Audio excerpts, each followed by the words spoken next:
Whole Story Quest Audiobooks presents 6 by Robert White, narrated by Nicholas Cam. Chapter 1. Henry Stott was first committed to a secure hospital aged 17.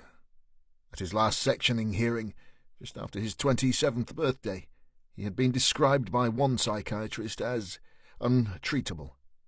This, however, was not the opinion of all professionals. Even though his predisposition for psychotic outbursts, sexual deviances, and violence did pose a threat to the public, some considered him manageable. Others within the medical profession believed that if the correct doses of medication could be issued, and Henry could be relied upon to take them, Stott could be considered a case for discharge. Releasing Stott was akin to opening the gates of Hades and liberating the devil himself. Henry had grown up to be an unremarkable man. That in itself was not surprising, as he had been an unexceptional child. His school reports had delivered little to provide his widowed mother with anything to brag about when chatting with the neighbours. His IQ may have been off the scale, but Henry couldn't tie his shoelaces. He was, though, a good child. Henry never got into trouble and was always polite, well turned out and kind. He'd been stout. His mother had described him as big-boned. His peers called him porky. Henry's weirdness and bulk had ensured he had few friends at school, and that had held firm into his adult life. He had put his lack of solid acquaintances with boys down to the fact he was poor at sport. That was an understatement. Henry was truly awful, and walked with an unusual rolling gait. His deficiency in female associates, though, was due to his total lack of social skills. That, and his tendency to stare at pubescent girls and touch himself intimately. However, Henry was always clever enough to do this when the teachers were otherwise engaged. Yes, Henry was always described as a good child. He had moved to the 2-up-2-down terrace off St. George's Road, Preston, 1 year and 1 month ago to the day. Henry liked his house, liked Preston, and loved his job with Pitt's funeral home. He knew that the troublesome kids that lived in his road had given him the name Dirty Henry, but this was uncalled for, as Henry was anything but. His house was as spick and span as anyone could wish for. Today was Friday, and every Friday Henry ensured that all the household chores were completed. His bed linen was changed, the dusting was done, and he hoovered all the carpets. When he'd finished ironing the last of his shirts, placed them all on hangers and buttoned them to the collar the way his mother had shown him, Henry ensured that no one would ever call him Porky again, and worked his muscles to exhaustion in the crude gym he had forged in the back room of his meagre dwelling.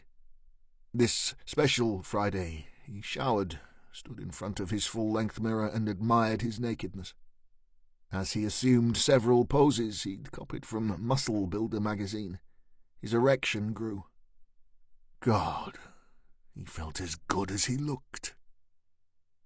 Once dressed in a plain white t-shirt and jeans, Henry walked into the rear bedroom. The room had been his mother's, and Henry had kept it exactly as she had left it on the day she died. The flowered curtains and bedspread were old-fashioned, but he didn't mind that. In fact, it pleased him. He then opened the wardrobe where his mother had kept many of her dresses, selected one and lay it out on the bed. Fridays were very important to Henry. Friday was payday, and Friday was the day when he always brought home company. This Friday, however, was to be the most important of all the Fridays in Henry's 30-year-old life. It was the day Henry posted the first package. Chapter 2. Will Garrett was both misunderstood and underappreciated, or at least that's how it felt to him. He was a detective constable, Well, a retired detective after tonight's little soiree at Lancashire Constabulary's headquarters club. The 1970s single-storey building nestled inside the grounds of the Force's training school and hosted social functions for serving officers of all ranks.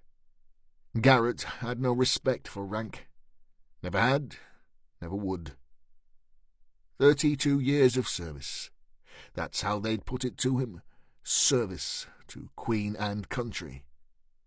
After 9 years in the Queen's Lancashire Regiment and 23 as a copper, it seemed all that remained was to celebrate those years of canine-like loyalty surrounded by suits he vaguely recognised. Garrett eyed them suspiciously. The suits, in turn, stood in preordained packs and order of seniority, laying off the booze in case further promotion depended on sobriety.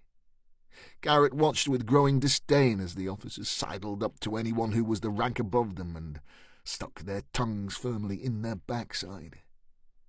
In general, the suits were not there to give him his send-off, merely to use the occasion as a sounding board or networking opportunity. Considering Garrett's dislike of seniority, their actual presence at his retirement party surprised him somewhat. After those 32 years of dealing with the dregs of humanity, the vile and the violent, nothing shocked the middle-aged detective too much. For these suits, the chance of brown-nosing themselves up the next rung was too good to miss. He just had to accept it and move on. However, there were a select few, who would be genuinely sad to see him go. Sad to lose what Will had secretly cultivated all those years. And, if the price was right, could still deliver for them in their hour of need. 32 years. He tripped over to the table where his retirement presents were neatly displayed. A gold watch took centre stage. Will picked it up and examined it. He had 2 far better examples sitting in his drawer at home. Fucking cheapskates. Born in Burnley and determined not to follow his father into the same factory job that killed him, he joined the army as an infantryman. On leaving the military, he'd married Doreen, a bright girl from a good family. Despite her fine intellect, she was a mousy woman with no imagination, especially in the bedroom. Will found her to be a mind-numbingly boring whine, who constantly ignored his sexual advances. As the marriage dragged on, Doreen became withdrawn and swilled down her Valium each night with a crisp Chardonnay.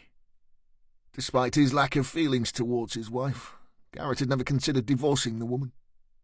Will could never bring himself to lose half of everything he had now, even if Doreen had contributed more than her fair share. He looked at his empty glass and decided he needed another. Garrett wasn't much of a drinker.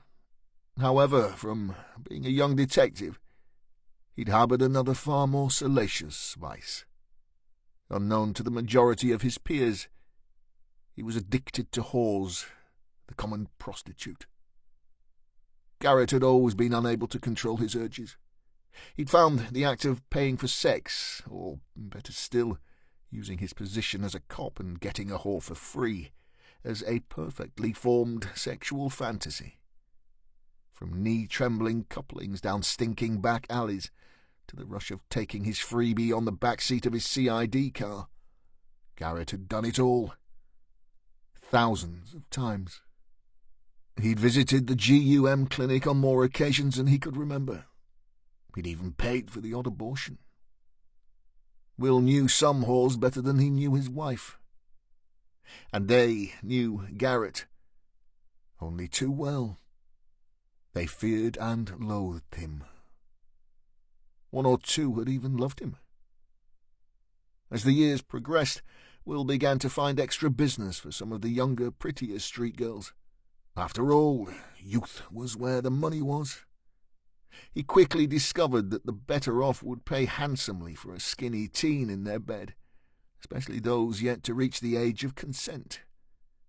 Garrett's ability to find these fresh-faced creatures had always begun with controlling their whore mothers, something he'd perfected over the years. It never ceased to amaze him just how many daughters followed their mothers into the trade. Sometimes he found it necessary to cajole or groom the girls. A few nice presents, perfume, clothes, that kind of thing. But more often than not, the child would simply follow her mother into prostitution because it was all she knew.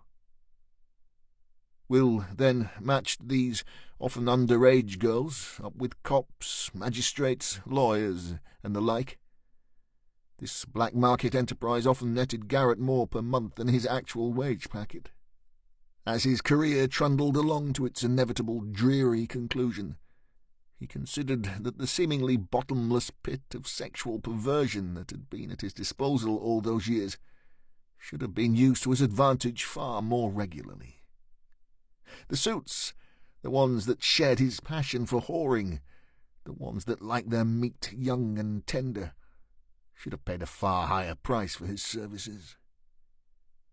It may have insured his stripes, maybe even a pip or two. He'd only joined the police because his pompous father-in-law thought he should get a proper career. He didn't want his daughter supporting a squaddy, as if 9 years in the army hadn't counted for anything. Garrett had hated the officers in the army, just as he despised the senior ranks drinking to his so-called health now. Even on his retirement, with 90 grand in his back bin and a pension to add to his wife's handsome income, he abhorred those men and women just as much as he'd done the donkeys that had led his regiment. They thought they were special, but in reality, when it came down to it, they were no better than him. He knew their weaknesses, some intimately. Garrett considered that he delivered as a cop. He'd walked the beat, and it was the CID. He'd done most of it, except traffic. No bastard liked a traffic cop, not even the suits. His last 2 years had been spent in the serious and organised crime unit on the Fylde coast, a grand-sounding but paper-pushing job. Yet even in that plastic environment, designed to keep him away from operational matters, he still trawled the streets of Lancashire in search of his fix of cheap, paid sex.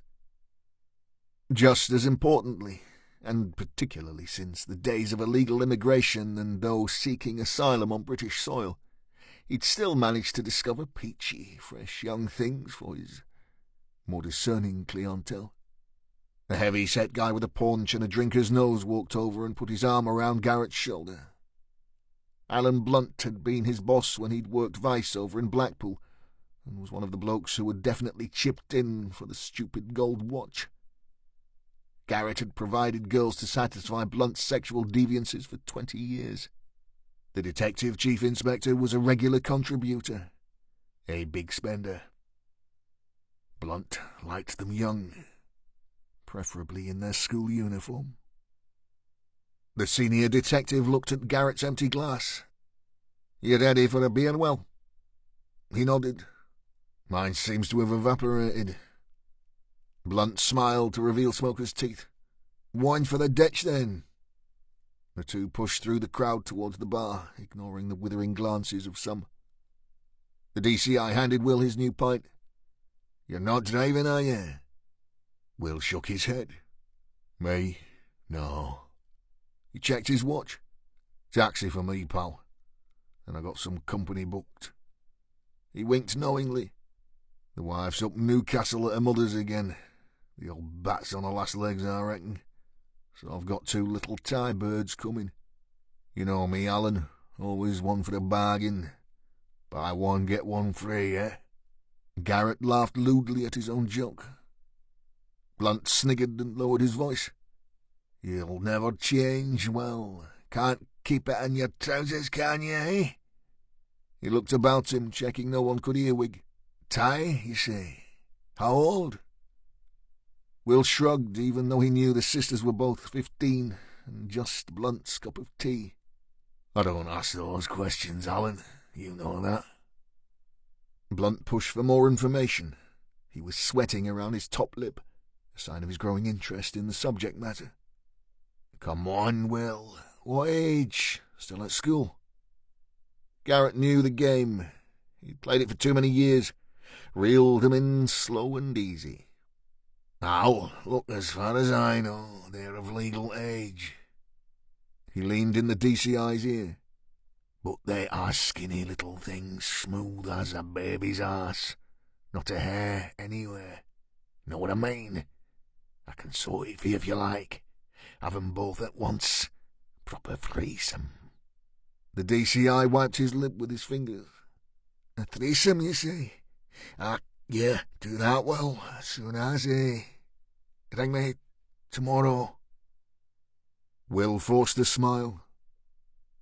The Thai girls were actually Chinese illegal immigrants that hauled alongside their mother out of a Blackpool flophouse.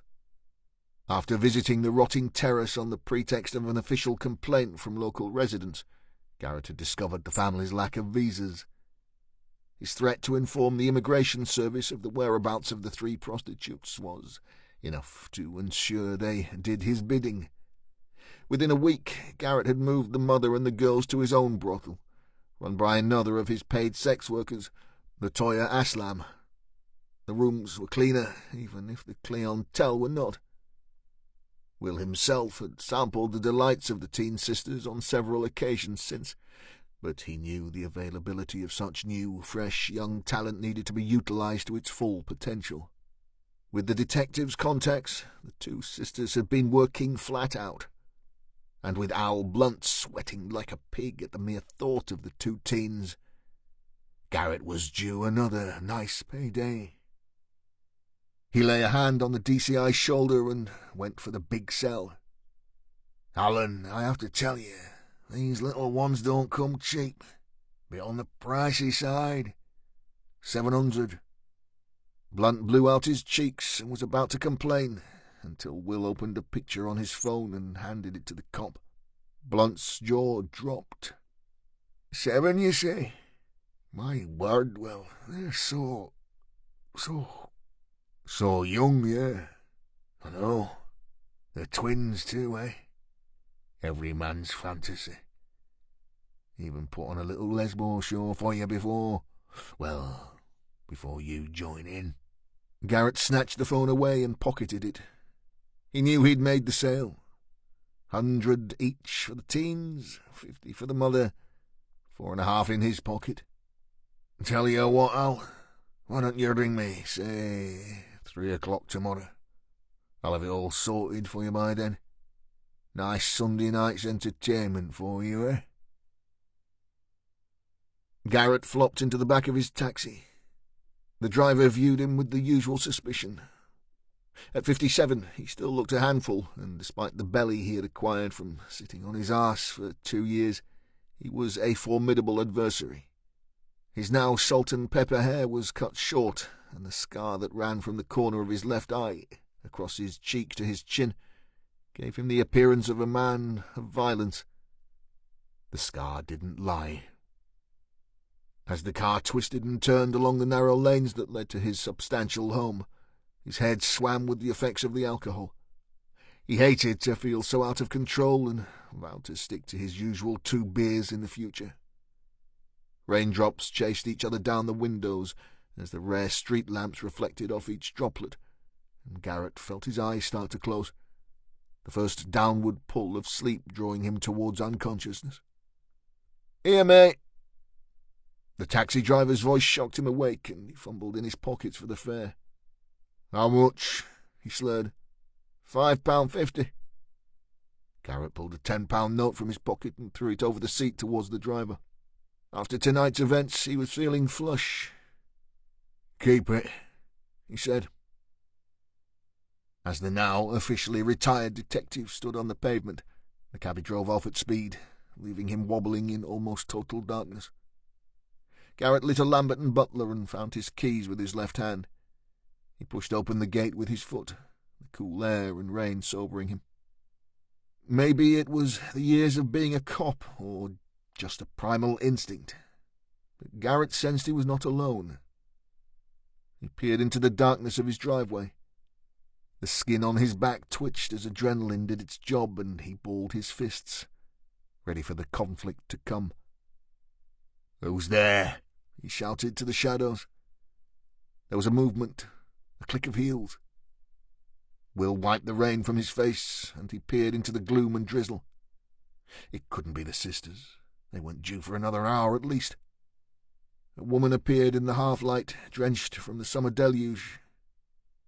Will wiped his eyes a second time. "Ruby, like you?" The woman stepped forward, dark hair, black mini, red shoes. She shook uncontrollably and clutched a brown envelope to her breast. Somehow, from somewhere, she managed to thrust the package forward. Her voice was barely audible.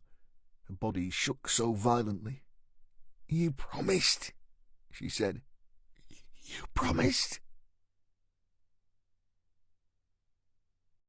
Chapter 3. Stryker was enjoying his Sunday morning. He'd risen at 6 to find the overnight rain had cleared and the July sunshine had returned. He'd pulled on his trusty US Navy issue boots, black combats and black T-shirt, then jogged to his favourite gym in the centre of Leyland. Once there, he'd worked out with his long-time training partner Jim Woods. At 42, Jim was 10 years his senior, yet the ex-SBS man put him to shame during every session. Stryker's muscles twitched with fatigue as he drank his protein shake in the foyer, waiting for his lift home. Woods dropped Stryker back at his modern 3-story house on Buckshaw Village just before 9 a.m. The brand-new development had started with just a smattering of houses, but had grown into a modern village, complete with school, shops, and its very own railway station. Stryker didn't care for the place, but it would do. It held no memories, and that suited him just fine. He strode along his pristine hall. Louis Armstrong, Oscar Levant, and Chet Baker adorned the walls. The stark black and white Richard Avedon images dominated the space, announcing Stryker's love of jazz. Dropping his gym bag in the kitchen, he set about making coffee.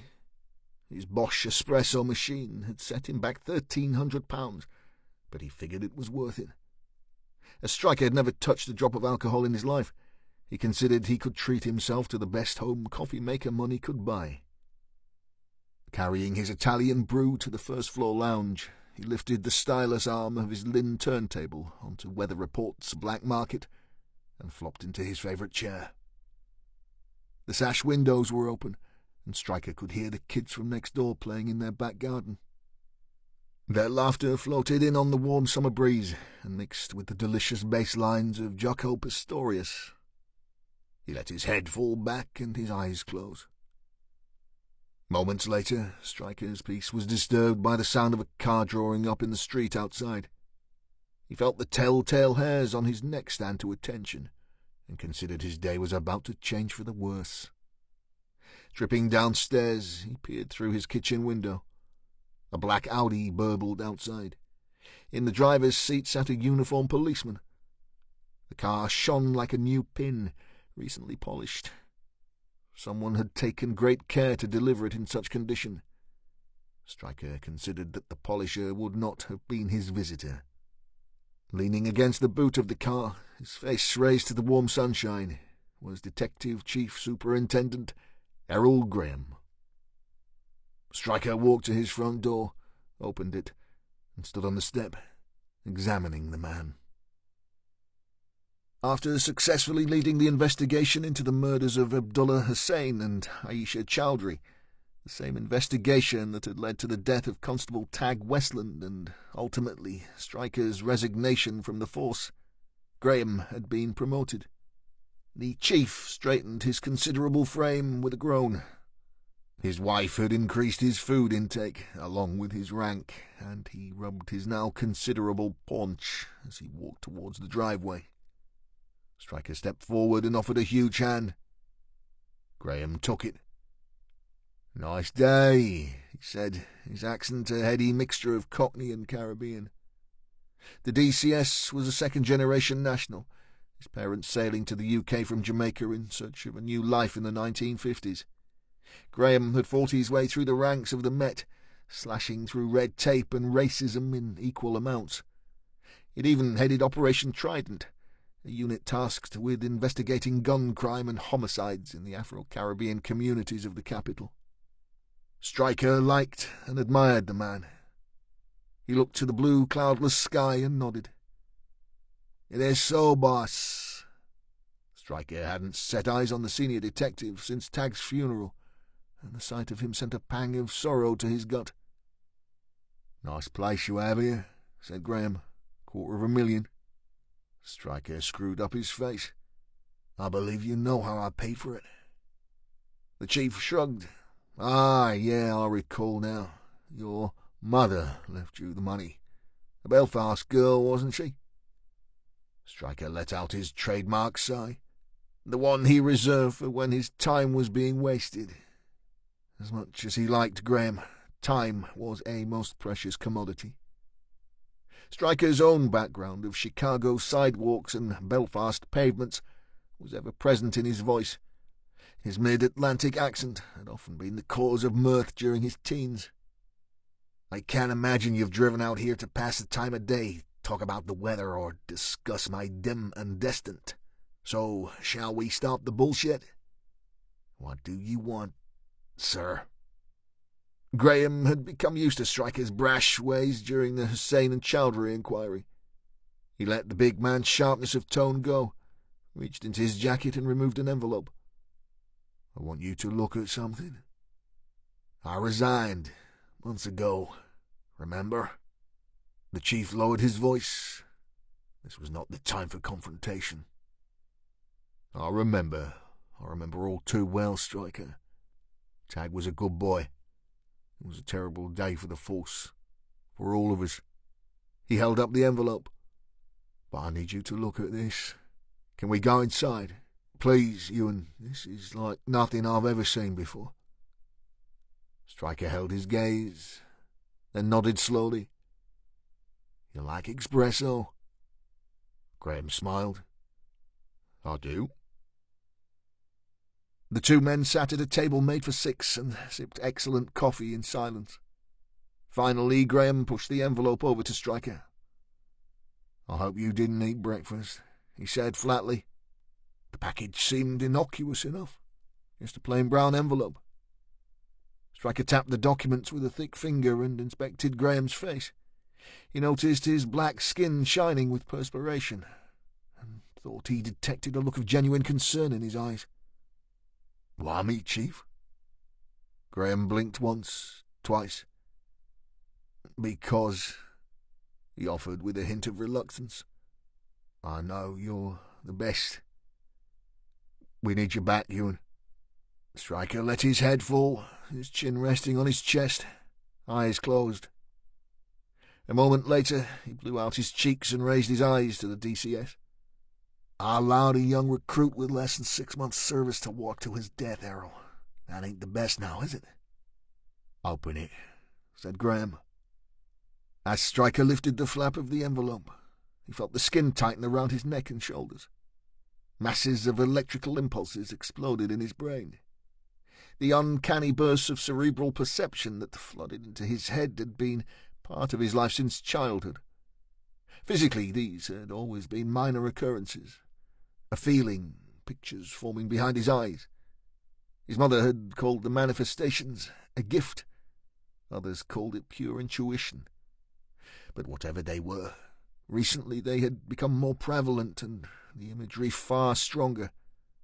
Rather than a gut feeling, the happenings now engulfed his brain almost to the point of overload. Stryker preferred not to consider that this had happened since the death of Tag Westland. Stryker pulled the first photograph. "Jesus, Mary and Joseph." There were 8 black and white shots in all. They had been taken in what appeared to be a faux BDSM dungeon, the kind Stryker had seen when he'd worked Vice, busting seedy brothels as a young detective. They showed a girl of 15, maybe 16, blonde, dark roots. She was shackled to a sex swing that hung from the roof in the centre of the room. A single male had the starring role. He was muscular, white, late 20s or early 30s. He wore a rubber mask, black weightlifting gloves, and a condom. He was not in charge of the camera. Stryker swallowed hard. This was a vicious torture, rape and murder, captured in intimate detail, frame by frame. He'd never seen such degradation, such total disregard for another human being. The last picture showed the child dead, asphyxiated, eyes bulging, blood dripping down the inside of her pale thighs. Stryker said a prayer to his God. His hand shook. "Where did you get this?" "The local CID got it late last night. There's video footage to go with it. It's even worse." Graham swallowed hard. "The sounds, Ewan, the cries. My God, I've never heard such pitiful sounds." Stryker curled his lip. "What do you know?" The chief rested his hands on the table and studied them. It was an obvious coping mechanism. "The victim was, he corrected, Melissa Ward, 15 years. She has been in the care of the local authority recently due to her truanting, reported as a MISPA by social services 2 weeks ago. Trouble was, she'd been missing so often over the last 18 months she didn't get any priority status. This shit was posted Friday. Local courier. Whoever sent the material used a Hermes Dropbox and paid for a Saturday delivery." Stryker was regaining his composure. "Do we know which Hermes box?" Graham shook his head. "Not yet." "Postage paid online?" Again Graham shrugged. "Still," offered Stryker, "that's good work to get the ID so soon. I take it you have the body then?" Graham swallowed again, as if something had become lodged, stuck. He touched his throat as he spoke. No body as yet. We know the girl's identity, because the bastards who did this sent those pictures and the video to her mother." Stryker's eyes widened. He took a breath, stood and walked to the window. He looked out into normality. He could hear his neighbour cutting the lawn. The kids were still out playing, laughing. He spoke almost to himself. The mom? Why would anyone do that? How? Where is she? Sedated. She's staying at a facility provided by victim support. And she brought this envelope to where? Just before midnight yesterday, she walked into Preston Inquiry desk and handed it to the assistant. Prince? The original doctor at the lab, of course. We're waiting. Graham nodded towards the brown envelope. There's something else. Look inside. I looked. Look again, Ewan. Stryker sat, picked up the envelope and shook it. A small piece of paper fell to the table. He looked at the chief and raised both brows. The detective's voice wavered as he spoke. We copied it exactly as it was received, Stryker. Read it. Stryker dragged the slip towards him with a single finger. On the paper were 2 lines of handwritten script, blue biro, shaky but neat. When I was 1, I had just begun. Stryker felt the same telltale tingles. What the fuck does this mean? That's what I need you to find out, said Graham.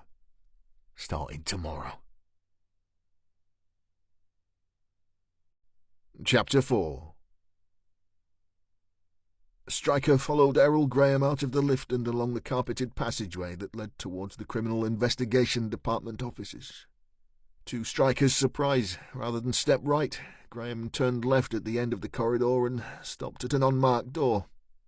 This is yours, he said, and grabbed the handle. Stryker strode into a small room, plain white walls, 2 windows that didn't open, 4 desks, 3 occupied. Graham followed him in and immediately addressed the group. Ladies and gents, this is Acting Detective Inspector Stryker. He will be heading up this inquiry." The chief pointed towards each desk in turn. The first was occupied by an overweight woman with grey roots and a smoker's mouth. "Detective Maureen Simons, D.I. Stryker." Stryker nodded in her direction. Simons reciprocated by doing the same, but stayed silent. Next came a heavy-set guy, pushing 50, his shaved head hiding patterned baldness, cauliflower ears. "Detective Bob Higgins." "Boss," he growled. Finally, Graham pointed to a 20-something spiky blonde who was furiously typing into an iPad and ignoring the introductions. She wore tortoise-shell glasses that partially hid sparkling blue eyes. "And this," he said, "is Detective Felicity Abbott." Stryker didn't wait for the woman to speak. He turned on his heels. "Your office, Chief. Now."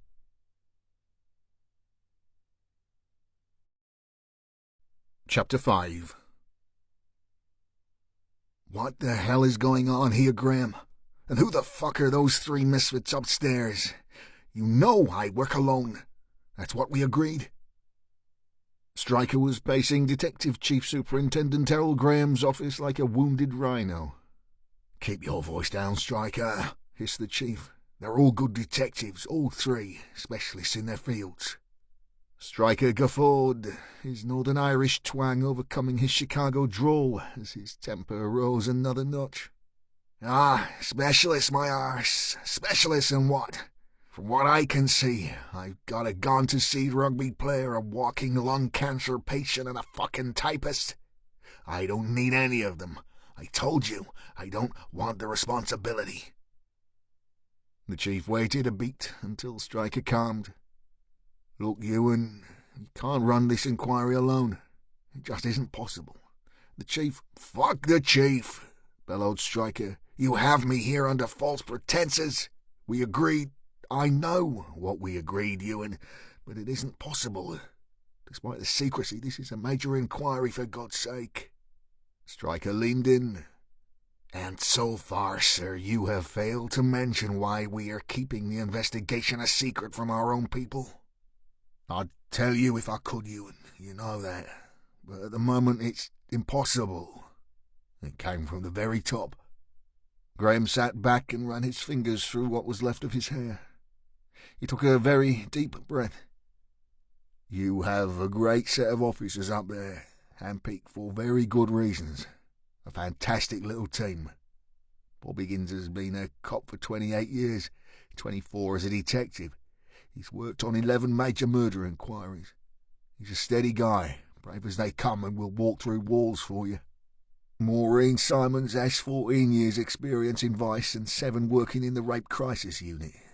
She's invaluable on this kind of inquiry. She may not be easy to get along with, but she knows her stuff." "And what about the typist?" Graham managed to smile at that. "Felicity is not only a fabulous researcher and collator, but she's the force's best psychological profiler. She may not have a ton of operational or street experience, but she's at the top of her game. If the answers you seek are inside a computer or someone's head, she'll find them. Now, come on, Ewan. I'm depending on you here. Please, go back up there. Let's get this show started." Stryker stepped back into the small office, muttering to himself. The 3 members of his team were still in place, but another man was present, a man who was sitting in the only available seat. Stryker's seat. Felicity Abbott was sticking pictures of the murder scene up onto a large whiteboard that had been hurriedly fastened to the back wall. The man sitting in Stryker's chair was taking a keen interest in each image. The detective sergeant felt his hackles rise. "And who might you be?" he asked. The man turned. He was heavy-set, sporting a drinker's paunch, his striped shirt tight across his belly, sleeves rolled, tie pulled from the collar. The man looked up for a beat, but stayed put. "DCI Blunt," he said, his attention seemingly drawn back to the naked body of Melissa Ward. "Next office." Finally, Blunt managed to draw his gaze away from the horrific display and turned to Stryker. "And you, son, who the fuck are you?" Stryker clenched his fists, then thought better of punching a senior officer on his first day back in the job. "I'm Detective Sergeant Stryker, Chief Inspector, and you are in my seat." For a moment the two men eyed each other like a pair of prize fighters at a weigh-in. It wouldn't have been much of a match. Stryker was 5 inches taller, 5 stone heavier, and 20 years fitter. Finally, Blunt stood, pulling a pained face. Once straightened, he managed a thin smile. "Sore back," he said. "Bit too much exercise last night." He winked as if sharing a secret before offering a weak hand. "Was just calling in to say hello, Stryker, and have a quick look at what you're dealing with." Stryker took Blunt's sweating palm in his, and all his bells and whistles went off at once, a storm of static raging in his head. He did his best to concentrate as his mind threw a myriad of information his way. None of it good. "Yeah, I saw that," he managed, nodding towards the terrible display on the wall. "Yeah, I saw that," he managed, nodding towards the terrible display on the wall. "And have you seen enough there?" Blunt pulled away his hand from Stryker's grip before he crushed the bones. "For now." Stryker smiled. It didn't suit him. He looked ever so slightly insane each time he attempted the feat. "Then I suppose you'll be leaving us to it, sir." Blunt nodded and walked. "I'll call again, Sergeant." Every eye in the room followed him out. Stryker pulled off his leather jacket and dropped it over his now vacant chair. He wore a black polo that strained to enclose his muscular frame. His infamous Maori tattoos covered both his massive arms. The designs were based on the Manaya, the carrier of supernatural powers, who protect the spirit and guide it onward when the time comes. Felicity Abbott was back at her desk. She eyed him appreciatively. "Nice tats, sir," she said, raising both plucked brows. Stryker turned his attention back to the large whiteboard on the wall that contained the photographs DCI Blunt had found so fascinating. The 8 black and white images depicting the murder of Melissa Ward. "I'm not a sir, I'm a sergeant," he snapped. "So to avoid any confusion from now on, everyone calls me Stryker." He pointed to the horrific display. "Felicity, take those down for now, please." The young detective appeared puzzled, considered questioning her new boss, decided against it, and did as she was told. Stryker looked to Bob Higgins. "You any good with a screwdriver, detective?" Bob nodded. "Not bad, boss, yeah." Stryker pushed a hand in his jeans and pulled out 2 20s. "Good, then nip to B&Q, buy one of those coded door locks and get it fitted to this office." The big man took the cash and pushed it in his shirt pocket. He looked over to Maureen Simons, who was rolling her eyes and shaking her head in disbelief. Stryker ignored her. "When you've got that, Bob, I want you to find the cop that took Melissa's MISPA report from social services. Have a word. How worried were they? When did they think she might have gone? Boyfriends, girlfriends, that kind of thing?" Bob nodded. "Well, most of that info will be on the MISPA form, boss." Stryker struck like a trodden snake. "I know what's on a fucking MISPA form, detective. It's what the lazy-arse uniform didn't write down I want to know." Bob nodded sheepishly. Stryker turned to Felicity Abbott. "Okay, Felicity—" "Fliss," interrupted the young detective. "People call me Fliss. It's easier." Stryker shrugged. "Okay, Fliss. As soon as Bob has that lock fitted, you can replace those pictures and start a storyboard, but not before. Also, get me a list of all known sex offenders currently living in the area, and begin to sketch a profile of our perp. Does anyone on the list jump out at you? That kind of thing. Oh, and try and find out what the hell that note meant." Stryker blew out his cheeks. "Now I'm just going to nip and have some brunch, as I get a wee bit tetchy when I'm not fed." He caught Maureen Simon's gaze. "I'll see you downstairs in 10, detective." Bob Higgins stood and pulled on his suit jacket. "Tell you what, guys, this job is weird. We've all been pulled off our regular caseload without a by-your-leave. And now we have an acting DI as a lead. I mean, you'd expect a super at least, eh? And I suppose you've all been given this job is top secret talk?" Both women nodded. Simons rooted in her bag for cigarettes. "Ours is not the reason why, Bob. You just get on with fitting your door lock to keep out the big bad DCI. She found a pack of Regal, rattled it to ensure it contained what she needed, and stood, smiling mockingly. "After all, we're only being asked to solve a bloody child murder with just 3 detectives. But never fear, now we got Arnie Schwarzenegger on board, what can go wrong?" "I think he's quite cute for a ginger," said Abbott, as she pushed the last of the crime scene shots back into their envelope. "He's a big fucker," said Bob. "He's a loose cannon," pointed Maureen. She lowered her voice. "He's the one who got that young lad Westland killed." "That's not exactly true now, is it, Maureen?" said Abbott, flopping back behind her desk. "Tag Westland was searching that new mosque development up Fullwood when a bomb went off. That was just bad luck. Anyway, it can't be the same guy. I heard he resigned from the job." "Oh, it's him all right," said Maureen. 100%. And bad luck follows a cop around, you mark my words." "He talks funny," said Abbott, rebooting her iPad. "Well, sounds like a Yank to me," offered Bob Higgins. Abbott wrinkled her nose. "I thought he sounded Irish." Maureen had made the door. "Well, whatever he is, I reckon he's trouble." She motioned to Bob. "Come on, big man, walk me downstairs. I'm having a fag while the going's good." Bob Higgins left Maureen at the entrance to the staff car park and set off in search of his Mondeo and Stryker's door lock. She watched the big lumbering detective slope off into the myriad of parked vehicles, turned and began her walk to the rear of the building. Minutes later, Simon stood in the late morning sunshine in front of what was laughingly called the police station smoking shelter. The structure was in fact an aging bike rack that Josh Booth, the station's handyman, had converted using his talents for grinding and welding metal structures. It kept the rain off so long as the wind blew the right way, but that was about it. Lancashire Constabulary had no intention of encouraging their employees to indulge in their bad habit.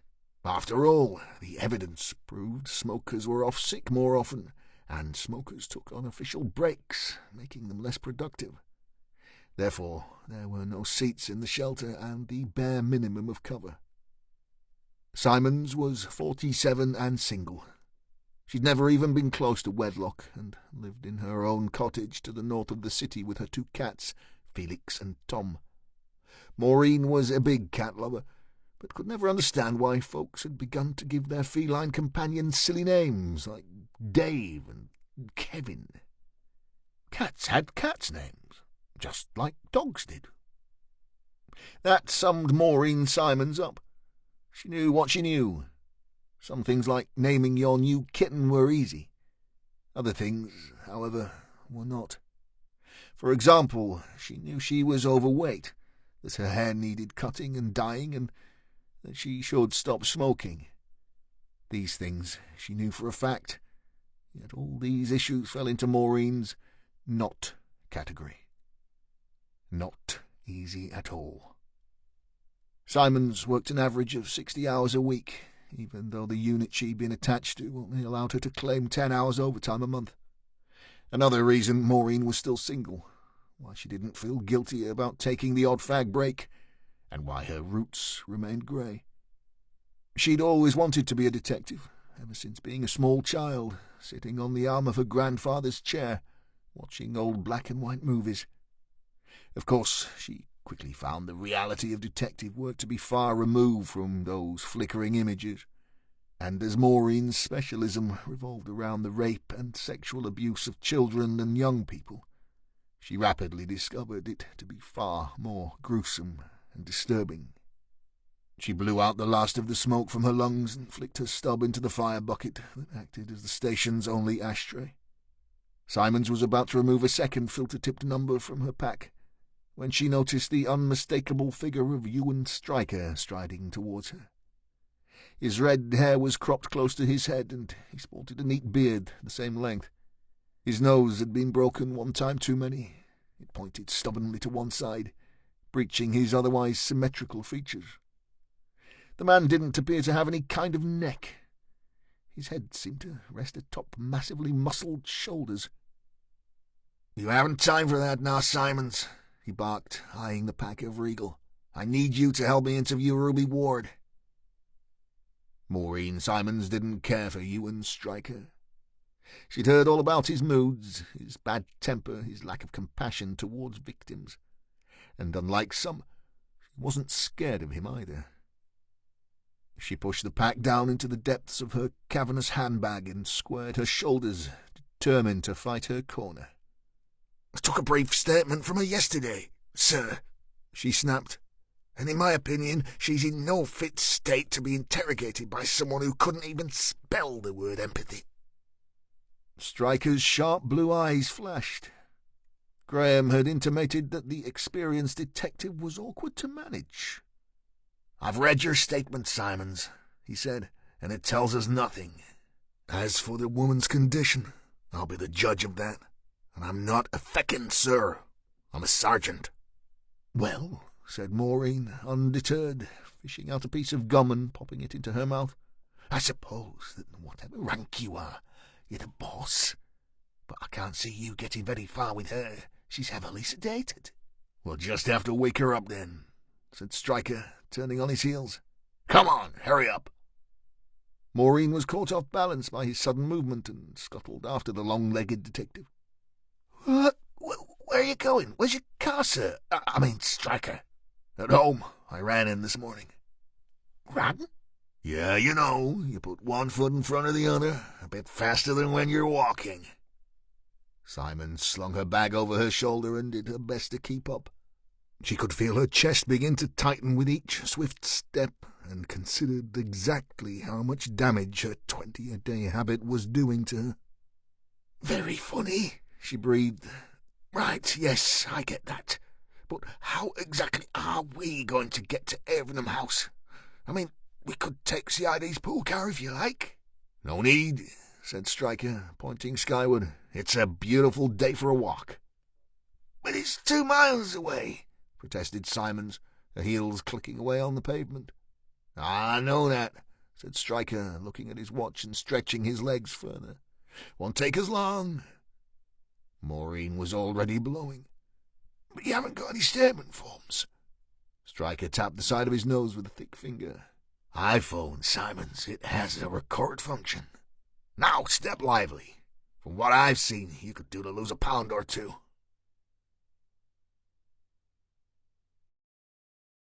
Chapter 6.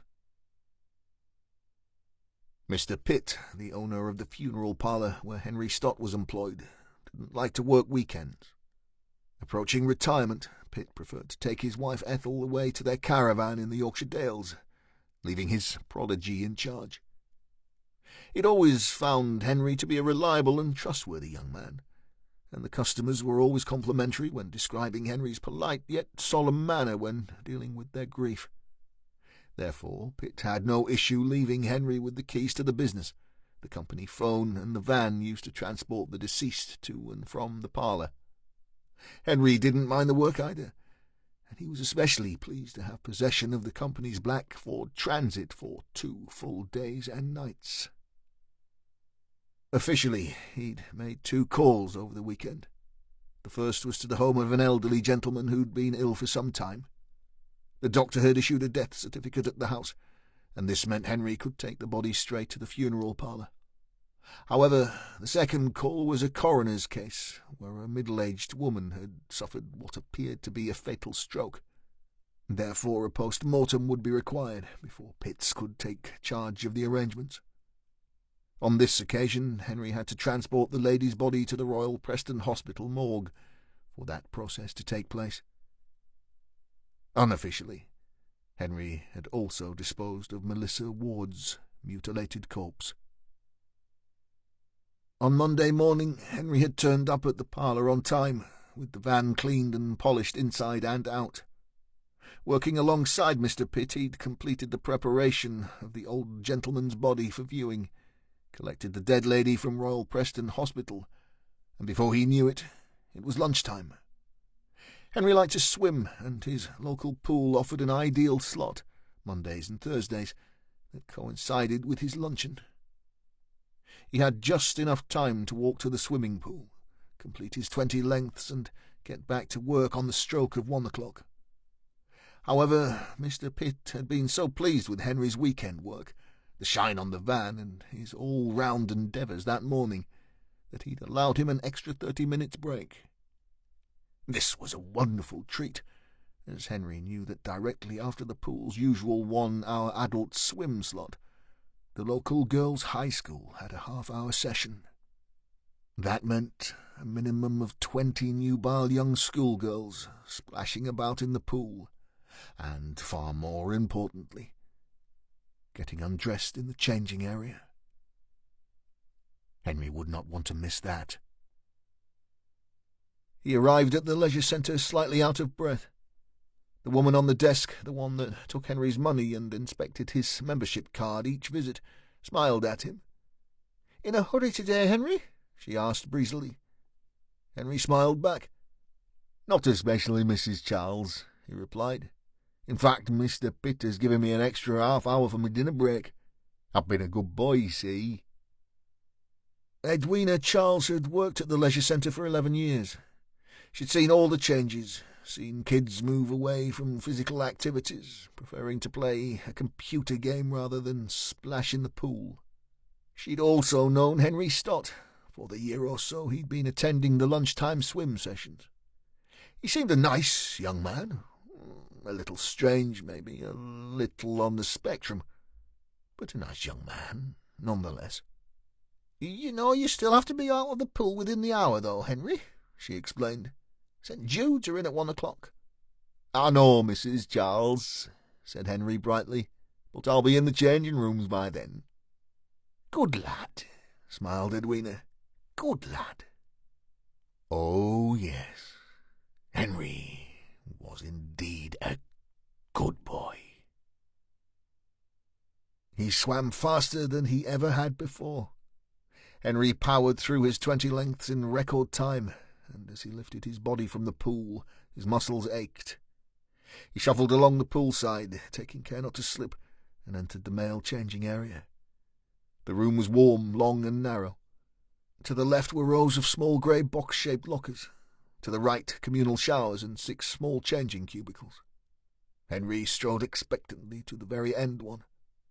For a moment his heart sank as he found the door to be closed and his favoured changing room occupied. He bit his lip in frustration, turned, went to his locker, removed his towel and shampoo, and walked disappointedly to the row of piping hot shower stations. Henry slipped out of his trunks and began his ablutions.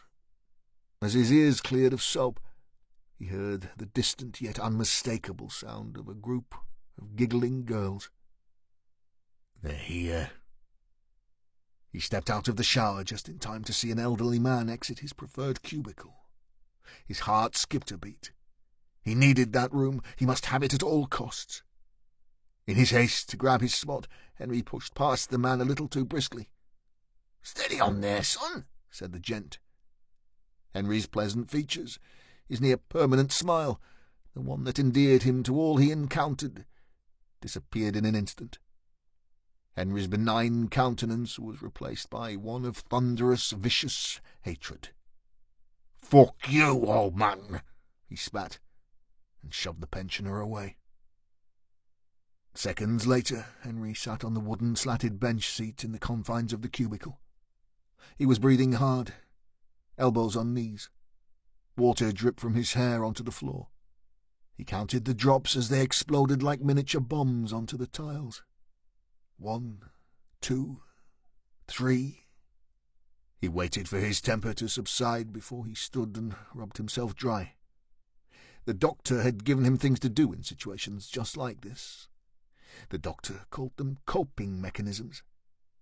Henry wasn't sure what that meant, but they seemed to work. Dropping his towel to the floor, Henry stood naked, his rage behind him, trembling with excitement. He could hear them clearly now. The girls were just one flimsy wooden wall away. He could make out snippets of conversation, even names. Lucy, Faith, Beth. Then there were the distinctive sounds, the noises that could only be blouses being removed, skirts unzipped, bras undone. Henry climbed up onto the wooden seat, steadied himself, took the deepest of breaths, and stood on his tiptoes. Something, some device or other, some bracket, some pipe had once been fitted along the top of the adjoining wall of the cubicle. The lazy, inept joiner, plumber or electrician had failed to fill in the 2 small holes left when the bolts had been removed. Henry rested his palms against the wall and let his right eye line up with the biggest of the 2 holes. There they were. Pale, sweet young things in various stages of undress. He moved his head left and right, looking, searching for just the right girl. Seconds later, there she was, petite in every way, with small, pert breasts, the blonde hair falling down to her shoulders, untouched, pure, innocent. Just what Henry craved. Henry felt his erection grow. He moved his hand downward and slowly began to pleasure himself. "Oh, yes, Mr. Pitt, this is a treat, all right. A wonderful, wonderful treat." Chapter 7. Avenham House was a large Victorian terrace with a long front garden. Mature trees shaded the property, and well-tended shrubs sat either side of the gravel path that led to the substantial red-painted front door. Someone took great care of the greenery, as, along with the bushes, flowers and pot plants gave the place a splash of vivid colour. Stryker stood at the gate and waited for Maureen Simons to catch up. The female detective finally made it, sweating profusely and distinctly unhappy. "No need," she managed, gasping for breath. "No fucking need for that at all, Stryker." "For what?" "For your comment on my weight." Stryker cocked his head. "So you're happy being fat there, Simons?" "I didn't say that, did I?" Stryker took on the appearance of a confused bulldog. "What would you prefer, then? You want me to lie and say you're slim so?" Simons managed to push open the garden gate. "Forget it, Stryker. You have the social skills of a warthog." Stryker followed her along the path, his feet crunching on the gravel. He scratched his head. "Now, I'm struggling to get to grips with your point there, Simons. How about I give you some tips on a good diet and exercise regime? I'll have a stone or 2 off you in a couple of months." She stopped. Her face was approaching the colour of some of the garden's carnations, her eyes full of thunder. "Maybe I don't want to lose weight. Have you thought of that? Maybe I don't want to go on the diet because I'm happy as I am." Stryker was nonplussed. "You want to be unhealthy?" Simons turned and made an infuriated growling noise as she pressed the front doorbell. "Listen," she hissed through the corner of her mouth. "Can we forget my fucking waistline for 1 minute? The women in this place are damaged individuals. So is our Ruby. And I don't want you going in like a bull in a china shop. Can you get that in your thick head, Stryker?" "Of course I can." "Good. Then be careful what you say and how you behave in here. The mere presence of a man can upset some of these women. God knows you've upset me enough for one day." Stryker didn't understand why. He waited. The door was opened by a woman in her late 50s, small, thin-framed, bird-like. She instantly recognized Simons and offered a smile. After all, Maureen had worked as lead detective on the city's rape crisis team and had visited Avenham House on many occasions. Simons had not been exaggerating when she described the occupants of the establishment as damaged, for battered, mistreated and abused women, desperate to feel safe in a place where their attackers couldn't find them. Avenham House was a godsend. There were no signs indicating what type of refuge was offered here. It was a very special kind of safe house. The bird woman did not smile at Stryker.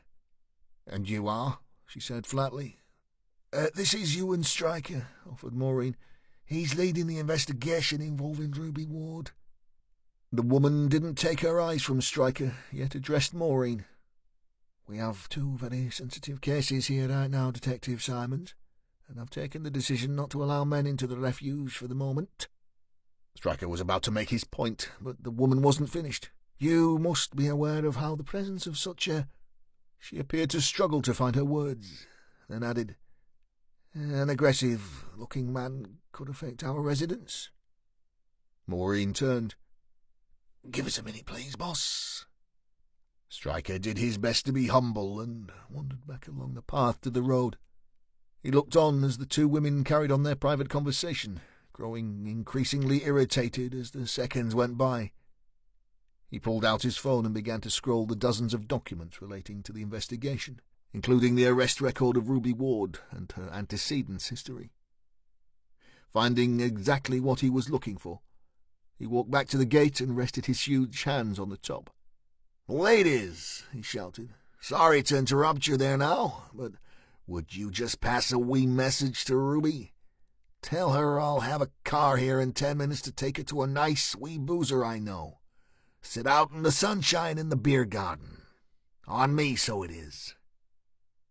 Stryker got an incredulous look from Birdwoman.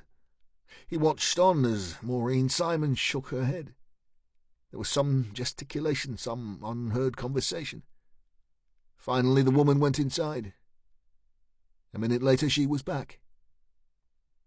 Ruby was on her way. Detective Bob Higgins had fitted the lock to the office door as instructed. It hadn't been as simple a job as he'd first thought, and had taken him over an hour. Once he'd completed the task, he rang Stryker. "Hi, boss. Bob here.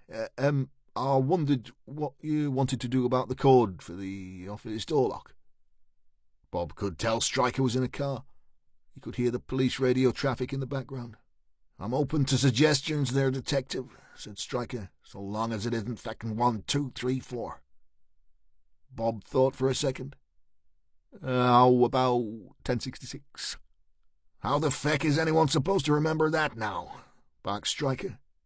"Well, sir," stuttered the experienced but confused Jack, "it's the day of the Battle of Hastings, see, and—" Stryker let out his trademark sigh. "I realize that, Bob. My idea of a little joke." "Oh, I see, boss. Yeah, of course you would know, eh? Even though you're foreign like." "I'm as British as you are, Detective. However, my dual nationality means I can piss people off in 4 different countries. Now, just keep that wee number between us 4, eh? And I don't care what rank is asking. You get me there, Bob? Not even the chief feckin' constable himself." Stryker killed the call, leaving Bob staring at the blank screen. Maureen's right. This bloke is trouble with a capital T. By lunchtime, Bob had traced the cop who had reported Melissa Ward missing. He sat across the canteen table from Constable Sharon Forshaw. She was a stout woman with short cropped auburn hair.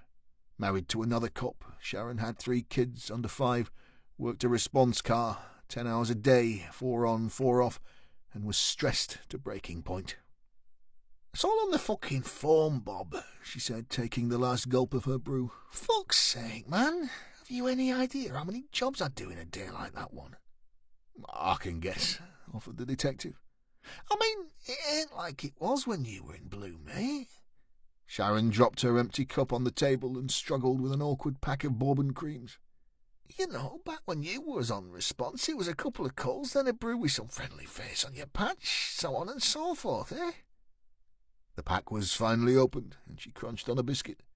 "Fuck me, Bob, I have a job list as long as me fucking arm before I even leave the Nick. I've got 7 case files to complete before I go on leave next week, in 3 of which the complainants are total junkie pisspots who can't remember what they had for breakfast." She scratched her head. "I'm getting the same fucking way, to be honest." Bob Higgins looked a proper handful. Indeed, on the rugby field, he had the reputation of being one of the hardest tacklers on the team. That was until he'd fractured a vertebrae in his neck, and his wife had demanded he retire from the game. However, off the field, he was a quiet, unassuming man, who was liked by colleagues and criminals alike. Bob Higgins was firm but fair. It was his way, and it had served him well. He gave Sharon a kind smile. "Did you ever meet the girl? Melissa, I mean." Sharon nodded and spat crumbs on the table as she spoke. "A couple of times. Last one, she'd run off from the kids' home again, and I'd found her up on Callan with a real nasty piece of work. Miguel Jimenez." Bob nodded. "Oh, I know him, yeah. Dealer and pimp of this parish." "That's him." Sharon wiped crumbs from the table with her palm. "Well, we had a tip that she was crashing at his gaff. She already had all the signs of being a crackhead then. That was maybe 3 months ago, I reckon. You know the way Miguel works, eh? Get 'em hooked and get 'em working to earn their keep." Bob nodded. He knew exactly. Sharon shook her head ruefully. "I knew, even as I was driving her back to the home, she'd be gone again next day. Do your best for her, eh?" "Did she mention her mum at all?" asked Bob. "You know, when you spoke to her off the record." Sharon shook her head. "You don't get taken into care these days unless things are really shite at home, mate." The uniformed cop pointed. "And I mean shite. Rumour had it that Ruby Ward had been pimping Melissa since she was 13 or 14. Bob shook his head. He knew what level of mistreatment or lack of care was needed to be proven before social services would remove a child from a parent, especially a mother. Bob had 2 girls himself, one 15, like Melissa. The other 3 years her senior, had just started university and was living in Manchester. The detective was under no illusions just how difficult an inquiry this was going to be for him. "And the home she was in?" "Carr Street," said Sharon, standing and checking her watch. "I take it as CID is sniffing about. You think some harm has come to the girl?"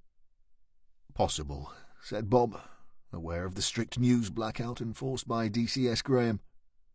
"Shame," offered Sharon. "Anyway, I have a date with one of my junkie witnesses. Good luck on this one, Bob." Chapter 8. Ruby Ward had been quiet on the journey to the Fleece Inn. She'd sat in the back of the car alongside Maureen Simons, her head resting on the window, staring out into space, her gaunt, pale countenance betraying her years of alcohol abuse. Ruby may have scrubbed up okay, but in bright daylight she appeared considerably older than her 32 years. As the uniformed driver steered the car to their destination, Stryker again flicked through his phone, digesting anything and everything the cops had on his witness. In fact, Ruby wasn't a Ruby at all.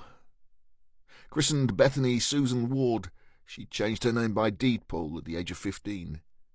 Her first arrest for soliciting on the infamous streets around Preston's Victorian radial-style prison came just after her 16th birthday. She'd fallen pregnant less than a year later, father unknown. There were more arrests in that year, but rather than street walking, the offences were for petty thievery, shoplifting, pickpocketing. Stryker considered that a heavily pregnant woman may not be so popular with the Johns trawling the St. Matthews area of town, but quickly changed his mind, well aware that sexual deviances took all forms. No doubt Ruby had worked all the way through her confinement. She just hadn't been caught. The woman's life appeared to change for the better once Melissa had been born, and there was a 5-year gap in her antecedents. That was until, once again, aged 22, she had come to the notice of the cops, this time for possession of amphetamine sulfate.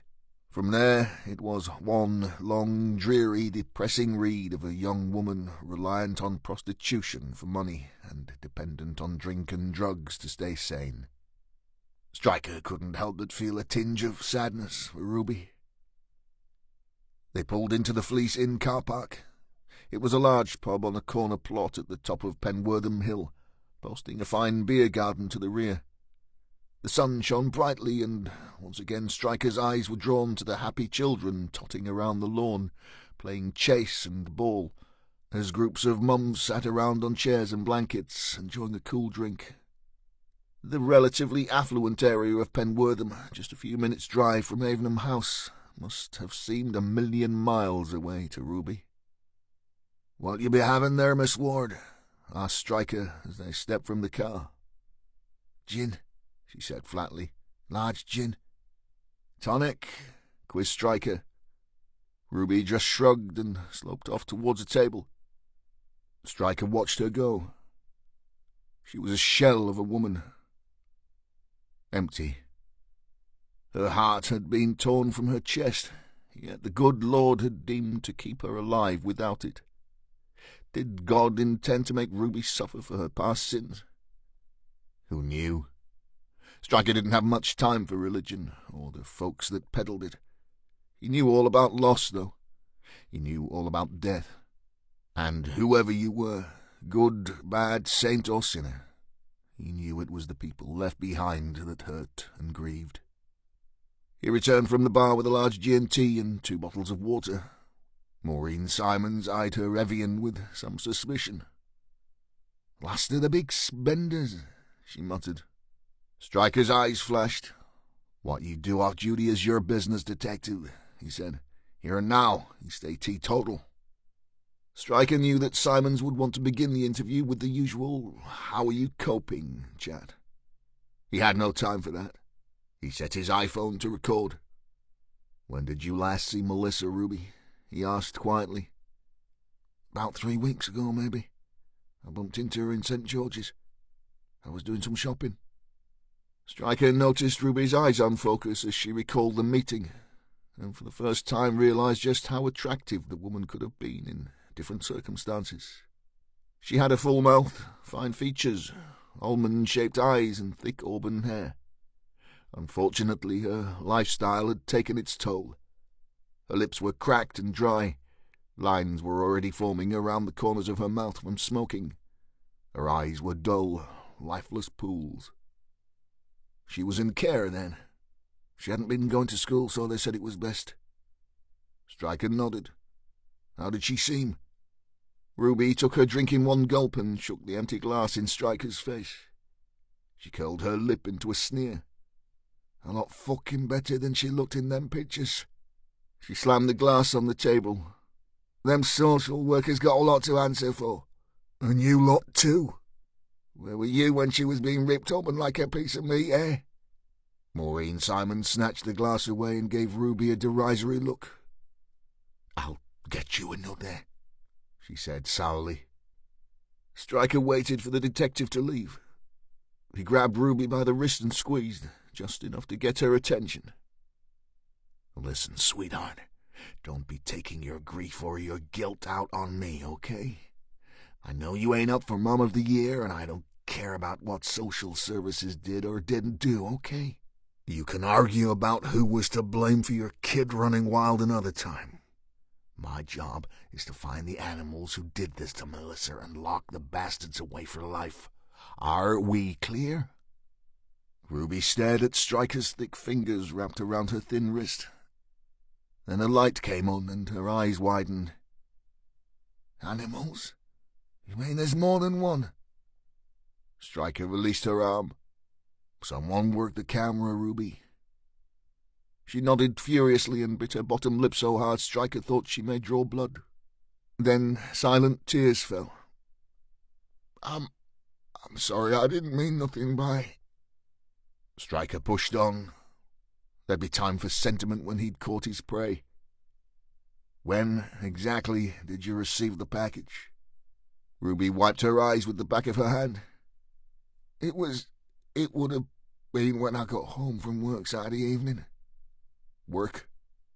Ruby eyed Stryker knowingly.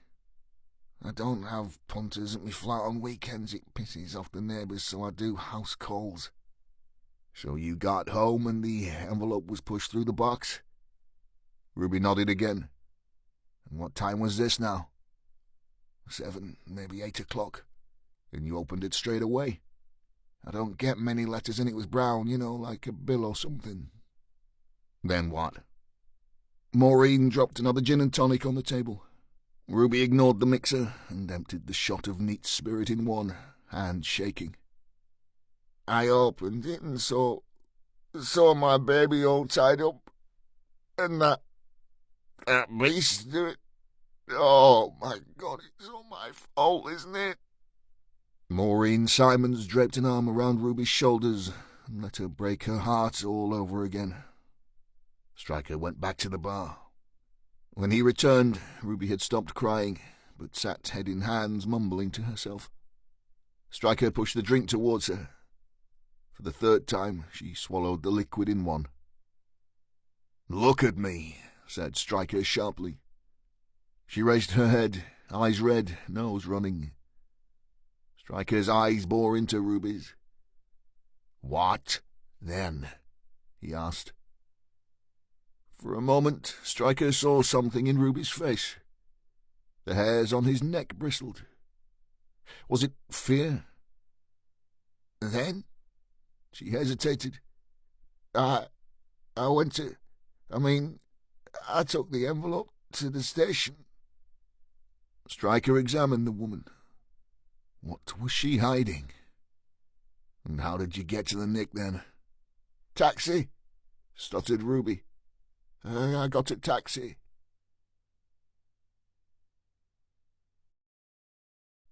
Chapter 9. Will Garrett sat drinking tea.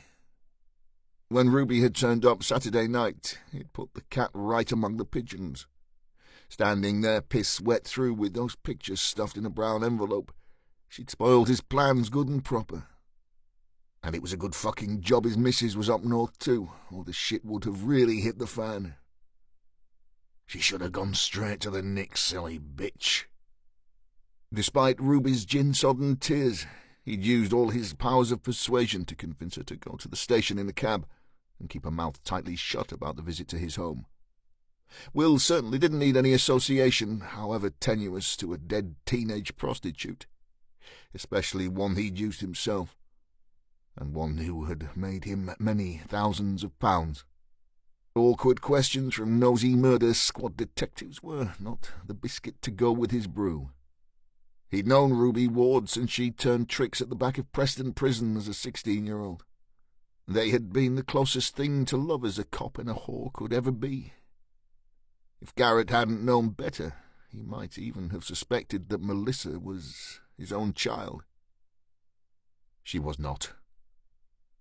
Ruby's only daughter was later to become one of the many underage girls Will provided for the entertainment of his regulars. Melissa had been easy meat. Even as a 14-year-old, the girl had been immensely popular with his wealthy clients. She'd been no shrinking violet either. Bleach blonde and big-breasted, she knew all too well what his customers wanted, and played the part to a T. She'd been a little gold mine. That wasn't until she ran off with that fool Miguel Jimenez from the Callan estate. Once the girls went down that route, they were no good to Will Garrett anymore. Fresh and youthful was his mantra, not stoned and smelly. Still, plenty more fish and all that. Fish that weren't smoking crack cocaine, passing out mid-BJ and costing Will Garrett his commission. Melissa had lost her way, and with it, her worth. He had, however, promised Ruby he would look out for her daughter. Epic fail there. Will's phone broke his concentration. It buzzed in front of him, spinning around like a demented top. He examined the screen. It was the 5th time the device had danced around the table in the space of an hour, and each time it had been DCI Alan Blunt. Will had spent most of the previous morning arranging for Blunt to meet the 2 Chinese whores he was so keen on. Blunt's marathon sexual encounter had taken place later that night at a discreet little flat Garrett used for such delicate matters. Will had bought 2 apartments with the cash he'd made from those very same punters. They had every conceivable piece of fetish equipment, every sex toy, every uniform a sexual deviant could wish for. Most of all, they were tucked away on the outskirts of town, well away from prying eyes. After all, the sight of a bloated middle-aged man meeting 2 obviously underage girls in a fucking travelodge was a recipe for disaster. And now, looking at his buzzing phone, Will figured the dirty bastard was desperate for another taste of the delightful twins.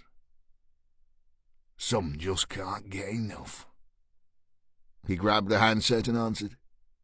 Blunt was not in a buying mood. He was in full-blown panic mode and positively hissed into the handset. "Garrett, thank fuck. Have you heard?" Will played dumb. "Heard what, Blunty?" "Heard what? Heard that there's a fucking murder investigation going on and the victim is that kid Melissa, that's what." "Melissa?" "Oh, come on, Will, don't fuck around here. This is serious shit. That young bird you sorted for me, about 12 months back, the little blonde, big tits." Will kept his powder dry. "You say the girl's been chopped, Al?" Garrett could hear the DCI moving about his office, obviously checking for prying ears. The senior detective lowered his voice another notch. "Not just fucking topped, Will. Tortured, raped. Fuck me, this is as bad as I've ever seen. And they took fucking pictures. The bastards even sent them to her mother, that Ruby, that whore you're so close to." Garrett's business had only just recovered from the Independent Police Complaints Commission sticking their noses in where they weren't wanted. It had taken some serious friends in high places to get rid of them.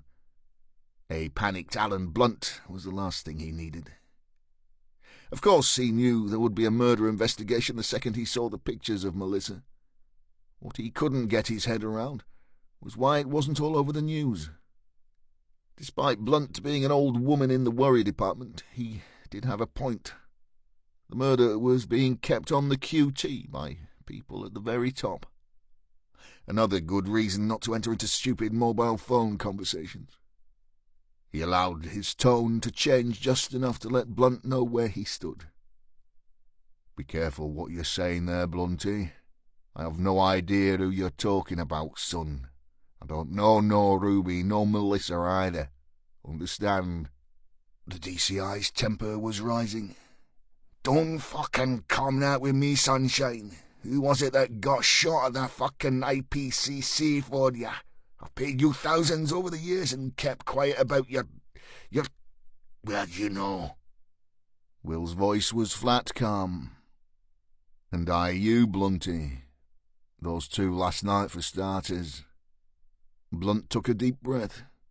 "Look, well, fighting and talking shite won't get us anywhere here. Listen, this investigation's been run by some guy called Stryker. It's not even a full DI. I mean, come on, the fucking sergeant running a murder inquiry. What the fuck's that about? Why hasn't my team got the nod? And why is there a full news blackout on the murder? I only found out by accident. No one outside Stryker's team knows anything." Garrett played dumb. "Maybe this Stryker guy's something special. And maybe someone upstairs knows more than you think. Well, maybe the IPCC turned up more than we thought." "Like what?" "I don't know. But what I do know is that this Stryker's going to examine this girl's past in fine detail. Her movements, her associates. I mean, what if someone finds out about our arrangement? I mean, look, well, fuck me. I'd be ruined. I'd be dead in the water. I'd lose everything. They'd say I was a paedophile, Will. A fucking nonce." Garrett listened to Blunt whine a minute or 2 longer, then stopped him. Blunty, calm the fuck down. No one's going to grass anyone. You just keep an eye on this Stryker bloke for me and report back what you can, okay? I'll sort everything my end. No one will be able to trace anything back to you, I promise. You know me, eh? Discretion is my middle name." The DCI exhaled loudly. "Right, okay, well, yeah, I suppose you're right. Okay, mate, stay in touch." Garrett sat and mulled over what he needed to do. Once Melissa had become enamoured with her drug dealer friend, she'd become an instant problem. Hence his decision to stop using her services. He was totally confident of Ruby's silence. Too much water under the bridge, too many favours, too much knowledge on both sides. But Miguel Jimenez was quite another issue. What if the delicious Melissa had indulged in some pillow talk with her pimp? What if she'd mentioned the names of some of his very special clients? What if she'd mentioned the out-of-town flats? The cops would be knocking on Miguel's door before you could say Jack Robinson. Loose lips. Dead girls were one thing, but he couldn't afford another IPCC investigation. Garrett lifted his case from the sofa and placed it on the table in front of him. He slid the 2 gold-plated locks to one side. The clasps flicked open and he lifted the lid. He opened the revolver and checked it, closed the case and walked to his door. He and Miguel needed a little chat. Loose lips. Sink ships. Henry was late for work. He was late because he'd waited for the party of schoolgirls from St. Jude's to come out of the front door. Well, actually, he'd waited for one particular girl to emerge. The pretty, skinny little blonde whose nakedness had sent him into raptures, who had made him explode within seconds. He'd needed to know her name. He'd needed to know where she lived. He'd needed to know her. Henry stood at the side of the school bus, watching, waiting. As the seconds ticked by, more and more of the group emerged. He was becoming concerned that he had missed his girl. Had she somehow left without him noticing? He felt his rage begin to build inside his skull, the relentless pressure mounting behind his eyes, blurring his vision. If he'd lost her, Henry thought his head may burst. Then there she was. He felt himself smile in the girl's direction, but she didn't see him. Pretty blondes never saw Henry, and this one was no different. She was too busy laughing and joking with her friends. He moved to one side, making himself more visible to her group, but she still didn't look. Too busy. Pretty, skinny blondes were always too busy. It had been the same all Henry's life. But those pretty blondes weren't too busy when it came to good-looking boys with flash cars and a few quid in the bank, were they? No, not those same pretty blondes that called Henry names, called him weird, called him porky, called him dirty. How dare they call him anything when they dropped their knickers at the sight of a flash car or a wad of notes? Who's dirty then, eh? They all became whores sooner or later, one way or another. All of them. They took money and gave their bodies. Henry was tired of whores. The whores he'd brought back to his house each week. The ones he'd picked up from the street in his car. The ones he took to his mother's old bedroom. No, Henry wanted a girl who hadn't been tainted, pawed, molested. Henry wanted this one.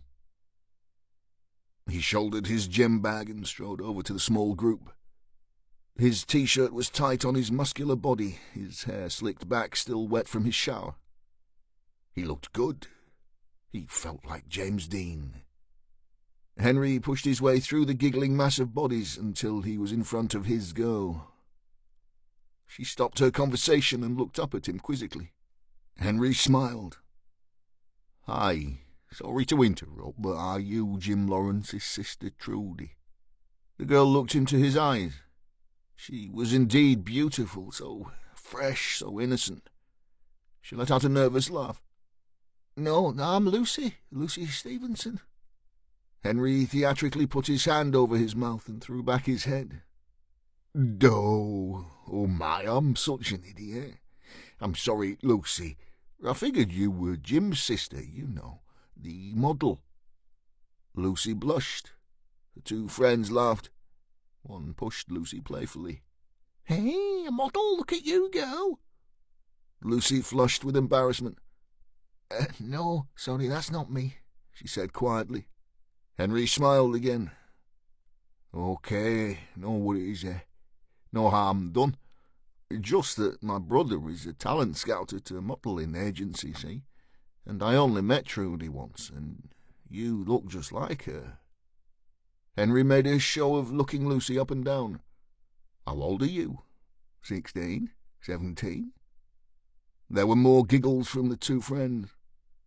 "I'm only 14, pouted Lucy, naively enjoying the attention from a grown man, even if he did seem a little weird. "Wow," said Henry. "You look older." He wagged a finger. "You know, I'm sure my brother could get you work. As a model, I mean." Henry knew he needed to move quickly before the teachers noticed him. Nosy teachers asking questions had got Henry into trouble before. Not at school. No, he'd always seemed to avoid them in school. But later, as he got older, as he got more desperate, well, that had been quite a different matter. "Look, Lucy, I know this is going to sound a bit creepy, but can I take a picture of you and send it to my brother? I'm sure he'll get you work. Nothing sleazy, of course, just catalogue stuff, you know, clothes, shoes, that kind of thing." Lucy looked to her two friends for support, unsure what to say. Henry saw that the remainder of the school party had boarded the coach.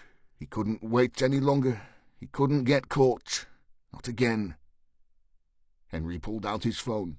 "Come on, big smile, Lucy." Lucy smiled. The phone clicked. "Great shot," he said, giving a thumbs up. Henry raised his eyebrows and put on his best serious face. "Now, as you're underage, the firm who my brother works for will need written permission from your parents." He looked into Lucy's sparkling blue eyes and felt the telltale stirrings in his jeans. He managed a smile. "So I'll need your postal address." As the girls boarded their coach, Henry typed Lucy's address into his phone as best he could. He stepped away from the exit door and watched as the bus pulled away. Henry couldn't hide his pleasure. Edwina Charles, the leisure centre's receptionist, the woman who had checked Henry's membership card twice a week for the last year, had observed the proceedings through the open window of her office. And Edwina didn't like what she had seen and heard. Not one little bit. Henry jogged back to work, checking his watch as he ran. He was, indeed, 15 minutes late, and that meant trouble. Trouble he didn't need, especially as he was desperate to finish work on time.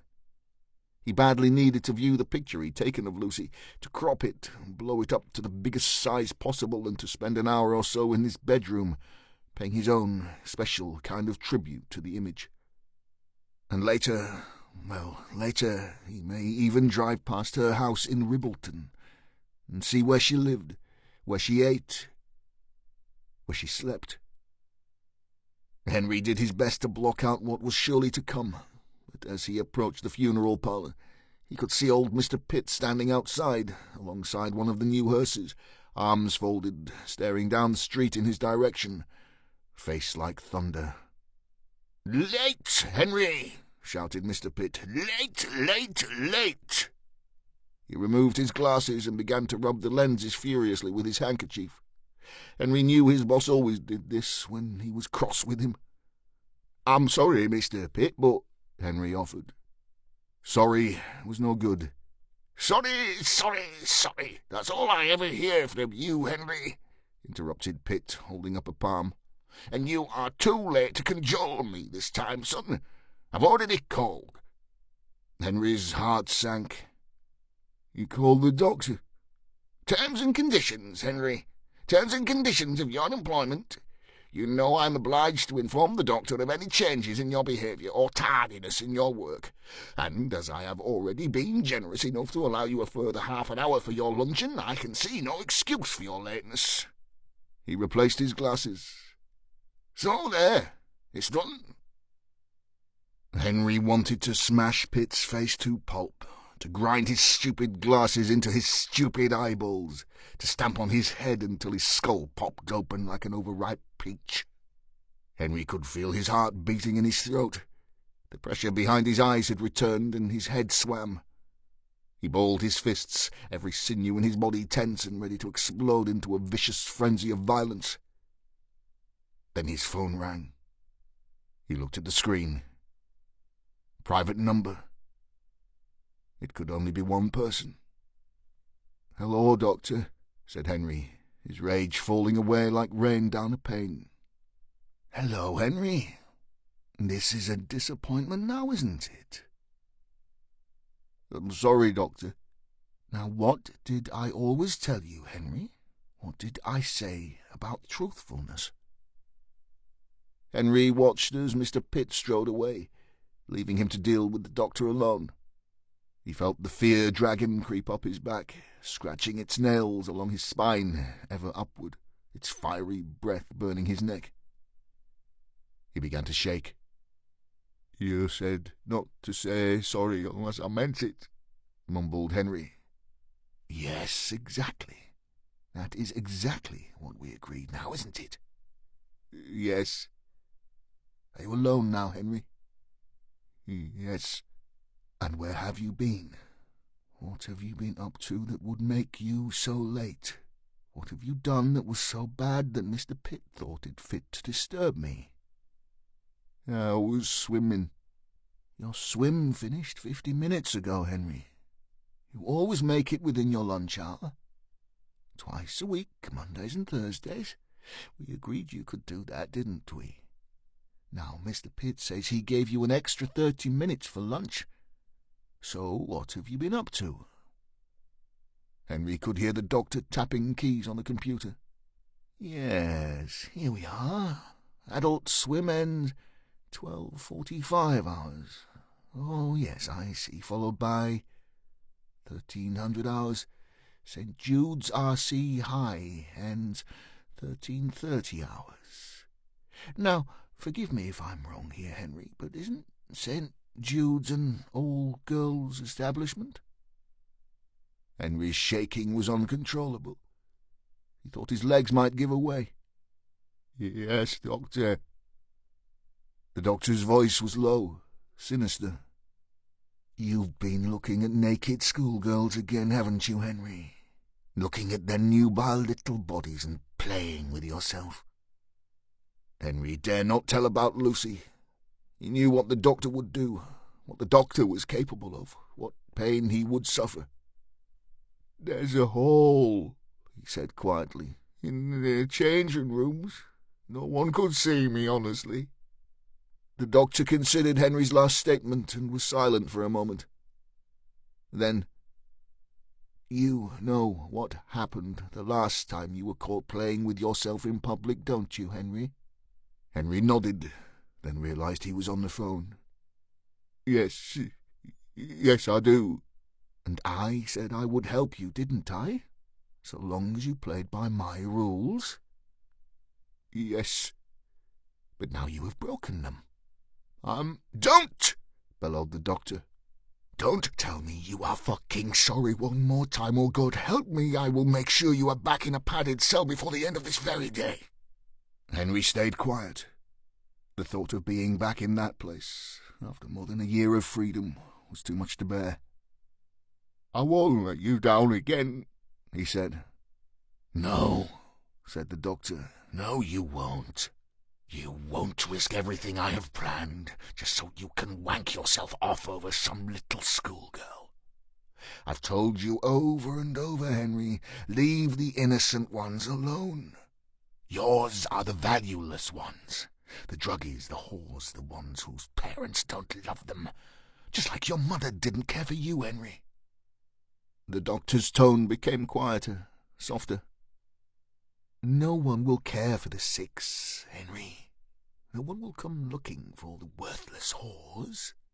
And when we are done, my boy, when we are as clever, then, maybe then, I will allow that spirit of yours its freedom." The doctor was businesslike. "Now, did you get rid of number 1?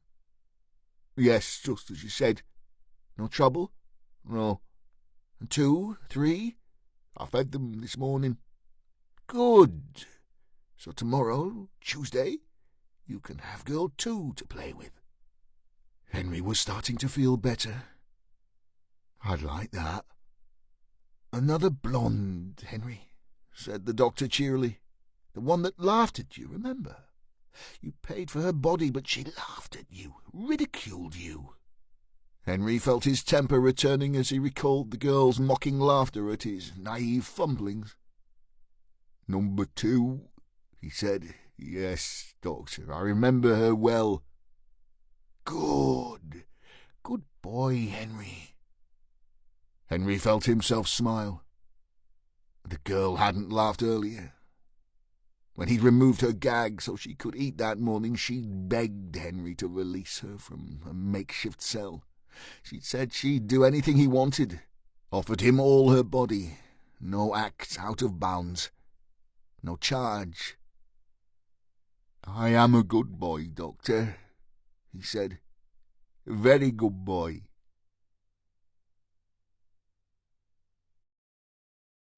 Chapter 10. Felicity Abbott, or Fliss to her friends, was a good solid detective, but her real talent was as a psychological criminal profiler. It was her job to identify the type of person the cops were looking for, what the perpetrator's background might be, where they might live, would they be married, what was their job. She would narrow down each trait until a suspect could be identified. It wasn't an exact science, but was now widely used by police forces worldwide. However, Lancashire was some way down the line from where she trained in the States. Abbott had spent 2 years at the National Centre for the Analysis of Violent Crime, NCAVC, Quantico, Virginia. Not only was it a centre of excellence for behavioural analysis, but profilers had access to VICAP, a database that compiled facts, statistics, and germane details regarding violent offences, including rape, assault, and murder, for the purpose of linking known offenders to previous or current crimes. As she examined the 8 crime scene photographs sent to Ruby Ward, she wished she had access to VICAP now. Abbott investigated each crime in the same structured way she had been trained to do at Quantico. First, she would look at the antecedent phase of the offence. Did the murderer premeditate his act? In this case, obviously yes. What plan did he have, and what was his motivation for killing? Was it pure degradation, sexual deviation, jealousy, hatred? Then she would examine the method used, the modus operandi, including any ritualistic or fantasy-based behaviours exhibited. Fliss considered the shocking images and mused. Jesus, I could write a book on this one. Of course, equally important to the case were the demographics of the victim. Where did she come from? What caused her to be where she was when the offence took place? Then, if they ever found her corpse, how was the body disposed of? Finally, as time progressed, she would examine how the murderer may respond to the fact they were being hunted. All these things would eventually create a picture. Small pieces of information would slot into place until Abbott could finally identify her prey. Or so she hoped. Fliss checked her mailbox, but the list of sex offenders residing in the local area still hadn't found its way in there. She stood and stretched, walked over to the office door and checked that Bob's new lock was secure. Satisfied they now had a locked room in which to work, she again lifted the pile of crime scene pictures from her desk and began to reattach them to the whiteboard on the back wall. The last item in the pile was a photocopy of the note found inside the envelope. She read it over. When I was 1, I had just begun. Abbott shivered.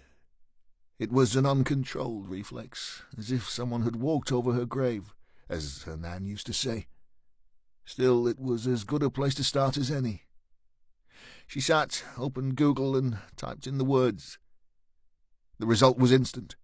Whoever had written the note had either intended the cops to discover its origins quickly, or it was there purely to tell them something the killers wanted them to know straight away. This was not a difficult puzzle to solve. When I Was 1 was the start of a children's poem by A. Milne, entitled 6. Abbott instantly knew why she had shivered. Her mother had read Milne's stories and poems to her as a small child. He was the English author best known for his tales about Winnie the Pooh. Fliss was enchanted by the Pooh stories and loved the way Milne's poems rhymed so nicely. 6 was such an innocent little verse. In the poem, a young child recounts his previous 5 years and how life was just beginning. But 6 was going to be the very best year of all. Yet as Detective Felicity Abbott read and reread the short script, Milne's verse took on a whole new, malevolent meaning. When I was 1, I had just begun. When I was 2, I was nearly new. When I was 3, I was hardly me. When I was 4, I was not much more. When I was 5, I was just alive. But now I am 6. I'm as clever as clever. So I think I'll be 6 now, for ever and ever. She grabbed her phone and dialed Stryker. He answered on the second ring. "Speak," he said. "Boss," she breathed, it's Fliss at the office. That note, the one on the envelope, it's a poem. It's called 6. Boss, this isn't a clue. This is a notice of intent." "Shit, Stryker. I think there are going to be 5 more girls." Chapter 11. Stryker closed the call and let out a long, pained sigh. He and Maureen Simons had just dropped a rather inebriated Ruby back at Avenham House and were on their way to see a man by the name of Philip Worthington, Melissa's old caseworker. He had an office in the centre of town and was expecting them. The news Abbott had just presented to him had not come as any great shock. After all, if you were going to go to all the trouble of creating a dungeon to rival E.L. James's wildest imagination, film your exploits and thumb your nose at the cops, why stop at 1? No, Stryker knew there was more to the murder than met the eye. It wasn't just about sex and depravity. It was something else. Unfortunately, he had no idea what that something was, and was hoping Felicity Abbott would be able to answer that riddle sooner rather than later. He opened another call. "Bob, what are you up to now?" "I'm just on my way up Callan to have a word with a guy by the name of Miguel Jimenez. Apparently Melissa was found at his flat the last time she went AWOL. For him? Loads of it. Drugs, violence, living off immoral earnings. A pimp, then. In 1, boss. Good. You need another pair of hands?" "No, I'm a big boy." "I saw. And my door lock?" "Causing all kinds of consternation in the CID office, boss." "Good. Soon as you're done with this Jimenez, meet us back at the Nick." "Yes, boss." Stryker pushed his phone back in his pocket and turned to Maureen Simons. "You heard of a guy called Jimenez?" "Miguel Jimenez?" Stryker nodded. "That's him." "Oh, yes, real badass boy. Likes to think he's big time. Supplies crack to the street girls, runs a few himself. Why?" "Apparently Melissa was found at his gaff the last time she went missing." "And from that you figure Melissa was whoring like her mother?" Their uniformed driver swung the car up to the curb and pulled to a stop. Stryker shrugged his massive shoulders and leaned into the door. "Let's go and ask social services that same question, eh?" Philip Worthington's office was tidy, very tidy. As Stryker and Simons folded themselves into two very tight wooden chairs, Worthington carefully lined up his pen at a right angle to a thick file that sat in front of him. Other than these two items, his desk was clear. Worthington himself was not so tidy.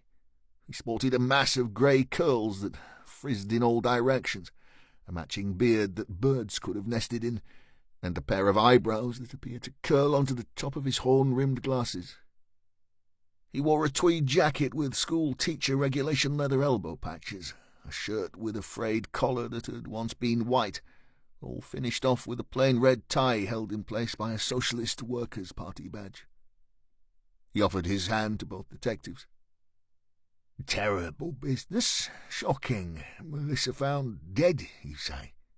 "It is shocking," said Stryker, "but I must ask you, for the moment at least, to keep this conversation within these walls." Worthington nodded.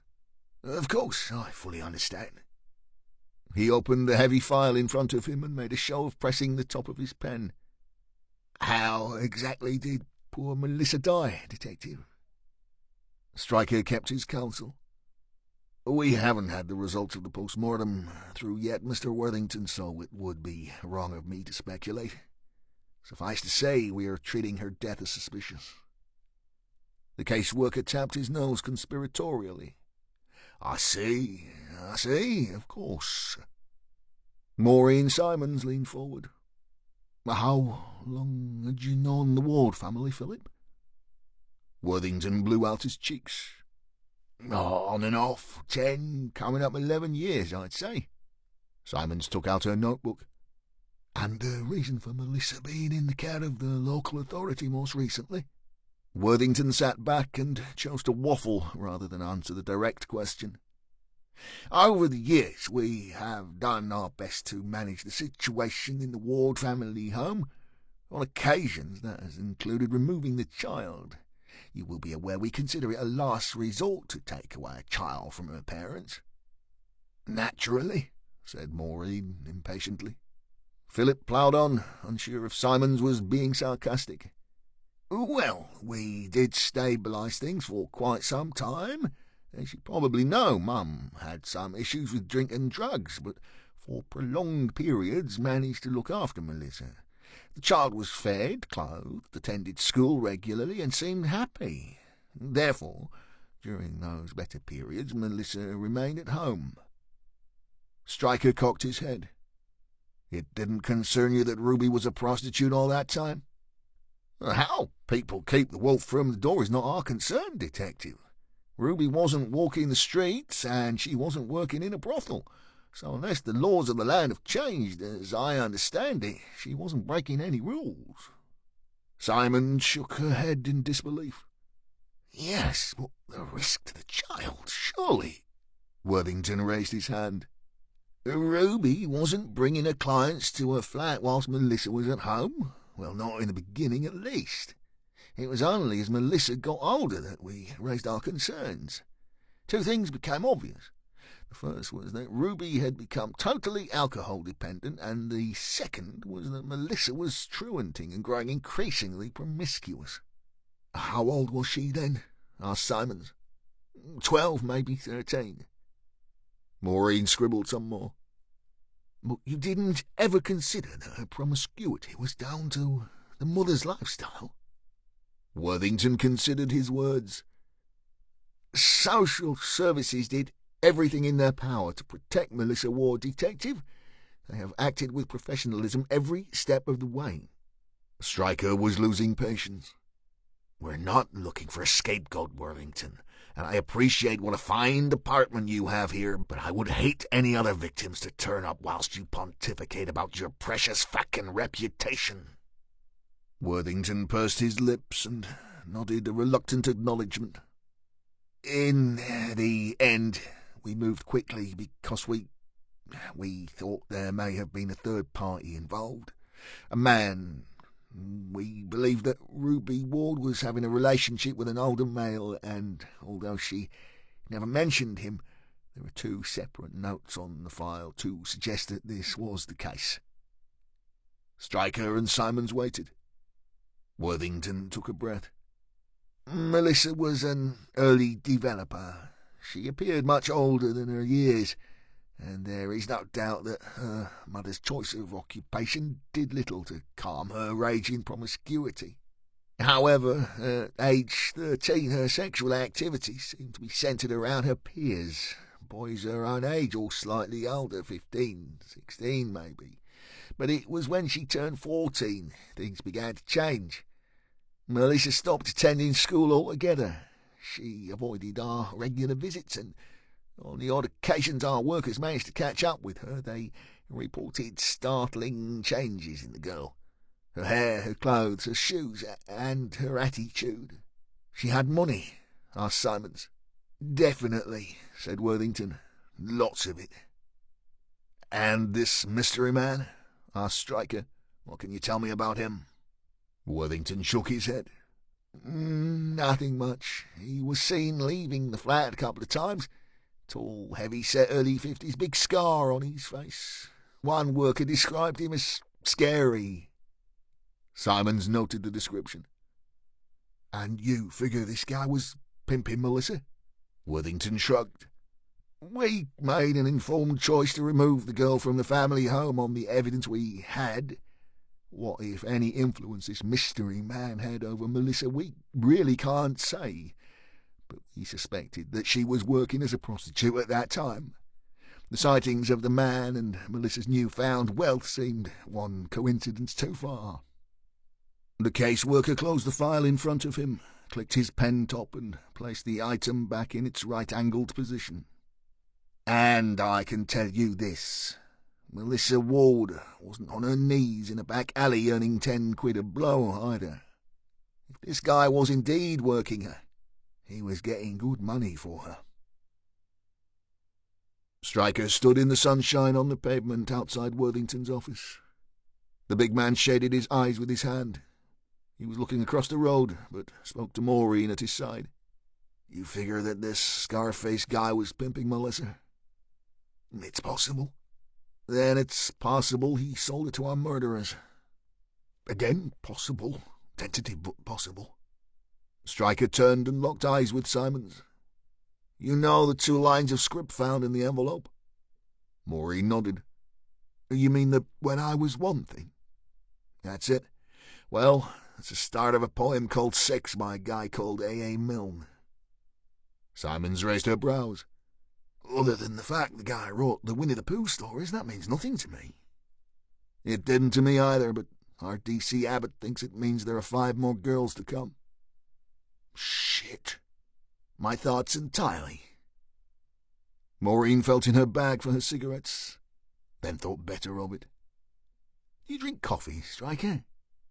I do so. Italian is my preferred cup. Nero's? Stryker nodded. The pair sat opposite each other in the American-owned chain on the corner of Market Street and Friargate.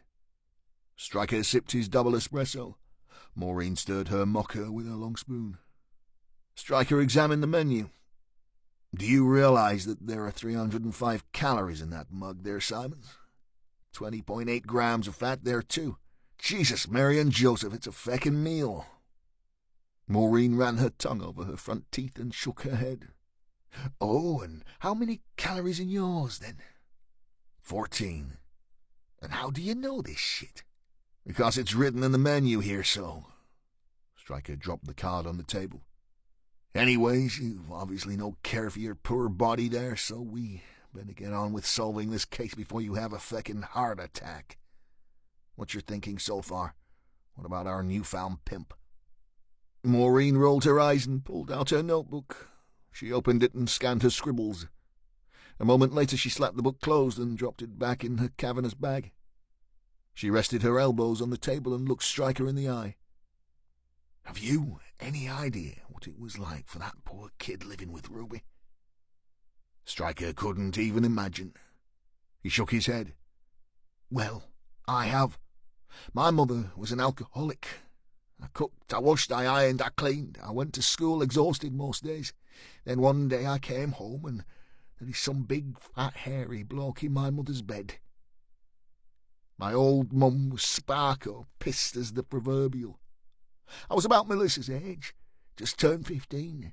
Believe it or not, I was a skinny little thing back then. Anyway, I ran straight to the kitchen, as always, and started the tea. As I'm at the stove, hairy man comes in behind me, stark bollock naked, dick sticking out in front of him. Real proud of it he was. Bet you ain't seen one like this before, he says. Why don't you touch it? Stryker was wide-eyed. What did you do? I grabbed the carving knife and went to cut his knob clean off. Feck. Maureen laughed down her nose. He ran off like a scolded cat, he did. She took a sip of her coffee and disappeared into another world for a second or two. When she returned, she said, I came home 3 weeks later to find me mum dead on the carpet. Paracetamol overdose. I'm sorry. Simons wrinkled her nose. Ancient history. But it does give me a small insight into what could have been going on in that flat. She tapped the table with a finger. I mean, let's just say that this Scarface bloke, this pimp, was Ruby's lover for a time. He sees that Melissa is growing up, running wild, and with a bit of gentle persuasion and maybe a few quid, he persuades the child to have sex with him first. That's normally how it goes. Then he starts to buy her a few expensive things. He treats her nice. He understands her. He grooms her. Then he suggests that she could make money having sex with his friends. At first she finds this exciting, and the money is more than she's ever dreamed of. Stryker pointed. But she gets herself taken into care, and Scarface loses easy access to her. Maureen cocked her head. Sounds about right. So, how did she end up dossing in a house on the Callan with another pimp, Miguel Jimenez? Simons leaned in. You have to remember that Melissa was a broken individual. In all probability, she would have believed that this Scarface guy had feelings for her, maybe even viewed him as a father figure, as weird as that sounds. Once he dropped her, she needed that emotional contact to be replaced, and Jimenez was only too happy to do that. It's classic. So you think Scarface dropped her because she was in care? Maureen turned down the corners of her mouth. I've been involved in several child prostitution investigations, Stryker, and child prostitutes are just that. Children. Maybe, as you say, it was just that she was no longer easily available to our groomer. Maybe the guy's clientele liked them very young, and at 15 and busty, Melissa didn't fit the bill anymore. Who knows? Stryker drained his espresso. And maybe because she was losing her value to this Scarface guy, he had one last very special client left for our Melissa. You mean our killers? The snuff movie makers? Stryker shrugged. Maureen shook her head. I've worked with sexual deviants most of my career, boss. I've seen some terrible things, but I've never seen anything even resembling a snuff film. Until recently, I would have said that they were an urban myth. There was an allegation that the Manson family was involved in making such films to record the murders back in the late 60s, but none were ever recovered. Maureen wiped foam from her mouth. However, we now have Peter Borges. Stryker furrowed his brow, but stayed quiet. Maureen drained her coffee. Borges is an Austrian who is currently on trial in Thailand, suspected of numerous crimes against children. The allegations include filming the torture and rape of girls as young as 10. Most of his victims' bodies have never been recovered, and the films are allegedly changing hands on the dark web for $10,000 a time. I don't see money as the motive here, Simons. Maybe not for our rapist in the gimp mask, but what about the guy in charge of the camera? Stryker pursed his lips. It's possible the film was made for commercial reasons. But if that were the case, why send it to Ruby? Why not just circulate it to the sickos who'll pay $10,000 to watch it and dump Melissa's body? I mean, come on. How many 15-year-old runaways have we on the books? We wouldn't even be looking for Melissa, let alone investigating her murder. He blew out his cheeks. They wanted us to know what they'd done. Or someone else? Stryker stretched his massive frame. Maybe Bob can get some answers from this Miguel Jimenez dude. Maybe, said Simons, but I wouldn't hold your breath. Chapter 12. Will Garrett watched from a distance as Detective Bob Higgins stepped out of his CID car, rubbed his aching back, and reluctantly slipped his arms into his jacket. No doubt he too wanted a word with Miguel Jimenez. Garrett had already been to see the unfortunate pimp, and there was no way on God's green earth he would be talking to anyone. Garrett hadn't needed to threaten him either.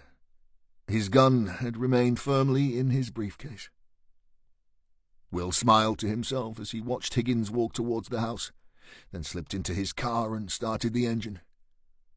One less pimp, one less problem. Bob's shirt was already stuck to his spine with sweat, and he looked up at the cloudless sky, hoping for a change in the weather. No chance. He stood outside the Jimenez house on Downing Street and considered that if any of the modern-day prime ministers had ever been unfortunate enough to live on this particular street of the same name to the famous London landmark, they may have treated the poor a little differently. As with many of the houses on the development, the semi had been recently refurbished and looked tidy enough. Improving the houses, replacing the roof tiles, fitting double glazing was all well and good, thought Bob. However, improving some of the residents was quite another matter. As with many other housing estates in the land, there were good, honest, law-abiding people on Callan, just not enough of them. Parked outside the semi, 2 wheels on the footpath, was a shiny blue Subaru Impreza. Bob noted the registration and wiped sweat from his brow. But he has AC. The burly detective strode down the path and rapped on the newly fitted plastic double-glazed door. Nothing. Bob peered through the front window. The television played on the wall above the fireplace. A solitary cup and a packet of cigarettes sat on the top of a small circular coffee table. Alongside the pack lay a bunch of keys. The fob bore the Subaru logo. Bob walked around the side of the property. The kitchen door was situated on the gable. Again he knocked with no response. This time he tried the handle and the door opened. "Police!" he shouted. "Anyone home?" Bob stood in the small kitchen. It was as clean and tidy as the Impreza parked out front. All the dishes had been put away, the worktops wiped clean. The room smelled vaguely of bleach. Bob stood and listened. He could hear the TV in the lounge, but nothing else. No running water, no shower tinkling, no bath running or toilet flushing. In bed, then? It wouldn't be the first time that the experienced detective had roused a suspect from his pit at 4 in the afternoon. But the neat and tidy home, the polished car, just didn't fit with an all-day sleeper. Bob opened the door that led into the tight hallway. What he saw stopped him in his tracks. He listened again for the sounds of another human being in the house, heard nothing, checked where he was standing, stepped back the way he'd come, and opened his phone. "Hi, sir. Stryker. Are you still with Maureen?" "Just pulling into the nick now, Bob. What's up?" Bob swallowed. "I reckon you should pick up Fliss Abbott, boss, and the 3 of you get over here to Jimenez's gaff. Call CSI too, eh? You found another girl there, Bob?" "No, boss, but I found Miguel Jimenez."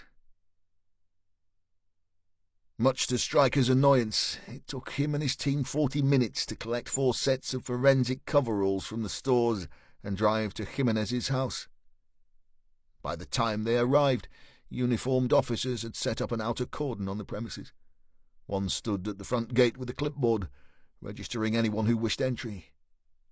Phil Grover, the police surgeon, sat in his car across the street eating a sandwich and chatting to Bob Higgins. CSI were kitting up on the drive. The moment Bob saw Stryker, he stopped his conversation and walked over. "You got a suit for me, boss?" he asked. "Bag in the boot," he said. "What do we got?" Bob found the package he wanted, tore it open, and began to pull on his coveralls. "Jimenez is hanging from a noose tied to his banister. Suicide?" Higgins found his paper hat, checked he had it the right way round, and stretched it over his bald head. "Doc says no, and it don't feel right to me either, boss. Honest, it doesn't. Anyway, Phil is waiting to walk us through it." Stryker nodded and wandered over to where the police surgeon was finishing his sandwich. Grover was a Liverpudlian, a Scouser through and through, with a thick accent that belied his intelligence and expertise as a medical examiner. "Right there, la," offered Grover, wiping his hands before offering to shake. Stryker almost smiled. "Not bad there, so, Phil.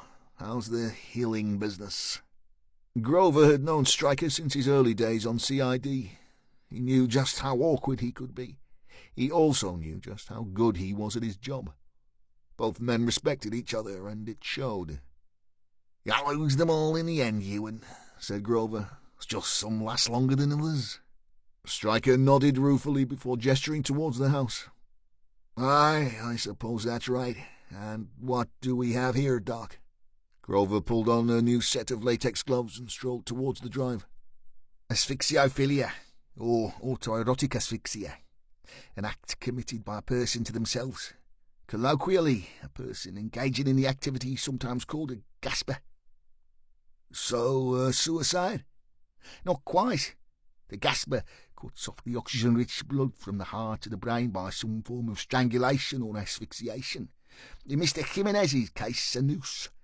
The sudden loss of oxygen to the brain and the accumulation of carbon dioxide can increase feelings of giddiness and pleasure, all of which will heighten masturbatory sensations." Stryker was incredulous. He was masturbating with a noose around his neck? A la Michael Hutchins and David Carradine, if you believe the tabloids. Grover tapped both temples with his forefingers. "You see, when the brain's deprived of oxygen, it induces a lucid semi-hallucinogenic state called hypoxia. Combined with orgasm, the rush is said to be no less powerful than cocaine and just as addictive." The pair reached the back door. "I'll stick to endorphins and exercise," said Stryker. Stryker, Dr. Phil Grover, Simons, Higgins and Abbott checked each other over before entry. No one wanted stray bits of hair or any other contaminants at the scene. Just before each entered, they pulled on paper overshoes. Moments later, the five filed into the hallway, where the corpse of Miguel Jimenez dangled from what appeared to be a realistic hangman's noose. Jimenez was naked from the waist down. On the floor at his feet were several pornographic magazines, with their pages open to display his preferred shots. "Big into his BDSM," muttered Simons, glancing at the content. "Not unusual," offered Phil Grover. "Gaspers and gimp masks seem to go hand in hand." The police surgeon gazed upward. "As you can see, the rope he used had been slung over the banister on the landing and then secured to the angled banister serving the stairs below, using a slip knot. Once the forensic guys cut him down, they'll confirm for certain, but I reckon just one tug on that loose end," he pointed, there dangling between the 9th and 10th spindles, would have simply dropped Miguel down safely to the floor. "And of course that was his intention," said Fliss Abbott. "Get himself off, then reach over and release the rope." "In one," offered Grover. "So why didn't he?" asked Simons. "I mean, how could he have got it so wrong?" "Not just him," said Abbott, treading the stairs so that she had the same view of the hallway as the deceased. "Over 200 a year die this way in the States." Phil Grover examined Jimenez's right hand, pulling a magnifier from his coveralls to get a closer look. "You were right there, young lady," he said. Then, noticing something of interest to him, added, Now that is odd." Stryker was desperate to know what Grover was thinking, but had worked with him long enough to know not to interrupt when he was in full flow. The doc took a pen from his pocket, lifted the corpse's penis slightly, and used his magnifier again.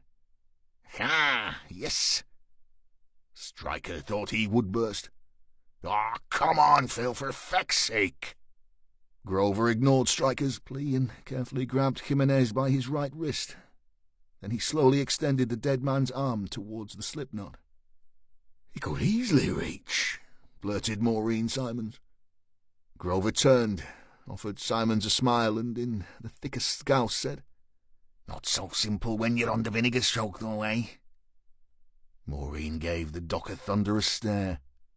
"Let me guess, you and Stryker went to the same charm school?" The doc nodded. "We have the same sense of humour, detective." "Well, Jimmy Tarbuck, you ain't," she spat, turning on her heels. "I'm going outside, so you two can talk about wanking in peace." There was an awkward silence as Maureen shuffled out of the house. Stryker shrugged. "It's been a long day. I think she needs a fag. That or food. I'm never good when I'm hungry myself. Come on, we can talk outside. Let's leave the CSI boys to get on with it." The team exited to find Maureen spending equal time pulling on her embassy and picking at her nails. The team stood in a circle on the driveway, Stryker ensuring he was furthest away from the smoking detective. He'd lost his father to lung cancer, who had never smoked a day in his life, and had no desire to follow in his footsteps. Phil Grover removed his paper hat to reveal a shock of jet-black hair that was the closest thing to a mullet Maureen Simons had seen since she'd watched Staying Alive on the box. She finished her fag and flicked the stub into the street. "I hope you bought your barber a retirement gift," she offered with a thin smile. "Must have been cutting hair since Kevin Keegan played for your team." Phil was about to make a stinging retort, but Stryker was in first. "We're not here to squabble. We're here to find out what happened to the guy hanging from that feckin' rope in there. Understood?" The pair looked suitably sheepish. Phil Grover took a deep breath and pulled out a notebook. "Okay. The deceased is believed to be Miguel Peter Jimenez, 22 years, born here in Preston. English mother, Spanish father. I arrived at the scene at 1640 hours and pronounced life extinct in the presence of D.C. Bob Higgins. Cause of death is presumed asphyxiation by strangulation, but of course we'll need the PM to confirm that. My initial observations were that the deceased had been partaking in a practice known as autoerotic asphyxia, where the party stimulates themselves whilst depriving the brain of oxygen. However, this is a very dangerous sex game to play, and things can go wrong and often do go wrong." "As in this case," offered Bob Higgins. Grover shrugged. "I'm not so sure, Bob. If Jimenez had indeed been desperate for a little autoerotic fun this afternoon, the set-up just doesn't work for me." Fliss Abbott was in. "Me either, Doc. OK, the rope, the noose, the slipknot is all textbook, and finding the body of the asphyxiophilic half naked and with pornographic material strewn about is also straight out of the manual. But bodies found at the scene of an accidental autoerotic death often show evidence of other paraphilic activities, such as fetishistic cross-dressing or sadomasochism." Grover raised his eyebrows. "You know little about this subject, then, Detective, Abbott? Fliss Abbott. And yes, I do. I studied the sexual deviances of serial killers when I worked in the States. Autoerotic deaths formed part of one of my theses." The doc was impressed. "And have you any other observations for us, Miss Abbott?" Fliss nodded. "Yes. I'll bet the only fetishistic pornography we find in that house are the magazines laid at our victim's feet, and they looked unused and brand new to me. Also, when you stand on the stairs at head height to the victim, they can't be seen. What was the point in those mags being there if Jimenez couldn't see them? Also, gaspers meticulously plan these events, often building up to them for weeks. Our victim wouldn't just get up from watching Jeremy Kyle, mid-brew and fag, and think, 'I know, I'll just hang myself from the banister.'" Grover looked at Stryker. "She's good, mate," he said with a smile. Stryker grunted. "We'll see. There's more to being a detective than studying things in a book, Doc. You got any more for us?" Grover shook his head and gave a somewhat deflated Fliss Abbott a knowing wink. "Well, you all saw that Jimenez could have reached that slipknot with ease. Now, that is not to say that failing to save himself in itself is suspicious." Grover looked over to the now calm Maureen Simons. Grabbing at something to save your life when you're semi-conscious isn't that fucking easy. After all, that's why these guys are regularly found dead with the pants down. However, Grover began to unzip his coveralls. If that was simply the case, I would have expected panic to set in. I would have expected to see scratches on the banister as our boy thrashed around, desperate to grab the rope. That and paint under his nails as he missed his target. Then I'd expect torn flesh at his throat as he clawed at the noose in his final throes. And, offered Stryker. Grover shook his head. None of the above. And he hadn't ejaculated either, had he? Stated Abbott, her confidence returning. 2 points to the scholar, said Grover. Again, the PM will confirm, but I'd say 90% no. So his hands were tied? Asked Bob. Grover shrugged. Or held by someone very strong indeed. Stryker scratched his head. How long had he been dead, Phil? I would hazard less than 6 hours. I'd say Bobby had just missed a very important lunchtime visitor. Stryker nodded. Right, well, let's get the house-to-house teams going. Maybe a nosy neighbour saw something. Bob, Maureen, Fliss, let's get back to the Nick. We have a video to watch. Chapter 13. The team sat around in their tiny office, each detective sipping coffee and dreading what was to come. "Okay," said Stryker. "Before we review the film, let's see what we have, okay?" Nods all around. He tapped a growing file on his desk. According to social services, Melissa Ward was officially taken into care of the local authority because she had been regularly truanting. However, around that same period, case workers reported a tall, well-built white male in his 50s visiting the family home. He had a distinctive scar on his face. Now, the evidence is tenuous and circumstantial, but social workers also reported changes in Melissa's behavior at this time and suspected that she was working as a child prostitute. Question 1, was this Scarface pimping the girl? Either way, she was removed to Carr Street Lodge, away from Ruby and our unidentified man. If this man was indeed selling Melissa with Mum's approval, that was going to make life difficult for him.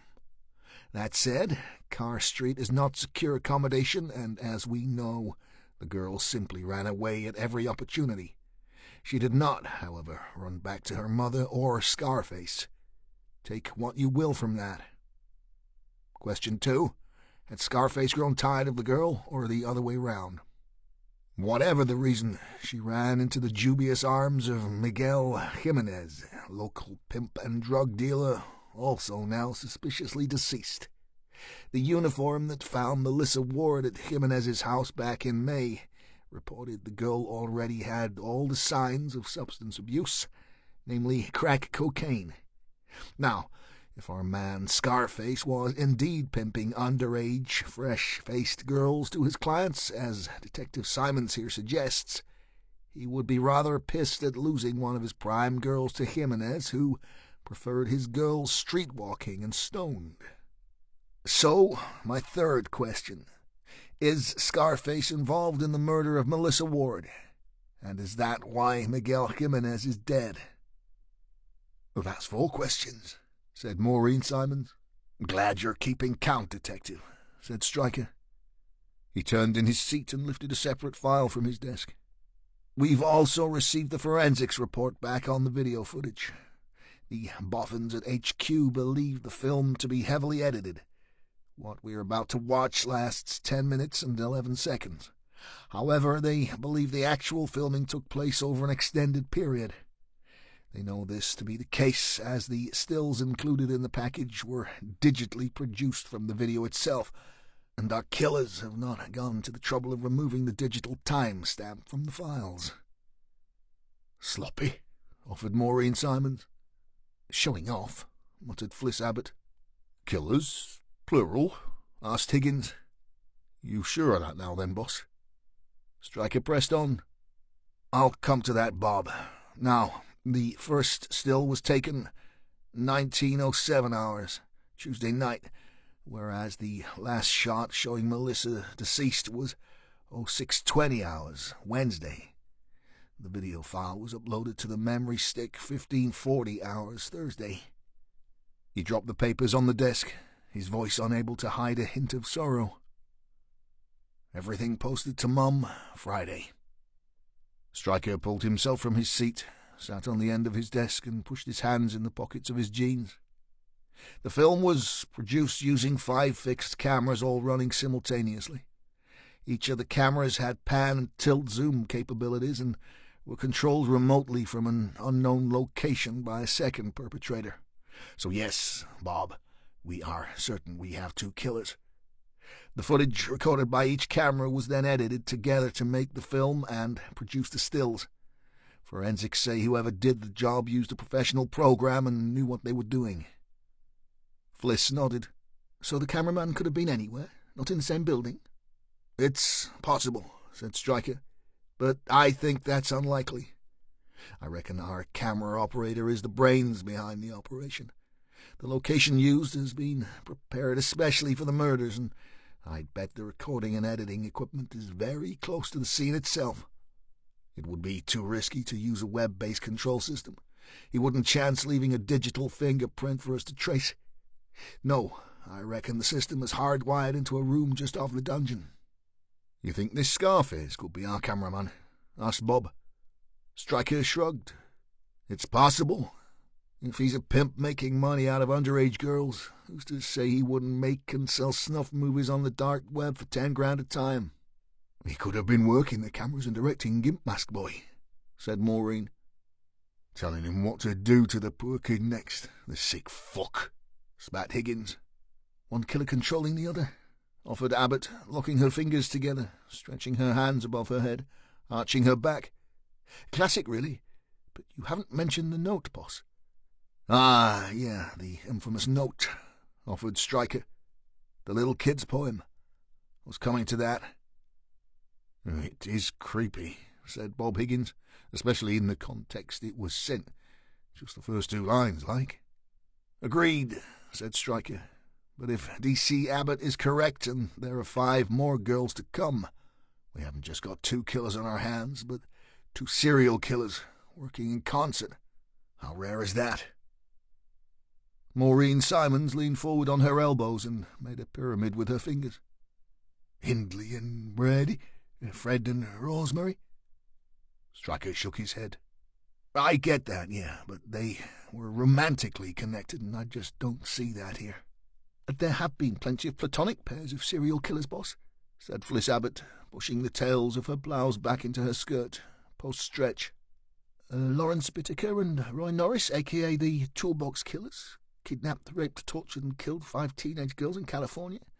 Delfina and Maria de Jesus Gonzalez set the record for the most prolific murder partnership. The 2 sisters ran a brothel in Mexico and murdered 90 women. Closer to home, in the 1980s, friends John Duffy and David Mulcahy raped and murdered multiple women near British railway stations and were dubbed the Railway Killers. I could go on. Stryker couldn't help but be impressed by Abbott's depth of knowledge. Okay, he said, you win. So let's say we run with your synopsis. Are our killers sending notes and leaving clues because they secretly want to be caught? Is that it? Fliss shook her head. No, boss. It's a myth that serial killers want to be caught. Serial offenders may suffer some form of guilt complex after having committed a murder, but this quickly pales away. They need to satisfy their addiction to feed their fantasy. They enjoy what they're doing too much to want to get caught. However, some are so confident they believe they are untouchable and leave clues, even calling cards. The only weird thing about this poem is the killers appear to suggest exactly how many victims there will be. That I've never seen before and doesn't fit a serial killer's profile. Stryker examined the young detective. She was indeed bright. He flicked through the papers on his desk until he found the complete poem. He lay it in front of him and began to read. Feeling the first electrical pulses begin to creep up his spine, He waited for the explosion of energy in his skull. Closing his eyes, he rested his hand on the sheet of paper and let his head fall, allowing the surge of dynamism to take charge of his senses. Seconds later he looked up, finding the gaze of Felicity Abbott.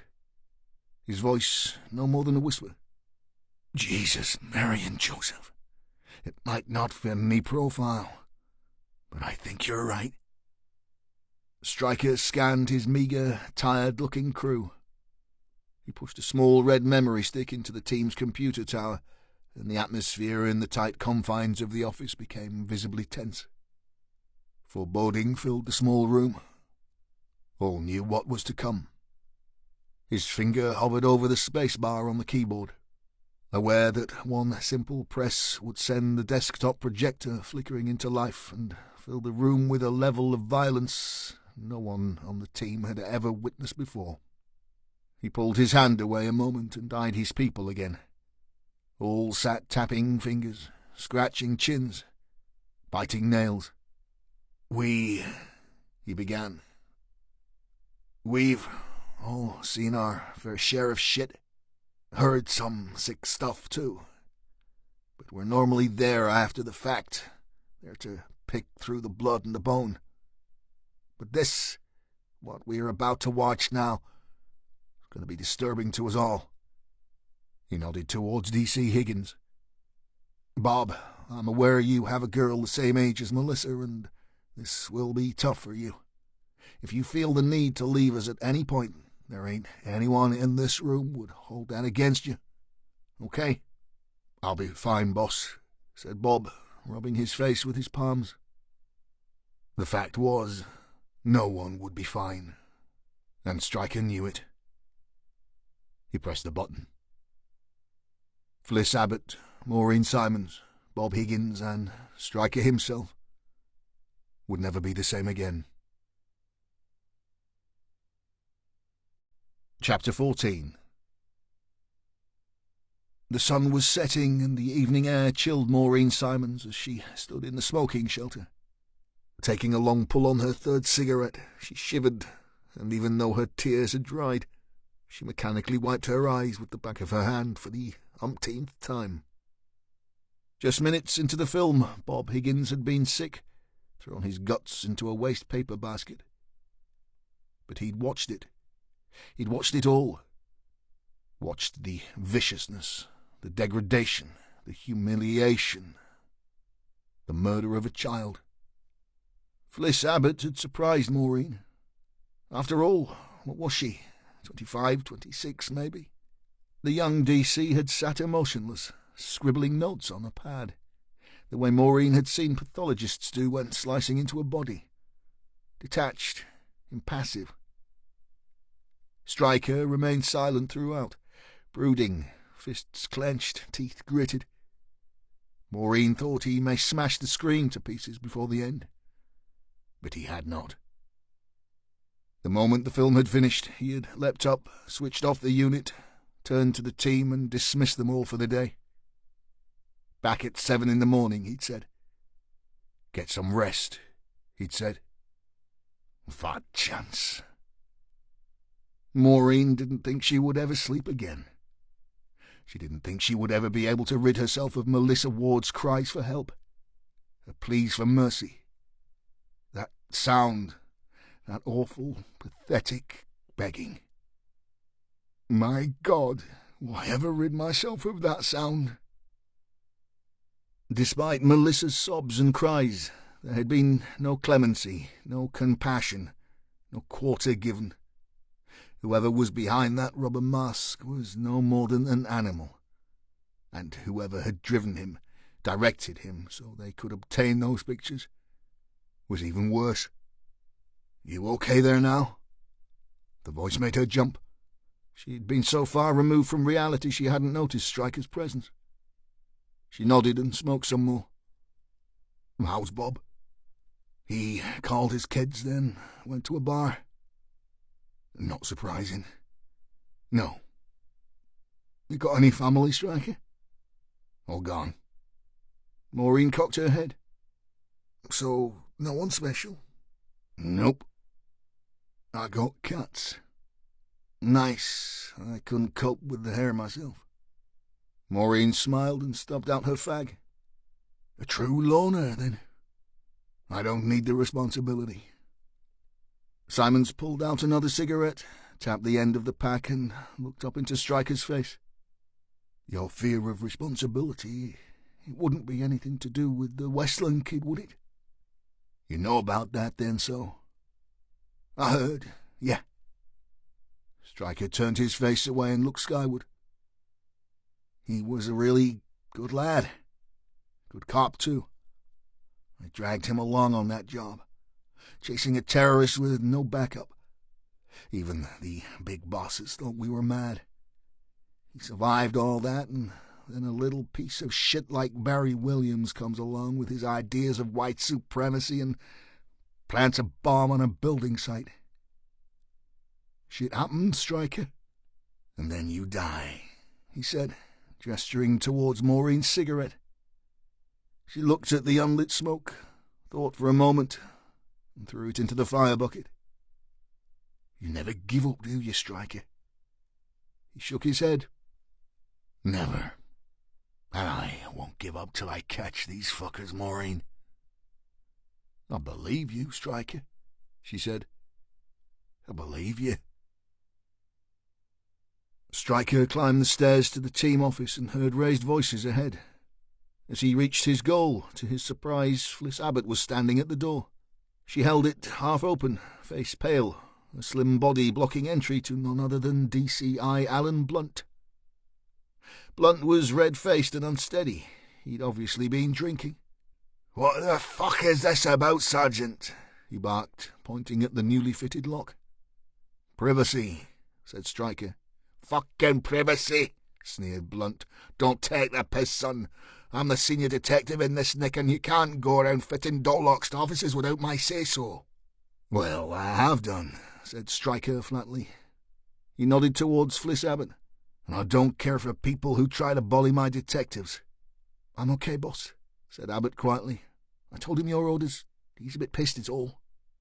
Blunt staggered slightly and snorted his derision. "I'll fucking do as I please, darling, and some little split ass won't stop me." He pointed at the doorway. "If I want to go in there and see how things are progressing with little Melissa, I fucking will." The instant Blunt spoke Melissa's name, Stryker's head filled with static. Millions of minuscule pieces of cerebral information poured into his skull, flashing across his eyes like binary code on a screen. He stepped forward and grabbed Blunt by his jacket lapels. The Chief Inspector was a little under 6 feet, around 15.5 stone. Stryker lifted him up like a rag doll and slammed him into the wall. "Now, Chief Inspector," he hissed, his face inches from Blunt's, "I'm curious as to how you've obtained the name of our victim there. I don't recall mentioning it to you." Stryker's head was clearing. Whatever had been going on in his brain had settled on one very pertinent fact. His sharp blue eyes bore into the DCI. "I think you know her name because you knew the wee girl, didn't you?" Blunt struggled violently, face contorted with rage. He kicked out at Stryker, who merely twisted his body and leaned into Blunt, his massive frame squashing the bloated detective and knocking the wind from his lungs. "I'll have your job for this, you paddy bastard," panted Blunt, doing his best to swing punches into Stryker's kidneys between words. Stryker had heard enough, dropped Blunt back on his feet, drew back a massive tattooed arm, and delivered a ferocious slap to the senior detective's face. Fliss Abbott winced as she heard the terrific blow connect with Blunt's jowls. "That's got to hurt," she said under her breath. Blunt reeled from the blow. His head swam. He staggered backwards until he reached the wall, where he steadied himself, hands on knees, blowing hard. He touched the side of his face where Stryker had made contact, examined his fingers for blood, but found none. Finally he raised his head and locked eyes with his foe. "I want your resignation on Errol Graham's desk within the hour, Stryker, or God help me, I'll have you locked up for assault." "I didn't see any assault," said Fliss Abbott, head cocked, wry smile. "I saw you fall into that door frame there, half pissed." Blunt flashed a look in Abbott's direction, then turned to Stryker, who shrugged his massive shoulders. "You heard what the lady said, Chief. Maybe you need to take more water with it." Blunt straightened himself and sneered. "You think you're clever, eh, Stryker?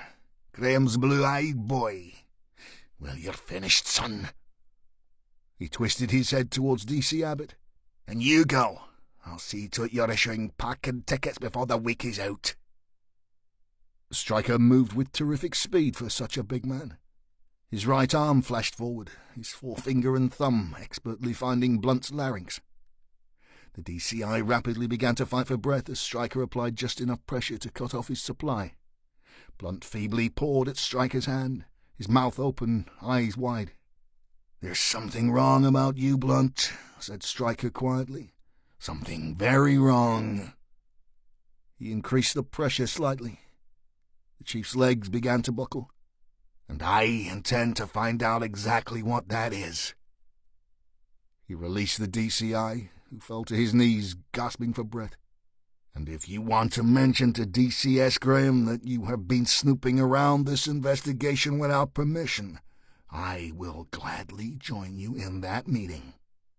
Now," he said, turning to Fliss Abbott, "you got a car, detective?" She nodded. "Good," he said. "I'm too tired to run home tonight. You can give me a lift. Close the office door, eh?" He looked down at the choking senior detective. "Make sure it's locked."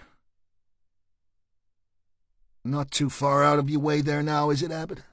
asked Stryker. Fliss drove her Mini steadily out of the city towards the motorway. "Not at all, boss. In fact, I think we're pretty much neighbours." "You have a house on Buckshore?" "Well, not a house too rich for my taste, but a flat, yes." Stryker fell silent for a moment, then turned in his seat. "You were very professional today, Abbott. That was a tough one, watching that video." Felicity Abbott was 26, with a petite figure and sharp features. Her best features were her expressive eyes. Some would have called her geeky, yet she had something attractive about her that Stryker couldn't quite put his finger on. "I spent almost 2 years studying serial killers," she said. "I've seen quite a few sick videos in my time." She glanced over to Stryker. "Never seen someone take a life on film, though." "Me either." Abbott nodded. "You don't drink, do you, Stryker?" "Never touch a drop." Abbott indicated to turn, bit her lip, shot her boss a knowing look, and took a chance. "You won't mind if I have one, though, will you?" Stryker walked from the bar, carrying Abbott's Jack and Diet and his bottle of water. He went to sit in one of the trendy curved seats opposite the young female detective, found they were too small for him to fit into, and opted for the bench. "Bet you're a bundle of laughs to sit next to on a long haul," said Abbott, a cheeky grin on her face. "I'd buy 2 seats," he said. "Really?" Stryker scratched at his beard with both massive hands and raised his brows. "No. Are you always so naive?" Abbott sipped her Jack and smiled. "It's been said before. But hey, you must be, 20 stone?" "I'm 280 on a good day. I've always been a big guy, you know. I was 200 pounds by the time I was 15. A waiter brought over cutlery and laid it in front of Stryker. He checked it for cleanliness, nodded his satisfaction, and turned to Abbott. "You sure you don't want anything?" Abbott picked up her glass. "This is just fine for me. Too late to eat now." "Never too late," said Stryker, unwrapping his napkin. "What did you order?" asked Fliss. "Chicken." "With?" "More chicken." At that, the waiter returned with a full roast fowl on a large oval plate. "You weren't joking there, Stryker," said Fliss. "Carbs are the enemy of man," he offered, removing the skin from the bird before tearing into it. "And fat is its rival." Fliss watched as Stryker devoured the last of the meat on his plate. "I've never seen anyone eat so much so quickly," she said. The detective sergeant wiped his hands and mouth with his napkin. "I feel better now," he said. "Good," smiled Fliss.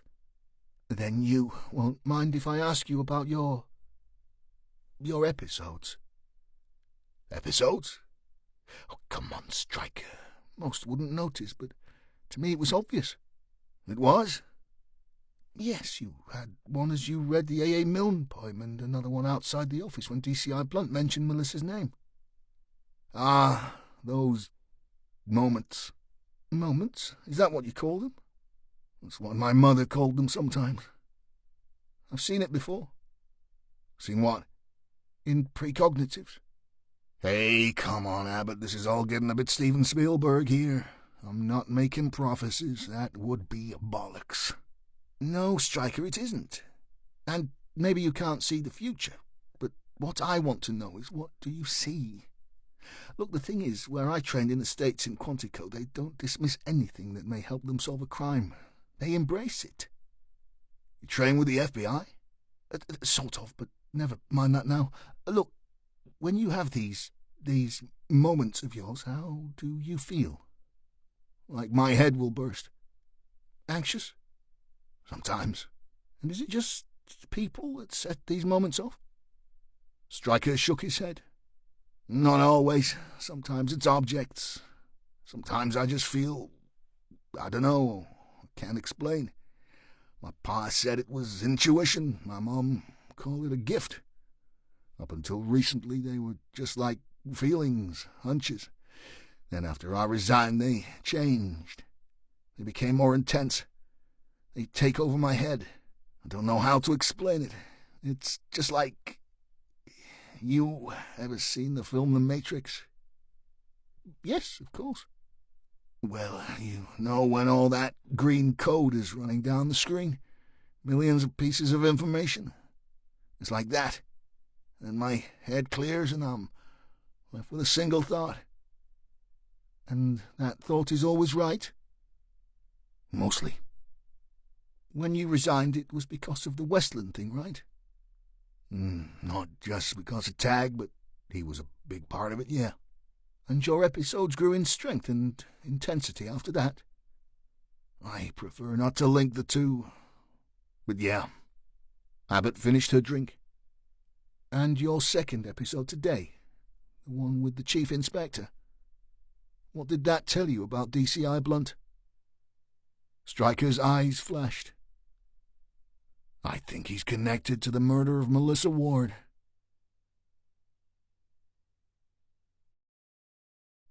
Chapter 15. Fliss Abbott arrived at the Nick just after 0600 hours to find Stryker already at his desk and the video running. "Early bird," she offered. "Time is precious," said Stryker, pressing pause. "I hit the gym just before 5. There's a 24-hour place on Moss Side Industrial Park. Does the job, clears the head. You okay?" Fliss nodded, shook off her jacket and draped it over the back of her chair. "Couldn't sleep. Figured I may as well be here. Did you run in again?" Stryker grimaced. "HQ have finally found me a car that hasn't been smoked in. They delivered it last night." Fliss raised her eyebrows. "Celebrity has its pluses." Stryker pointed at his broken nose. "It's my charm and good looks." Fliss sat, pulled out her notepad and hit play again. Stryker had been watching with the sound down. She went to raise the volume, but he held up a hand. "I don't need to hear that again, Fliss." Abbott shrugged. "What stands out to you, boss? You know, what is the first thing you noticed about this video?" Stryker opened the cover of his iPad. "Melissa is stoned." Fliss nodded. "I agree. Even though we don't see her before she's restrained, there must have been a level of compliance to get her into that sex swing contraption." Stryker scrolled. "Widely available on the internet for £250 with free postage and discreet packaging, would you believe? As are most of the sex toys we see our killer using. But yeah, I agree. He probably gave her something before the camera started rolling to make her easier to control." "What else?" asked Fliss. "She must have been held somewhere before the filming started," said Stryker. "I agree. But my question is, how long had they held her?" Stryker stood. I'm going to get Bob and Maureen on that today. Get them to pay a visit to Carr Street Lodge. Speak to the other girls that are living there. Then tonight, you and I are going to have a drive around the St. Matthews area. Speak to the streetwalkers. One way or another, I'd like a last confirmed sighting of Melissa by the end of play today. Makes sense? Stryker pulled 2 small sachets from his inside pocket. Coffee? Yes, please. He walked over to the makeshift kitchen area, which consisted of a small table, 4 cups, a travel kettle, a bag of sugar, and a carton of long-life milk. Fridge would be nice, he said, emptying the contents of 1 pack into a cup. So would another 10 detectives, offered Fliss, rewinding the video and watching one specific section over. Not gonna happen, said Stryker. You know why that is? I have a mind. And? Sugar? He asked, waving a mug. Fliss shook her head, realizing she was wasting her time pressing Stryker further. Have you seen this? Abbott put the same section of footage on a loop. I didn't notice with the sound playing, but our killer here stops for a second as if he'd been interrupted. See, just there. You think our second perp walks in the room, out of shot? She pursed her lips. No, see, our rapist reacts to hearing something, but Melissa doesn't move or look around. Stryker sat and pushed Abbott's coffee across the desk. Let the tape run now, he said, then nodding slowly. Yeah, there, he's heard something. He changes tack, too. He stops what he's doing and goes to collect the plastic bag, the one he eventually uses to suffocate the poor kid. He's taken direction from our other killer, said Fliss. I'd say he has an earpiece kit under that hood. Stryker paused the film again. Talking of the hood, the mask, whatever you want to call it. Again, available online. I mean, feck, you can even buy them on eBay. Do you think that is there purely to hide his face and hair, rather than any sexual or fetishist reason? Abbott shrugged. Possibly both. It would hide the earpiece, too. Okay, said Stryker. So what about the weightlifting gloves? Is that a fetish or simply protection? Fliss looked at her notes. What I wrote down last night was this. Subject is more concerned about protecting his knuckles from damage than he is about leaving fingerprints or DNA. I agree, said Stryker. Over the course of the attack, he dishes out so much physical punishment around Melissa's head, face, and body that without the protection of the gloves, his knuckles would be bruised, maybe even cut. Fliss turned the pages of her pad. So our rapist works out? Stryker let out a groan. Do I need a profiler to tell me that, Abbott? Yes, he does, and he's wearing Everlast fingerless training gloves. Not expensive, but not the cheapest either. But he doesn't train professionally, maybe not even in a gym. Stryker walked to the screen and pointed at the killer's back and shoulders. See these groups of muscles here? These are the pull muscles. They work to pull resistance towards the body. The back comprises rhomboid and latissimus muscles, which are supported by the biceps. To work these effectively, you must use pull-down exercises using cable pulleys, not something you would usually have in a home gym. There is no doubt this guy works his body hard, but he has no guidance, hence no real definition in his back. Fliss nodded. Okay, so you are the expert on lifting heavy things, but I still believe the reason for the gloves is that our perp has a job where his hands are visible to the general public. If I put my profiler's hat on here, I'd suggest we have a boy who has enjoyed inflicting pain all his life. He has to be in the system somewhere, either criminal, mental health, or both. This is not the first time he has hurt someone.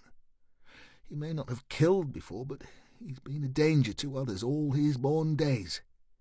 Obviously a misogynist, a damaged individual who has never had a loving or real physical relationship with a woman. Not even his mother.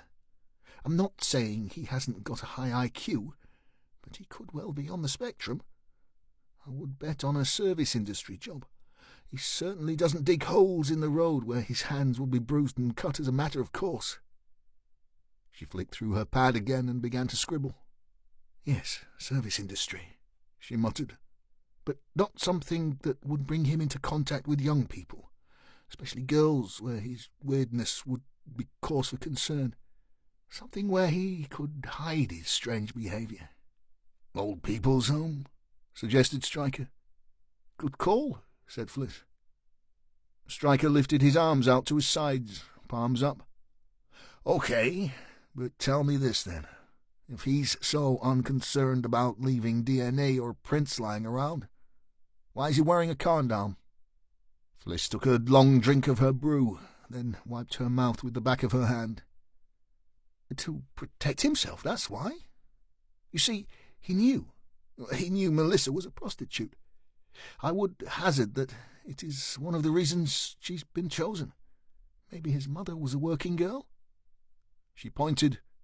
But whatever the reason for Melissa being targeted, that bastard is more worried about catching an STD than being caught by us. Stryker rubbed the top of his head with his palm, leaned in close to the screen and spoke to the still picture. Yes, son, that's just it, eh? You knew she was a working girl, because you chose her. You picked her up from the street, didn't you? What did you tell her, eh? Come back to mine for a party? Did you offer a few extra quid to film her? Yes, you did, didn't you? You drove the streets, picked her up in your car, took her to your dungeon, drugged her, trussed her up like a turkey at Thanksgiving, and murdered her. Fliss finished her cup. I'm not sure about that, boss. About what? That he chose her. Go on.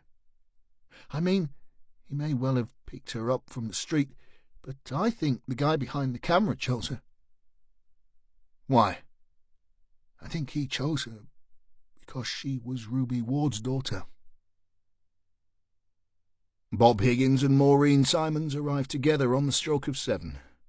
Both looked tired and drawn. Fliss made them coffee whilst Stryker went through the ever-growing paper file, scanning documents into the force's Holmes system and creating the day's actions for the team. "We could do with a trained operator for that job, boss," said Bob, placing his cup next to the computer monitor. "I know my way around it," countered Stryker. "I have a love of computers." "It's the time it takes, though," said Maureen, dropping her bag by her desk wearily. "The fact is, if Fliss is right and there are 5 more victims to come, we just won't be able to manage with such a small team." Stryker's eyes were sharp and demanding.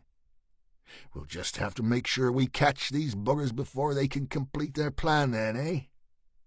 He rapped the desk with his knuckles. "We need to be wide awake on this one, guys." He pointed at Maureen and Bob in turn. "I'd say you both had a drink or 3 last night, now so. And I'm not suggesting for a moment you take the pledge or such like, but we all need to be fresh and switched on every minute of every day until this is over. I realize yesterday was hard, but we have to be professional." Bob nodded and looked at Stryker from under heavy lids. "I did have a few last night, boss. What happened again?" "Okay," said Stryker. "Fair enough. However, I need you and Maureen to read the log now. See what Fliss and I have added this morning, just so you're up to date. Then, Bob, you get over to Carr Street Lodge, preferably before the kids leave for school, and see who saw Melissa last. Did she have friends there? Anyone she confided in? Any mention of the Scarface man? You know the script." He turned. "Maureen, you nip to Avenham House and have another word with Ruby. I've been watching the film through this morning, and one thing struck me. Melissa isn't wearing anything." "Not one for stating the obvious, are you, boss?" offered Maureen, sipping her brew. Stryker screwed up his face. "What I mean, detective, is that she isn't wearing jewelry of any kind. Come on, how many 15-year-old girls do you know who would go out without a single piece of bling? Ask Mom what she would normally wear day to day, okay?" Maureen nodded. Stryker stood and pulled on his jacket. When you've both done these wee jobs, get on to HQ, will you, and chase the feckin' fingerprint boys for anything on the package or contents. Also, find out if we have a handwriting analyst on our books. If so, what kind of person wrote the feckin' note? Left-handed, right-handed, male, female, young, old? Fliss, I want you to get to work on that local sex offenders list. You should have that through by now. If not, I want to know why not. I want you to look at anyone who fits our rapist description. Male, white, between 25 and 35, living within 50 miles. Check the antecedents, arrest history, convicted or not. Then see who you think would fit the profile you're building. That will take some time, said Fliss. Stryker checked his Amiga, then eyed the young detective. I'll expect a list of probable suspects before we go out curb-crawling tonight. Fliss took a deep breath and opened her email to look for the data file. Yes, boss, she sighed. Right, offered Stryker. I'm off to meet Phil Grover at the Royal Preston Hospital. It's Miguel Jimenez's PM this morning, so I'll catch you all back here, let's say, 1200 hours latest. And I'll treat you all to lunch.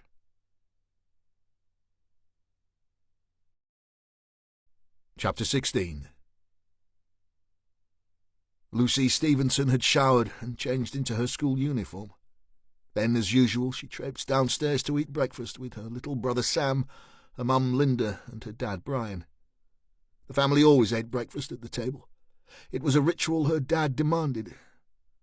The most important meal of the day deserves to be eaten together, he would say. Brian Stevenson worked nights at Leyland Trucks and was always home and awake when Lucy rose. Her mum Linda worked 3 afternoons a week in the local sandwich shop. She'd been forced to leave her full-time role as a clerical assistant, when, much to everyone's surprise, Sam had been conceived a full 11 years after her daughter. This morning, as every weekday morning, Sam was struggling bravely with his Cocoa Pops. Lucy did her best to avoid the chocolate milk splashing in all directions whilst eating her muesli. Brian tucked into his poached eggs, and Linda munched on her toast. A happy family, enjoying breakfast. Henry checked his watch. He dared not be late for work again. He dare not incur the wrath of Mr. Pitt. More importantly, the anger of the doctor. He decided that Lucy would have to leave her house just before 8, and that she would almost certainly get the bus to school, using the stop opposite from where he stood. That gave him just enough time to catch a glimpse of her before he drove his own car to work for an 8:30 start. Clever boy, Henry. The day had already begun to warm its bones, and the low sun shone in Henry's eyes. He was already so excited that he absently touched himself as he waited expectantly on the street. He caught himself doing so and clasped his hands behind his back as the doctor had told him. Even so, his excitement would not allow his erection to subside. This was a good day. Not only was he going to get to teach the little blonde slut held at the farm a lesson, but he was also going to get to see Lucy. Surely the most beautiful girl in the world. Lucy kissed her parents and her brother goodbye, picked up her bag and strolled down the path to her gate. Trudy Giles was already waiting for her. Trudy and Lucy had been best friends since infant school, and they always caught the bus together. Both girls had left home wearing the regulation school uniform that St. Jude's demanded. Yet, as with many teenage girls, that did not mean that certain adjustments could not be applied to ensure the boring dress code could not be made ever so slightly more appealing. Well, to the boys that rode the same bus as the girls each morning. The moment they were out of sight of Lucy's house, the pair began the daily ritual of rolling up the waistband of their school skirts until the hem was thigh-height, pulling up their school socks so they reached over each knee, and opening up their collars. Just 2 buttons. The girls giggled and gossiped as they walked. Not a care in the world. The moment he saw Lucy Stevenson, Henry's legs began to shake. She walked with another girl. Both showed off their slender tanned legs. The second girl was pretty, but not like Lucy. Oh no, Lucy was special. Very special. The pair stood at the bus stop chatting, laughing, checking their phones. They were probably on social media, Facebook, Snapchat. Henry was not allowed to look at social media, not allowed to join, because the doctor said he couldn't be trusted. And what the doctor said. Moments later the bus arrived and Lucy got on. For a moment Henry lost sight of her, but only until she was seated. Then he saw her again by the window, looking out into the road towards where he stood, her long blonde hair shining in the sunlight. Beautiful, clean, pure, innocent. Finally, just as the bus was pulling away, he was sure Lucy saw him. Henry smiled and waved, his morning complete. But Lucy did not wave back. And that made Henry very angry indeed. 75 million quid for a fucking centre-back. Phil Grover was reading Sky Sports News from his phone as Stryker watched the pathologist weigh Miguel Jimenez's brain. "And your point there is what?" asked Stryker. Grover's thick Scouse accent always seemed to get just that little more impenetrable when he read about his beloved Liverpool FC. "The point is, it's fucking obscene, mate. I bet he's on 200k a week and all." "You'll still buy your season ticket though, Phil, eh? Probably just about pays for the boy a wee haircut and his feckin' eyebrows waxed." The police surgeon pushed his phone back into his jacket and shook his head ruefully. "No point in talking about the mighty Reds to someone who thinks football's played with an oval ball. The next time the Bulls come to town, I'll buy us tickets there, Phil. Show you what a man's game looks like." The two men sat in a glass-fronted viewing room, high above where the post-mortem examination was taking place. Stryker began scrolling through the reports from the officers investigating Jimenez's suspicious death. "Did you realize there was drug paraphernalia found in his bedroom, Phil?" "I left as soon as the body was removed, so no." Stryker nodded. "According to this, both used and unused syringes, a glass bowled pipe, tin foil, and what is believed to be small amounts of heroin and crack cocaine." Grover leaned closer to the glass as the pathologist began his investigation of Jimenez's neck. "The boy didn't strike me as a druggie," he offered. "Nice, clean, tidy house and all that. The stuff was probably there for the girls to use when they paid him a visit." "Paid him his cut, you mean?" "Whatever. Out of the way, we'll get toxicology back shortly, so we'll know for sure then." Phil pressed a button on the shelf in front of him to activate a speaker below them in the path lab. "Any signs of puncture wounds in the arms, groin or feet there, Doc?"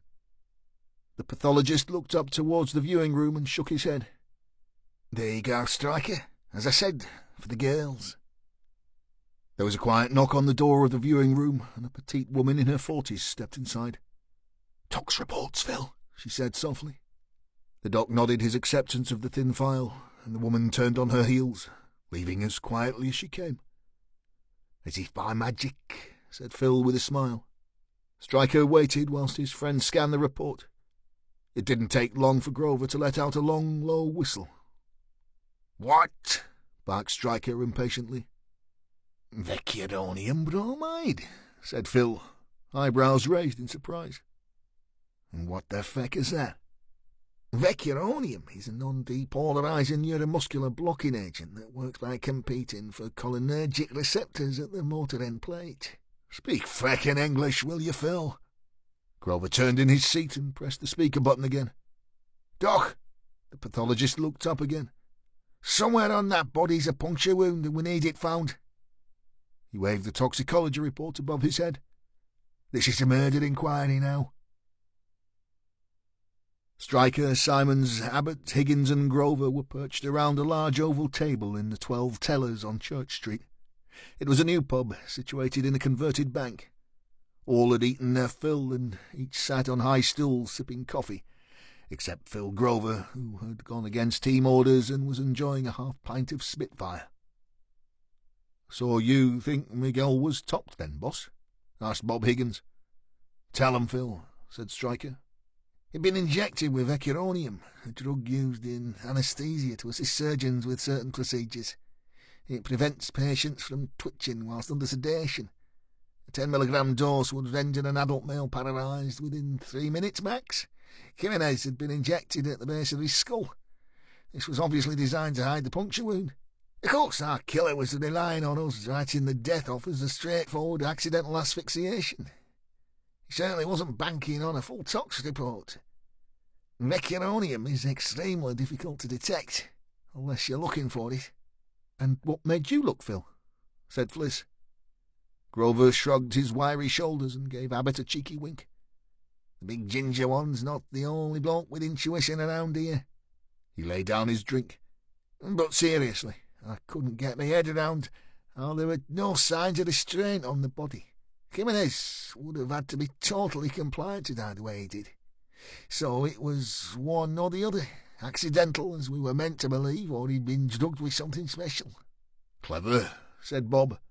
"And how easy is this vecuronium stuff to get hold of?" Grover shook his head. "Not at all, Bob. It's only used by anaesthetists when surgeons are carrying out extremely complex operations." Maureen cocked her head. "So the killer has access to a hospital?" "Or a doctor," added Grover. Stryker held up a hand. "Just as important to our investigation is that the house-to-house inquiries turned up a description of a man seen in the street near the deceased's house around the time of the murder." Stryker scrolled his phone. "White male, 6'2", heavy-set, mid-50s, going grey, carrying a briefcase." "No scar?" asked Maureen, knowing where Stryker was going with his point. "Not that the witness saw, but that doesn't mean he didn't have one." Stryker leaned in. "I feel this big guy's our connection to both murders." Fliss tapped the table with a forefinger. "Just putting this out there, okay?" Nods all round. "Let's presume that Scarface is indeed a pimp that specialises in underage girls and always obtains them the same way." "By grooming them?" offered Maureen Simons. "Yes," said Fliss, "but via the mother." "I think we already got to this," said Stryker. I know," said Fliss, undeterred, "but this guy moves in muddy waters. The dark web, paedophilia, child pornography. It's a ruthless world. Big money, but big risk. I think he knows Melissa is dead and that there's an investigation underway, and now his biggest fear is being compromised." "So he tops Jimenez?" asked Bob. Fliss nodded. "Scarface couldn't risk being identified by him. He couldn't take the chance that Melissa may have confided in her new pimp. He would know that the cops would speak to Jimenez sooner or later." "And how would he know about Melissa's murder? The investigation?" asked Grover. "There's been a total news blackout." "Ruby might have told him," said Maureen. "Maybe he still has a hold over her. I went to see her this morning, but she's already booked herself out of Avenham House." "Quick recovery," offered Fliss. "More needs must," said Maureen. "In her line of work, it's hand-to-mouth. She needs a punters to pay the rent and put food on the table. I caught up with her at her flat between guests." "Nice," muttered Bob. Maureen soldiered on. "I asked her about boyfriends." "And?" questioned Stryker. "And nothing. She brushed off my question. Why would she need a man? Blah, blah, blah. She has 3 or 4 a day, that kind of thing." "You believe her?" asked Bob. Maureen shook her head. "No. As soon as I described Scarface, she clammed up. I got the impression she was too scared to even talk about him." The seasoned detective scanned her notepad. "However, she was prepared to tell me Melissa always wore jewellery, and that she had 3 items that she never removed. A silver locket with a picture of her mum inside, and 2 silver rings, one with a green stone." "So our killers removed them?" asked Stryker. Maureen closed her notes. "Looks that way, boss. I took the opportunity to search Melissa's old room whilst I was there. I didn't find any jewellery." She tapped her cavernous bag. "But I've collected some recent pictures, some old school books, and a few diaries for us to go through." Stryker nodded. Good work.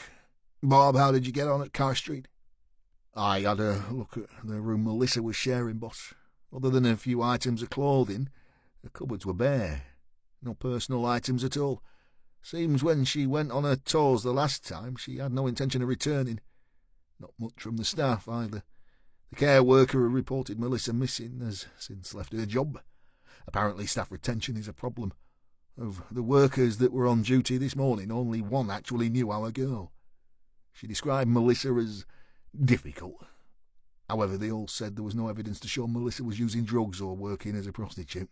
Sounds like an exercise in back covering to me, said Grover, finishing his beer. And me, said Bob. However, I did talk to a girl called Sophie Gilbert. She didn't know Melissa well, but they went to the same school. When I told her that we were growing increasingly concerned for Melissa's safety, she seemed genuinely worried. She knew of Miguel Jimenez and knew Melissa was, and I quote, mad for him. When I suggested that Melissa may have been working as a prostitute, Sophie wasn't shocked in the slightest. Bob shook his head. I tell you, these kids carry more baggage than British Airways, boss. Anyway, what she did say was that when Melissa first arrived at Carr Street, she had a lot of nice clothes and was buying fags for half the home. But in recent times the cash had dried up. That suits our theory, said Maureen. Bob shrugged. Sophie says the last time she saw Melissa was over 2 weeks ago when she bumped into her in the Bull and Royal pub with Jimenez. She said she looked tired and spaced out. I reckon that's our last sighting so far. Stryker cricked his neck and exhaled through his nose. Okay, good. Anything from prints?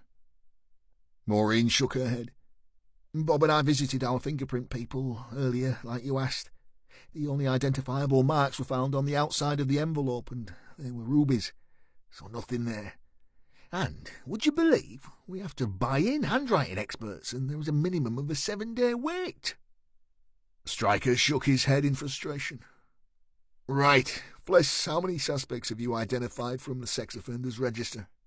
Abbott pulled a file from under the table. 22, boss. Jesus, Mary and Joseph, sighed Stryker. We're surrounded by sickos. Okay, let's get moving. Slight change of plan. We'll split into 2 teams. One to look at the 22 and the other to go through what Maureen has in that bag of hers. I'd be very keen to read Melissa's diaries, said Fliss.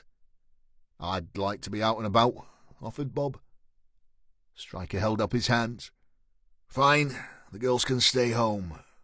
Bob and myself will make a start of the fine, upstanding people on Abbott's list.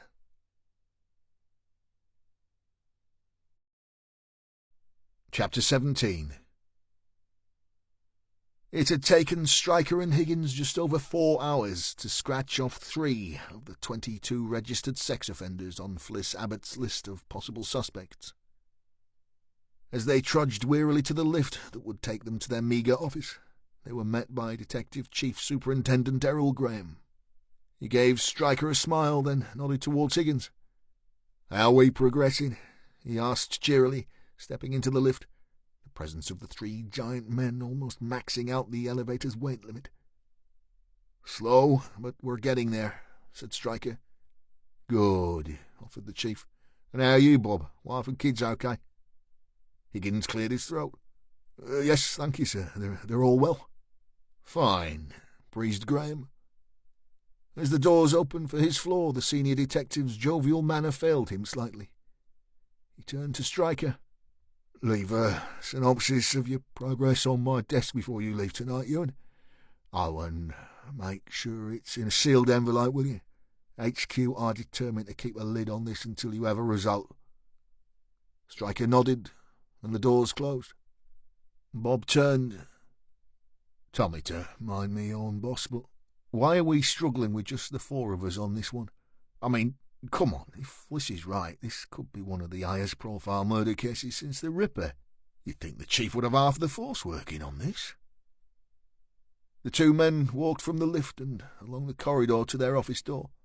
Stryker entered the code into the newly fitted lock and pushed it wide open. "I think you'll find that this job is about who the chief knows he can trust," he said.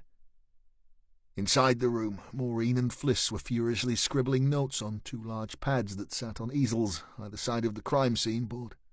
"You won't believe this," breathed Fliss, flicking through the pages of a diary on the table in front of her, then turning to the pad and scribbling some more. "Scarface is real, all right. He's been having sex with Melissa since her 13th birthday. He began selling her shortly afterwards. She refers to each and every punter he sold her to as well, not by name, but by profession." Maureen was flicking through a small notebook. An unlit Regal dangled from her mouth. "It makes your fucking hair curl, boss." Stryker and Bob Higgins walked over to the boards and tried to make sense of the text. "We're trying to get some chronology," offered Maureen, checking a 3rd small book on her desk.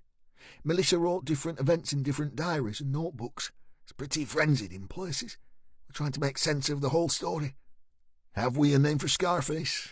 asked Stryker expectantly. Fliss shook her head. "No such luck, but we do have an initial. W." Stryker turned down the corners of his mouth and sat heavily in his chair. "What about the other punters?" Maureen snorted. "The greats and the fucking good, Stryker.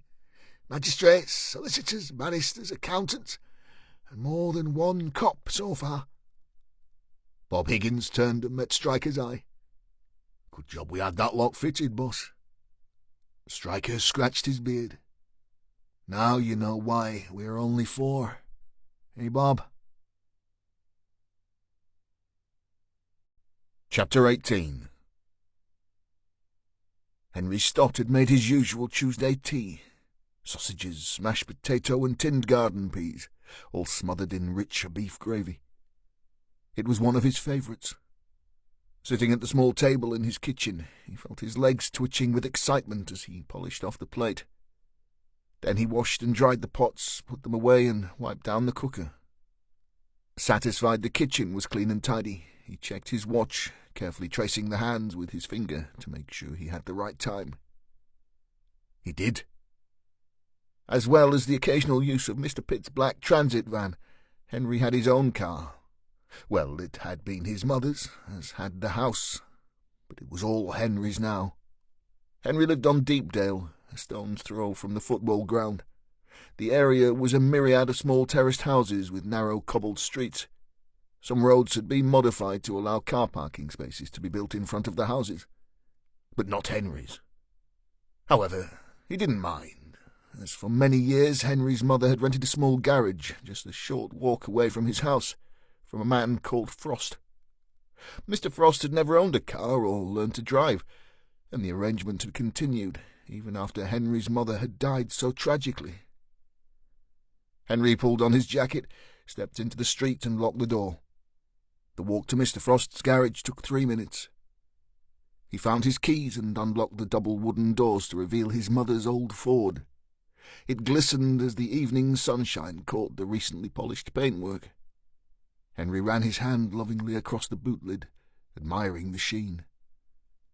Henry loved his car. Henry loved his house. And Henry loved Tuesdays. Careful not to scratch the old Sierra Sapphire, he eased himself between the garage wall and the driver's door, slipped inside and started the engine. Then, just as the doctor had shown him, he checked the fuel gauge. This was difficult for Henry, as was reading any device of this nature. As with his watch, he had to concentrate really hard, run his finger across the dial to where the needle was, and then read the result out loud. 3/4, he said. Easily enough. Another issue was finding his way to his destination. He was fine driving around town and to and from work. He was okay locating the supermarket, where he shopped each Thursday evening. But after that, it seemed no matter how many times he visited a place, he needed help. He pulled the sat-nav from the glove box, stuck it to the windscreen and switched it on. From there it was easy for Henry. The machine worked on pictures and letters, and Henry was fine with those. To get to the farm, where the doctor waited for him, Henry pushed the picture of the car on the screen, then from the list picked farm. Simple. On the way back, after he'd killed the girl and cut up her body ready for disposal, he would start the car again, press the picture of a house on the screen, and it would guide him home. Henry just loved Tuesdays.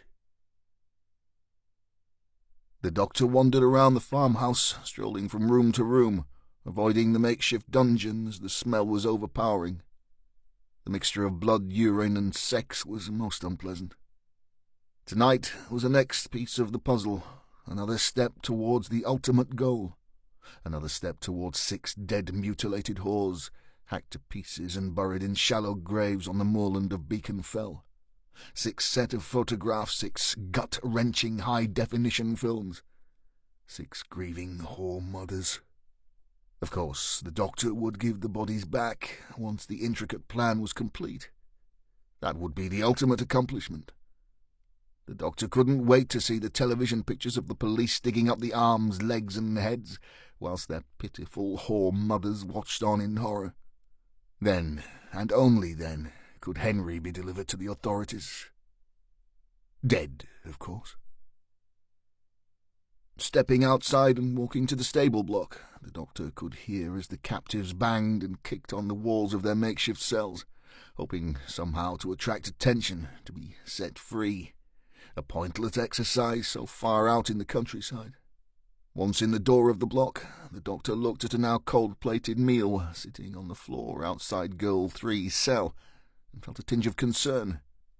Earlier that same day, Henry had insisted he'd fed Girls 2 and 3.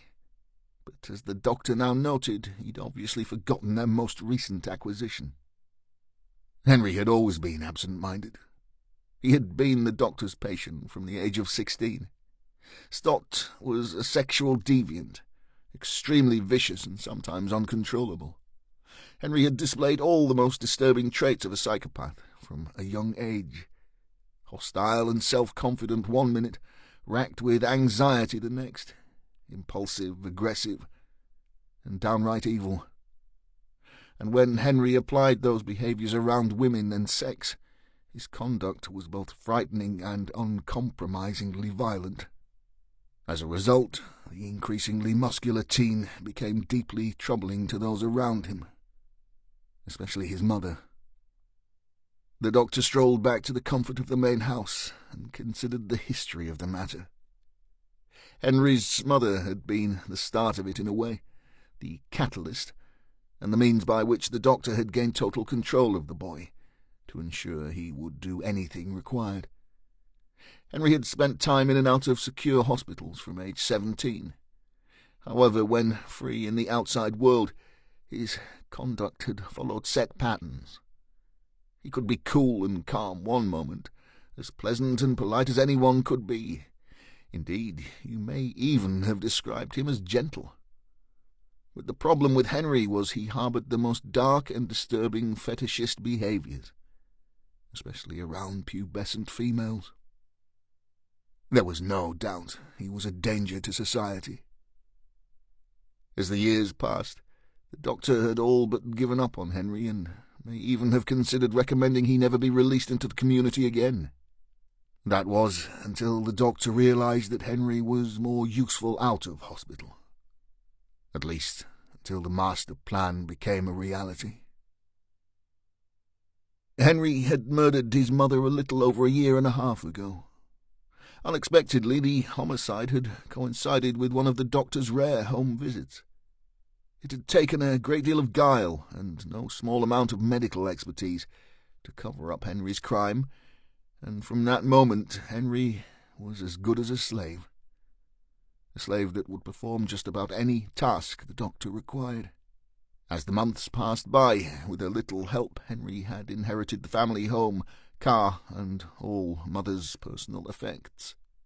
The doctor had ensured Henry was given his job at Pitt's funeral home, under strict terms, of course, but a job nonetheless. Henry was the bluntest of blunt instruments, but also a loose cannon, especially around young girls.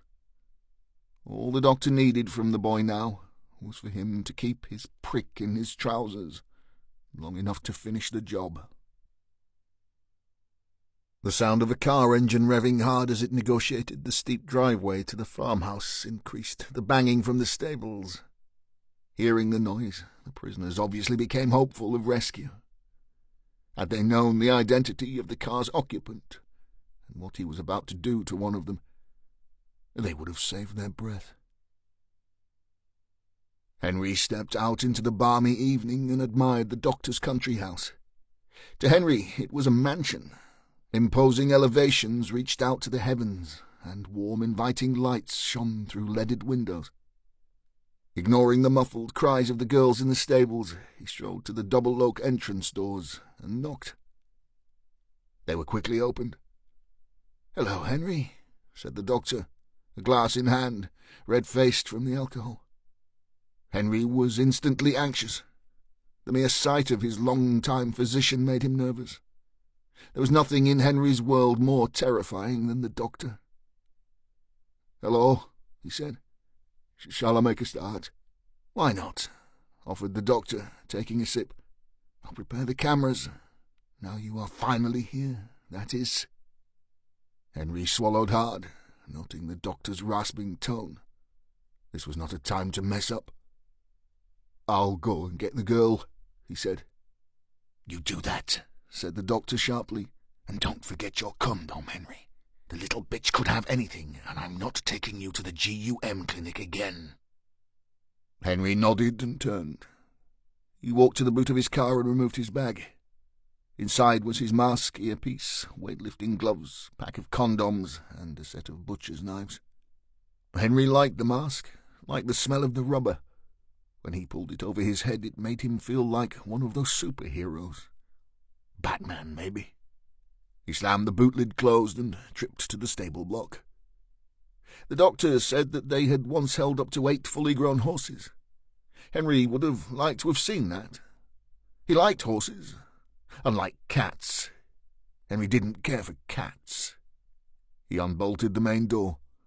As he did so, despite their gags, the two girls began their vain attempts to shout out. Henry had heard it all before. He'd heard it every early morning when he'd driven to the farm to feed and water them. As he stepped inside, he noticed a plate of food sitting on the floor outside Girl 3's stable and realized he'd forgotten to give it to her. That was because he'd been too busy looking at her nakedness through the crack in the door and masturbating himself. Henry picked up the plate, sniffed at the contents and threw the lot into a plastic bin. The plate smashed and the girls began their muffled cries again. He disregarded them and walked to a large metal cabinet that sat against the far wall of the stable. He dropped his bag to the floor. The cabinet door creaked as he opened it, and Henry reached inside to remove a glass-bowled pipe, a square of tinfoil, a darning needle, and a disposable lighter. Placing the items on top of the cabinet, he carefully unfolded the foil and removed a rock of crack cocaine.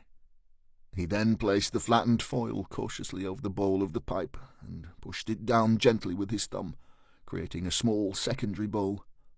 When he was satisfied that the makeshift screen was in place, he punctured it 7 or 8 times with the needle, dropped the rock inside, and strolled to Girl 2's door. Girl 2 was Megan Farrow. Megan was 17 and had been working as a street prostitute at the rear of Preston Prison when she had the misfortune to step into Henry's car. She'd seen the old black Sierra on several occasions driving up and down St. Mary's Street, and she'd seen Henry pick up other whores. However, this night Henry had been determined to have Megan, turning down other girls' advances. This had made her suspicious, but not enough to lose the trade. He'd offered her £60 to go back to his house on Deepdale. He wanted sex in comfort, he said. Megan knew full well that she would need at least 4 more punters to realize that kind of money, and it had been raining and the night was slow, so she reluctantly agreed. Henry had driven to his house and taken her upstairs, but instead of going to his room, he'd taken her into a room that obviously belonged to an old lady. She stepped inside to find a dress already lying there on the floral bedspread. Really old-fashioned dress. Henry had asked her to wear it. Megan had shrugged, taken her money and slipped the stuffy, smelling frock over her head. After all, weird was the new norm in her job. She began her routine, lying Henry down on the bed and performing oral on him. There was always a chance that if she did her job well enough, he would ejaculate before he'd got the chance at full penetration. However, it was as she worked on him, things began to get really weird, and he began to call her mother. For some reason, maybe the crack, maybe the weed, maybe the Valium, she'd laughed at him.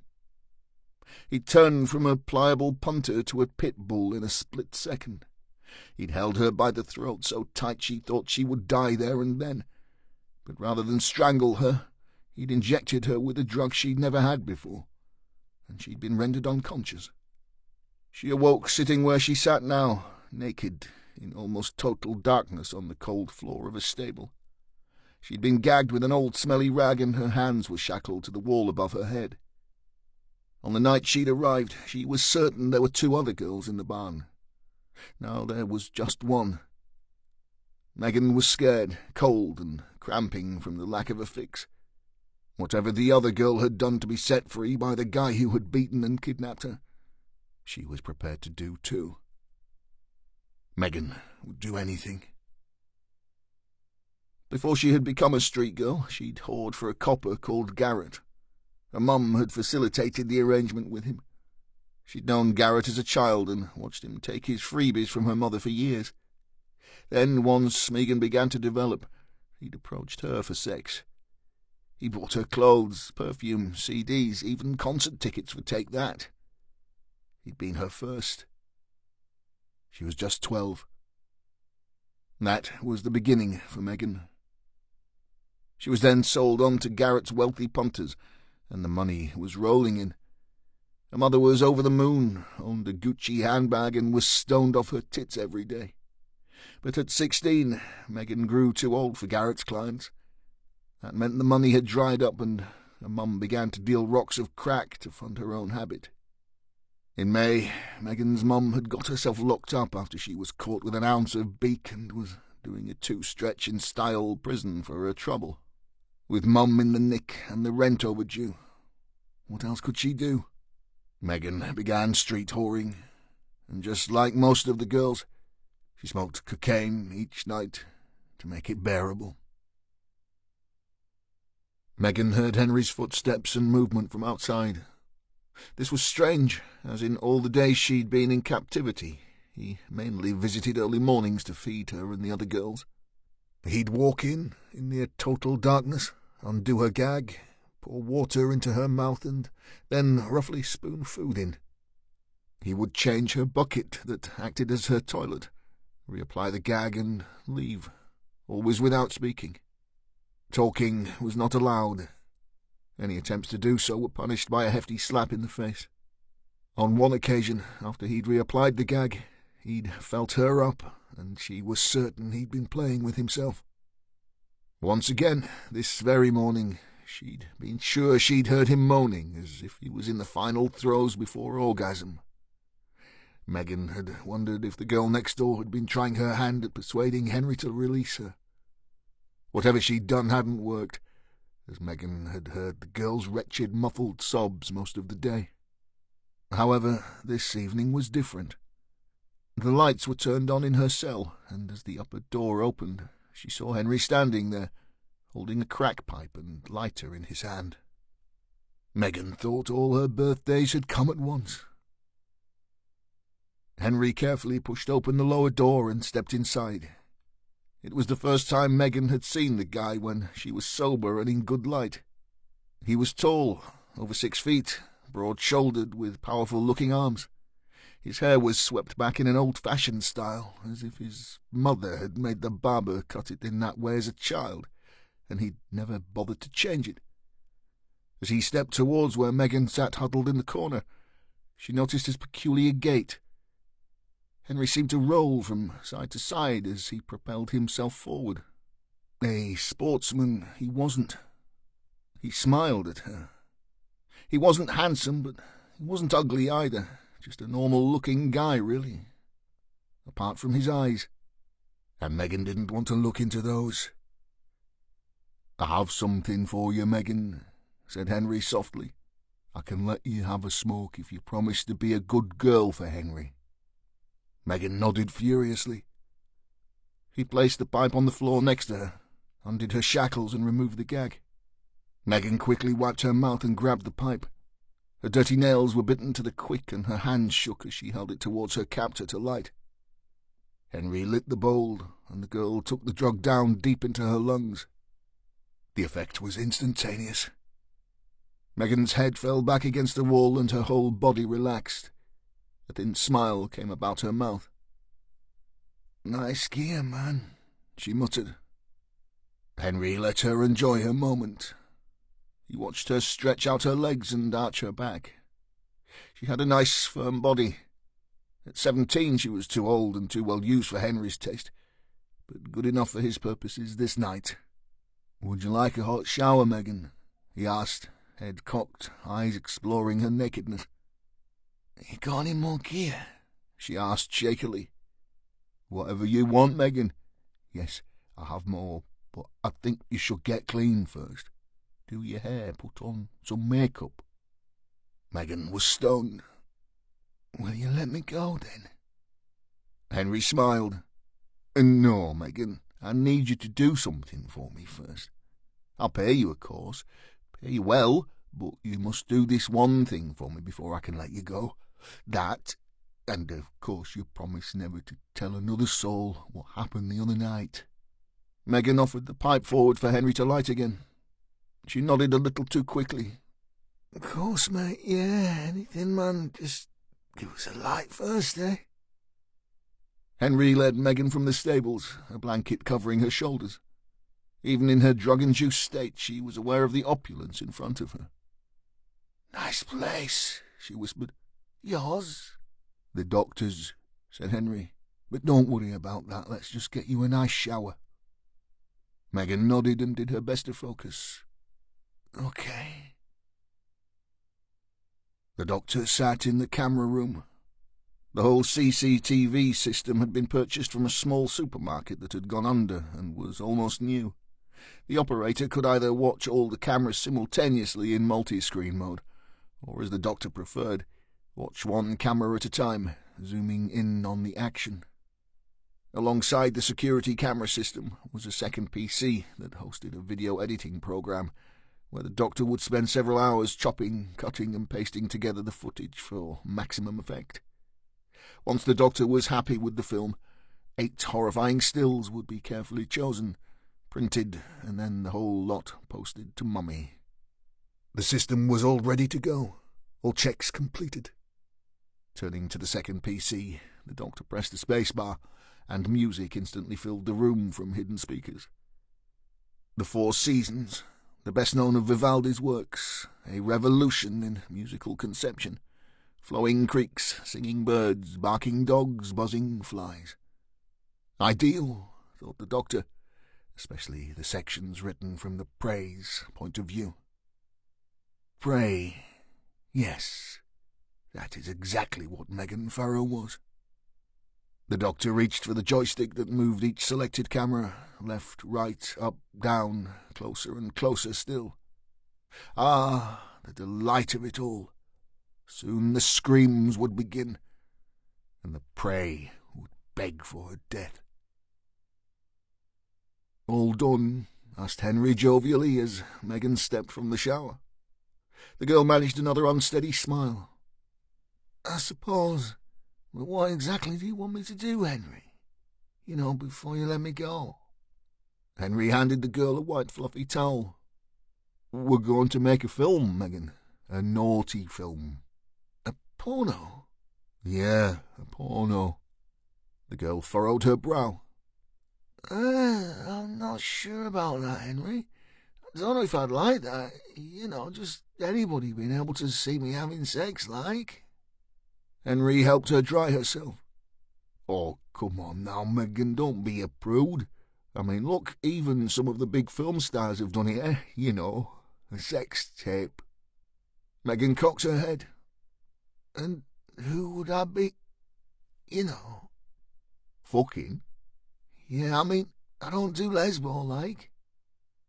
Henry smiled a big beaming effort and held up the crack pipe again. No, course not. Megan staggered into the dungeon, the blood-red walls adorned with black leather-studded belts, whips, chains, and sex toys she'd never seen before. Fucking hell, was all she managed. Henry had cleaned the room as best he could and removed the swing he'd used from Alyssa. In its place, on sturdy metal legs, he'd placed an X-shaped table covered in scarlet leather. At the end of each leg of the letter was a restraint. "Come on, Megan," said Henry quietly. "I need you to lie face down on there. I'm going to tie you up and give you a little spank on your bottom to get us going. But first take off your jewellery, please." Megan felt fear creeping up on her, but she was so stoned it clouded the emotion. And after all, what choice did she have? At least the other girl had got away. "You want me to take off my rings and stuff?" "Yes, please." Megan did as he asked. "Good girl," said Henry, carefully placing the items in a small box for safekeeping. "Now, just one last thing." He held up a notepad and pen. "I just want you to write something down for me." "Oh, I'm rubbish at spelling," she said. "Never mind," said Henry. "You can copy. Just turn to a new page first." After 3 attempts, Megan wrote out the 2 lines of script Henry had pointed out, then did her best to climb on the table, each leg and arm outstretched. She giggled, the drug addling her brain. "It's the shape you do when you make a snow angel," she said. "Yeah," said Henry, "and you are my angel tonight." "It's cold," she complained. "Soon be warm," said Henry, fastening her wrists. "That hurts," she said. "Sorry," said Henry. "I'll slacken them off in a minute. You'll see." He walked around to her feet and did the same. "I've nowhere to rest me head," slurred Megan. "Don't worry," said Henry, stripping off his clothes, clipping on his earpiece and pulling on his mask. "This won't take long." Henry pulled on his weightlifting gloves, tore open a condom packet and rolled it over his erection. The doctor's voice was instantly in his head. "The girl still wears a ring, Henry. Remove it, please." "Okay," he said out loud. "Who are you talking to?" asked Megan, unable to turn and see where Henry was. Henry strode up to the girl and began to pull at the small gold ring on her thumb. "It won't come off," she said. "It's stuck." Henry wandered back to where his bag lay on a table. He selected a paring knife and walked back to the girl. "I'll get it off," he said. And the screaming began.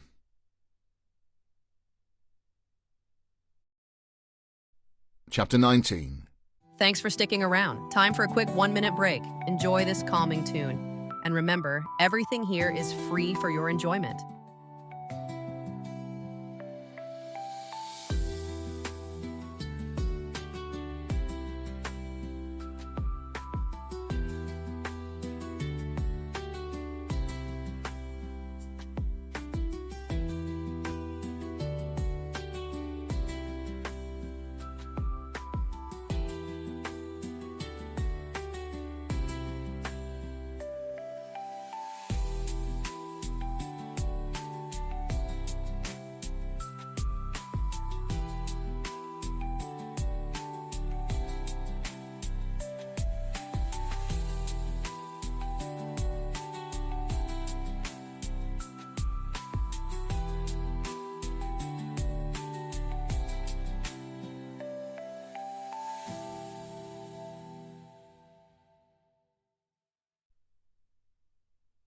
Stryker sat in his nice new Audi that HQ had provided for him.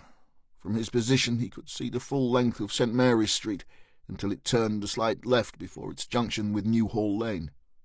Bob Higgins was mobile, slowly driving the circuit used by the local street girls. He drove a divisional CID car that would be known to every pimp and whore in town. Neither men were under any illusions that their operation would go unnoticed by the main players, but clandestineness wasn't the plan. Stryker held a small pad in one hand and wrote down the registration number of every car that drove slowly around the block, looking for business. Bob counted off the street girls and noted their descriptions. The two cops were hindering the oldest profession in town, and the girls knew it. To them it was all in a night's work. Awkward cops, drunken punters, danger from all sides. If a John did stop, they simply tipped them the wink, and they quickly went home to wifey. After an hour, Stryker had seen enough sleaze to last him his entire career. He lifted his phone and called Bob Higgins. "Let's take a walk, eh, Bob?" he said. "My Catholic guilt is getting the feckin' better of me." The two men stood on the corner of Fletcher Road and Deepdale. Both had an enlarged copy of a recent picture of Melissa Ward. Bob looked down at his. "I'm not so sure it should be us two big-hairy-ass cops doing this, boss," he offered. "I reckon the girls might have gone a bit better." "I planned on a bit of both, Bob," said Stryker, stretching the tightness from his lower back. "But Abbott and Simons are well on with those diaries, and I didn't want to stop their progress." Bob checked his watch. "We've all been on duty for 13 hours now, boss." Stryker slapped him on the shoulder. "Think of the overtime, eh? Buy your missus a nice holiday in the sun." Bob shook his head. "If I've still got a wife to go home to after this." As the two cops walked up St. Mary's Street, one or two girls began to shout abuse in their direction, pissed off at their loss of business. But most were either too stoned or too desperate to bother. As the men got close to the church, two women stepped out from the doorway. They were both in their early 20s. One was an Asian girl. She wore jeans and trainers. A bubble-style jacket hid most of her upper body, but Stryker noticed that she only wore a red brassiere underneath. As they got closer, she opened her coat and flashed. "Hey, big man," she shouted in a Yorkshire accent. "You looking for business or what?" The second girl, a pitifully thin bottle blonde, screeched with laughter at her friend's behaviour. She had shocking skin with obvious sores on her arms and bare legs. One of her front teeth was missing. "Fuck me, Carly, you're a case, you are, tapping up a pair of coppers." "Wouldn't be the first time I've had one," said the Yorkshire girl. "They like a bit of packy over Bradford way." "All right, girls, keep it down, eh?" offered Bob Higgins, his lazy, quiet way instantly calming the two streetwalkers. "We just want you to have a quick look at this picture is all." The skinny blonde was off her face. She grabbed at the sheet of paper, almost tearing it. "Steady on," said Bob. "I need to show this around." The blonde looked at Melissa Ward's picture. "What's she done? Top some punter." "You know her?" asked Stryker. "She's a working girl, done this stretch a few times. She's called Melissa." The blonde staggered slightly. "Ain't we all, love? Anyway, it depends why you're asking." "'Cause she's missing," said Higgins. Skinny looked at the shot again and shook her head. "Nah, thought I'd seen it about, but I was wrong, I reckon." Stryker turned to Carla. "What about you, love? You seen her before? We're getting real concerned for her, so we are." Carla took a long look, sniffed loudly, and wiped her nose with the back of her hand. "I seen her with Miguel a few weeks back. Maybe she's up at his place." "Miguel Jimenez is dead," said Stryker, an edge to his tone, "and we're treating it as murder." He turned to the blonde, whose jaw had dropped open at the news. "So you, lady, better have another look and think again." The girl glanced at the shot again. "Listen, Mr. "Stryker. My name is Stryker." "Okay. Listen, Stryker. There are 20 girls out here tonight. Tomorrow there may be 10, the next night 20 again. Girls come and they go. If she's working for Miguel, chances are she'll be walking further up the stretch towards Fletcher Road. That's his patch like. You might get more luck up there." Stryker nodded. He was about to walk on towards the next set of girls when he stopped. "What about weird punters? You know, any of the girls mentioned being shook up by John? Anyone get violent?" At that, an old blue BMW crawled by. Despite the balmy night, the driver wore a sheepskin coat. He sported an outrageously bad comb-over and wore thick round glasses. As he noticed the two cops, he sped up and was gone. Carla snorted down her nose. "Weird, you say, Striker? They're all fucking weird. See him in the Beamer? Know what he's got under that coat? Women's underwear, that's what. Knickers, stockings, all that. He wants to fuck you wearing that shit. Fucking hell, if you didn't get in a car 'cause you thought a guy was weird, you'd never make a penny in this game." Okay. Striker held up his hand. "What about a white guy, say 25 to 30, well-built, bit of a gym bunny?" "You mean like you?" said Blondie with a grin, displaying her missing canine. "Come on, girls," said Bob wearily. "It's been a long day." "Nah," said Carla. "No one like that." "Don't see many muscle-bound men on this street," offered Blondie. Striker wasn't done. "What about an older man? Say, Bob here's age, size, and build. Mean-looking, big scar down his face." Carla looked blank. Blondie went a shade or two paler, and Striker's head began to fill with static. He grabbed her by the elbow. "You know who I'm talking about, don't you? Do you know him? What's his name?" The girl did her best to release herself. "Fucking get off me. I ain't done nothing and I don't know nothing, right?" Striker let go. Blondie rubbed her elbow.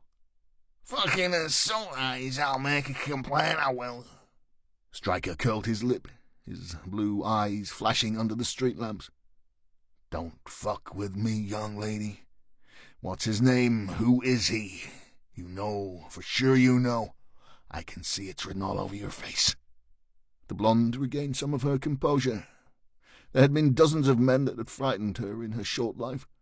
A handful had beaten her. Some had caused her real damage. But only one had really terrified her, made her scream in agony, raped her and sodomized her. A man above the law. She stepped in close to Striker and looked up into his face. "You know, Mr. Striker, there ain't nothing you can do to me that will make me tell you one word. You want to throw your weight around? Go on then, give me a slap. I've had a few of them in my time." Blondie turned and took Carla by the hand. "Come on, hon, let's go get a drink. It stinks round here." The two cops stayed on the street for another hour, showing Melissa's picture, asking questions. A couple of girls recognized her but couldn't remember when they had last seen the girl. A few knew Jimenez. No one would admit to knowing or ever having seen the man who the team now knew as Scarface. By the time Striker and Higgins got back to the Nick, Maureen Simons and Fliss Abbott were inputting all the information they had gleaned from Melissa's diaries into Holmes. "You get anywhere with the street girls?" asked Simons, the unlit embassy still dangling from her mouth. Striker sat heavily. "Not much, except that our Scarface man is very real and not exclusive to daughters of known prostitutes. He's well known and the girls are frightened of him, so scared that no one will talk." "Yeah," said Bob. "We got the impression that he's been around a long time." He scratched his bald head and muttered half to himself, "We must have some intel on him. He must have some form." Fliss Abbott handed Striker a slim file. "Melissa Ward's clients," she said, in as close a chronological order as we can make out. Striker flicked through. "Looks like she had a lot of regulars." "Definitely," said Maureen. "There's at least 3 police officers. One cop she calls the chief, would you believe? He pops up half a dozen times. She first had sex with him at his house whilst his wife was in hospital. She was just turning 14. "Nice guy," muttered Bob. "Oh, yeah," said Maureen. "Another guy she calls the Beak. Used her services no fewer than 11 times up until she was 15. Jesus, Mary and Joseph, muttered Stryker. I need to speak to DCS, Graham. You do, boss, said Maureen. This could be a lot bigger than one guy selling whores to high flyers. If we have a possible 6 victims, and they're all connected to this man, this is a child sex ring to rival anything we've seen in Rotherham and the like. Stryker looked Maureen in the eye. What makes you say that? I mean, we have nothing to suggest this guy is connected to any more girls, and T.C. Abbott's theory is just that right now, a theory. But you think I'm right, butted Abbott. Maureen pulled her unlit cigarette from her mouth and sat wearily. I've been dealing with groomers for the last 6 years or more. Men like Scarface don't just have one iron in their fire. They practice the craft. They put themselves in the position to get close to these girls. He'll have more, I bet me life. Stryker rubbed his face with both palms. No wonder none of the girls are talking. He stood. Look, guys, it's been a long day. You look all in. See y'all in the morning, okay? The 3 detectives shuffled out of the small room saying their weary good nights. With the door closed, Stryker was finally alone. He opened his iPhone, scrolled his music, selected John Coltrane's iconic album, Blue Train, and set the volume low. Stryker loved Coltrane's hard bop style. As the title track began its long, rhythmical, variegated blues pattern, he let his head fall back and his mind clear. He listened as the sentimental quasi-minor pattern of the tune gradually showed the listener the major key during the first chorus. Stryker considered the saxophonist's massive talent before casting his mind back to the skinny blonde girl he'd spoken to earlier. She, too, had needle marks in her arm, just like Coltrane would have done back then. The snack will kill you too. He read and reread the notes that Simons and Abbott had produced, then went back to the beginning of the murder file, starting with Ruby Ward's statements. There was something he was missing, something that would lead him to Scarface, the man he was convinced connected the murder of Melissa Ward and Miguel Jimenez together. Was he the man who made that terrible film? Was he the man who was squeezing the last few pennies out of those poor girls' bodies? Stryker just wasn't sure. And now he had another problem. Cops were involved. Senior cops by the sound of it, and Stryker believed that Errol Graham had been aware of that when he'd called by to bring him back into the fold. He stood, paused Coltrane halfway through Jerome Kern and Johnny Mercer's I'm Old-Fashioned, and headed for Errol Graham's office.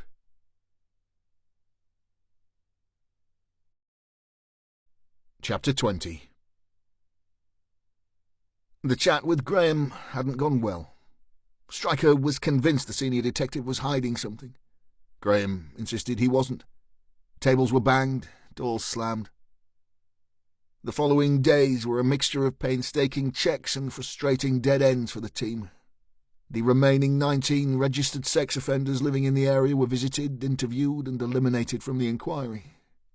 Every registered keeper of the vehicles that Stryker had listed, the cars seen cruising the red light area of Preston, had been visited with nothing to show for the hours of effort. Fliss had worked tirelessly on profiles for Scarface and the muscled male seen on film, raping and murdering Melissa Ward. But they were broad brushes. It was the 6th day of the inquiry, and Stryker was as frustrated as ever. "Forensics have nothing from Jimenez's house," he barked, dropping the reports into an overflowing basket of statements and documents waiting to be uploaded onto the Holmes system. "Clean as a feckin' whistle." Maureen Simon sat chewing nicotine gum. She hadn't smoked a cigarette since the opening day of the operation. "I put the feelers out and I've got a possible sighting of Melissa on the Friday before she was killed. Spotted hawking for trade around Fletcher Road and getting into a dark saloon." "Who saw her?" asked Stryker. "A guy called Matty Gunn. Bit of a rogue, to be honest. Openly admits to using the girls from the St. Matthews area on a regular basis. He used to be a snout of mine. I'm due to meet him in the Blackamoor at 12. Any excuse for a beer, mumbled Bob. Stryker looked at his detectives. 6 days in, and each had worked a minimum of 100 hours. Everyone looked a little jaded. I'm thinking we all need a wee break. Clear the decks. "Ooh, I'm up for that," said Fliss Abbott. I could murder a nice cold lager. Right then. Stryker jumped up. Leave all your books and notes, anything to do with the inquiry, on your desk. A drink will do us all good. The Blackamoor Head, to give the place its full title, had been a licensed premises for over 175 years. The brewery tried to change its name back in 2005, as they thought it not politically correct. Actually, the name was anything but racist, as the pub had derived its name from a stained glass window depicting its early Moor landlord. Rough and ready, cheap and cheerful, the Blackamoor was situated opposite the open market and close to the main bus station, making it popular with thirsty shoppers and folks waiting for their ride home. It also gave shelter to a good few colourful and dubious characters. To add to the long list of ne'er-do-wells, the pub now boasted 4 very disheartened and tired detectives. Bob sat with a pint of Tetley's, Maureen a G&T. Fliss Abbott had changed her mind on the lager and opted for a large white wine. Stryker, of course, clutched a bottle of Beck's Blue.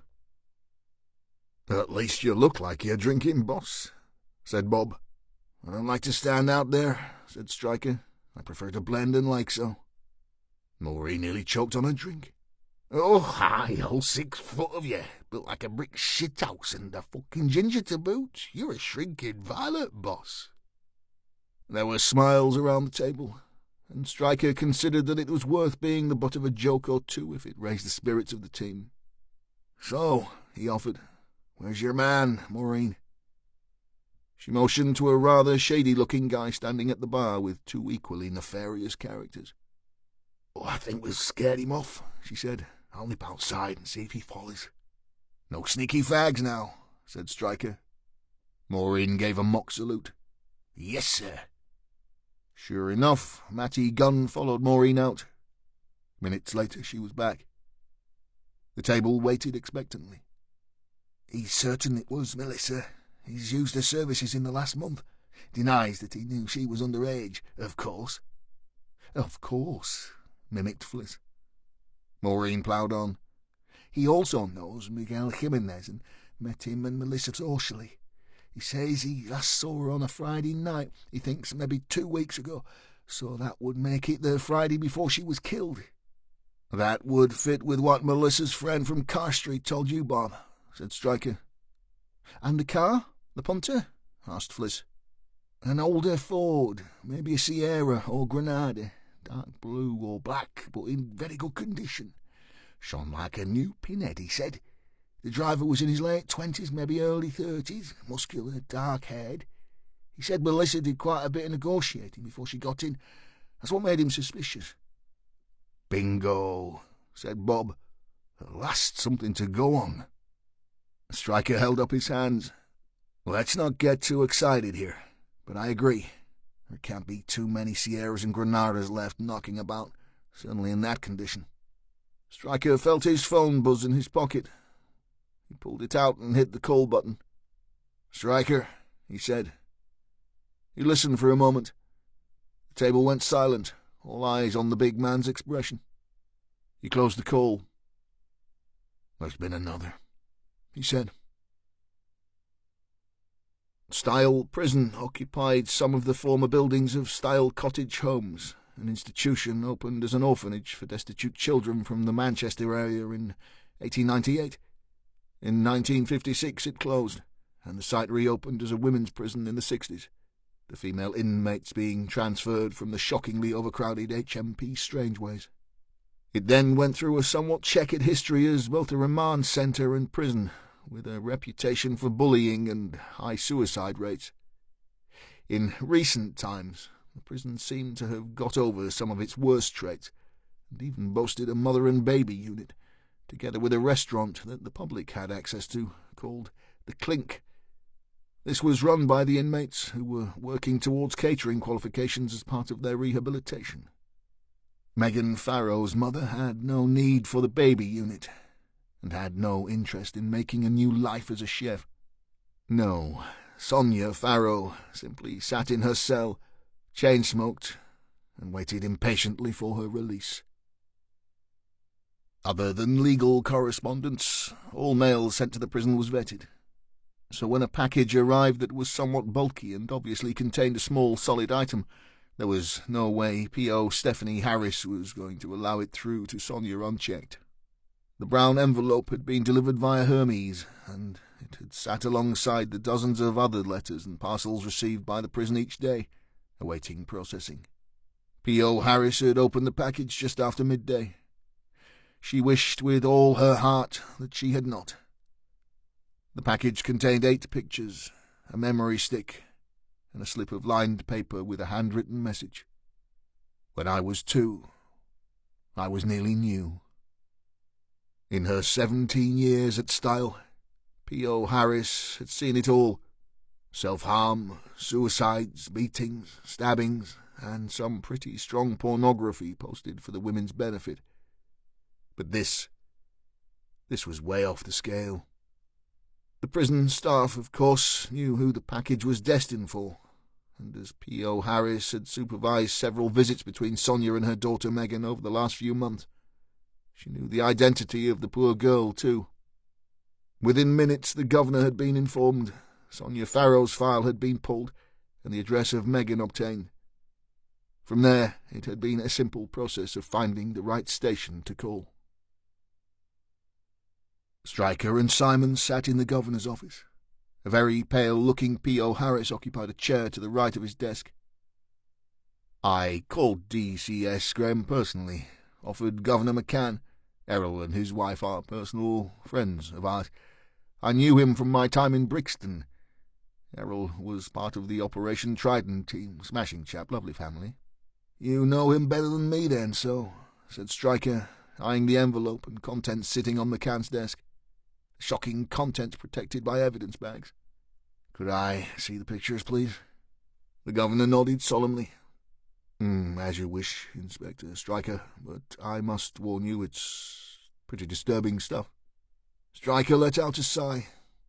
I'm not an inspector, I'm a sergeant, but I prefer it if we just stuck to Stryker, sir, if that's okay with you there, so. McCann shrugged, picked up the sorry pile and handed it over.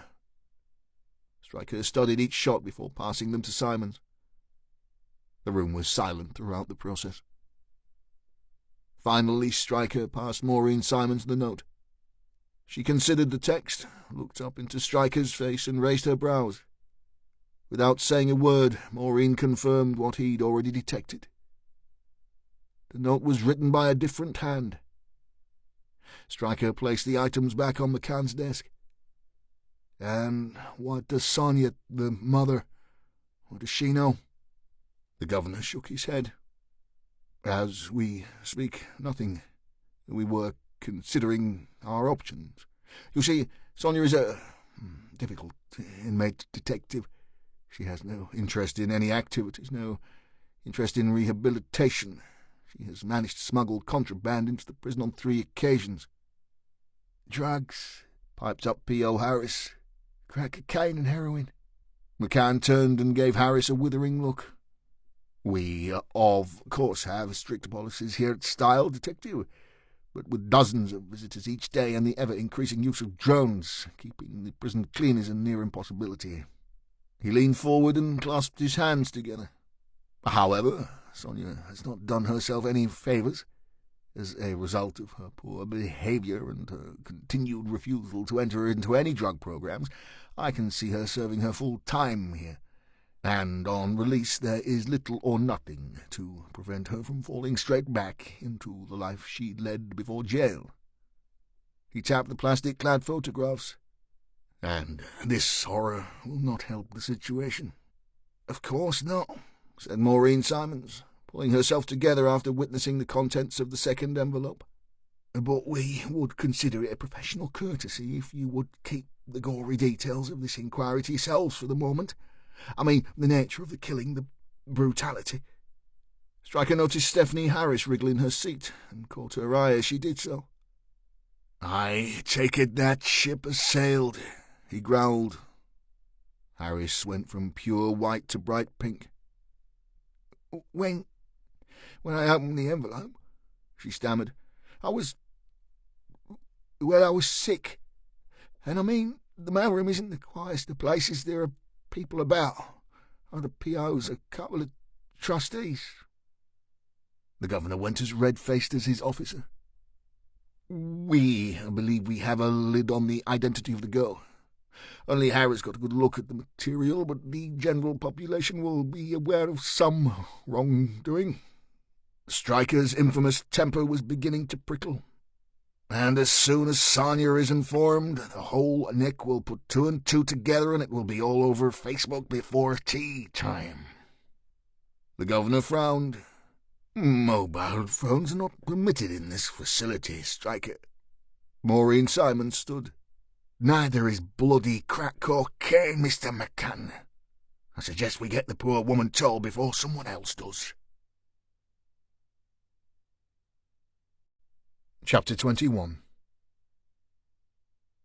Will Garrett rolled off the girl, his body bathed in sweat. On the bedside cabinet were a pack of Lambert and Butler. He removed one, pushed it into his mouth and lit it. "Didn't hurt this time, did it?" he asked. The girl shook her head and smiled, eager to please. Garrett took the smoke down deep into his lungs and exhaled. "Remember I told you and your mum that I'd look out for you?" "I remember," said the girl in heavily accented English. "Well, this is where it starts now, Lisbeth. This is where the good life begins for you and your mum. No problems with the Russians, no more running, no more living in bad places." The girl turned on her side and grabbed Garrett's cigarette. "Hey," he said, "you're not old enough to smoke." "In my country, old girls smoke at 13, said Lisbeth, taking a drag and falling back onto her pillow. "Well, I'd rather you stopped," said Garrett, stealing back the cigarette. "The men that I'll send to you will not like a girl smelling of tobacco smoke. I told you, they want you to look and act your age. If you do as I say, they'll pay good money, and you and your mum will be rich, Lisbeth, rich." "But I like to smoke, William," said the girl petulantly. "Maybe I will wear that uniform for the men, the one you brought for me, and that will please them, make them forget the smoke." Garrett's mood turned, just the way Elizabeth had seen before. His eyes grew dark, like the storm clouds rolling in from the Baltic in winter. His face had lost its flush from the sex, the blood rushing elsewhere to feed his fury. The long, ugly pink scar that ran down his cheek standing out angrily against his pallor. Elizabeth was very scared. The last time she had seen William in this mood was over a month ago, when he had beaten her mother so badly that she needed to visit the hospital. Elizabeth felt Garrett's left hand grip her throat. He held her so tight she thought she would never take another breath. In his right he held the cigarette. He took the longest pull on it, ensuring the tip was glowing as red as the Russian flag, then held it to her cheek. She could feel the embers against her pale, flawless skin. "Please, Will," she croaked. "Please don't burn me." Garrett whispered, his words calm yet menacing, the smoke falling from his mouth like a ghostly waterfall. "I will push this fucking tip into your eyeball and boil your stupid brain if you ever go against what I say again. Understand?" Elizabeth did her best to nod. "Yes, sorry, William, sorry." Garrett released the girl, sat up and stubbed out the cigarette on a nearby plate. "That's better," he said, his temper subsiding. "Now, go and change into that uniform and put your hair into pigtails the way I showed you. I want to take your picture." Elizabeth stood, revealing her nakedness, then tripped dutifully over to her small wardrobe. She was Estonian, born in Tallinn. Despite the country's EU status, She and her mother had been brought to England by a Russian trafficker. They had been promised a good life, steady work for her mother, a good education for Lisbeth. Instead, her mother, Katya, had been sold to a small-time Russian pimp in Blackpool, and she and Lisbeth had been held virtual prisoners in a disgusting old house off Central Drive. Garrett had turned up at the brothel one afternoon. He'd had sex with Katya. He'd liked her slim, lithe body, her long blonde hair. He'd told her he was a policeman, a very powerful policeman, and she, in turn, had told him of her troubles. More importantly to William Garrett, she had shown him a picture of her beautiful 13-year-old daughter. And so it began all over again. Garrett had returned to the brothel, beaten the pimp half to death, and set fire to his premises. The next day, Katya and Lisbeth were in a nice, clean, warm flat, had food on the table and a television to watch.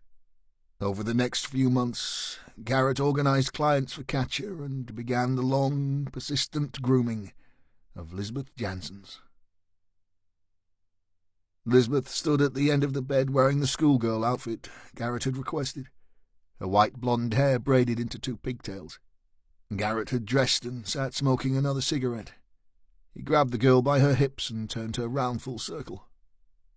"You look beautiful, Lisbeth," he said, "just like a real English rose." He stood and pulled his phone from his pocket. "Now, let me take a few pictures of you, and then I have a very special surprise."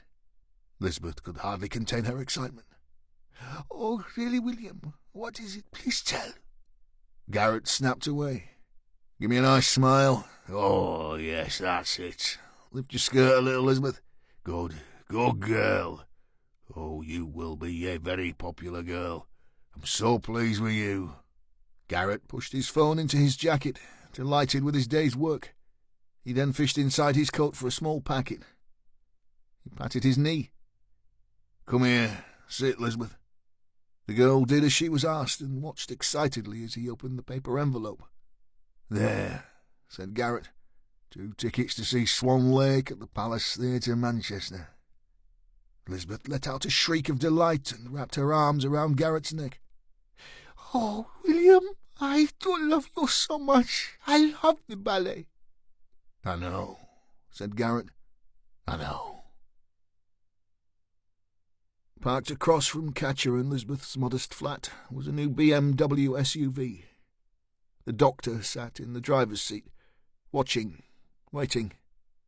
On the stroke of 3 o'clock out stepped Garrett, his jacket slung casually over one shoulder. The doctor smiled as the ex-cop strode to his car, found the keys and drove away. Yes, thought the doctor, Henry would enjoy a few days in Blackpool. He would love the company of the Chinese twins, and Lisbeth Janssens, at just 13 years old, would be the icing on the cake.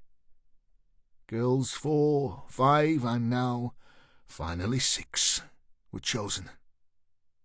"You'll pay dear for your crimes, William Garrett," said the doctor. "Very dear indeed." Maureen Simons drove Stryker's Audi as he studied the shocking content of the second envelope. He'd already given Fliss Abbott the heads-up, and Bob Higgins had been dispatched to Megan Farrell's last known address. The pictures were just as disturbing as the first set.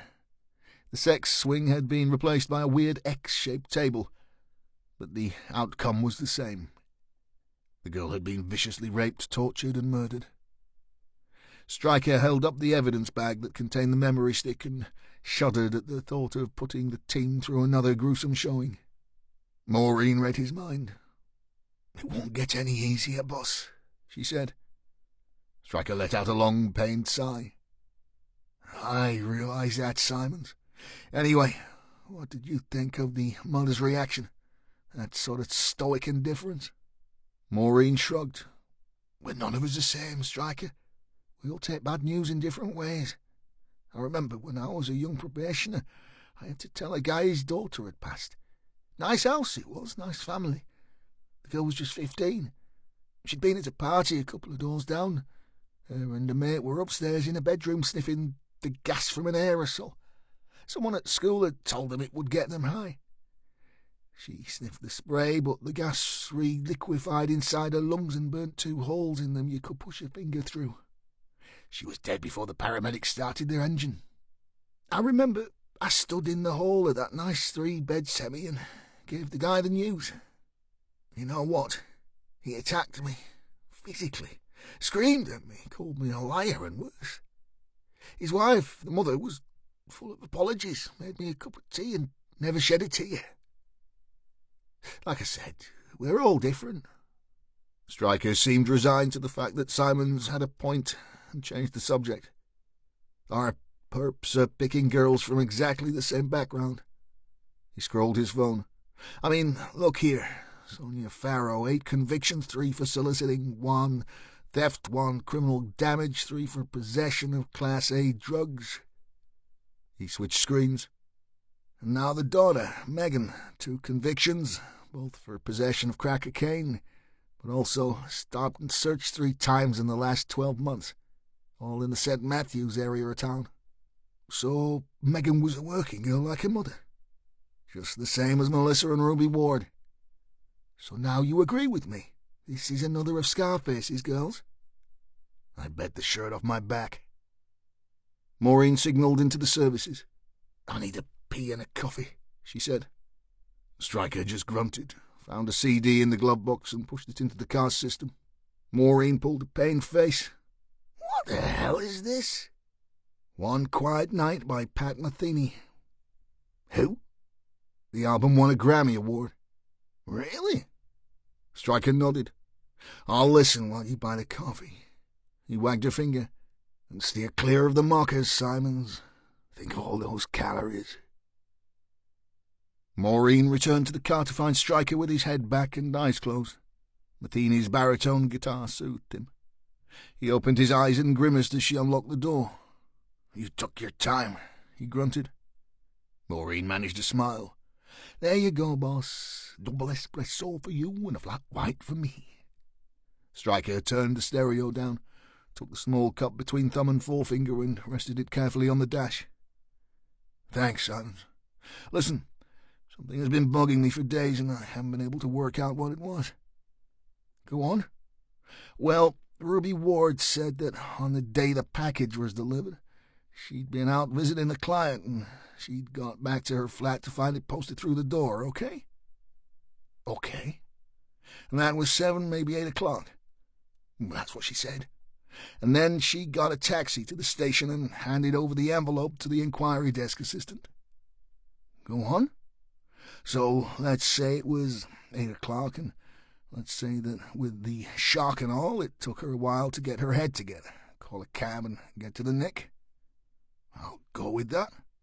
Well, pointed Stryker, bearing in mind it's no more than a 5-minute cab ride, how come she didn't make the station until 3 minutes to midnight?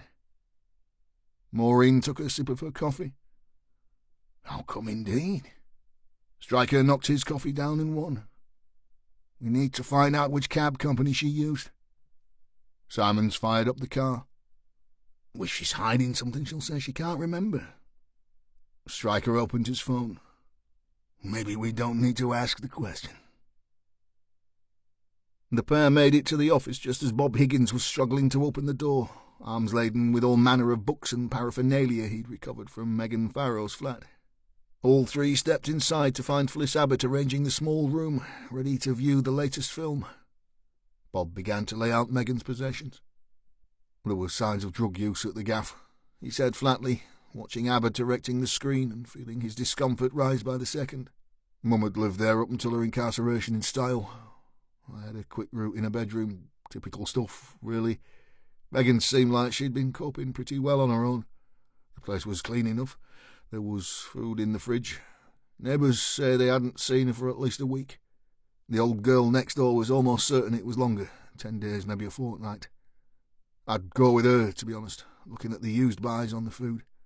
With Mum in Nick, there was no one to report her missing, see? I asked about any other visitors, but it was all vague. Mum used the flat as a place of work, so there were lots of comings and goings. No mention of Scarface? Asked Stryker hopefully. Bob shook his head. Sorry, boss. Stryker began the grim task of photocopying the 8 photographs of Megan Farrow's murder.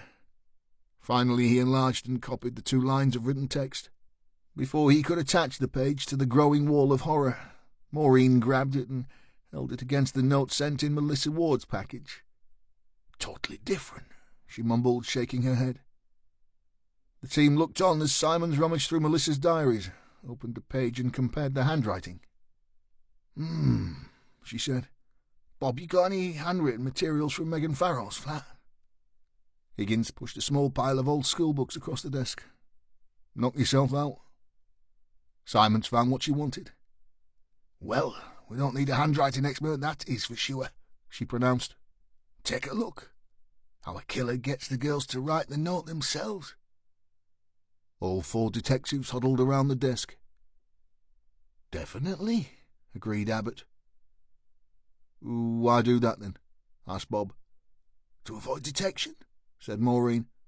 Control, offered Abbott. Or maybe one of our killers can't write, said Stryker. Abbott hunched her shoulders and lifted her palms upward. Well, whatever the reason, the notes themselves are now a moot point. We won't find any forensic OO fingerprint evidence on them, that's for sure. However, my theory on there being 6 victims looks all the more likely, which is a real worry. Tell me something I don't know, said Stryker.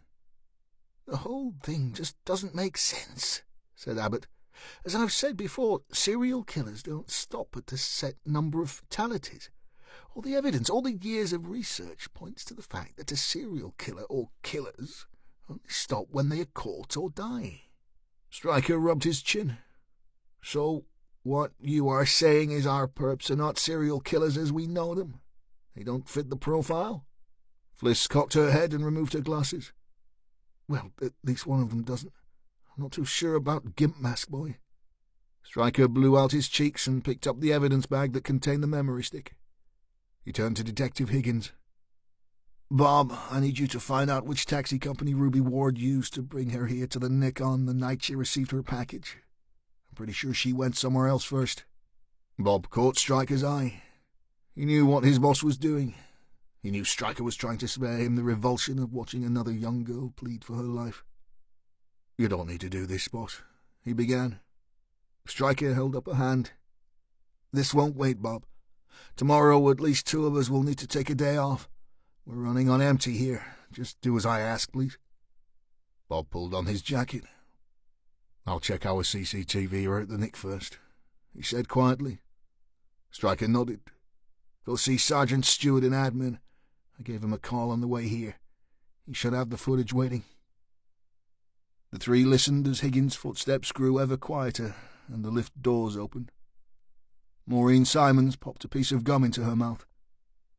Nice touch, boss, she said.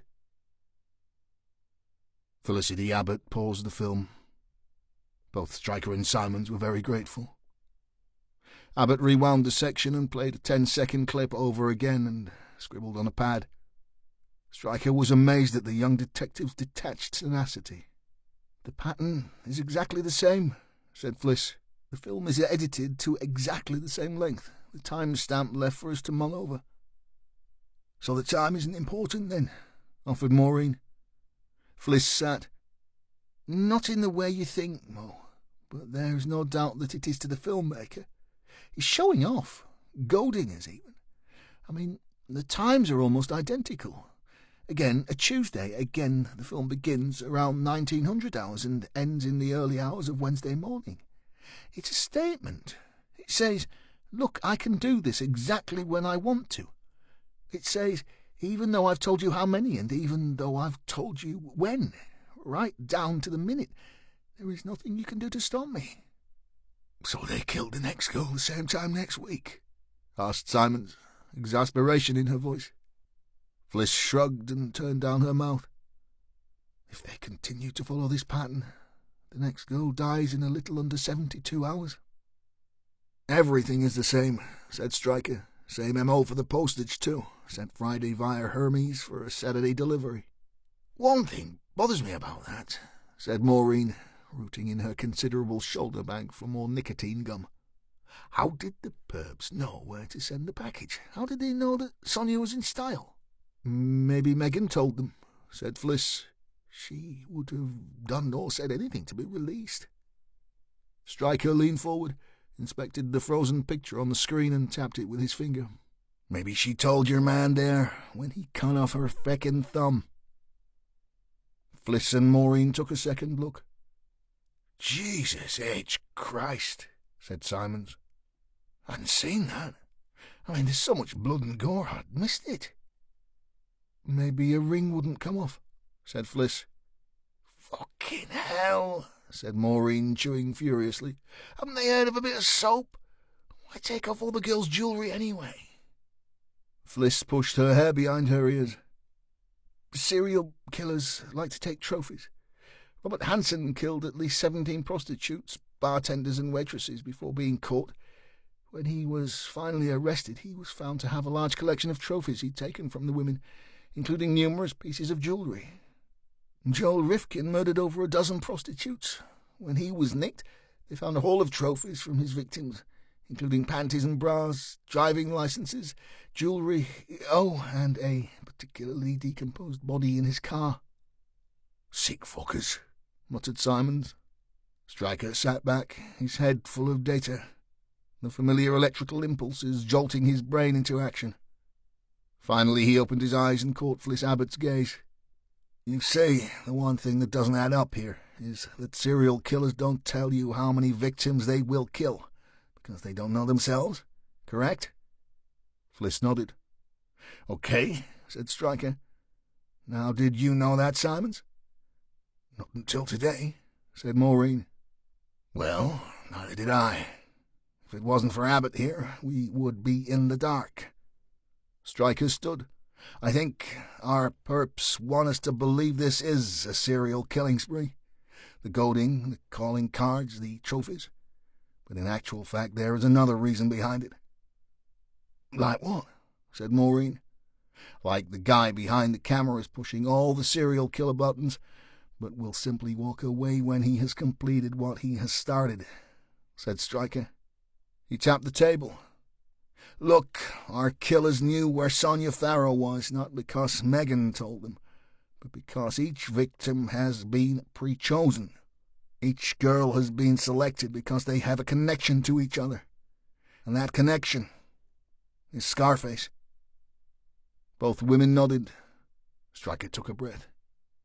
And I think this Scarface is a powerful guy, a solicitor or a judge, maybe even a cop.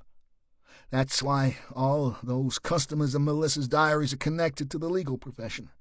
If he's not directly involved in the murders, someone is telling him his days are numbered as a pimp. Either way, he's our priority. I'd have thought your priority would be to stop the next kid being butchered on Tuesday night. All three of the team turned to see DCI Alan Blunt standing in the doorway. When Bob Higgins had left the room, the door had remained slightly ajar. Obviously, Blunt had been earwigging before making his entrance. I reckon it's best you trot on back to your office there, Chief, said Stryker menacingly. Blunt ignored the thinly veiled threat and walked over to the storyboard. Another one, then. Megan Farrow, you say? He mused, examining the shocking display. Name rings a bell. Maureen Simons stood nervously. Well, she has a bit of form, sir, but if you don't mind, we need to get on, and as you know, this investigation is very delicately balanced, so if you don't mind— Blunt turned his head sharply. But I do mind, Detective, he spat. I mind the whole fucking lot. And listening to your glorious leader's ramblings just then, I'd say you need all the help you can get. Seems to me you have the square root of fuck all between you. I reckon that this time next week you'll be looking at another set of dead kids' pictures and you'll still have your thumbs up your arses. Stryker felt his temper start to get the better of him. You're entitled to your opinion there, Blunt, but it's just that, your opinion. And as you have no authority in this office, I suggest you leave before I throw you out. Blunt formed a narrow smile. I don't think so, Stryker. You played your ace the other night and won the hand. Play the same cards again and it will be the end of your career. He pointed and hissed, I'll make it my life's work. Blunt wandered to the table where some of Melissa Ward's effects were stacked in plastic crime scene bags. "Young Melissa kept a diary, you say?" Stryker's head felt like it may explode. He eyed Blunt carefully, watched his movements, his eyes, the way they darted between the naked images on the board, the diaries stacked neatly on the desk, and the two easels showing the nicknames and chronology of Melissa Ward's clients. Blunt was snooping for a reason. He wasn't shocked by the images. In fact, Stryker was sure in some sick way he got a kick out of them. But there was something more. Deep inside that hard-nosed facade lay fear. It was well hidden, but it was there. "How well did you know Melissa so?" asked Stryker, catching Blunt off balance. The DCI quickly recovered his composure. "I didn't. I've spoken to the mother a couple of times over the years is all." Stryker curled his lip. "And you wouldn't be knowing a man with a big scar on his face? A man, say, 55, heavy set, a pimp specializing in underage girls, provides them to lawyers, magistrates, cops even, including one calling himself the chief." Blunt screwed up his nose, as if there was a bad smell in the room. He pointed at the easels. "You aren't suggesting I'm on this list, are you, Stryker?" The detective sergeant shrugged and caught Blunt's eye. All manner of explosions went off in his head. "She calls one of her regulars just that. Funny that, eh? And you identified her from a quick glance at those pictures. Not easy." Blunt stepped closer to Stryker, but not close enough to be in touching distance. "Be careful there, sonny. Be very careful what you say." Fliss Abbott couldn't contain herself any longer. "There will be more, sir," she said, with a hint of nervous tremor in her voice. "More victims, I mean. And you're right, I would doubt that we will be able to prevent the next one without a massive stroke of luck. However, it is interesting that the profiles of Melissa's clients are all similar. Mid-40s to early 50s, professionals with enough cash to splash around, all probably married too, definitely all from the Lancashire area, all connected to this Scarface guy. All paedophiles, of course." Blunt swung around, his face contorted in a vicious sneer. "Don't come out with me, young lady. Keep the psychobabble for those who are naive enough to fall for it." Fliss had found her voice, and with it her confidence. "Psychobabble, is it, sir? Profiling isn't just for the perpetrators, you know. It isn't just for that sick fuck in the gimp mask or the guy pulling the strings behind the camera. No, sir, it's for the victims and the associates of those victims, too. In Melissa and Megan's case, that means the men that paid to sleep with them when they were still children." Blunt began his tactical exit. He was red-faced and sweating. He stood at the door, hand resting on the handle. "I'll have you know, I'm a happily married man with 2 daughters the same age as those 2 poor girls. I came in here to see if I could help you, give you the benefit of my 23 years of experience, and all I get are these ridiculous suggestions." He turned and slammed the door behind him. All 3 detectives looked at each other in silence. Finally, Maureen Simons broke it. "You think he's in those diaries, don't you, Stryker?" "Don't you?" he said. Chapter 22. Alan Blunt half walked, half ran to his car. By the time he sat in the driver's seat, he was breathing hard, his shirt sodden with perspiration. Finding his special mobile, he dialed Garrett and waited. Will answered on the 4th ring. Blunt detected a hint of irritation in his voice. "Is your dick always hard, Blunty?" The DCI was in no mood for frivolity. "Listen, Will. For fuck's sake, listen.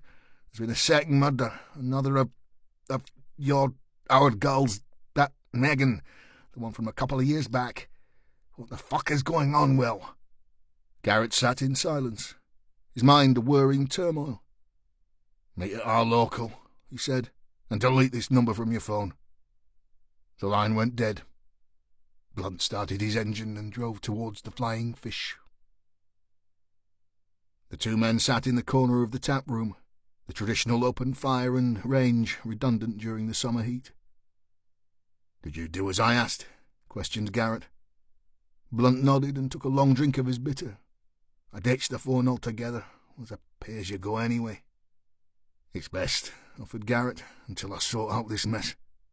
"What will you do, Will?" "We shouldn't blow the whistle and frighten all the chaps after death just yet.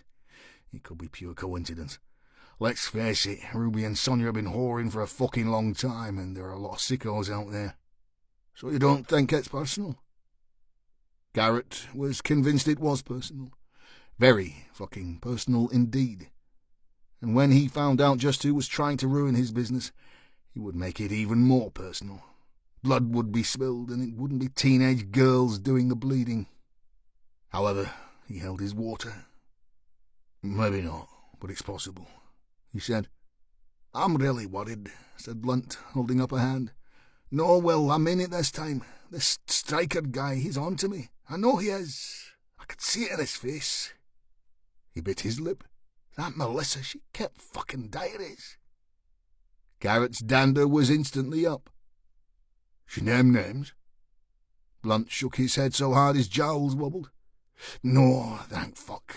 She used nicknames like the Chief or the Beak. Not hard to decipher, eh?" Garrett calmed and sipped his beer. "Then it's nothing but conjecture and assumption, Blunty. What they suspect is one thing, but what they can prove is quite another. Ask the IPCC. They found nothing." "Even so, I think we need Stryker off our backs." Garrett sipped his own pint. "Surely you have some connections there, Alan. I mean, look at what you and a few of your pals achieved when the Complaints Commission came sniffing around a while back. Compared to them, this Stryker is small potatoes. From what you're saying, he isn't setting the world alight. 2 dead teenage girls, no bodies and no clues. I reckon the suits upstairs will be getting a tad twitchy, don't you think? Why not get him potted, or moved at least?" "That's just my point, Will. I've put the feelers out in the usual places, and everyone's mouths are sealed tight as a drum. Maybe that IPCC thing has given them the yips." Blunt's eyes watered as he spoke. "I think they brought in Stryker from the cold because he doesn't have any axe to grind. Graham trusts him. I mean, have you ever come across any of his team? Bob Higgins, for instance?" Garrett shook his head. "What about Maureen Simons, worked on Rape Crisis? Or Phyllis Abbott, young kid, psychological profiler apparently. Clever little bitch." "No, never heard of him. I spent most of my service on the file, Alan, you know that. And unlike some, always kept me head down." "Well, they've got the 4 of them locked in a little office, all as secretive as you like. There's no press coverage and no support from Section CID or uniform." Will took another drink. He didn't like the fact that Blunt was so twitchy. It was a time for calm heads. "You always played by my rules, didn't you, Blunty? No souvenirs, no pairs of little white panties stuffed in a drawer somewhere, no pictures for your private collection?" "Of course not. I'm not daft, Will. And I can't see any of the other lads letting anything slip either. I mean, everyone in the group has an awful lot to lose." Garrett appeared calm, but he felt like a swan on a pond, serene and composed above water, but paddling like fuck below. "Tell you what, Blunty, why not leave all this to me? Let me deal with this paddy bastard Stryker, and I'll have a sniff about the girls, see if anyone's been a bit too talkative. I can't have some mad Russian bastard or whoever slotting my girls and ruining my business now, can I? Sooner or later it will hit the press, and I'll have every whore with a kid thinking they're next on the list." Garrett grabbed Blunt by the wrist. The fact that Melissa kept diaries was news to him. Blunt may know some of what was contained in those pages, but not all. That in itself was a major issue. But with Alan Blunt shaking like a shitting dog, Garrett had to take action before things got out of hand. Scared people do stupid things. "Listen to me, Blunty. I know I asked you to keep an eye out, but things have changed now. So no more snooping in their office, okay? Steer clear. In fact, why not take a little holiday, eh? Treat the missus to a trip abroad." The DCI didn't look too pleased. "Oh, come on, Will. I can't stand to be around her more than an hour or two, never mind a full week." Whenever Garrett needed the DCI to play ball, he always played his ace card. Weakness was the reason he'd made so much money over the years. Weakness and lasciviousness. And Blunt was the epitome of both. He leaned in and took out his phone. He opened the pictures of 13-year-old Lisbeth Jansen posing in her school uniform. Take a look at her, Blunty. What do you think, eh? Pure as the driven snow. Despite everything, despite the fear of being caught, the investigation, the diaries, the 2 dead girls, Blunt couldn't take his eyes from Lisbeth. His addiction, his sickness, overpowering him in an instant. Oh, my, well, oh, my.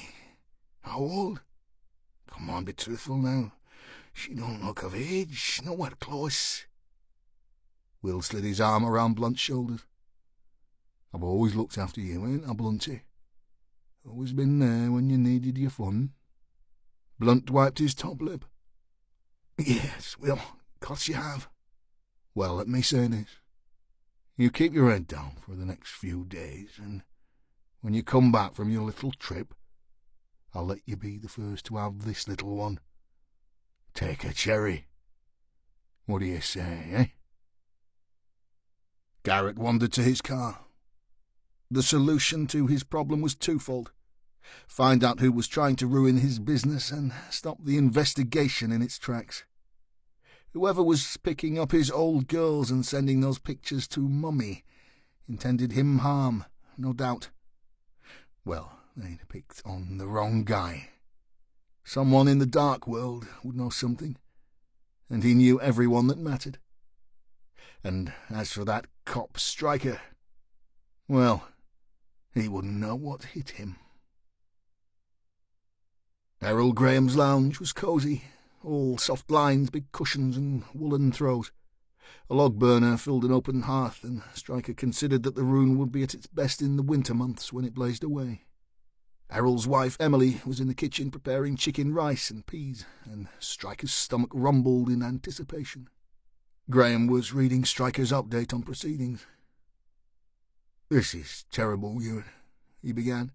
"This suggestion that police officers are involved in a child sex ring is shocking, but I have to say not altogether surprising." Striker let out his long trademark sigh. It was a sound of a man pained. He'd kept his feelings about Blunt's possible involvement out of the report for now. Even he didn't trust his so-called gift enough to drop a DCI in the frame without stronger evidence. But it was time for some home truths. "Well, my concern is that you are not altogether surprised. Is that why we're being kept in the dark? Is that why we are running what could turn out to be the biggest murder investigation since Brady and Hindley on a shoestring?" Graham rubbed his face with both hands, then caught Striker's eye. "I invited you here to tell you the full story, Ewan. I hope then you'll understand why we are where we are. But what we discuss here stays here, okay?" Striker nodded. Graham pursed his lips. "Several months ago, the IPCC began an investigation into allegations of a child prostitution ring involving serving officers and other senior figures in the legal professions." "I think we've got to that," muttered Striker. Graham pulled a face and ploughed on. The lead investigator believed that the team were close to identifying some of the offenders, yet the commission still closed the book on the job. No charges, no names, no pack drill. Now, as you can imagine, with the recent events over in Yorkshire and Greater Manchester, this was a worry to the Chief Constable. The last thing the force needed was to be in the same boat as those forces, and he wasn't convinced there was no fire to go with the smoke. "I'm sensing a big but here." There was. Despite the suggestion that one of the lead investigators had been got at, the official IPCC report branded the whole case to be a fantasy, street talk amongst the local prostitutes. Finally, the chief gave in and the case was closed. I smell bullshit. As did I. And despite much desk banging, The investigation was in danger of being swept under the carpet. Graham lowered his voice. The instant we received the package of photographs depicting Melissa Ward's murder, everything changed. You see, before things went balls up with the IPCC investigation, their inquiry had suggested that this child prostitution ring was being organised by a solitary, as yet unidentified police officer. A man who had been grooming young girls over many years and selling them on to other members of the ring he had created. Their information pointed to the possibility that these girls were sold with their mother's consent, and that they were the daughters of known prostitutes. The moment I showed those pictures, together with Ruby and Melissa's antecedents, to the chief, he agreed with me that the murder and the IPCC investigation were inextricably linked. It was his idea that we form a special unit to investigate the case and keep the rest of the force in the dark. Exactly, Ewan. And now, except for you and the 3 cops in your team, we have no one to trust. I hate to tar all the force with the same brush, but until this man is identified and we know the full extent of these allegations, that's the way I and the Chief Con, for that matter, want it played. Stryker scratched his head. So this IPCC file, the one with the suspects they were investigating, where is it? Graham shrugged and shook his head. It's a closed file. You know the way they work. They're a law unto themselves, Ewan. Not even the chief has seen the details. Emily made a light coughing sound as she entered the lounge carrying 2 steaming plates of Jamaican food. She'd obviously been required to announce her arrival in her own front room on many occasions, and this was her coded message to her husband to stop talking shop. "Thank you, Mrs. Graham," said Stryker, resting the plate on his knee. "It looks delicious." "Emily's jerk chicken was famous back home in Port Antonio," offered Errol, biting into a drumstick. "And I can see why," said Stryker. "I removed the fat and the skin from the chicken, Ewan," said Emily with a smile. "I know you are health conscious, and I think my Errol could do with losing a pound or 2 himself." Stryker watched Emily turn back to the kitchen to collect her own plate. She was a handsome woman, with wonderful skin and a fabulous smile. "You are a lucky man there, sir," he said. Graham wiped his mouth with a napkin. "As fine a woman you could never come across in 10 lifetimes," he said. "My God, I chased her around the whole of Jamaica." Emily walked in. "And he finally caught me and brought me here to England? I should kill him?" There were smiles all around, and for the time it took to eat well and down a cold sarsaparilla, all talk of murder and depravity was put aside. Stryker stood on the doorstep and shook Errol Graham's hand. "Thanks for the dinner, sir. I don't get to see much company myself." "Well, maybe you should do something about that then, Ewan," offered the senior man. Stryker shrugged his massive shoulders. "I might do that. Thank Emily for the food," he said. Chapter 23. Fliss Abbott opened her flat door, dropped her bag and shuffled towards the kitchen. She was exhausted. She, Simons and Stryker had watched the second film over and over. If it were possible, she'd considered it even more graphic and depraved than the first. As the sun began its descent, Stryker had dismissed the team for the day and given her and Maureen the following day off. As she leaned against the fridge in her meagre kitchen, she could see her bag sitting on her carpeted hallway, bulging with files and notebooks. Some day off. She opened her refrigerator door and examined the contents. 1 pack of cooked ham, opened and curling at the edges. 1 tub of coleslaw, 4 days out of date. A shriveled red pepper and half a tomato. She pulled a carton of skimmed milk from the door recess, unscrewed the cap and sniffed. Not good. Fliss turned her attention to the freezer, removed a ready meal that announced it contained chicken tikka masala and basmati rice, and pushed it into the microwave. Then, returning to the fridge, she found the one consumable item that remained. A bottle of Chardonnay. Result. Pouring a large glass, she sloped to the bathroom and ran a shower.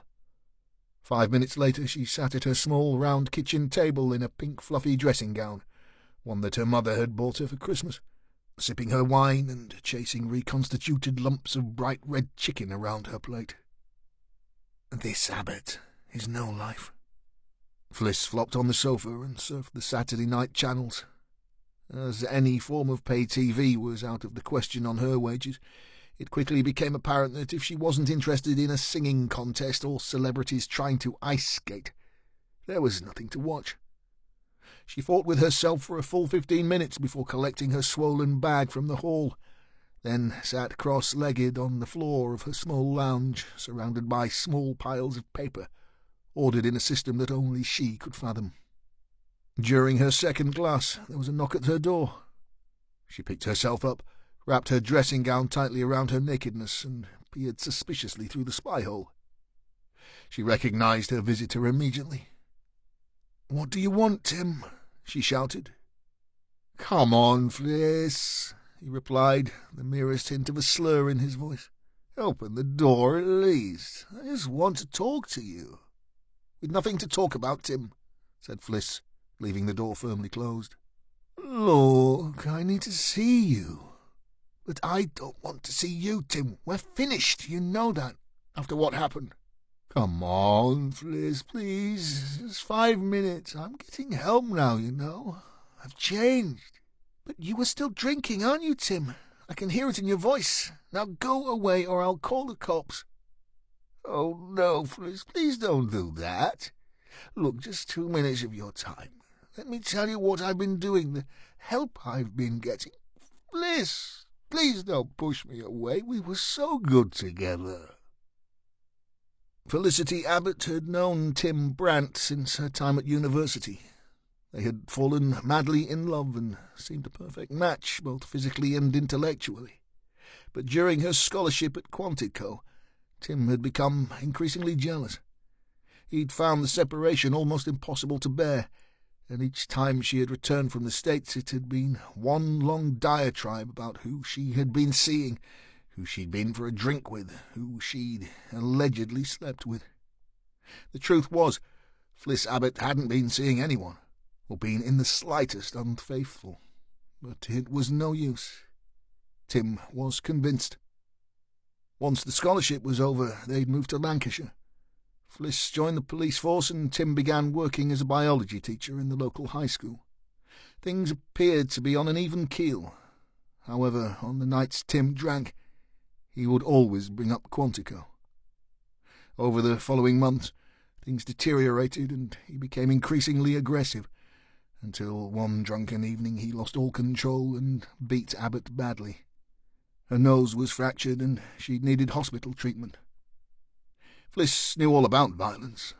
She knew all about wife-beaters, the way they worked, the way they balanced their behaviour in their heads.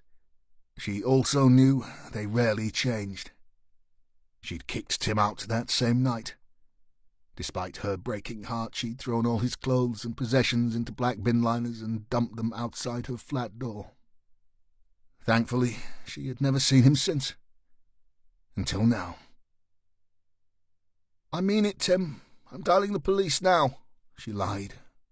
No, don't do that. You don't understand, Fliss. I'm destitute. I lost my job. I have nothing and no one. All I ask is that you let me talk to you face to face. Come on, Fliss, I'm begging you." She was close to opening the door, until she detected a change in Tim's tone. "It was all about you," he whispered. "All for you. Don't you understand that? I did what I did that night to help you, to make you see where you went wrong, to show you the error of your ways." Fliss snorted her derision. "So you broke my nose to teach me a lesson? Show me my place? Is that it, Tim?" Fliss found her mobile in her dressing-gown pocket. "Look, go now, Tim. Now. I mean it, or I'll call the cops and have you arrested." She heard him kneel, so his mouth was next to her letterbox. "You won't do that, Fliss." "Oh, I will." No, you won't. And do you know why you won't?" Fliss was silent. "Because deep down inside you still love me, Fliss.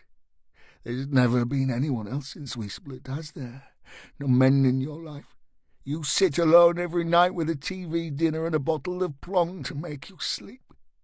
You work 80 hours a week for a pittance and you call it a career choice." Abbott opened her phone just as she heard the noise outside. There was a grunting sound, then a loud thump.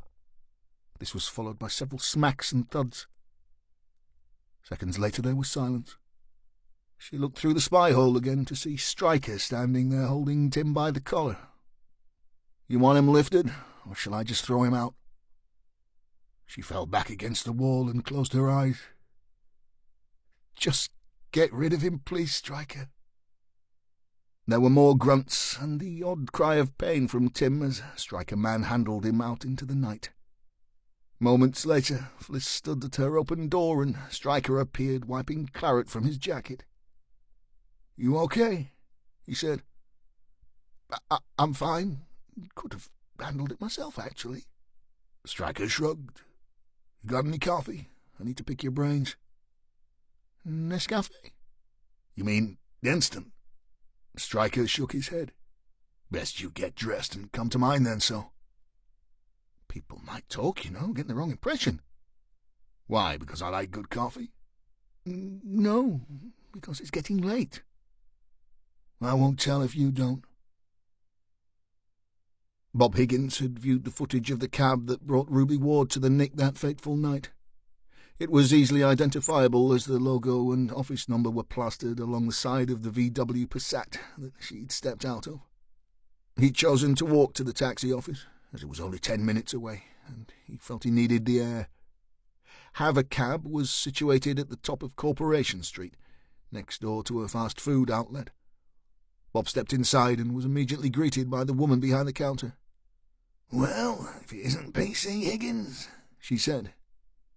When Bob first joined the force, he'd walked Corporation Street as part of his foot patrol beat. Have a Cab was a popular brew stop for the local beat cops. Shelley Green had worked the evening shift in that same office since 1995 and had revived many a cold and wet foot patrol in her time, including a young Bob Higgins. "Bloody hell, Shelley," smiled Bob. "You still here, love? But you've got shares in the gaff, eh?" "I wish, Bob. Copper?" The ageing detective nodded. Shelley opened the staff door and let him inside. The office was uncomfortably warm, and a small fan whirred in one corner, fighting a losing battle against the evening humidity. Bob sat in an ancient chair, the fabric so warm the stuffing was visible through each arm. "See, old Marty still hasn't put his hand in his pocket for some new furniture," he said, picking at the chair's filling. Shelley boiled the grubby white plastic kettle and found a semi-clean cup. "Fucking hell, Bob. You know Marty. He won't spend a penny where a halfpenny will do, pal, even if he is a millionaire." "That's why he's a millionaire, eh?" offered the detective. Shelley rested the cup on the arm of the chair. "Anyway, what brings Bob Higgins here? I heard you was a murder detective these days. No one's been topped, have they?" Bob sipped his tea. "Don't panic, love. Nothing to worry about." He fished in his jacket and pulled out a still from the station CCTV system. It clearly showed the Havacab vehicle Ruby had used, parked outside the Nick. "I need to know where that driver picked up his fare from, love. Time and date is stamped on the picture at the top." Shelley picked up her readers and peered at the photograph. She said, tapping her way at her computer. "Cab was for, Ruby. She's a regular. You know she's a sort, right?" Bob nodded. "Not interested in her, just where she was picked up from." Shelley tapped some more. "Golden Ball Pub, Longton." "Time?" asked Bob. 11:15, love." Higgins made a note in his book. "I don't suppose you could see if she did the outward to Longton in one of your cabs, could you?" Shelley pulled a face. "Not so easy if we don't have a rough time." "Between 7 and 8, we reckon." "I'll have a search and get back to you on that. Could take me a while." "OK," said Bob, draining his brew. How long? Shelley smiled as the phone started ringing. It's Saturday night, Bob. I'm here on my own till 8 at least. I'll bell you if I find anything. Promise, love. Cheers, Shell, said Bob, pulling his large frame from the depths of the chair. I'll be about till late. Shelley eyed Higgins. You look all in, mate. I reckon you should buy yourself a kebab from next door and get home to your cat quick sharp. Bob managed a smile. Yeah, probably right. But you won't? Bob shook his head. This is important, ain't it, pal? Said Shelley, ignoring the ringing switchboard. Bob didn't answer. Thought so, she said. I'll call you soon as, love. Chapter 24. Henry had returned to the farm in Pitt's Transit. He'd made an out-of-hours collection from Fulwood, dropped the body back at the funeral home, and decided that the van would be the best vehicle for the job. After all, it had the very latest satellite navigation system installed, and Henry couldn't find his own backside without that. He'd slipped Megan's limbs, head and torso into plastic bags, and then pushed those into a body bag that was always kept in the vehicle to move the dead from the place of their demise to the funeral parlour. It came in rather handy. During the process of dismembering the girl, Henry had been forced to put a carrier bag over Megan's head. Despite his best efforts to close them, her eyes had remained stubbornly open, and she'd stared at him the whole time he was cutting into her. Henry didn't mind the blood or the cracking bones, but he didn't care for being stared at. As he drove from the farm to the burial site where he would dispose of Megan's body parts, Henry considered that using Pitt's van for this task was quite a clever idea. Should he be randomly stopped by the police, they would not think to examine the contents of the body bag. Simply knowing the van was registered to the funeral parlour would be enough for them not to disturb the dead. All Henry had to do was keep to his story that he'd just collected a corpse and was in the process of returning it to his place of work. Clever boy, Henry. It had taken him over an hour to bury the various limbs on the moors, cover his tracks back to the van, and another 2 hours at the parlour to clean the vehicle inside and out until it shone. Henry ran his finger across the face of his watch. Yes, he thought, he still had enough time. Leaving the van at the parlour, he slipped into his own car and drove to Ribbleton. Even though it was only a few minutes' drive from the parlour, and he'd been before, he still got lost once. Finally, feeling ever so frustrated by his lack of sense of direction, he parked between 2 other vehicles on the street. Henry then turned off the motor and sunk down in his seat. From his position he had a clear view of the upstairs rooms of Lucy Stevenson's house. All he had to do now was wait and hope. A little before 11, Henry got his wish. A light came on in the left-hand bedroom, and there she was. Lucy wore pink pyjamas. Her hair was tied back in a ponytail, and she stood looking out into the night. She stretched upwards to open her bedroom window. As she did so, she briefly revealed her bare, flat stomach. Henry rubbed himself. He couldn't take his eyes from her. She was the most beautiful girl in the world. Clean, innocent, untouched. Henry knew what the doctor would say, what the doctor may do if he broke the rules. But Henry wanted Lucy. He wanted her virtue, her naivety. Henry knew that the doctor had chosen the last 3 girls, 2 sisters, both whores, and 1 other young blonde, but she too, despite her tender age, was a common prostitute. Not one of them could hold a candle to Lucy Stevenson. Lucy would be girl 6. Henry would make sure of it. Henry was a clever boy, see? "Do you always sit on the fecking floor so?" asked Stryker as he watched Fliss Abbott studying her bag of notes and files. "I've perfectly good armchairs available." She took a sip of very nice Chablis that, to her surprise, Stryker had chilling in the fridge. I've always done this. I like to be able to spread out the information in a circle around me. It's a technique I use when trying to solve anagrams, too. I write the letters in a loop. Sometimes it makes everything easier to spot. Stryker lifted himself from the chair and turned over the album playing on the turntable. And the music doesn't disturb you there? Fliss shook her head. Not at all. It's actually quite nice. I've never heard music like it before. But it's kind of cool, I suppose. Who is this, by the way? A band called Return to Forever. Stanley Clarke, Chick Corea, Lenny White and Al Di Meola. Before my time, I suppose. And mine there, Abbott. This was recorded in 1976 when Clarke was studying jazz at Berkeley. He later told a reporter that during this period the band members were actually writing music so complex that none of them could play it. They seem to be managing. They are, indeed, said Stryker as he picked up his coffee. So, where are we up to in the psychological profiling world? Why has our killer selected Melissa Ward and Megan Farrow as the first two victims? Fliss spun herself around a half-turn and selected 2 piles of paper. Then she looked up. You need to sit down. I can't show you with you towering above me. Stryker looked ever so slightly uncomfortable, but still sidled up alongside the young detective. Despite his sitting position, he still dwarfed her. Fliss didn't appear to mind his close proximity. However, she blushed slightly as she spoke. The girls were born 20 months apart, both to known prostitutes, both fathers unknown.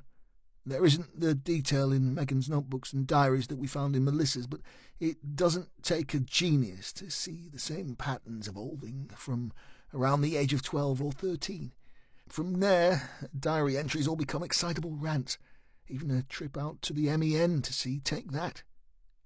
Stryker looked puzzled. Who? Fliss smiled.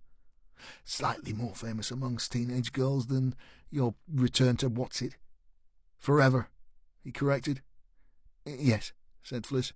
But this concert was just one of several expensive gifts given to Megan between reaching puberty and passing 16. From there, it all follows the same pattern. Less money, more talk of other boys, and her mother's habit. The end of the gravy train. Anything else? Megan's last entry in her diary is a doctor's appointment, 11 days ago. If I were a betting sort of girl, I would suggest she didn't make it. I think our perps had been holding her for at least that length of time. You think she was picked up off the street by our guy in the black shiny Ford? Fliss dropped the papers on the floor. All I can say is that our killers are very, very particular, extremely careful, and both are enormously intelligent. Meaning? Meaning, if something works for you, then why change the M.O.? So I think Megan was picked up by our gimp mask boy on the pretext of him being a punter and held until her death on Tuesday night. And it wouldn't surprise me if all 6 girls have already been selected. Some may already be imprisoned awaiting their fate. But you've still not told me why. Fliss let out a long breath.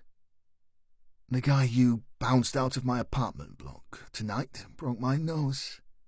He did it because he was jealous of other men he believed were in my life. He was misinformed. Everything he believed was no more than a complex set of imaginary circumstances he convinced himself were true. However, should you have taken the time to ask Tim why he'd assaulted me, he would have given you that same answer. I should have hit him harder, muttered Stryker. Fliss shook her head. Look, men like Tim believe that by punishing the people they care about, they're in some way helping them, showing them where they went wrong, the error of their ways. But women like Ruby and Sonia have very little choice in their lives. True, but the ones they made were bad ones. You think our killers are punishing the women, the girls and their mothers? Fliss nodded slowly. It's a strong possibility. Them or Scarface. Maybe even all 3 of them.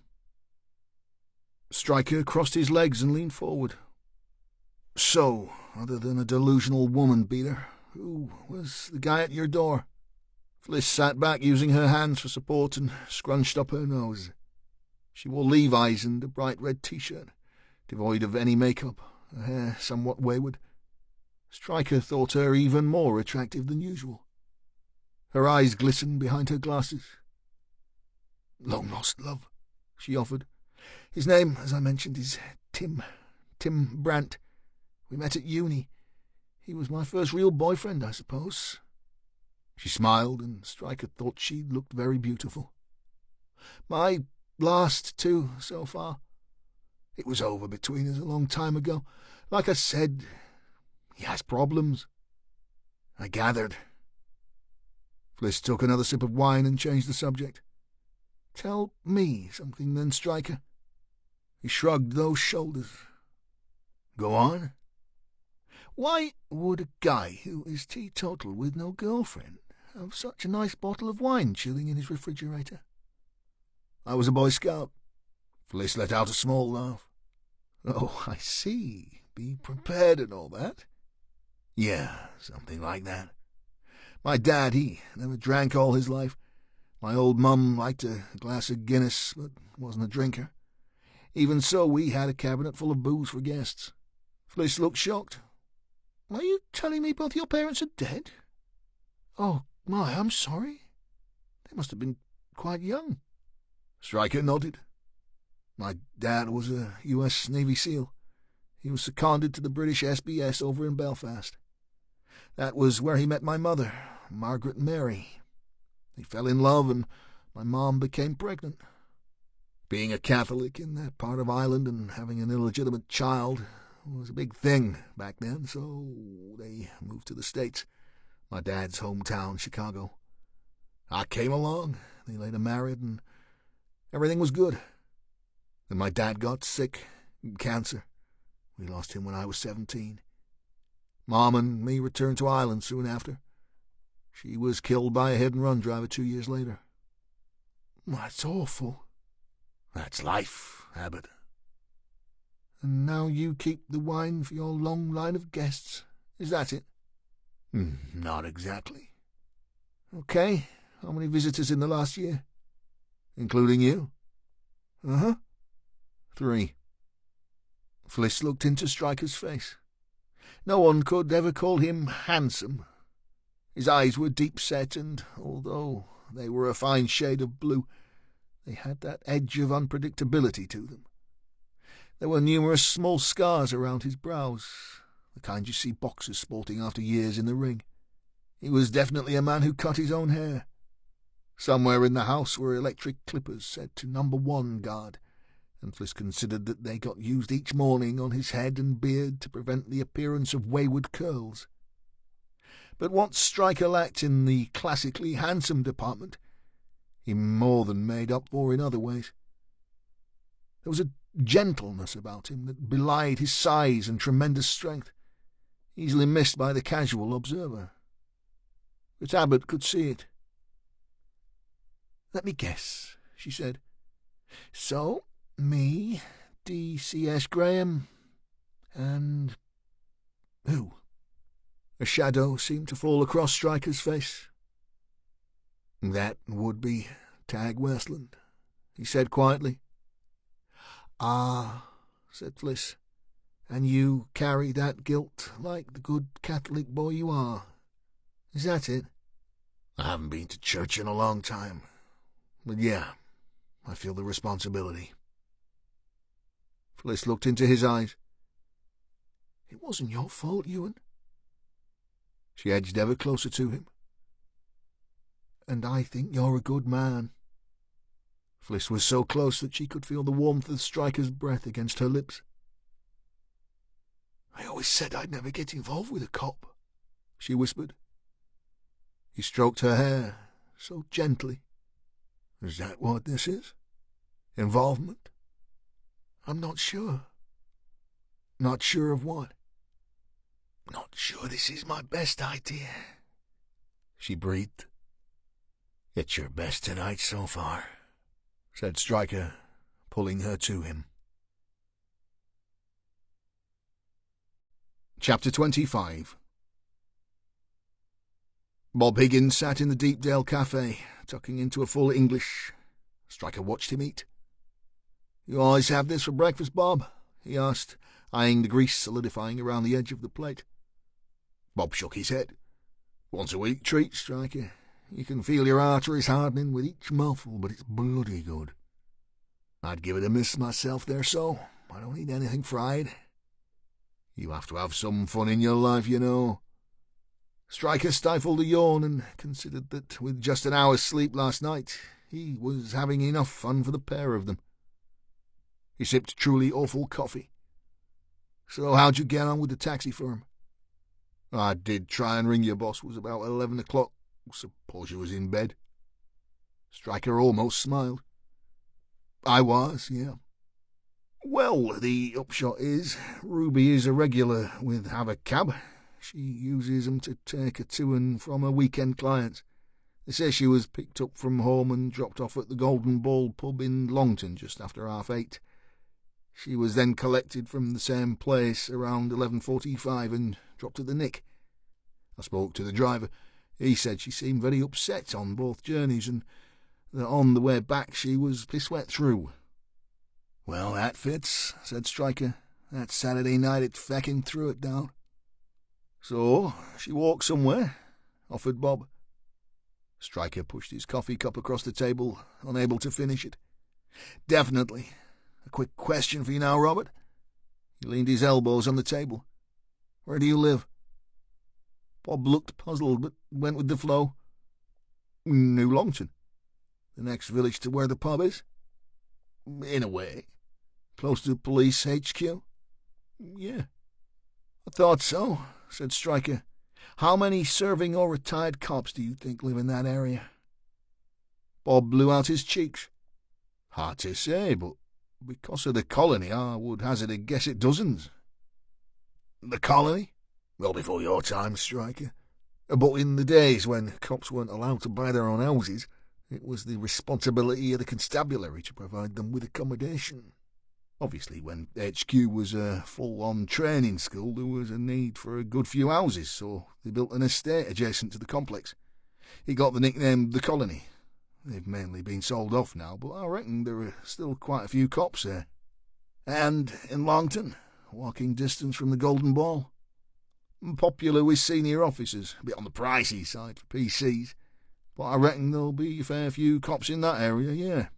Striker spoke half to himself. If you'd been reliant on a guy like Scarface for half your life, had a relationship with him, even allowed your own daughter to be groomed by him, and you received a package like that, who would you turn to first? The cops or him? Him? Why? Ask him what to do. No, too scared to go to the cops without his say-so. Striker pointed. Correct. And I'm thinking Scarface is definitely a cop that lives within walking distance of the Golden Ball. I think, in pure desperation, Ruby went to his house. However, even in her hour of need, she would have been too scared to go and knock on the door. Maybe Scarface is married, kids, who knows? He's obviously got a terrific hold over his girls. They must be terrified of him, or we'd know his identity by now.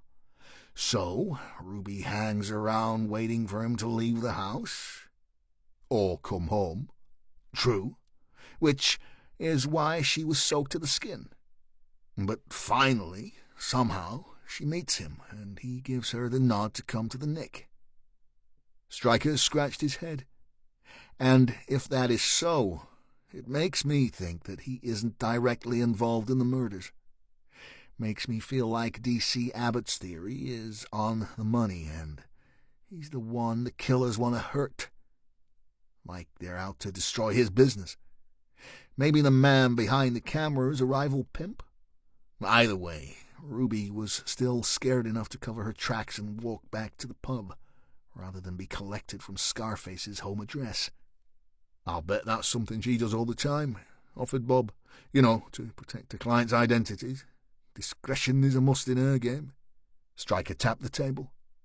So, I want you to get a list of all serving and retired male police officers of any rank living in that area. Even if this guy is not our cameraman, he could lead us to the next victim. And I'd just love to slam that cell door on the sick pedo bastard. Bob sat back in his seat. I'm with you on that one, boss, but there's no chance of obtaining that kind of info, not on a Sunday. The lads still serving will be listed at HQHR, and the retired officers will be recorded at Lancashire County Hall, the pension service. They're all 9 to 5 SO guys in those places. Stryker snorted his frustration. SO? Every Saturday and Sunday off, explained Bob. Stryker shook his head. OK, so what about the list of black-coloured Sierras, like the one we reckon Gimp Mask Boy was driving when he picked up Melissa Ward? We can have a go at them today, can't we? Bob nodded. I printed it off just before I left last night. It's in our office. How many? It was Bob's turn to laugh down his nose. You wouldn't believe it, boss. He pulled out his notebook. The Ford Sierra Sapphire was manufactured between 1982 and 1993. The Granada between 1972 and 1994. Although the Mark I's were quite distinctive, so I've discounted anything before 1983. I also figured that the Orion model should be thrown into the mix, as it would look similar from a distance in the dark. They were made from 1983 to 1993. You've still not said how many, Bob. I searched postcode locations for Blackpool and Fylde, Lancaster, Preston, Blackburn, Burnley, Chorley and Skelmersdale. Stryker let out a long, pained sigh. And 207. Feck. Feck indeed, boss. We need another pair of hands each. Henry stood outside the newsagent's shop. To his left he could see the floodlights of Bloomfield Road football ground. To his right, Blackpool Tower. Henry liked Blackpool. He liked the fun fair. He especially liked it on sunny days like today, when the girls wore short skirts and cropped tops. But Henry was not in town for fun, at least not the kind provided by the Big Dipper or the Hall of Mirrors. He peered in the shop window, the one the doctor had told him to look in. Attached to the inside of the glass were several handwritten cards. Cindy, high-class escort, the first said. Mistress Dominatrix, announced another. Finally he found the one he wanted. Tie 2 girl massage. Henry carefully punched the phone number from the card into his mobile and dialed. 20 minutes later he found himself sitting in a small tidy lounge, but not in front of 2 Thai twins. Instead he sat across from a woman wearing a silk kimono and little else. Henry felt the fear dragon creep up his spine. This was not in the plan. The doctor never mentioned another woman. It was the twins. Just the twins. Go to the house, fuck them if you want, drug them and bring them to the farm. Simple. He could feel the dragon's claw on his skin, his self-control slipping through his fingers, the anger rising in his gut. The woman was dark-skinned, Arabic, maybe Iraqi or Syrian. She was attractive, but far too old for Henry. She was the type that would judge him, maybe even laugh at him, and that would never do. He counted the flowers on the curtains behind her. 1, 2, 3, but the doctor's strategy wasn't working. You want 2 girls special, she said, her accented English jolting Henry back to reality, back to his ever-increasing and unstoppable rage. Henry nodded and felt himself smile. The woman put on a serious face, unsure about Henry's odd behaviour. She held out a hand. £80, she said sharply. And no funny stuff, no peanut shit and condom all time. Henry felt his muscles twitch under his skin. Okay, he said. The woman turned. Follow me. Henry knew he should walk away. He should call the doctor and ask for advice. He knew. He always knew. But he never, ever, ever did. Henry grabbed the woman by the hair, snapping her head back. He smothered her cries with a beefy palm and dragged her backwards into the room. The woman found strength from her fear. She kicked out at Henry, but he was too powerful, too determined. He twisted his body and pushed the woman down onto the sofa. He could feel his erection growing as he exerted his superior strength over her, dominating her. He slipped his hand from her mouth to her throat in one swift, practised movement. Her eyes bulged, her arms flailed as she tried to scratch his face. She lifted her knees, twisting her half-naked body, desperate to land any kind of blow on her attacker. Henry didn't feel a thing. He didn't notice. His only sensations were those of ecstasy, pure, unadulterated joy. A broad smile spread across his face as the woman fought for breath. He cocked his head and examined her quizzically. "Shh, now," he whispered. "It will all be over soon." The woman opened her mouth in a silent scream. Her chest burned from lack of oxygen. She could feel the darkness drawing in, the ever-narrowing tunnel of light shrinking, dwindling slowly as her world faded to black. Seconds later, she was gone. Henry sat next to her for a few minutes, studying her body.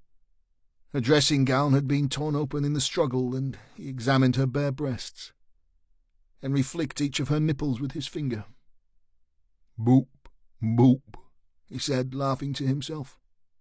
"Just like Mummy's, all wobbly."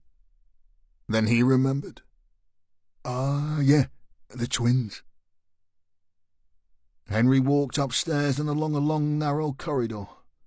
He opened the door at the end. Sitting on a large double bed were two girls. Henry couldn't tell them apart. They were mirror images of each other. Both were young and pretty and had long, straight, jet black hair that fell down their backs. They wore identical outfits of red and black plaid skirts and white blouses. One smiled and patted the bed at the side of her. "Come sit," she said. "We won't bite." Henry stood for a moment. "You don't like us," said the second girl. "Oh, yes, I do like you," said Henry. "I like both of you. I want your very special massage." "Take off clothes," said the first girl. "We give you nice massage." Henry took off his shirt and pulled what looked like a standard joint from his jeans pocket.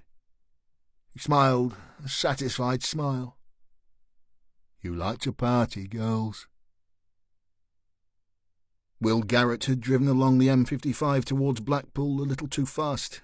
He'd almost come a cropper with another BMW driver who was being equally reckless in the outer lane. Both men had made the usual shaking the bottle signs at each other and screamed a few obscenities before resuming their determined assault on the motorway. Garrett's head was spinning with a mass of muddled thoughts. He'd spent the morning doing the rounds of some of his old haunts, first organising Ruby Ward for a little task he had in mind for her, before moving around the town to check on some other girls from the past. To his horror, he'd discovered that Tina Simpson, a girl who'd been immensely popular and profitable up until her 16th birthday, hadn't been seen by her mother in almost a fortnight. When he'd asked Mary Simpson why she hadn't reported her daughter missing, she'd simply shrugged and reached for the crack pipe. That made 3 in his book: Melissa Ward, Megan Farrow, and now Tina Simpson. As he sped towards the Fylde coast in search of Polish Jack, a well-known pimp and Garrett's prime suspect as the man who would profit most from the decline in his business, he'd received a panicked call from Yu Yan Wong, the mother of the Chinese twins. Her girls were gone and his madam in charge of the house was dead. Within 20 minutes he stood over the ever-bloating corpse of Latoya Aslam and felt his rage rise to another level. He turned to Yu Yan. "And where the fuck were you when this happened?" he spat. The woman was beside herself with worry about her daughters, yet equally concerned for her own safety. She had suffered several beatings at the hands of Garrett and had no desire for a rematch. "I was out on calls all morning, Mr. Garrett. I come home, find Miss Latoya like this, and my baby's gone. Please, Mr. Garrett, you can help me. I know this. You big, important policeman. You can find my girls. Bring them back safe." The 3 had become 5. "I'll find your girls," he muttered half to himself. covering up Latoya's nakedness. "I'll find them and the bastard who's trying to ruin me." He turned on his heels. Yu Yan Wong plucked up all her courage and stood in his path. She was pretty and slender. Her usually clear alabaster skin was mottled by her tears. She straightened herself and wiped her eyes. "What I do now?" she said, gesturing towards the body of Latoya Aslam. Latoya had been a good servant to Garrett. He'd found her on the streets, a refugee, sleeping rough as a 15-year-old. It hadn't taken much persuasion to bring her into the fold, and she'd been a popular addition to his stable. Once she'd grown too old for his more discerning clients, she'd worked alone in the house he now stood in. She'd still take the occasional punter, but in more recent times looked after any new girls that Garrett brought to the premises. "Put her in the big freezer in the outhouse," he said coldly. "I'll be back to move her in a day or two. In the meantime, lock the doors and don't answer the phone unless it's me. Got it?" Yu Yan looked at Latoya's corpse and shivered. "Okay, Mr. Garrett. I'll move her. But please don't let my babies be like this." Garrett pushed past her and grabbed at the door. "Don't forget what I said. Keep this locked and don't answer the phone." Garrett slipped into his car and opened the glove box. He pulled his Smith & Wesson 500 from inside, opened the cylinder and checked it over.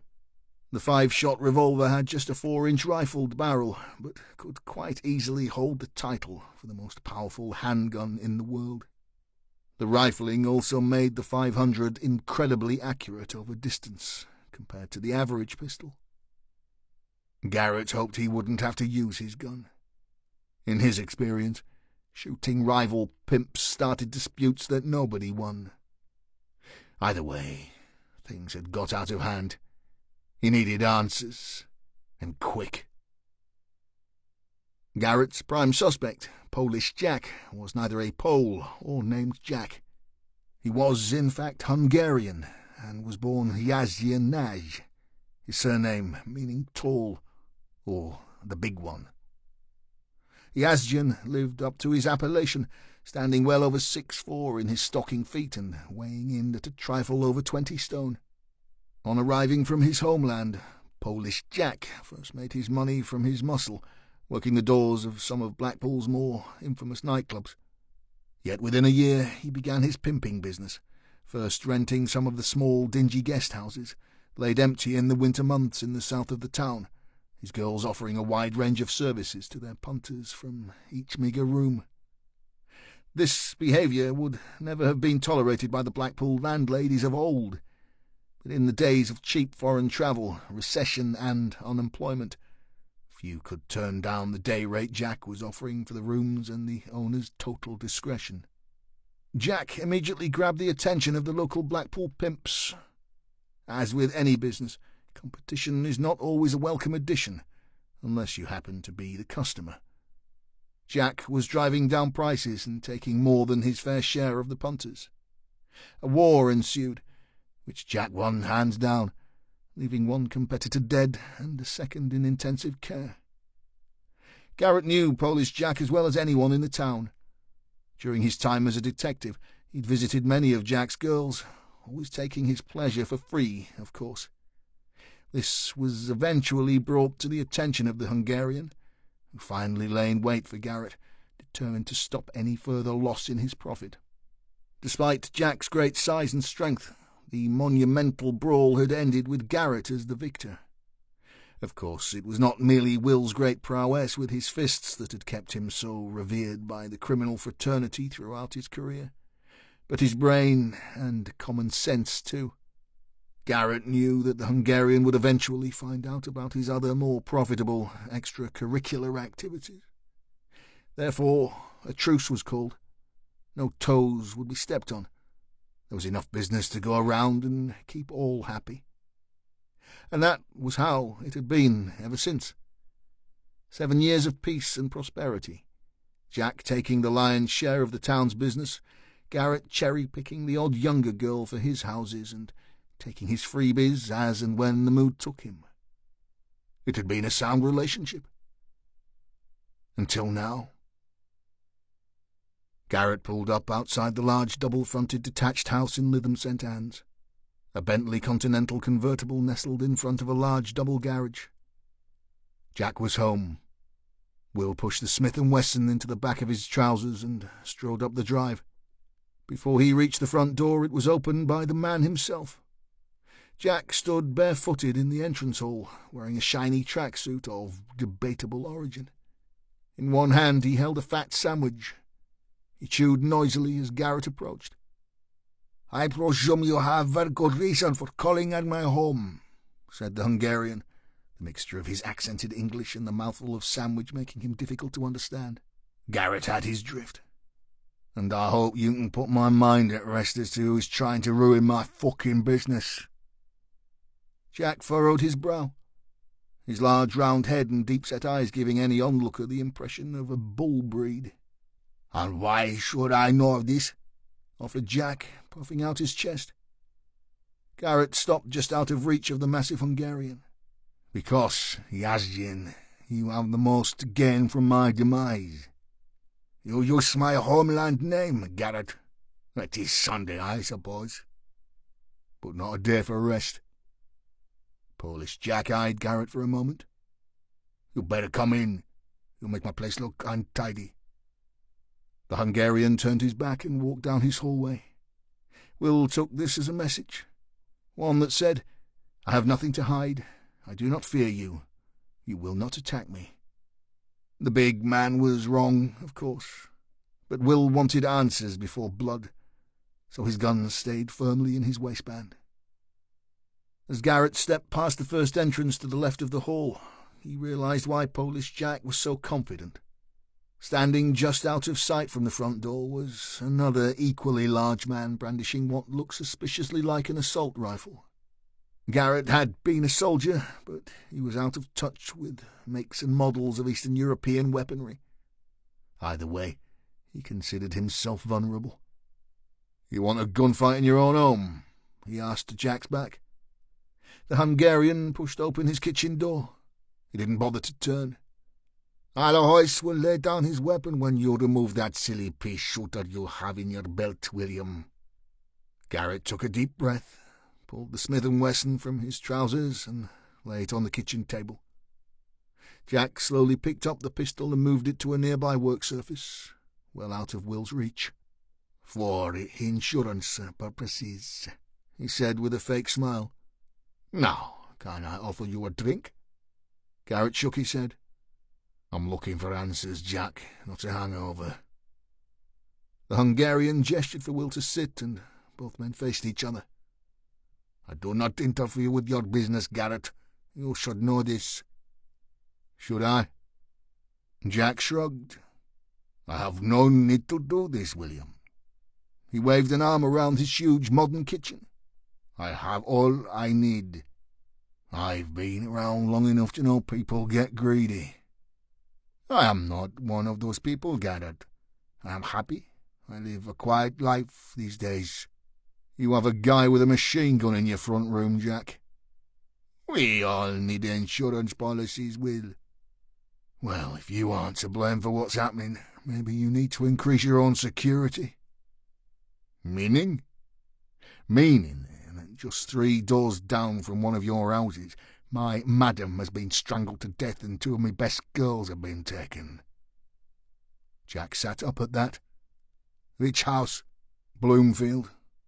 "So, the 2 Chinese beauties?" Will nodded. Jack shook his head. "Too young for my taste, but I'm sure they make you money." "They did." Jack eyed Garrett knowingly. "Yes, of course, I understand. But I always think that the kind of man who lays down with a child cannot be trusted." "It's purely business," said Garrett. "You know how it works." "Yes, I do. I know the dark web, the secret clubs. These are dangerous places, Will." "But you've had no issues, no problems at your places?" Jack shook his head.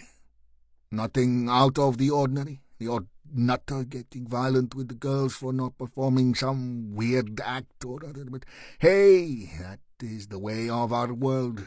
Their world, huh? Garrett lay his hands on the table. Any immediate thoughts of a vicious conflict with the big Hungarian pushed to the back burner. He lowered his tone. I've had 2 of my old girls murdered over in Preston, too. The killer sent pictures of their work to the mothers, and a fucking video. Jack raised his eyebrows. And I take it you had prior knowledge of the family? The mother? Like I said, you know how it works. I know how you work, Garrett. Sounds like someone is sending you a message. Will snorted. Oh, don't come the holier-than-thou bit with me, Jack. How old are some of the girls you traffic? I thought you came here for answers. Will took a breath and nodded. I did. Look, I know you've branched out over into Preston and Blackburn. A couple of massage parlours, another 3 or 4 houses. Sure you haven't had any issues, no weirdos knocking about? The Preston operation is run by Alajos, his cousin, Benedict. Let me call him. You sure you don't want that drink whilst I ring? Garrett shook his head and waited. Other than the word okay, the Hungarian spoke in his own language throughout the call. Finally he closed his phone and sat back down. He says they had one guy a few weeks back that made a real mess of one of the girls. Beat her quite bad. She couldn't work for 2 weeks. Apparently he wanted her to wear some old dress and fuck her in the ass. She refused. Benedict had to throw him out. Says he was a real handful. Young, maybe late 20s, very, very strong. Muscle-bound fucker. He says the guy seemed crazy, like mentally ill or something. Garrett thought back to the pictures that Ruby brought to his house that fateful night, and the muscular young man in the gimp mask. Anything else? A name? The girls say he called himself Henry.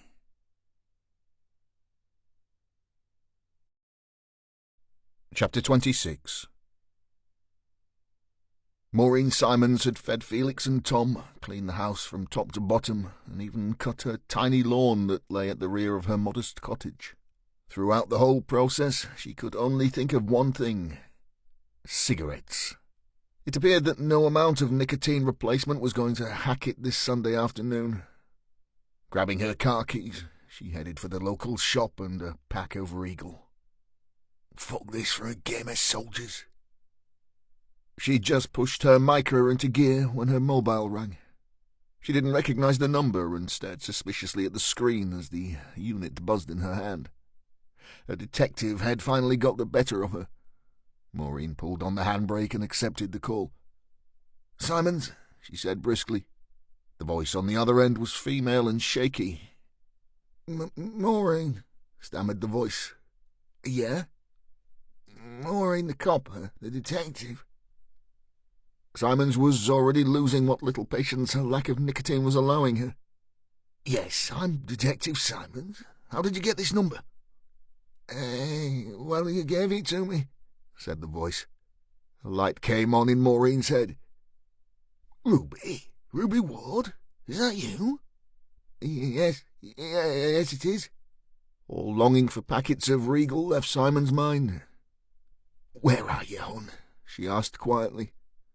"I'm in the cafe, the one on Lancaster Road. I just wondered if I could talk to you, you know, face to face." "What, now?"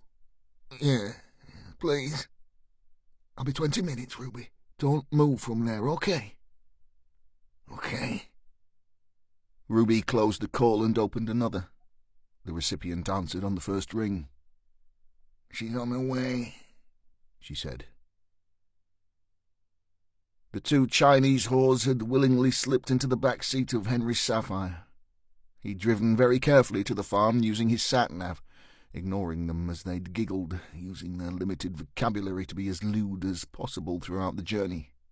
Once Henry had offered the girls a second joint, they'd gone quiet and needed to be carried to the stable block. Henry stripped the 2 girls, gagged them and shackled their hands to the wall bars in the stable. This was easily achieved, as the powerful sedative he'd administered to both would last over 12 hours. Henry considered taking his pleasure with one of the girls as she lay semi-conscious, but girl 3 in the next stable was making a real racket, kicking at the adjoining wall, and her muffled screams would only have been a distraction. Besides, he had other far more pressing matters to attend to. He locked the stable and stepped into his car. Happy his day was progressing as planned, Henry drove steadily to Pitt's funeral parlour, where the company's black transit awaited him. The van would be an essential piece of his equipment for the task he had in mind. He sat in the van's driver's seat, checked his hair in the rear-view mirror, and then breathed into his cupped hand, sniffing his palm to check his breath. All seemed okay. Time to collect Lucy.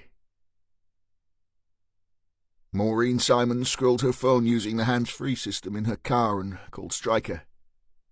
Just a courtesy call, boss, she said over the revving engine. Just to let you know that Ruby Warder's been on and wants to have a chat with me. I told you to take the day off, growled Stryker. I think it may be about Scarface. The phone was silent for a moment. Where are you meeting her? The cafe on Lancaster Road. She sounded sober, so you never know your luck. I'll bell you as soon as I know anything. Anyway, how's your day going? She heard Stryker's sigh. It was a long, pained sound. Only another 186 registered Ford owners to go, he said. And Bob? I sent him home just after 3. He worked very late last night. He was with the taxi people until death o'clock, so whilst you're at it, you might want to ask Ruby why she didn't mention her trip into Longton the night she received her package. I'll do just that. Okay, Simons. But no burning the midnight oil either. I need everyone fresh for tomorrow. Maureen killed the call and accelerated towards the A6 and town. It took just 15 minutes of relatively clear Sunday roads to reach a parking space just a few yards from the cafe. Maureen stepped inside the greasy spoon and was instantly overwhelmed by the smell of cigarettes. She felt her stomach cramp and her brain scream for nicotine. Scanning each table, she looked for telltale signs of the premises breaking the law, but found none. Then quickly realized that the back door was ajar, where a rather large woman in chef's whites was chuffing away without the slightest concern that her smoke simply blew back into her workspace. However, it appeared the chef was sufficiently spatially aware to realize that a cop had walked into her premises. She flicked her stub out into the rear yard, turned and eyed Maureen suspiciously. "What can I get you, officer?" she asked, wiping her hands on a rather grubby pinafore. "Not what, love? More like who?"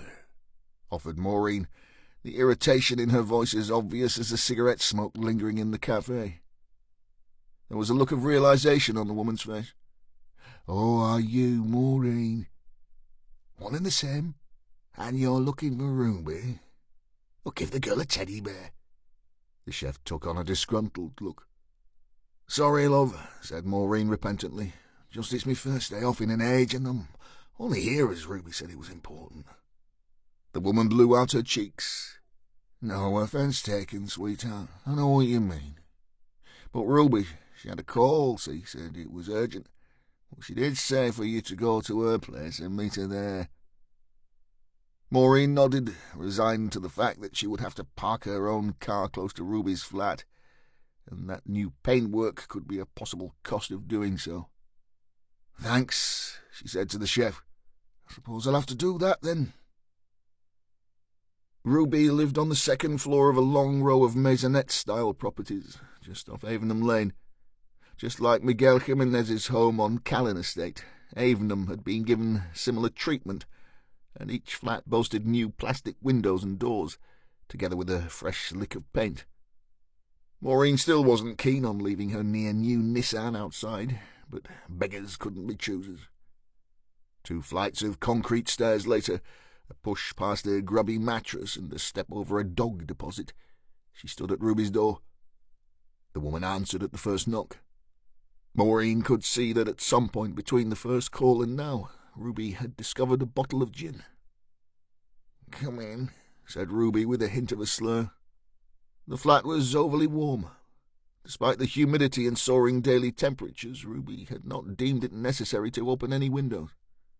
"Have a seat," she said, pointing to a floral sofa. Maureen didn't know why, but she felt uncomfortable. She'd interviewed hundreds of women and men in their homes, some as rough and ready as they came. But something wasn't right. There was a look in Ruby's eyes she didn't like. She stayed standing. "Are you okay, Ruby?" "Uh-huh," she managed, finding the gin bottle on the sideboard and pouring a measure that would choke a horse. "Other than the fact you ain't found my baby's body yet." Maureen scanned the living room. There was nothing out of place other than the closed windows. She chastised herself for being overly cautious and dropped her bag on the sofa. "We're doing all we can, Ruby, you know that. Is that what you wanted to see me about?" Ruby steadied herself with one hand. "No, I want to see you about Will Garrett," she said a little too loudly. "Detective Will Garrett." Maureen had never heard the name. What about him? Ruby snorted into her glass. "You no fucking idea, have you? You all lot are as much use as a one-legged man in an arse-kicking contest." Again, the lack of nicotine, the disturbance of her solitary day off, and her concern for her near-new car all combined to ensure Maureen had just about had enough. "If you brought me here to slag off the force, Ruby, you picked the wrong gal." Maureen grabbed her bag and turned for the door. "Hold it right there," said a voice. A man's voice. A voice with cruelty running right through it. Maureen felt her spine tingle and pushed her hand into her handbag where her force regulation ASP was hiding in the bottom. As she wrapped her fingers around the tensile steel weapon, she realized that in all her service she had never used it. She turned to see the man who could only be Scarface. He held a silver pistol in his right hand. It pointed directly at Maureen's chest. Ruby caught Maureen's eye and smiled. "See, I told you. Detective Will Garrett." "Actually, I'm retired," sneered Garrett. Maureen's head spun. "Are you going to shoot me? Is that it?" "If I have to." He waved the gun to one side. "Sit," he spat. Maureen did as she was told. Her mind worked overtime. "There are other officers." "Don't," snapped Garrett. "Don't insult my intelligence. There is no one coming to rescue you. That idiot Striker thinks you're sitting in the cafe on Lancaster Road having a cosy cuppa. No one will miss you for quite some time. But either way, Detective Simons, this won't take long." Maureen steeled herself. She'd always known her job could be dangerous. Indeed, there had been several times when she had been genuinely scared for her life. But none like this. She swallowed hard.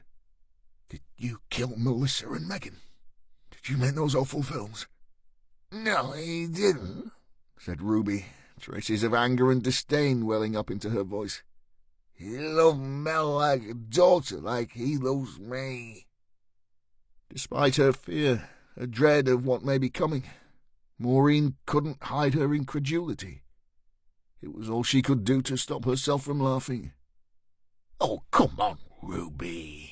He was fucking Melissa when she was 13 years old and selling her to his paedophile mates so he could line his filthy pockets. You call that love?" Simons locked eyes with Garrett. His were cold as ice, shark-like, but she forced herself not to blink. "You may as well have murdered Ruby's daughter, Garrett, and Megan, and those to come if you don't let us do our job." Garrett bared his teeth. "I'll deal with this mess, Detective. I'll deal with it my way. Justice will be served." "Oh, yeah," snorted Maureen. "And what about justice for you, Garrett? You and your friends in high places? The ones who pay you to have sex with the children you groom?" Garrett sneered. "The cream always gets away, Simons. come on, you know that. How long have you been a cop? The IPCC tried to investigate me. They failed. I've lost count of the amount of goody two-shoes cops who have had a go over the years, and here I am, still earning, still in control. Maureen shook her head. But you're not, are you? You're not in control. Whoever is killing your old girls and making those films, that's who's in control. Garrett screwed up his face. It's taken me less than a day to find out that boy's name, you know. The one in the rubber mask. And what have you got to show, eh? Nothing. You're so busy chasing me that you can't see your hand in front of your face. Maureen thought she may faint. The heat of the room, the pressure of the situation, the overwhelming fear.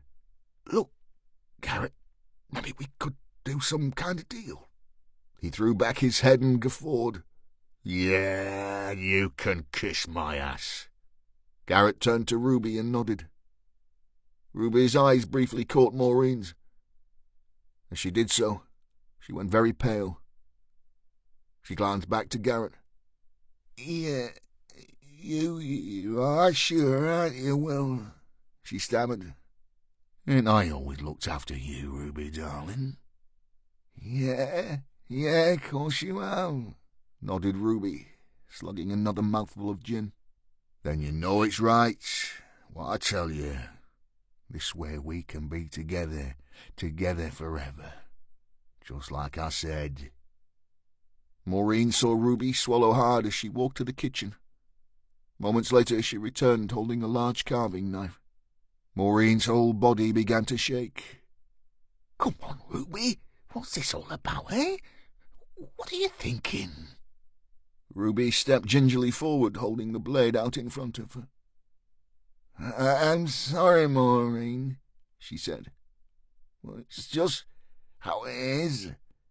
I just can't do without Will, and if your lot keep on like this, well, he'll end up going down for life's sake. I don't think I could stand that. Maureen shuffled herself to the edge of her seat. Garrett noticed instantly and cocked his pistol. The sound filled Maureen with crushing terror, freezing her like a lamp on a hair. Ruby was close now, almost touching distance. The tip of the knife wobbled as her hand shook. "Come on, Ruby," whispered Simons. "Can't you see what he's doing? How are you going to be together when you're banged up for the rest of your days for killing a cop?" Ruby gave a manic smile. But I won't see. Will knows all the right people. Lawyers, judges, all them kind of folks. They'll say I'm unstable, you know, 'cause of what happened to my Melissa. They'll say it was a moment of madness. A moment of... Ruby plunged the knife into Maureen Simons' chest. The detective gripped the handle with both hands, eyes wide, mouth open, in a silent plea for mercy. Tears formed, yet she still made no sound. Ruby leaned in, using her weight to push the blade in ever further. A moment of madness, see? That's all it is. Chapter 27. Unbeknownst to her parents, 14-year-old Lucy Stevenson had a boyfriend. His name was Kirk Lees. He was 16, as handsome as any boy could possibly be, and played football for Preston North End. Lucy loved him so much it hurt. She dreamed of the time when they could share their relationship with the world. She striding along the catwalk as a famous model, and Kirk a big star on the field. They would have so much money they wouldn't be able to spend it all. No more keeping secrets from Mum and Dad. She snuggled up to Kirk on his sofa. He shared a flat with 3 other boys, all of who played for the club, all of who were out in town enjoying a pizza. "You're going to have to go now, Lucy," said Kirk sleepily. "I've got pre-season training starting in the morning." Lucy checked the screen on her phone and pouted. "It's only 9. I don't have to be home for another hour at least." Kirk would have been far keener for Lucy to stay, if sex had been on the cards. When he'd met her, he'd been sure she was at least 16. It was only after a couple of dates, after she'd spurned all his advances in that department, that she'd revealed the truth. Kirk was losing patience with his girl. As pretty as she was, he was a red-blooded young man with needs, and Lucy was not for giving him what he wanted. It was time to move on. "I'm sorry, Lucy," he said, "but this isn't working." Lucy sat up and turned. She felt a terrible churning in her stomach. "Oh, don't say that, Kirk. Please don't say that. I love you so much." Kirk felt bad about the whole thing.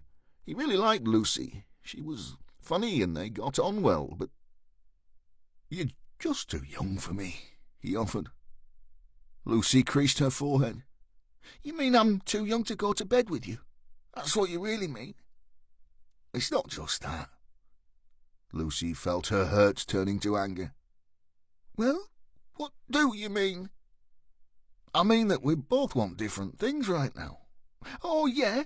Like what? Like you want to have sex with me and I won't let you?" "Oh, come on, Lucy, don't talk that way. It doesn't suit you." "So what does suit me? Playing on the park? Swinging on the swings?" "Now you're being childish." "That's because I'm still a child, Kirk." Kirk stood. "And that's why I'm finishing with you." Lucy sat stock still for a moment, her mouth open in shock. She felt tears run down her face. She thought she may be sick. Grabbing her bag from the floor, she wiped her eyes with the back of her hand and strode from the room, her heart breaking with each step. "I hate you!" she shouted, stepping into the night. Lucy didn't think that one human being could cry so hard for so long and stay upright. The walk from Kirk's flat to her house was less than a mile, and she'd gone through a full pack of tissues before she'd reached halfway. She hadn't noticed the black van crawling along behind her. Henry was elated. He'd been pretty sure most teenagers would be out on this Sunday evening. The schools had just broken up for the summer and the night was warm and dry. But to run into Lucy so easily was such a bonus. Not only that, she was so scantily clad. A tiny pink skirt and white cropped top revealed her tanned thighs, taut stomach and slender shoulders. Her beautiful blonde hair fell down her back, and the summer breeze caught it as she strode along the pavement. It took Henry a minute or two to realize that Lucy was crying. He cocked his head curiously as she reached into her bag for tissues every few yards, wiping her eyes. Someone had upset his girl, and that would never do. He blipped the throttle on the van and pulled alongside her. Lucy turned to notice him for the first time. She dipped her head slightly to get a better look. Henry wound down the window. "Hi, Lucy. You okay?" It took her a moment to recognize Henry. "Oh, hello, it's you. The boy from the swimming pool," she sniffed. "Yeah, that's me. Henry." Lucy managed a brief smile.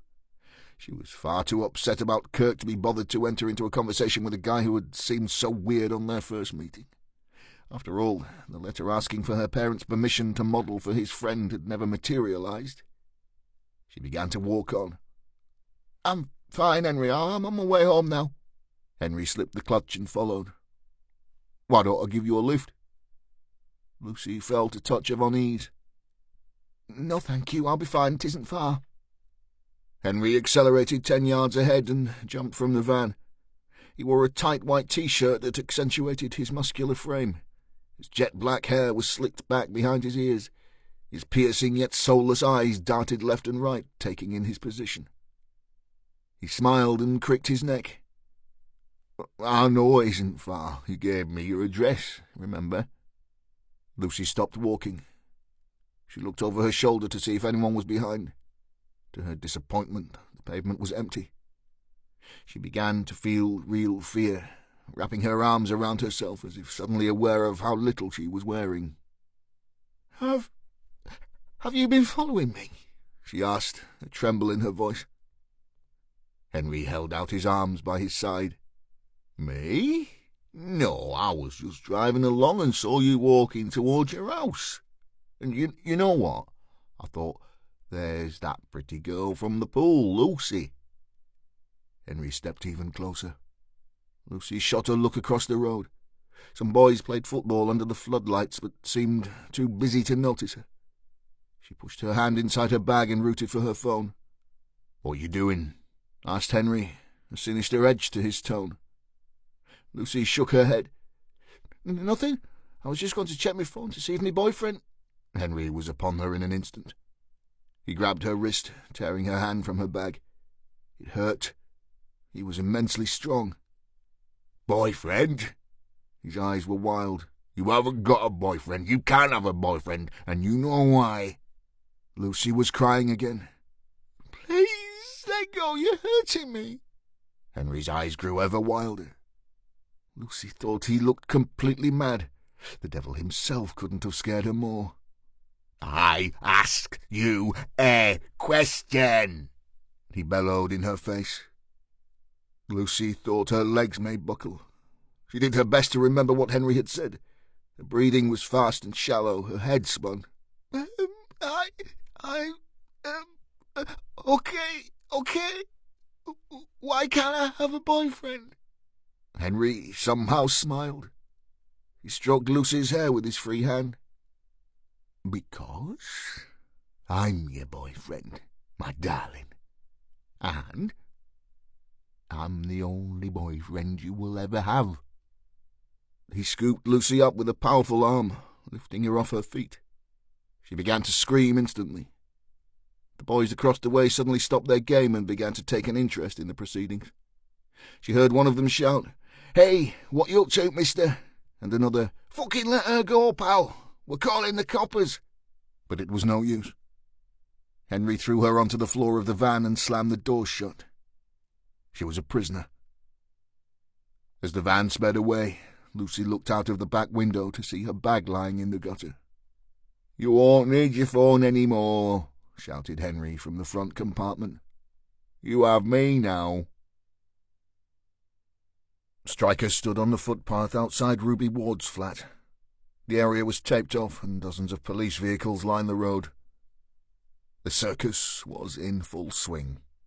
He turned and looked up to the first doorway to see Maureen Simon's body being wheeled out on a gurney. She was encased in a black plastic body bag and flanked by 2 forensic officers. "This is shocking." Stryker turned towards the voice and saw DCS Errol Graham standing by his side. "She said I was bad luck," said Stryker, his voice full of sorrow. "She was right, huh?" Graham shook his head. "Don't beat yourself up there, Ewan. Who could have predicted that someone like Ruby Ward would do something like this? We sure she was the perp?" Graham hunched his shoulders. "She made the call, said she'd just killed a cop. Seems pretty straightforward to me." Stryker turned down the corners of his mouth. "Nothing is ever that straightforward, sir. Where's Ward now?" "Being assessed by the medical people. Looks like she had some kind of breakdown. Not surprising, really. I reckon if I'd been carrying that level of guilt about one of my kids, I'd have fallen off the perch too." Stryker curled his lip. "What? And lured a cop to her death?" "Of course not. I was just saying that she suffered a massive trauma, that's all." Detective Constable Maureen Simon's body had made the pavement. The forensics team were loading her into the back of a Ministry estate car. Stryker walked over. "Hang on there, son," he said to the first man. The white-suited guy gave DCS Graham a questioning look. The senior detective responded with a nod. Stryker unzipped the bag to reveal Maureen's face. He stood motionless for a moment and then rested his hand gently on her forehead. The forensics guys were about to interfere, but Graham held up a hand, and they stood back. Stryker closed his eyes. To any onlooker, a man in prayer. He allowed the millions of electrical impulses to take over his brain. White-hot shards of imagery, distorted by billions more pieces of code, tore up his spine, bursting into one solitary image in his mind. Stryker opened his eyes and straightened himself. He took one last look at Maureen before zipping the bag. He turned to Graham. Was there a gun found in the flat? Graham shook his head. Not so far. Stryker's eyes flashed. I need to speak to Ruby Ward now. That's not going to be possible, Ewan, and you know it. She's with the mental health professionals at the Avondale unit as we speak. The lawyer has already intimated that she will not be answering any questions. Stryker snorted down his nose. Ha! And who is her lawyer? He was quick off the mark. Not he, corrected Graham. She. Ruby's lawyer is Jennifer Widows. Stryker raised his eyebrows at that one. Jennifer Widows, daughter of Archibald Widows, QC. The very same. And since when has the lovely Jennifer started pro bono work? The Widows Partnership certainly doesn't entertain legal aid clients. Graham caught Stryker's eye. That's true. Look, I know you don't drink, Ewan, but I certainly need one right now, and I need to talk to you. Privately. The two men sat in a booth in the beer garden of the Wellington Inn. Stryker nursed a fresh orange, Errol Graham opting for a pint of hobgoblin. Graham wiped the foam from his mouth and leaned over the table. You're not going to like this, Ewan, and neither do I for that matter, but I'm pulling your team from this investigation. Graham thought Stryker was about to punch him. What? He hissed, fists balled, face contorted in anger. Calm down, Ewan. It isn't my decision. It's come right from the top, from the chief himself. Well, fuck the chief. Wasn't it his idea to set up this little unit, to keep everything under wraps? It was, but... But what? But Ruby Ward has already given the outline of her daughter's murder to a brief, and our darling Jennifer Widows has intimated that she will be making the details public knowledge in order to, and I quote, protect her client's mitigation. She's requested full disclosure as soon as Ruby is out of hospital and in custody. So, the moment Melissa's murder and the circumstances surrounding it go public, any chance of finding our dirty cop will go straight out the window. There is no way on God's green earth that the chief can continue to run this investigation with just 4 detectives once the press gets hold of it. 3 detectives, Stryker corrected. Remember? Maureen Simons has already given her life to this inquiry. The DCS took a long drink of his pint. My hands are tied, Ewan. I'm sorry. Stryker's mind was in turmoil. Look, boss, don't ask me how I know, but I'm sure Ruby was put up to this by the guy who's top of both our lists. I think he's on the back foot, and he deliberately targeted Maureen to stop the team in its tracks. If you take this action now, you will play straight into his arms. Now, I'm not suggesting that this Scarface guy is our filmmaker, but he's the key to all this. He's running scared, and he's as good as killed one of his own to save his skin. Come on, sir, think about it. Where has the cash come from to get the Widow's Defense team out at this time on a Sunday night? I bet my next month's salary that Archibald Widows QC is in Melissa Ward's diary somewhere. He's connected to Scarface, and Scarface is responsible for grooming young kids and selling them to dozens of other pedophiles, probably including the learned Mr. Widows. You mark my words. Graham shook his head. I know this is hard for you, Ewan, but we can't risk the press getting hold of this and be seen to be holding information back from the whole force. Stryker tapped the table. Look, Ruby will be in the Avondale unit for, 24 hours? That means Jennifer Widow's hands are tied until she's been officially assessed, yes? True. And if our murderers run true to form, they won't kill the third girl until Tuesday evening or Wednesday morning. I don't like the sound of this, Ewan. Come on, boss. Give me 24 hours. I can't do it. It's just... Stryker's eyes were wide, pleading. Yes, you can, sir. You can still begin to form a murder squad just like the Chief Kong wants. Decide on who will lead, where you'll take the jacks from, all that. With the best will in the world, that won't be easy. You already have Miguel Jimenez's death ongoing, and even though Ruby will probably confess to Maureen's killing, we'll still need a full team to investigate and put a file together in case she changes her plea. To all intents and purposes, the chief will see you doing exactly as he's asked. Just leave Bob, Fliss, and me to our own devices for one day. Just 24 hours, boss. Please. And I promise we will deliver Melissa and Megan's killers. And your dirty cop. Will Garrett smiled as he drove slowly along St. Mary's Street. Ruby had played a blinder, and the minute he'd called Archie Widows to give him the heads-up, he knew the suits would shit their pants. With the press baying for blood, they'd have to open the investigation into Melissa's death to the divisional CID. Of course, that meant only one thing, that the new inquiry would be headed by none other than DCI Alan Blunt. He felt much better. Now all that was left to do was find this Henry fucker and deal with the pricks who were trying to ruin his business. As he rolled past the church, he was greeted by a familiar sight. All the regular girls were plying their trade. There were none that he liked the look of. They were all a bit too old and tired-looking. But for once, this visit was not just about sex. It was about information. About Henry. His father had always said, if you want a job doing well, do it yourself. And that had been the case most of his life. Garrett couldn't trust anyone. Not in this game. He edged his car close to the curb and stopped at two street girls. He dropped the window. One girl, a skinny bottle redhead, leaned in. "You looking for business, mister? 30 quid all in." "How much for the blow?" he counted. "With or without, love?" "Without, of course." 20. Garrett's eyes bore into the girl. He'd seen her dozens of times on the strip. He'd fucked her on more than one occasion, too. Not that she'd remember.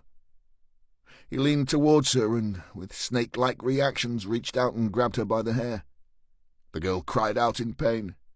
"Fucking let go of me, you bastard!" she shouted. "I'll have my pimp on you, I will. Miguel will cut you up good." Garrett's voice was low, chilling. "You see, the trouble with skankos like you is the crack. He addles your fucking brain." He twisted in his seat and gave the girl a fierce slap to her cheek. "Your pimp is fucking dead, you stupid bitch." She cried out again, but this time kept her threats to herself. "Get in the fucking car when you're told," spat Garrett. The girl looked up and down the street, desperately hoping for some form of support, but none was forthcoming.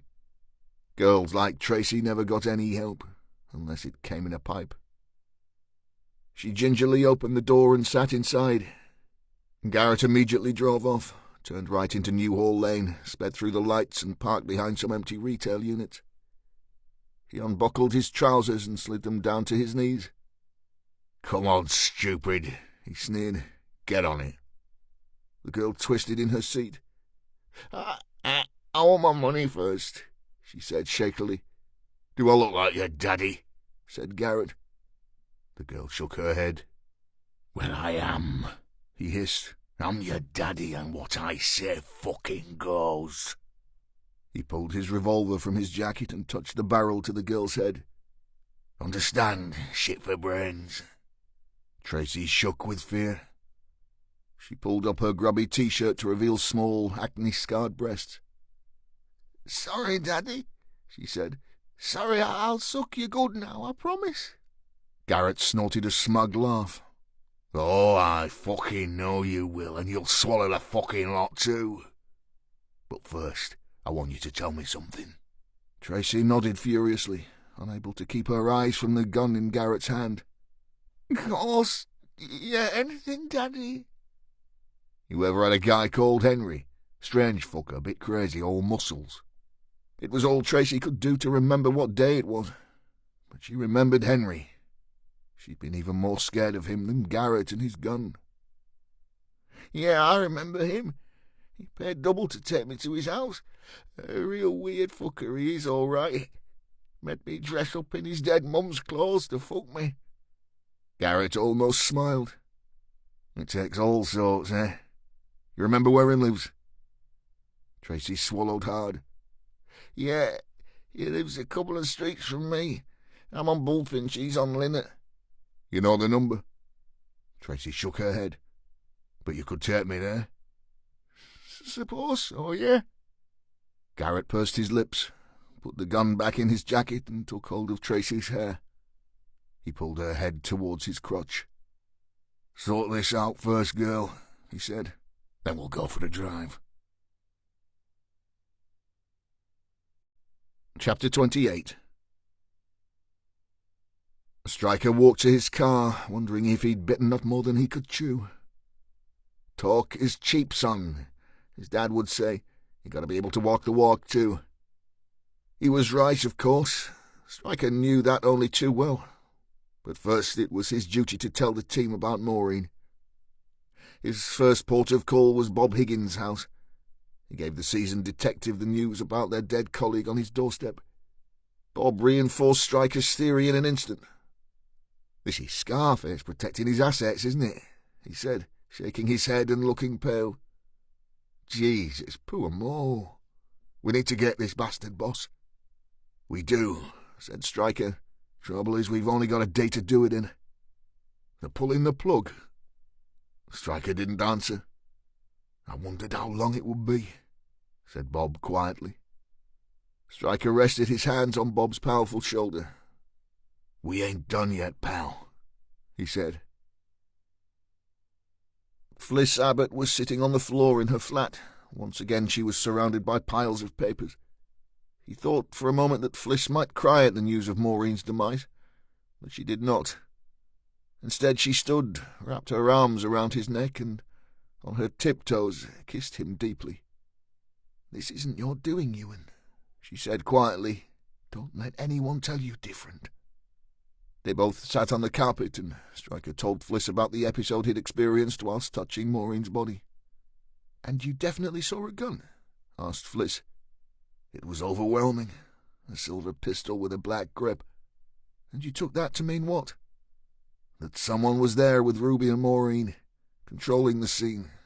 I mean, come on. I know Mo wasn't the most athletic, but do you really think she would have just sat on the sofa whilst the drunken, staggering Ruby Ward pushed a knife into her chest?" "They found her sitting on the sofa?" Stryker nodded. Fliss looked into his face. "You look all in, Ewan. Want to stay here tonight?" Stryker stood and managed a smile. "Thanks for the offer, Detective, but I think I need some sleep. We've only got tomorrow. After that, the team will be disbanded, and who knows what or who will replace us, eh?" Stryker lay on his bed, the heat of his shower still prickling his skin. He could smell Fliss Abbott on his sheets, and wondered for a moment if he'd made the right decision in coming home alone. Alone. That's how it had been for far too long. He closed his eyes, but sleep wouldn't come. Finally he gave up and walked to his study. The room was, in effect, a computer suite. Massive servers winked away in the half-light. Ethical hacking had become his main source of income whilst away from policing. However, Stryker didn't think he would need too much power for what he had in mind this morning. He hit Google Images, typed in revolver, and began to scroll, not really knowing what he thought he may discover. 10 fruitless minutes later, his phone buzzed on the desk. It was Errol Graham. "Stryker, you awake?" "Would you have rung if I wasn't?" "Very funny. Listen, we have a report of a girl being abducted in Ribbleton just after 9 o'clock last night." Stryker checked his Amiga. It was almost 3 in the morning. "Who's on it?" "Uniform and a couple of the Section CID guys who could be spared from Maureen Simon's murder." "What do we know?" "The girl is Lucy Stevenson, 14 years. Looks older, very pretty, long blonde hair. Witnesses say she was bundled into the back of a black van with small gold-coloured lettering on the doors.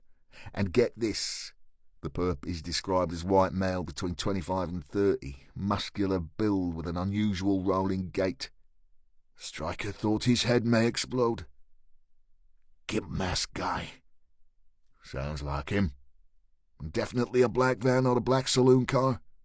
100% a van." "I'm on my way."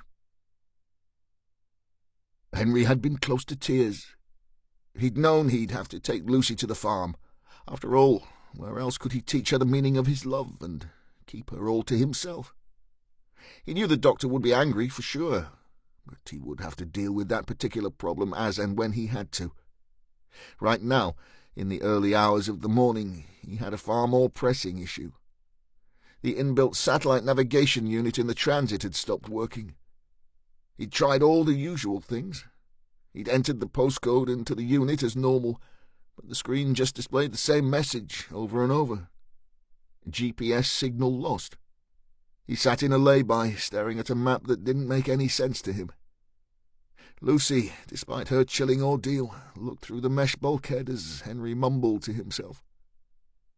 "Why not take me home, Henry?" she said quietly. "My mum and dad will be worried sick. I can direct you there if you like." Henry's head shot around in an instant, his eyes cruel. "Why don't you shut the fuck up, bitch?" he hissed. Lucy sat back, putting distance between her and her captor. Despite the bulkhead between them, he still terrified her. Then Henry had an idea. He'd seen people with electronic maps just like his own portable sat-nav, but on their phone. The doctor had always ensured that he was unable to access Facebook or any social media sites. It was for his own good, apparently. But what if he could open the map on his phone? After all, he knew the farm's postcode by heart. It took him 3 attempts, but just as the first light of dawn was brightening the sky, he was on his way. Henry felt instantly better, and a broad smile grew across his face. Yes, this was going to be the best day ever.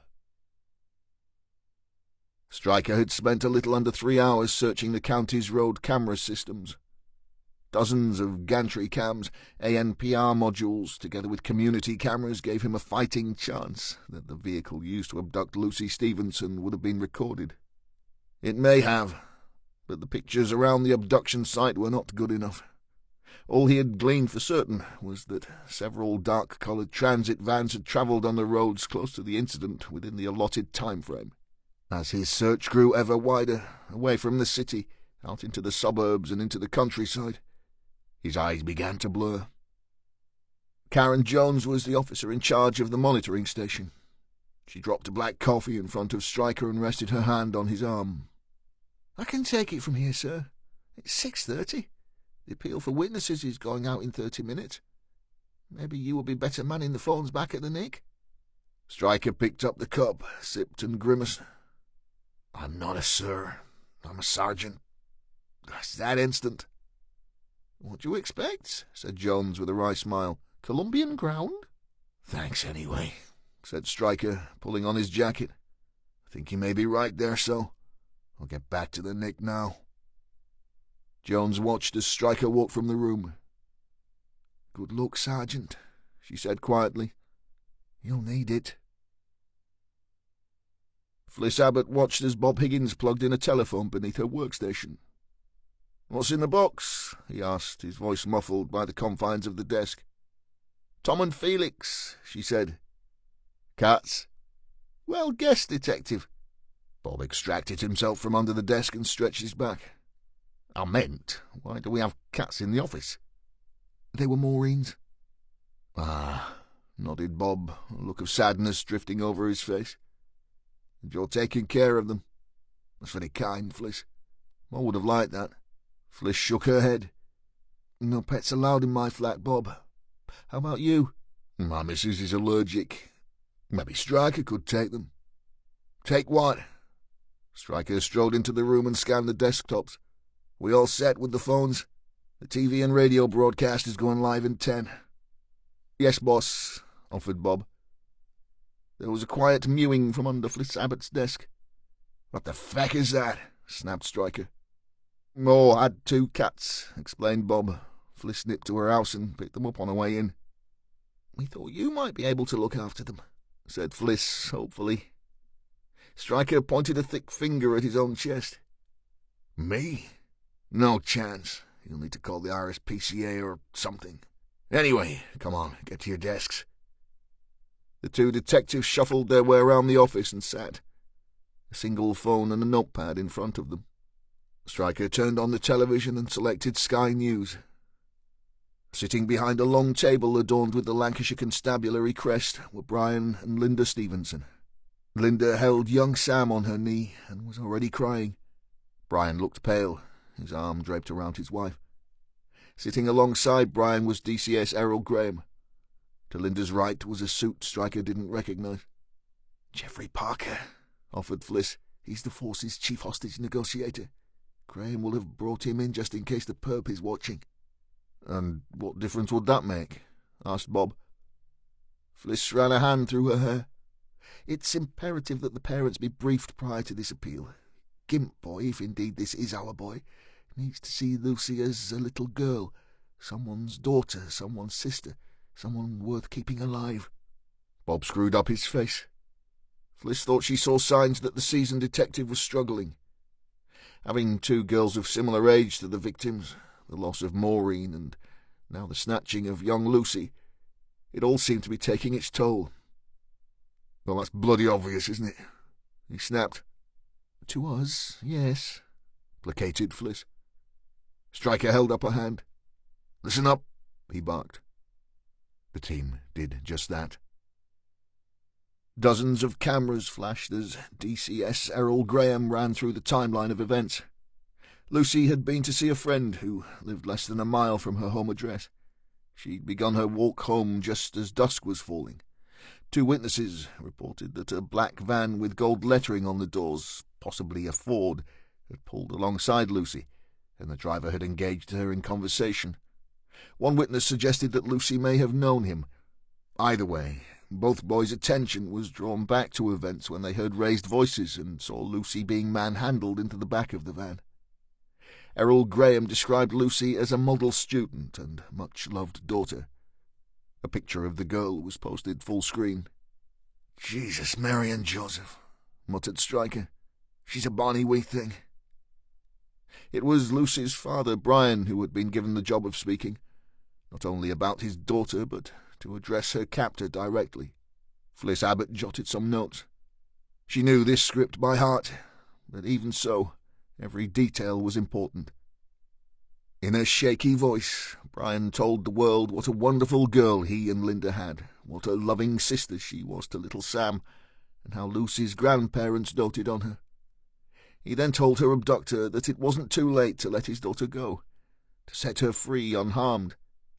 There was no suggestion of blame, no suggestion of mental illness, no suggestion that any harm may have come to Lucy. Not yet. Finally, DCS Graham described Lucy's abductor, and a photo of it was plastered across the screen, together with the number to call that would set the three phones sitting in front of Stryker's team ringing. As the director cut back to the studio, Fliss sat back in her chair. "Look, I'm not sure on this one. I mean, okay, the abductor fits the general description of our perp, but that's where it ends. If this is Gimp Mask Boy at work here, then this abduction is totally wrong. It just doesn't fit with the pattern. We've been goaded by this pair. We've already been told how many victims there'll be. We even know when the next killing is planned for. Lucy Stevenson just doesn't fit the victim profile." Bob's face turned dark. "And maybe all your degrees, all that university education, all your supposition, all your bright fucking ideas are wrong. Have you thought of that?" Fliss stayed calm. "Bob, the first two girls were not only prostitutes, but they had both been groomed and sold by the same guy in their past. For all we know, the next four girls have already been chosen, if not taken. Lucy is from a loving home. She goes to school. She's an ordinary kid. The only explanation for this is that our mystery filmmaker has lost control of his boy. I don't believe that Lucy is in his plan at all. I reckon Gimp Boy has gone rogue with this one, working alone, and Lucy is not on the list." Stryker checked his watch. "I expected the phones to be ringing off the hook by now." All three detectives looked at the handsets in their respective desks. All three remained stubbornly silent. Edwina Charles scraped the last of her muesli from her bowl, stood stiffly and dropped the dish into the sink. She checked her watch.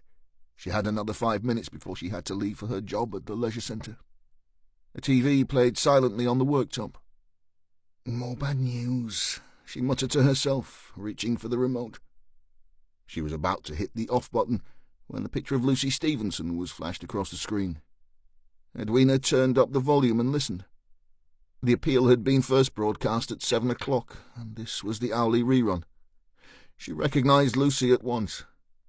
She was the girl Henry had been talking to outside her office a while back. She remembered how uncomfortable the conversation had made her feel. However, accusing a young man of abduction on the basis of one chat and a suspicious photograph was not Edwina's way. When the appeal for witnesses had ended, she switched off the set, grabbed her car keys and set off for work. The drive was less than 10 minutes, and it took her past Pitt's funeral home, where she knew Henry worked. As Edwina drove by, she slowed and looked for the black van that was always parked outside. A black van with small gold lettering on the doors. The van was missing. That was quite enough circumstantial evidence for Edwina. She parked opposite Pitt's and dialed the number she'd copied from the TV screen. DC Abbott took the call. It lasted less than 2 minutes. The moment Fliss gave the news, Bob Higgins grabbed 2 very harassed-looking uniforms from out in the corridor and sat them down to man the phones. "Write everything down," he barked. "If you think it's important, ring me on this number." All 3 detectives bundled themselves into Stryker's Audi, and within moments they were mobile. The early rush-hour traffic slowed them, but just before 9 o'clock they pulled up outside the funeral parlour. Standing outside was a frail-looking grey-haired man. He was staring at a very shiny black Ford Sierra Sapphire on his forecourt, scratching his head. "Bingo," said Bob Higgins. "That's good enough for me." "Maybe," said Stryker cautiously. Parked opposite the parlour was a bright red Toyota Aygo, with the team's star witness behind the wheel. Abbott skipped over to Edwina Charles's little car. She knelt at the open driver's door and scribbled furiously. Stryker and Bob Higgins sat in the front of the Audi, watching Fliss work. Moments later she returned. "I've arranged for our witness to be collected by uniform. They're en route now. She'll give a full written account to DCS Graham on arrival at the Nick. She's the receptionist at the pool our suspect uses twice a week. He's called Henry Stott. Apparently, he waited for Lucy outside the leisure centre the other day and gave her a tall tale about a modelling job in order to get her to divulge her home address. He also took her picture on his phone. She describes him as of muscular build and definitely on the spectrum at best." She turned and looked into Stryker's eyes. "We need the circus here, boss. This is our guy, I'm positive." Stryker raised his brows and stepped from his Audi without comment. He walked over to the elderly man, still staring at the immaculate old Ford parked where his company vehicle should be. "Morning," offered Stryker. The man looked up, surprised by the company. "Oh, yes, good morning to you, sir. Can I help you?" "Maybe I can help you," offered Stryker, holding out his ID. "Are you missing something?" The old man took a deep breath. "No, I'm not so sure that I need the assistance of the police just yet, Mr. Stryker, Detective Sergeant Stryker." "Quite," said Pitt nervously. "Well, what I mean is, yes, our collection vehicle for transit is usually parked here, and this car, this lovely old Sapphire, belongs to my assistant, Henry. Now, some evenings and most weekends Henry uses our van as he takes care of all our out-of-hours business. But I've checked the log and the chillers, and we don't have any new arrivals. So I can't quite understand why—" Stryker cut Pitt off. Henry Stott?" Yes, that's his name. What's all this about?" "And Henry is how old?" 30, I think." Stryker nodded. "And have you called Henry to see where he is?" Pitt nodded. "Of course, but his phone is switched off, and so is his physician's." "His doctor? Why would you call his doctor? Is he sick?" Pitt clasped his hands together in front of him, as if delivering a short sermon. Stryker could see why he had been an undertaker all his life. We took Henry on as part of a social scheme, Sergeant. Both my wife and I have always been good Christians, you see. Henry has difficulties. He doesn't see the world as you and I. Most of the time he's fine, but on the odd occasion he... Stryker towered over Pitt. Look, sir, I'm sorry, but I haven't time for this. You aren't going to be able to do any business today. Do you understand that? You need to close your doors to the public right now. There'll be a team of forensic officers here shortly, and they will expect your full cooperation, as will I. Pitt was dumbfounded. Forensics? Why? Whatever has Henry done? Stryker ignored the question a second time. Does Henry have his own space here? A locker or such like? He has a locker, yes. He likes to swim, you see. He keeps his trunks in there, I think. Stryker nodded to Bob Higgins.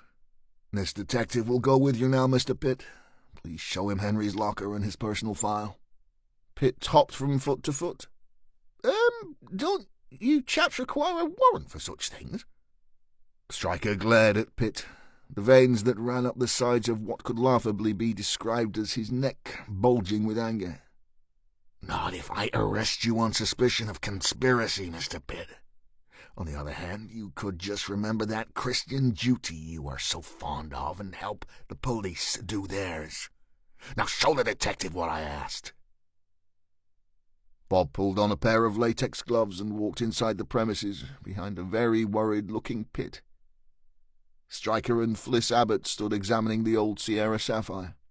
Registered to one Arlene Pitt at an address on Linnet Street, just off St. George's Road on Deepdale, offered Fliss. Stryker shook his head scornfully. I'd seen it on our list, but discounted it as a priority, as it was registered to a woman. Fliss shrugged. I'd have done the same, boss. Stryker just grunted and turned on his heels towards the funeral parlour. He stepped into the garage where two immaculate hearses sat side by side and rooted about behind them. Moments later he returned to the car holding a length of blue parcel binding. Abbott eyed the item with suspicion. What's this? When I lived in Belfast, for the kids in our street, stealing cars was a national pastime. Old Fords were a firm favourite, as the doors could be unlocked so easily. He took the tape and bent it double, then pushed the folded tip between the pillar and driver's door.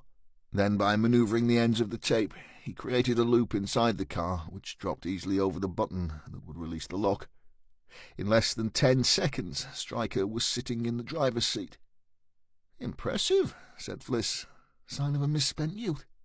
Stryker leaned over, popped open the boot, and gave Fliss a look. Please find something interesting, he said. Anything to please, said Fliss, shaking her head and striding around to the rear of the car. She lifted the lid with gloved hands. Sitting in the centre of the perfectly vacuumed boot was a sports holdall. She took a deep breath and unzipped it. "Stryker!" she shouted. "It's him! It's him! It's Gimp, Mask Boy!" Henry opened the stable doors to thuds and bangs. Girl 3 and the Ty sisters were making a great deal of noise, kicking out at the walls and screaming through their gags. No one could hear, of course, but it still made Henry angry. He strode down the long corridor between the stables, slamming his fist into each door as he passed, screaming obscenities. This seemed to quieten the girls for a moment or two. In the temporary silence, Henry could think. He didn't want to keep Lucy in the stables, and he couldn't take her to the dungeon, not with the smell of blood and dead horse filling his nostrils. Lucy was his girlfriend now, and she would be his girlfriend for ever and ever. He wanted to take her into the main house, the part where the doctor sat, drinking the very best wines and spirits from around the world. He wanted to show her how good her life would be with him, rather than messing around with teenage boys. But he needed to prepare. Everything had to be perfect for their first time. Henry went to the cupboard where he kept the drugs the whores liked so much. He was sure if he gave Lucy just a small amount, that she would relax and learn to enjoy his company. Henry selected a syringe and filled it from a vial. "Not too much, Henry," He felt himself smile as he walked back to the van. As Henry opened the rear doors, Lucy leapt from the back, catching him off guard, knocking him off balance. She did her best to punch him, screaming in his face, "Bastard! You bastard! Let me go!" But Lucy was too slight to hurt him, and as she swung wildly, she stumbled. Henry spun her round and grabbed her by the hair. She screamed at him again, called him bad names. Henry didn't mean to hit her quite so hard. Chapter 29. Stryker stood alongside Fliss Abbott, peering into the open boot of the Sapphire. Bob Higgins had heard Fliss's excited cries and joined them. He handed Stryker a slip of paper. "From Stott's personal file, boss. Home address 11 Linnet Street," he said. "Same as the car," offered Fliss. Bob was unable to take his eyes from the items on display. There, in the bag, was a rubber mask, fingerless weight-training gloves, an electronic earpiece, and a set of butcher's knives. "Bag it all, Bob," said Stryker, "and get yourself to that address. Take some uniforms with you. If he's there, we don't want to lose him." "And where are you going?" asked Higgins. "Somewhere else," said Stryker, walking to the driver's door. Stryker sat in Henry's driving seat, cricked his neck and closed his eyes for a moment before leaning over and popping the glove compartment. He lifted out a sat-nav and plugged it into the car's cigarette lighter. The device lit up and played a short drum pattern. He tapped at the screen. "Checking out our boys' last destinations?" asked Fliss. "We may be lucky, Abbott. Maybe somewhere will stand out." Stryker hit the home button first. Although every impulse in his brain told him so, he needed to be certain that the device belonged to Henry Stott, and sure enough, the gadget confirmed just that. Home was indeed 11 Linnet Street. He pressed the screen again, opening a separate page. There were several saved targets. He ran his finger down the list and stopped at one named Farm. He turned the screen to Abbott. "What do you think?" "More importantly, what do you feel?" she said. Stryker's face turned dark. "I feel we could already be too late," he said. Bob strode over. "Uniform are on the way to collect me. Nothing much in his locker, just a sports bag with swimming gear in it and what looks like a spare set of house keys." "Handy," said Stryker quietly, his mind elsewhere. Higgins turned down his mouth and snorted. "Actually, I was looking forward to taking the fucker's door off its hinges." Bob sat alongside a uniformed sergeant in the front of a marked patrol car. Behind them was a personnel carrier containing 6 OSU guys, all dressed like RoboCop. The operational support unit would make the entry to Henry's house, securing the building and anyone inside. Then Bob would complete a sweep for anything that would help in the search for Lucy Stevenson, before handing the house over to the forensics team currently searching Pitt's funeral parlour. There was little time, but to cock up a vital piece of evidence due to poor practice was not an option. The only thing worse than not finding Henry Stott in time would be watching him walk free from a court on a technicality. "Your guys know not to move or touch anything, don't they?" The sergeant turned his head slightly and gave Bob a withering look. "Do you know how many serious cases my boys deal with every week, detective?" Bob shrugged. "Just asking." The small convoy pulled their vehicles up, half on the pavement, some 50 metres down from the target premises. Deepdale Football Stadium dominated the view at the end of the street. The OSU guys debunked in almost total silence, 3 making their way around to the rear of the house. Higgins trod the narrow pavement to Henry's front door and checked the lock. It was a single Yale type, which seemed to match what he'd found in the suspect's work locker. He waited until the OSU sergeant gave him the nod to say his men were all in position, pushed the key into the lock and turned it. As the door swung open, the burly uniforms piled inside. One of the team ran straight to the back door and allowed his colleagues entry. Within 10 seconds, the crew announced the main rooms clear of any suspects. Bob Higgins nodded to the OSU sergeant. "Cheers for that. Give me 5, will you, whilst I have a nosy?" We should check the loft space before you start rooting about, really, Bob." Higgins gave the sergeant a dark look. "He ain't here. I can feel it in me water, and I need to see if I can find out where he is before he rapes that kid. Or worse. So let's not fuck about, eh?" The sergeant gave his men the order to return to their vehicle. "I'll just be outside the front door," he offered. "You know, just in case your water is a bit on the cloudy side." Higgins gave the man a weary nod. "Cheers," he said, turning for the kitchen. "But you may as well get off. I'll wait for the white suits to arrive." "If you say so, detective," said the sergeant, and was gone. Fliss Abbott was so low down in her seat she could barely see out of the Audi's screen. In some ways, she was grateful. Stryker drove like a man possessed. He'd called in the farm's location to division, but Beacon Fell Country Park, where the dwelling nestled, had just one local cop. And he was on leave. Somewhere behind the two detectives was uniformed backup, but 2 murders and an abduction in such a short time frame had taken its toll and decimated spare capacity. Stryker and Abbott were pretty much alone for now. The Audi's engine screamed as Stryker forced it to its limits along the country lanes that led to the farm. "Any luck with that voter's register check?" he shouted over the roar of the car. Fliss held her hand to her throat as the Audi slid sideways into a right-hander. "Jesus, Stryker, you're going to kill us both before we get there at this rate." The car righted itself under the burly man's touch. "So that's a no, then, is it so?" he bawled. Fliss forced herself upward in her seat and scrolled her phone. "According to the record, there hasn't been a registered voter in the dwelling for over 5 years, but the council tax bill is in the name of W.S. Garrett." "And?"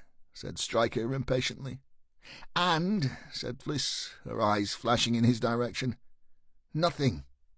Stryker shook his head. "There'll be time for looking who that is once we find Lucy Stevenson." Bob Higgins walked slowly through Henry's house. It was well ordered and tidy. The lounge had a comfy-looking sofa and a coffee table, but strangely no television or hi-fi. A pile of magazines was stacked neatly in one corner. Bob picked one up. They were muscle-building periodicals, and all appeared well thumbed. He walked to the equally spotless kitchen, where, rather than a dining table, Stott had installed a crude gym. 2 benches, 3 weights. Again, nothing out of place. The detective climbed the stairs, his knees complaining bitterly. Once there, he found a small, clean bathroom and 2 bedrooms. Bob stepped into the rear room first. It was like walking back in time. The bed was fully made, covered with a bedspread straight from the 1970s. He opened a dark wood wardrobe to find it full of women's clothes, the smell of mothballs taking him back to his own childhood when he'd stayed over at his grandmother's house. He picked up a small photograph that had pride of place on the bedside table. It depicted a couple in their 20s, maybe slightly older. Both wore the fashions of the day, both handsome, both smiling. He turned on his heels and walked to the front bedroom. The single bed placed under the window was the only solid item of furniture. A collapsible wardrobe held a few shirts, all on hangers, all buttoned to the collar. 4 pairs of jeans and perhaps twice as many white T-shirts were folded neatly on the floor. A desktop computer and printer sat in one corner, and Bob considered the user would have to lie on the floor to use it. Leaning in the opposite corner was a full-length mirror, and as Bob walked closer, he could see that an A4-size photograph had been placed on the floor at the base. He stood just feet from the mirror and looked down at the image. It was a picture of Lucy Stevenson in her school uniform. She was smiling into the camera, her blonde hair falling over one shoulder. The picture had been stained by something. It took him a moment to understand exactly what he was looking at. "Jesus Christ!" he spat, pulling his phone from his pocket. Fliss Abbott answered on the second ring. Bob could barely hear her over the engine noise. "Well, Stott isn't at home, but you know what this sick fucker's been up to." "Go on," shouted Abbott. Bob was almost too embarrassed to talk it through. He swallowed hard. He's blown up a picture of young Lucy and he's been tossing himself off over it. I mean, literally. Is there a mirror involved? Asked Fliss. Yeah, full length. It's what is known as a cum tribute. It's become popular on the internet, normally using pictures of celebrities, but more and more ordinary women are posting their pictures on sites so that men can perform the act and repost the picture after the event, so to speak. Bob was enraged. She's a little fucking kid. She's just 14. I realise you're upset, Bob.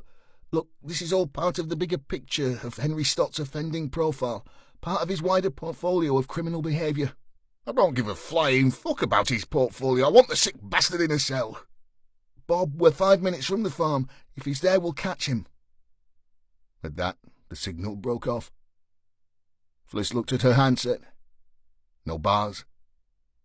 She turned to Stryker.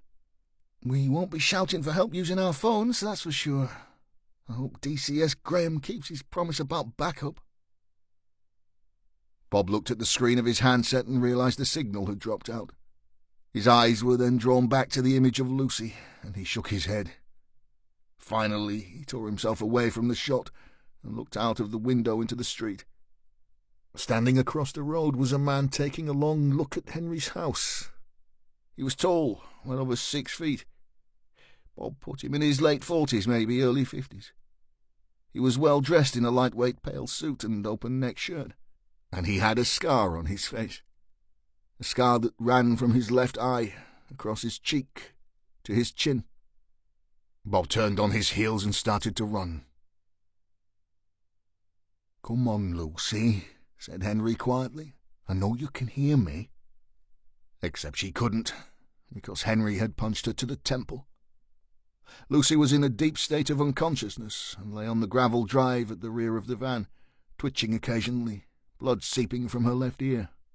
Henry pulled her face, the face he always used to pull when he didn't get what he wanted, the one when his mother had told him he couldn't have something.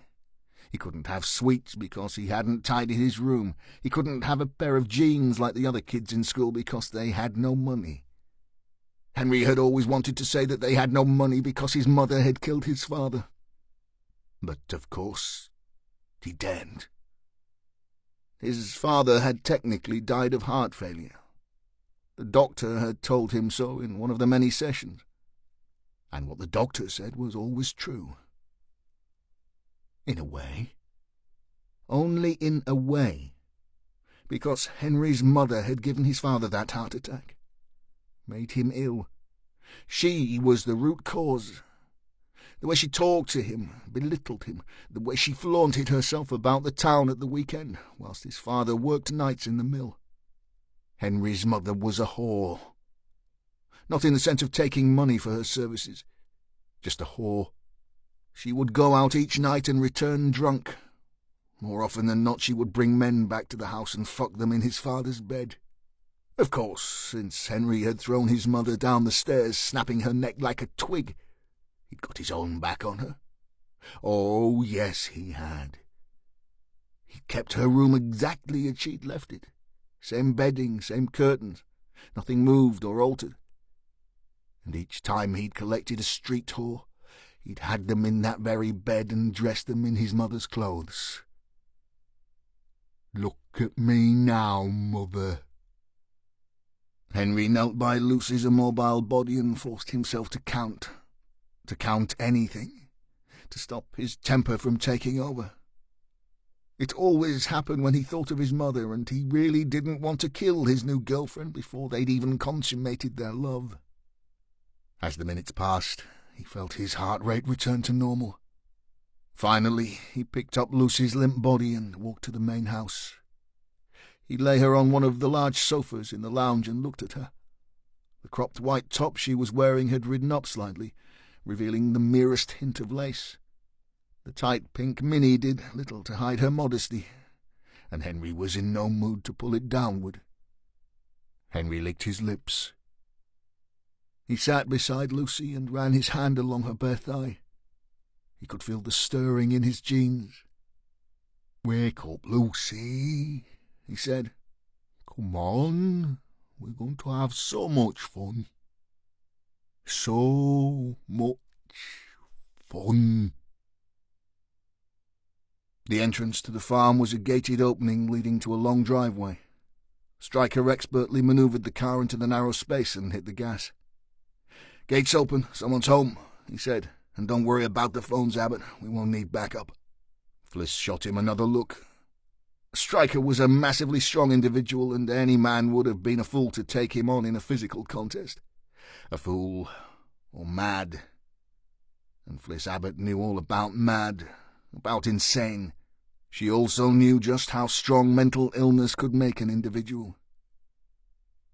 They accelerated along the drive, the fields either side empty of any livestock. Seconds later, outbuildings came into view. First a stable block, then a barn, and finally a large detached dwelling. Sitting on the drive was a black Ford Transit. Gold lettering on each door announced Pitt's funeral home. Fliss felt her stomach turn over. "He's here," she said quietly. Stryker killed the engine and stepped out. The moment his feet touched the gravel drive, he heard the muffled cries from the stables. "Come on, let's go, Abbott," he said, striding towards the door. As the pair stepped through the heavy wooden opening, they were hit by the stench of human feces. Fliss covered her nose and mouth with her hand. On the right-hand side of the stables were 6 stalls. 3 doors were bolted closed from the outside. At the end of the corridor was a large metal cabinet. The door had been left open as if someone had recently visited the block and forgotten to close it. Stryker unbolted the first door. A girl of around 17 was sitting naked in one corner. She was gagged, and her wrists were shackled. The ancient-looking restraints were secured to a long metal bar embedded in the plaster above her head, allowing her to shuffle sideways to a metal pail that was her toilet. The bare concrete floor was stained with her urine and a recent period. She did her best to focus on Stryker, her body convulsing in a mixture of fear and distress. Fliss stepped from behind him into the stable and knelt beside the girl, who responded by tucking her knees to her chest, her eyes wild. Fliss gently removed her gag. "My name is Felicity Abbott," she said quietly. "You're safe now. I'm a detective. We're here to rescue you. What's your name, honey?" The girl's mouth was dry, her tongue large in her mouth. "Tina," she managed. "Tina Simpson." Fliss checked the shackles. Tina looked up at them and then into Fliss's face. "He has a key," she said. "Henry, the guy who brought me here, he has a key." She gestured towards the door. "It's out there somewhere." Bob took the stairs 2 at a time and tore open the front door. The man he'd seen standing opposite was still there, staring, head cocked to one side. The burly detective sprinted towards him. "Stop right there," he bawled. "Police officer." Will Garrett didn't need the introduction. He knew the second Higgins barreled out of Henry's front door who he was. He also saw he was a big fucker who would take some stopping. Garrett turned and began to run. He bolted down a narrow alley that led onto Falcon Street. From there he sprinted across a car park that served a large pharmacy and vaulted the fence on the opposite side. Bob was 20 paces behind and gaining. He too clambered the fence. As he dropped down to the ground, he saw Garrett scrambling over rubble to exit onto Chatham Place. Bob was blowing hard and began to rue listening to his wife when she had persuaded him to forego rugby training. Garrett was widening the gap between them as he exited on the St. Stephen's Road, crossing into the football ground car park. By the time Bob negotiated the same route, Garrett had ducked down between the cars and was out of sight. Higgins stopped, scanned the car park and grabbed his phone. It took control room almost a full minute to answer. He barked at the operator. "DC Bob Higgins, I'm in pursuit of a suspect who has gone to ground on Deepdale Football Club car park. I need support, a dog handler and the helicopter in the air ASAP." Stryker walked to the metal cabinet at the end of the corridor. On a hook screwed to the wall above it was a solitary key. He tossed it to Fliss and went about opening the next 2 stores. Hi, just a quick pause. Take a moment to relax and breathe. Here's a short musical interlude, and remember, this audiobook is completely free for you. Thanks for listening.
walls. Inside were 2 girls of Asian origin. Twins. Young, 14, 15 maybe. They too were shackled, naked and terrified. Stryker felt his guts churn in anger. "Police," he said to each girl in turn. "You'll be okay now. This is Detective Abbott. She will release you and take you to our car."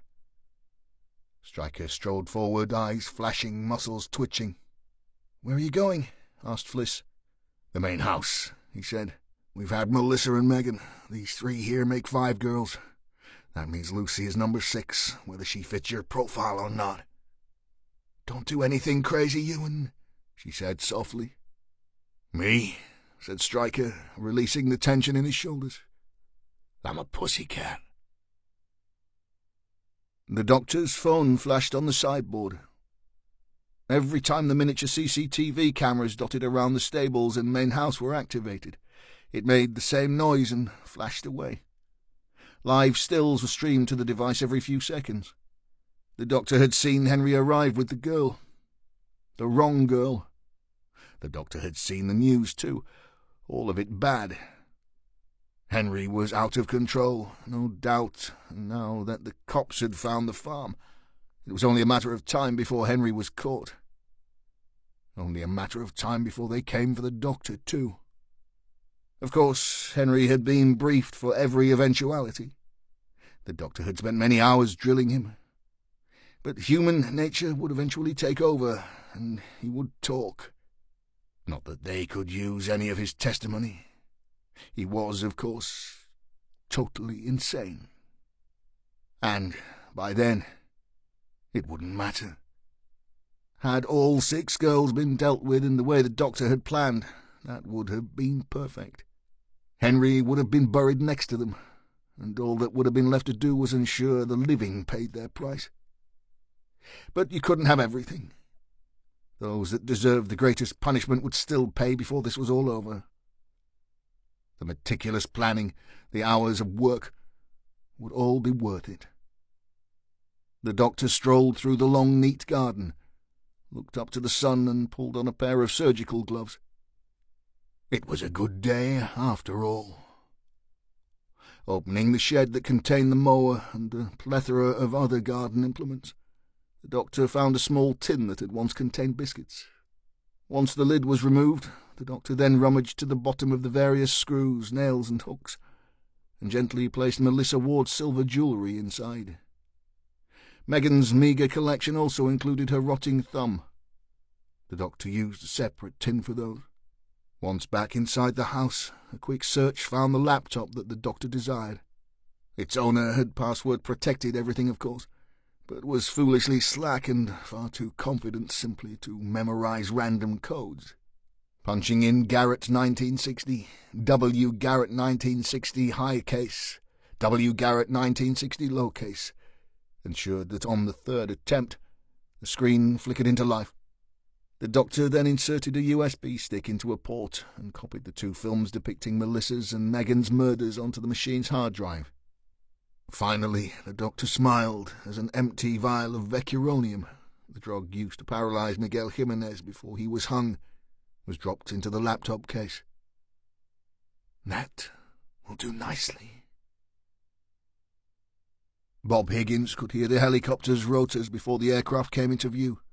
Some uniformed officers had already arrived and were guarding 2 of the exits from the huge car park. It was a scant presence, but it was all the division could muster. As the chopper hovered overhead, Bob was joined by PC John Mackham and Fritz, his German shepherd. The helicopter could see around the parked vehicles with its thermal imaging camera, even see changes in temperature in the nearby shrubs and bushes, but they couldn't see under the vehicles, which is where Fritz came in. He could smell a human being hiding under a car 30 yards away, maybe more with a fair wind. Bob acknowledged the dog handler with a nod. He smiled as he slipped Fritz's choke chain over his head. "Not as quick as he used to be, eh, Bob?" he teased. Bob wiped sweat from his brow. "I've got 2 years to do, son. What about you? 22? The younger man shrugged. "What's this bloke done, anyway?" "He's a nonce," spat Bob. "A fucking dirty paedophile." Fritz instantly picked up on Bob's aggressive tone and barked. John Mackham stroked the dog's head and shushed him. "Keep a lid on it, Bobby. Fritz gets upset when people shout. Tends to bite first and ask questions later." Bob looked down at the animal. "That's just what I was hoping for." Stryker strode towards the main house. He felt as if his head may explode. His gift was working overtime, and rather than helping him was clouding his senses, and with it his judgment. That and his temper was up. He walked with his fists already clenched, the muscles in his massive forearms twitching as the adrenaline pumped around his body. As he approached the double front doors, he raised his right leg and slammed his foot into them. There was a tremendous cracking sound as the frame shattered under the huge impact. The left door itself swinging back with such force, it struck an unseen object behind, shattering glass or porcelain somewhere in the lobby. Stryker didn't pause. He simply strode down the hall, slamming feet and fists into each entrance, shattering more timber as he went. As he reached the doorway to the main lounge, he found them. Lucy Stevenson lay apparently unconscious on a large sofa. She was naked, her torn clothing scattered around the room. Henry Stott was on top of her. He was fumbling with the fly on his jeans and muttering to himself. How he had not heard Stryker's approach was mystifying, but Stryker didn't care about that. He strode forward, grabbed Henry by the hair and swung an almighty punch to his face. Henry fell backwards and hit the floor hard, his nose pouring with blood. Stryker couldn't believe he didn't stay down. Instead, Henry rolled to his right and in one swift movement was back on his feet. His peculiar gait did little to slow him as he launched himself at Stryker, head down, screaming like a banshee. Henry's head drove into Stryker's solar plexus, knocking the wind from the big man. Stryker did his best to stay upright, grabbing his opponent's T-shirt, spinning him around, using his huge strength to hurl him across the room. Henry crashed into a formal table, sending plates and glasses smashing. Shards of crockery flew in all directions. Stryker was on him before he could stand. He drew back a massive fist and drove it into Henry's face a second time. Henry howled in pain, but he was still conscious and gripped Stryker's clothing with both hands. His eyes were wild, black as night, demonic. He twisted his body and neck, lifted his torso and sank his teeth into Stryker's arm, snarling like a rabid dog, tearing at the flesh. It was Stryker's turn to cry out. Instinctively he drove his left knee into Henry's temple, forcing him off, but not before he had torn a mouthful of flesh from Stryker's forearm. The blood from Henry's nose now mixed with the blood that ran down his chin. Stryker's blood. Henry cackled like a witch around a cauldron. "I'm going to tear you apart," he said, spitting the last of Stryker's flesh from his mouth. Stryker was bleeding badly, but was far from beaten. He went for Henry again, this time throwing short, sharp, accurate, stinging punches to his head and body. Henry didn't feel a single blow. In fact, he was quite enjoying the whole scenario. He stepped away from Stryker, briefly out of reach. "You spoiled my party," he said, wide-eyed. "She's my girlfriend, you know. Lucy, she wants me. Can't you tell?" "It's over for you, Stott," said Stryker, shuffling left, lining up his prey for a massive right cross. Henry saw what was coming. He stepped towards the open fireplace and reached for the poker. Feeling the weight of the tool in his hand, he launched himself forward, bringing down the length of solid steel with all his considerable might. Stryker stepped away, but the poker still caught his shoulder a glancing blow. All his nerve endings screamed at once as the pain flooded down his left arm, rendering it almost useless. Henry produced a manic smile, blood dripping from his teeth. He swung the poker again.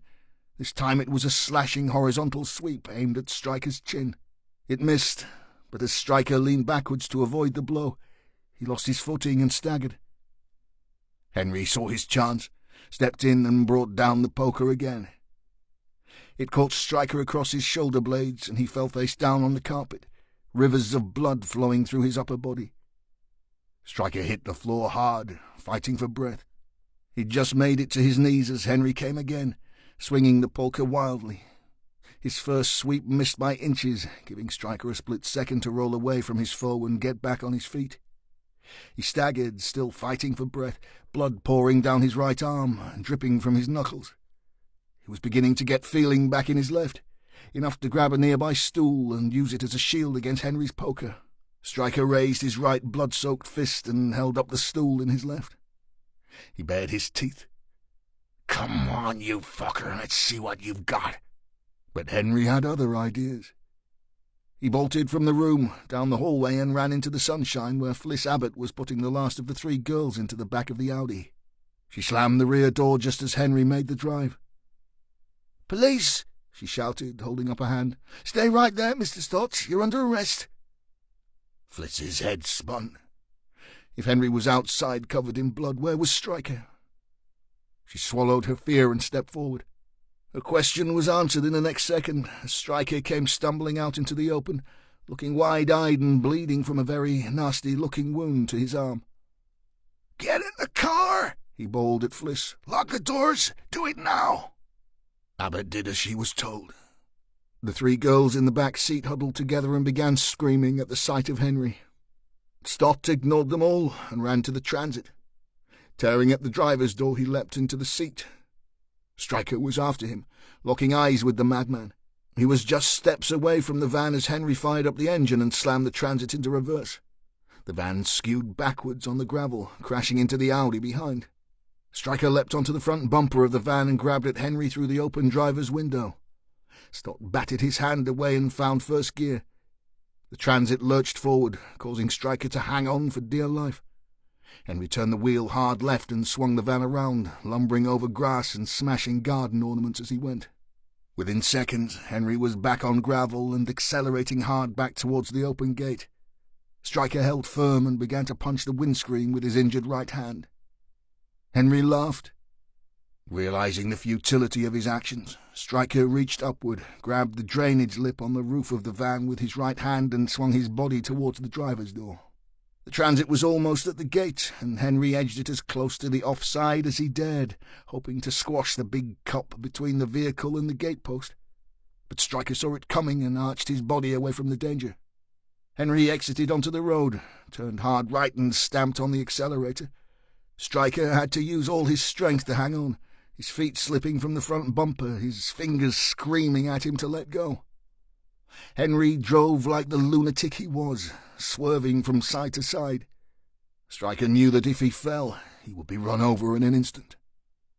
With a near Herculean effort, he pivoted his body again so he could reach into the driver's window. Henry fought him with every ounce he had, but Stryker would not give in. He scratched at Henry's face, grabbed at the wheel, the ignition keys, punched at his shoulder and cheek. It was an unrelenting assault. Henry didn't see the tractor. He had his foot to the floor and was far too busy fighting with the man who would not yield. The driver of the tractor had nowhere to go. He slammed on the brakes as the transit, complete with a man hanging onto the front, careered towards him. He hit the horn, prayed to his God, and leapt from his stationary cab. Stryker looked over his shoulder and threw himself left. The van ploughed head-on into the farm vehicle. There was an almighty crash. Glass flew in all directions, metal torn from metal, skin torn from bone. Stryker lay on his back, dazed. He was in some bushes that ripped at his skin. He opened his eyes and tried to move. Despite the vicious thorns, he managed to roll to his right and sit up. The transit was embedded in the bucket attached to the front of the tractor. The farmer was peering into the cab of the van. Stryker gingerly pulled himself to his feet and shuffled over. "Police!" he shouted, reaching into his jeans for his warrant card. The farmer looked into the van again before turning to Stryker. "Well, he won't be needing no ambulance, I'll tell you that, lad." Stryker cricked his neck to see inside the cab. Stott could have had 10 airbags, and he'd still be in 2 pieces. He pulled his phone from his pocket and looked at the cracked screen. "Do you have a phone that works, sir?" he asked the farmer. The farmer threw a thumb over his shoulder. "Back of the house. The mobiles is no good up here, lad." Stryker was about to answer when he heard the first sirens in the distance. "As it happens, I don't think that will be necessary, sir." The farmer looked in the direction of the noise. "I hope they don't think that any of this was my fault," he said, a worried expression on his face. "I think you just did the taxpayer a massive favor, sir. Just don't quote me there, so." The farmer risked another look at the devastated body of Henry Stott. "Bad 'un, then, was he?" "About as bad as they come." The farm was a hive of activity. Stryker watched as uniformed, plain-clothes and forensic officers went about the business of securing the scene, and began the painstaking task of preserving and procuring anything of evidential value. He sat on the crumpled bonnet of his police Audi, whilst the paramedic worked on his arm and other minor cuts and bruises. "You should come to casualty with this detective," said the medic as she swabbed the bite. "You'll need a tetanus jab and a few stitches at least." "I'll get there tonight, so," he said. "Just patch me up as best you can there. Got a few things to attend to first." Fliss Abbott walked over. She looked pale, but relieved. "Looks sore," she said. "I'll live," said Stryker, standing. "How are the girls?" "The twins are in the best physical condition. Terrified, as you might expect, but they seem okay. Tina Simpson is in poor shape. She'll recover bodily, but mentally will be a different story. The medics are concerned about Lucy. She still hasn't regained consciousness, but it looks like you were in time to save her the horror of being raped by the bastard." Stryker seemed to mull on that snippet for a moment, then stepped forward. "Okay, good. So, look lively there, Abbott. I want to look inside the house before forensics chuck us all out." The pair pulled on overshoes and latex gloves and walked into the hallway where Stryker had begun his trail of destruction. Smashed pottery and glass mixed with splintered wood on the carpet. "I like what you did with the place," said Abbott. "Busted is the new black," said Stryker, pushing the door open to the devastated lounge where he'd fought Henry. "Well, you sure made a statement in here," smiled Fliss. She looked over her shoulder to make sure they were alone.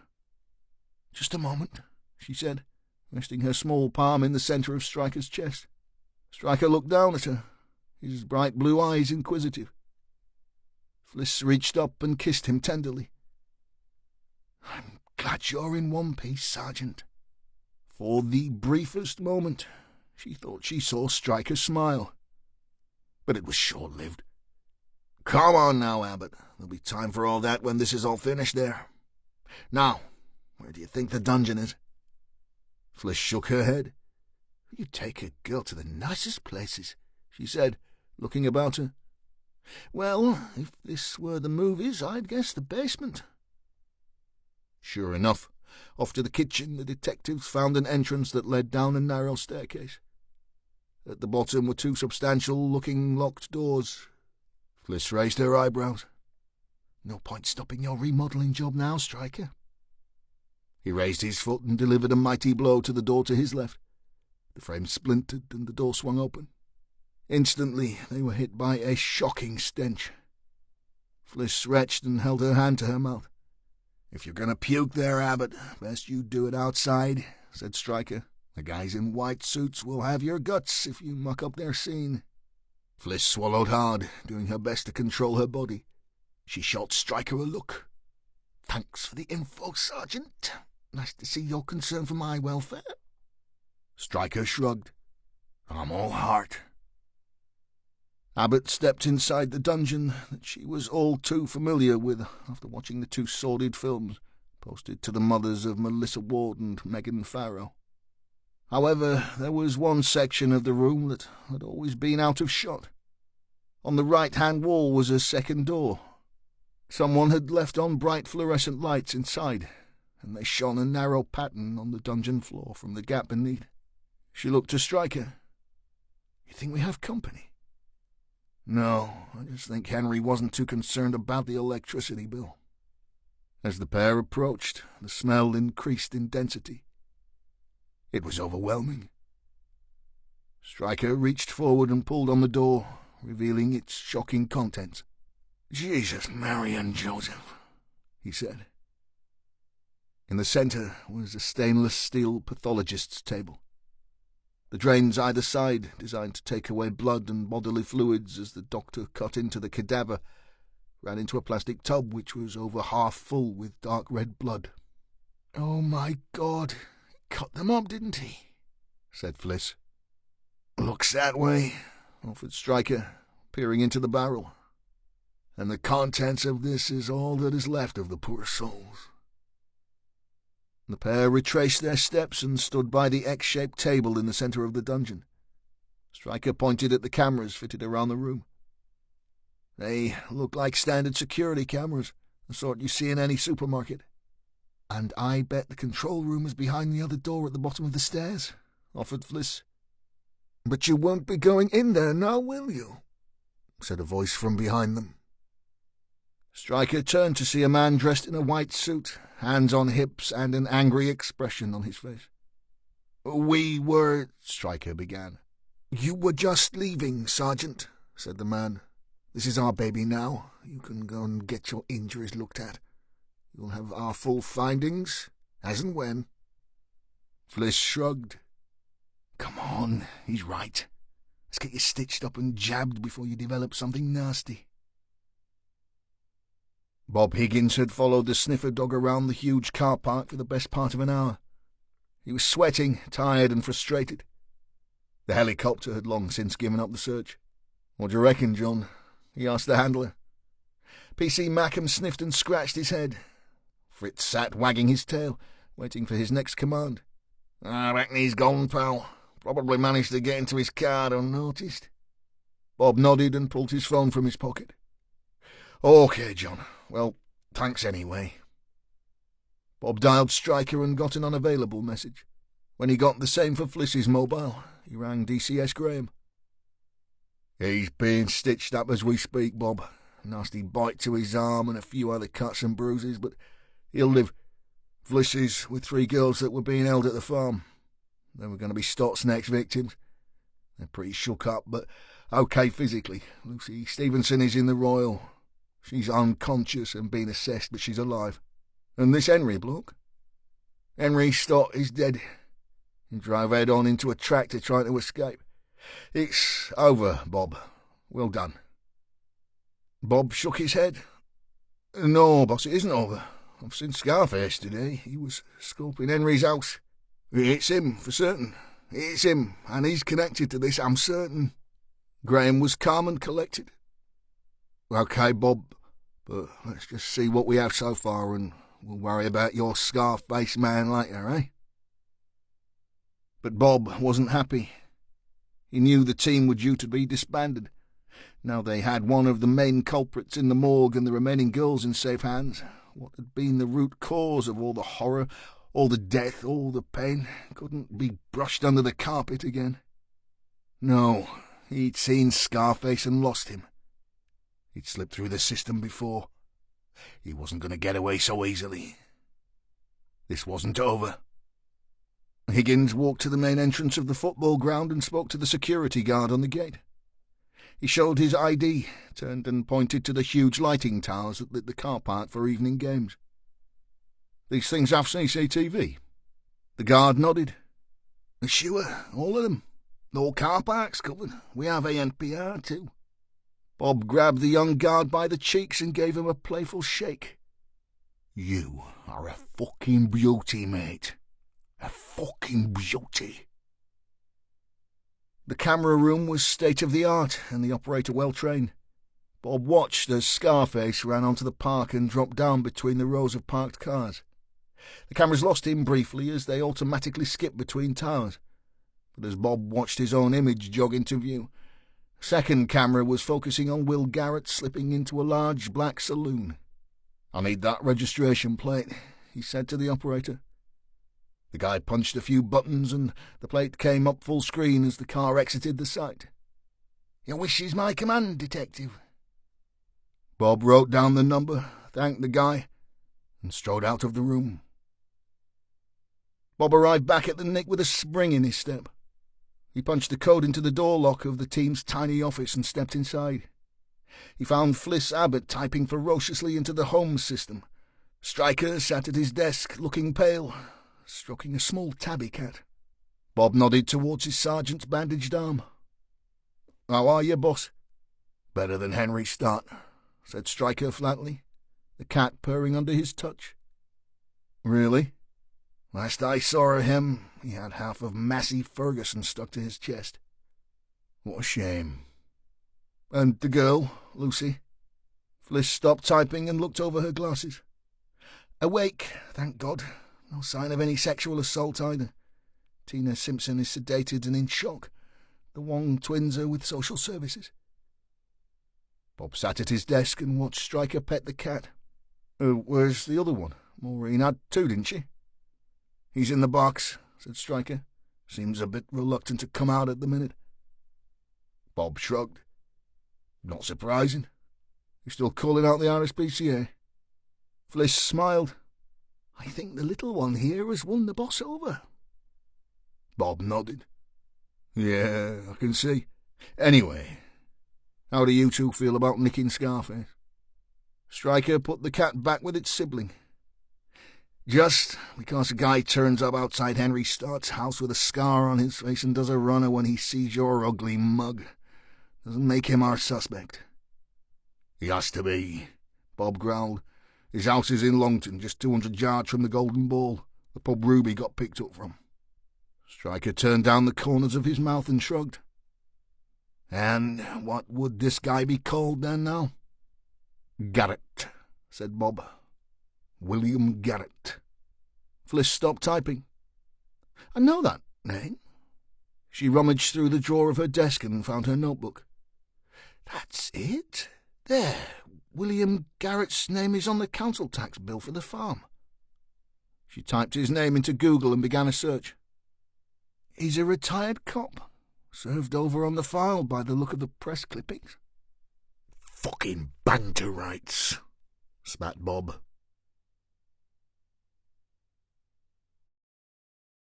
Chapter 30. Will Garrett pulled onto his drive. The radio had been full of the news. Henry Stott was dead, and 4 teenage girls had been rescued from captivity from a farmhouse on Beacon Fell. Other than Lucy Stevenson, they hadn't been identified, but he knew the other 3 would be his girls. The twins and Tina Simpson, another teenage whore from his dim and distant. They would probably be in some specialist care unit being mollycoddled by some goody two-shoes social workers. And they would spill their guts, them or their whore mothers. Between them they would do for him, and all the others. The lawyers, the magistrates, the judges. No one was safe now. And it wouldn't take them long to break Ruby Ward either. Once she'd found out that Will's name was in the frame and her brief's father was under investigation, she'd crack, and he'd be the prime suspect for murdering that fat bitch of a detective. He'd often considered that this day may come. He'd often considered what he may do when it did. One thing was for certain. Spending the rest of his days surrounded by other sex offenders in Watton Nick wasn't high on his list of priorities. But Will Garrett was always prepared. He strolled into his house and climbed the stairs 2 at a time. In the spare room, hidden under the floorboards, was a small safe. Will swiftly opened it using his combination and emptied the contents. He removed cash, 2 overseas bank books and 2 passports, and relocked it. He stuffed the documents and cash into a small holdall along with a few essentials and tripped back down the stairs. As he reached the hallway, the front door opened. It was his wife, Doreen. She looked tired and drawn. "I thought you were still up north with your mother," he said. She looked him in the eye, then at the bag in his hand. "Going somewhere?" she asked. Will was sweating. The last thing he needed was 20 questions from his useless bitch of a wife. He held out the bag. Yeah, I'm going on a do with the lads from the rugby club, staying over. You know what they're like, can get a bit on the boozy side." Doreen nodded resignedly. She was used to her husband doing as he pleased. Will dropped down the last 2 steps. Anyway, like I said, I wasn't expecting you back so soon. As your old mum picked up a bit then. Doreen cocked her head and looked into his face. In all their years of marriage, he had never cared for her. She had done her best, but it had never been enough. Mum died 3 days ago, Will. I left a message for you on your phone. Garrett had seen the missed call and the voicemail signal on his phone, but had ignored both. He really hadn't time for grieving relatives. Sorry, he lied. I must have missed it, deleted it by accident. You know me and technology. Right, said Doreen, seeing straight through him. I'm only here to pick up some clothes. The dress for the funeral, you know. I don't suppose you'll come. Will blew out his cheeks. Oh, come on, Doreen. Your old man hates me. You know he does. It would only cause more upset. I'm best away from it all. Doreen nodded. I suppose you're right. You usually are. Will went to push past his wife, but unusually she stood firm. You seem a little upset, Will. Stressed out? He managed a thin smile. I'm fine, Dor, but I must be off. This time he did push her aside and open the door. Give me best to the family, he said, and walked straight into the arms of Detective Sergeant Ewan Stryker. Will considered struggling, but it would have been pointless. Bob Higgins snapped the cuffs over Garrett's wrists and took his bag. I'm arresting you on suspicion of conspiracy to murder.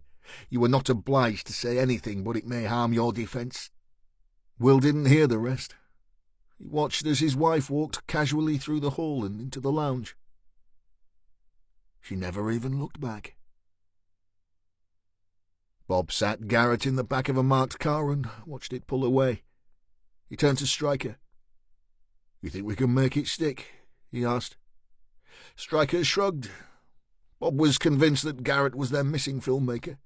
Stryker was not. However, he was certain that he had been providing underage girls to his paedophile friends, and that would carry a life sentence. And that would do. The girls from the farm are already talking to D.C. Abbott. There are teams en route to 2 addresses in Blackpool, where he's been whoring young girls out of. He's going nowhere. Bob nodded and pulled on a pair of gloves. Shall we? The front door was still ajar. Stryker pushed it open. Mrs. Garrett, he shouted. In here, came a thin reply. The voice came from the kitchen. Doreen Garrett carried a glass of wine and was sipping it. She seemed amazingly calm as she walked back into the lounge. Please, officer, she said. Please sit. You must think me a terrible host. Stryker perched himself on the edge of a chair and leaned forward. You do realize that your husband has just been arrested? Doreen nodded. She even managed a brief smile. Of course. You can't be married to a policeman for over 20 years and not understand that. Of course, offered Stryker, puzzled. You also realize that we have to search the house and question you also? Doreen leaned over and picked up a toy bear from a stool, and almost childlike held it to her breast and stroked it. Ask away, she said. I won't lie for him.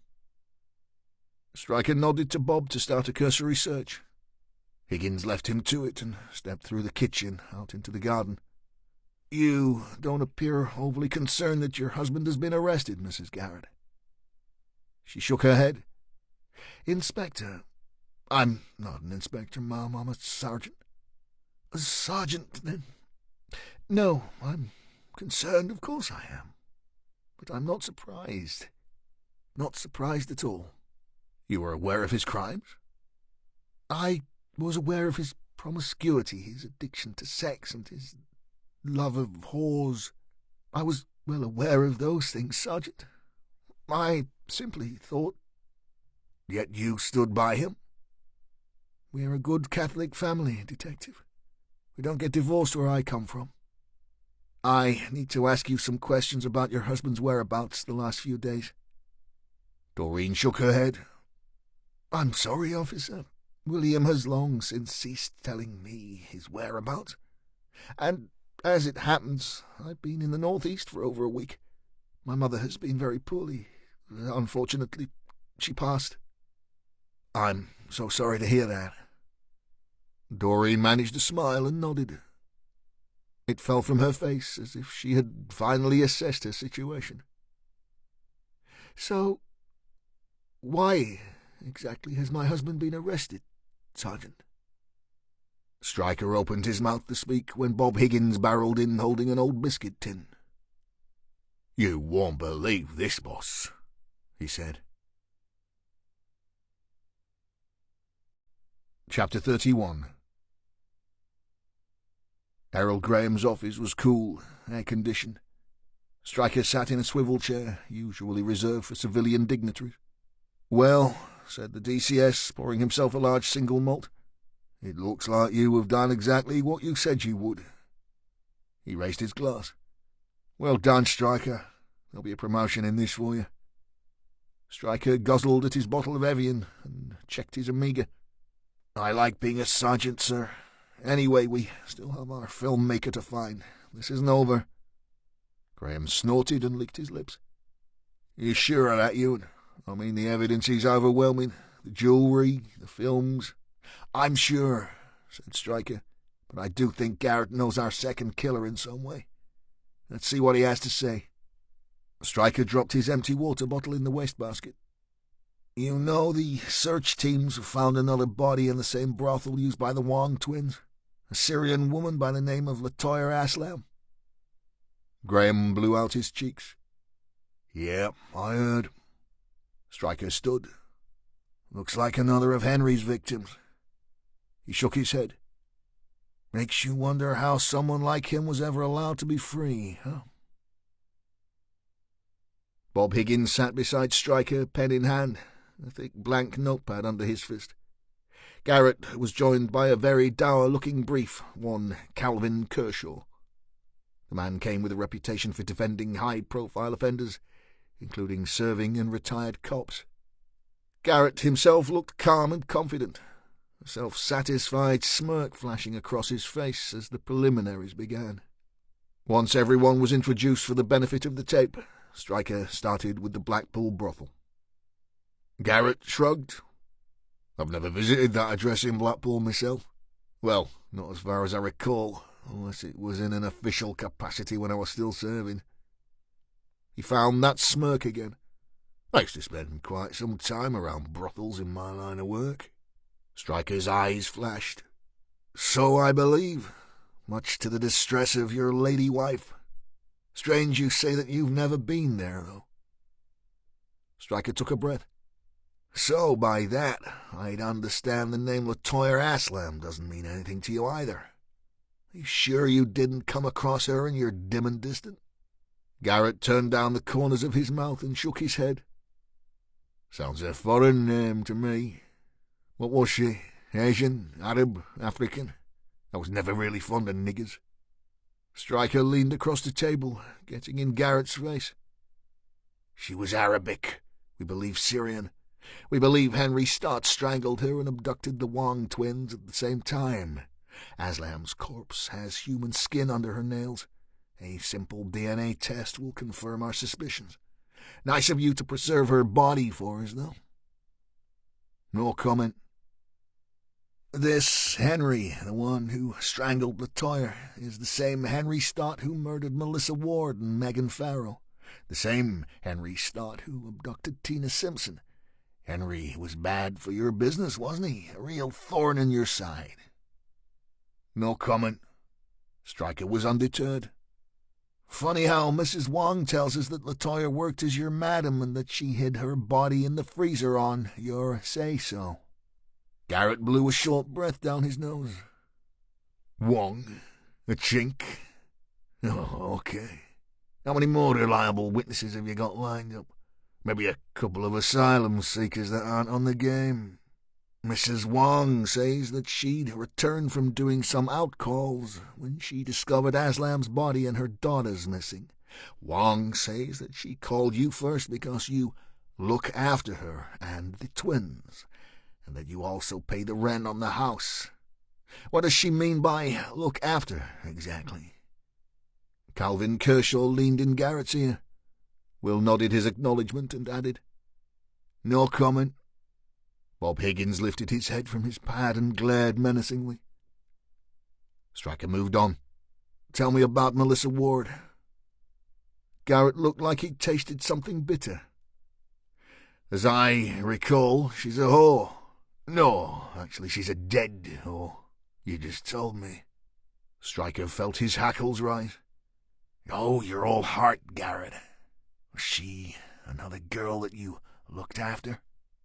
"One of Miguel Jimenez's tarts, as I recall." "We understand that you used to visit her and her mother on regular occasions." "No comment.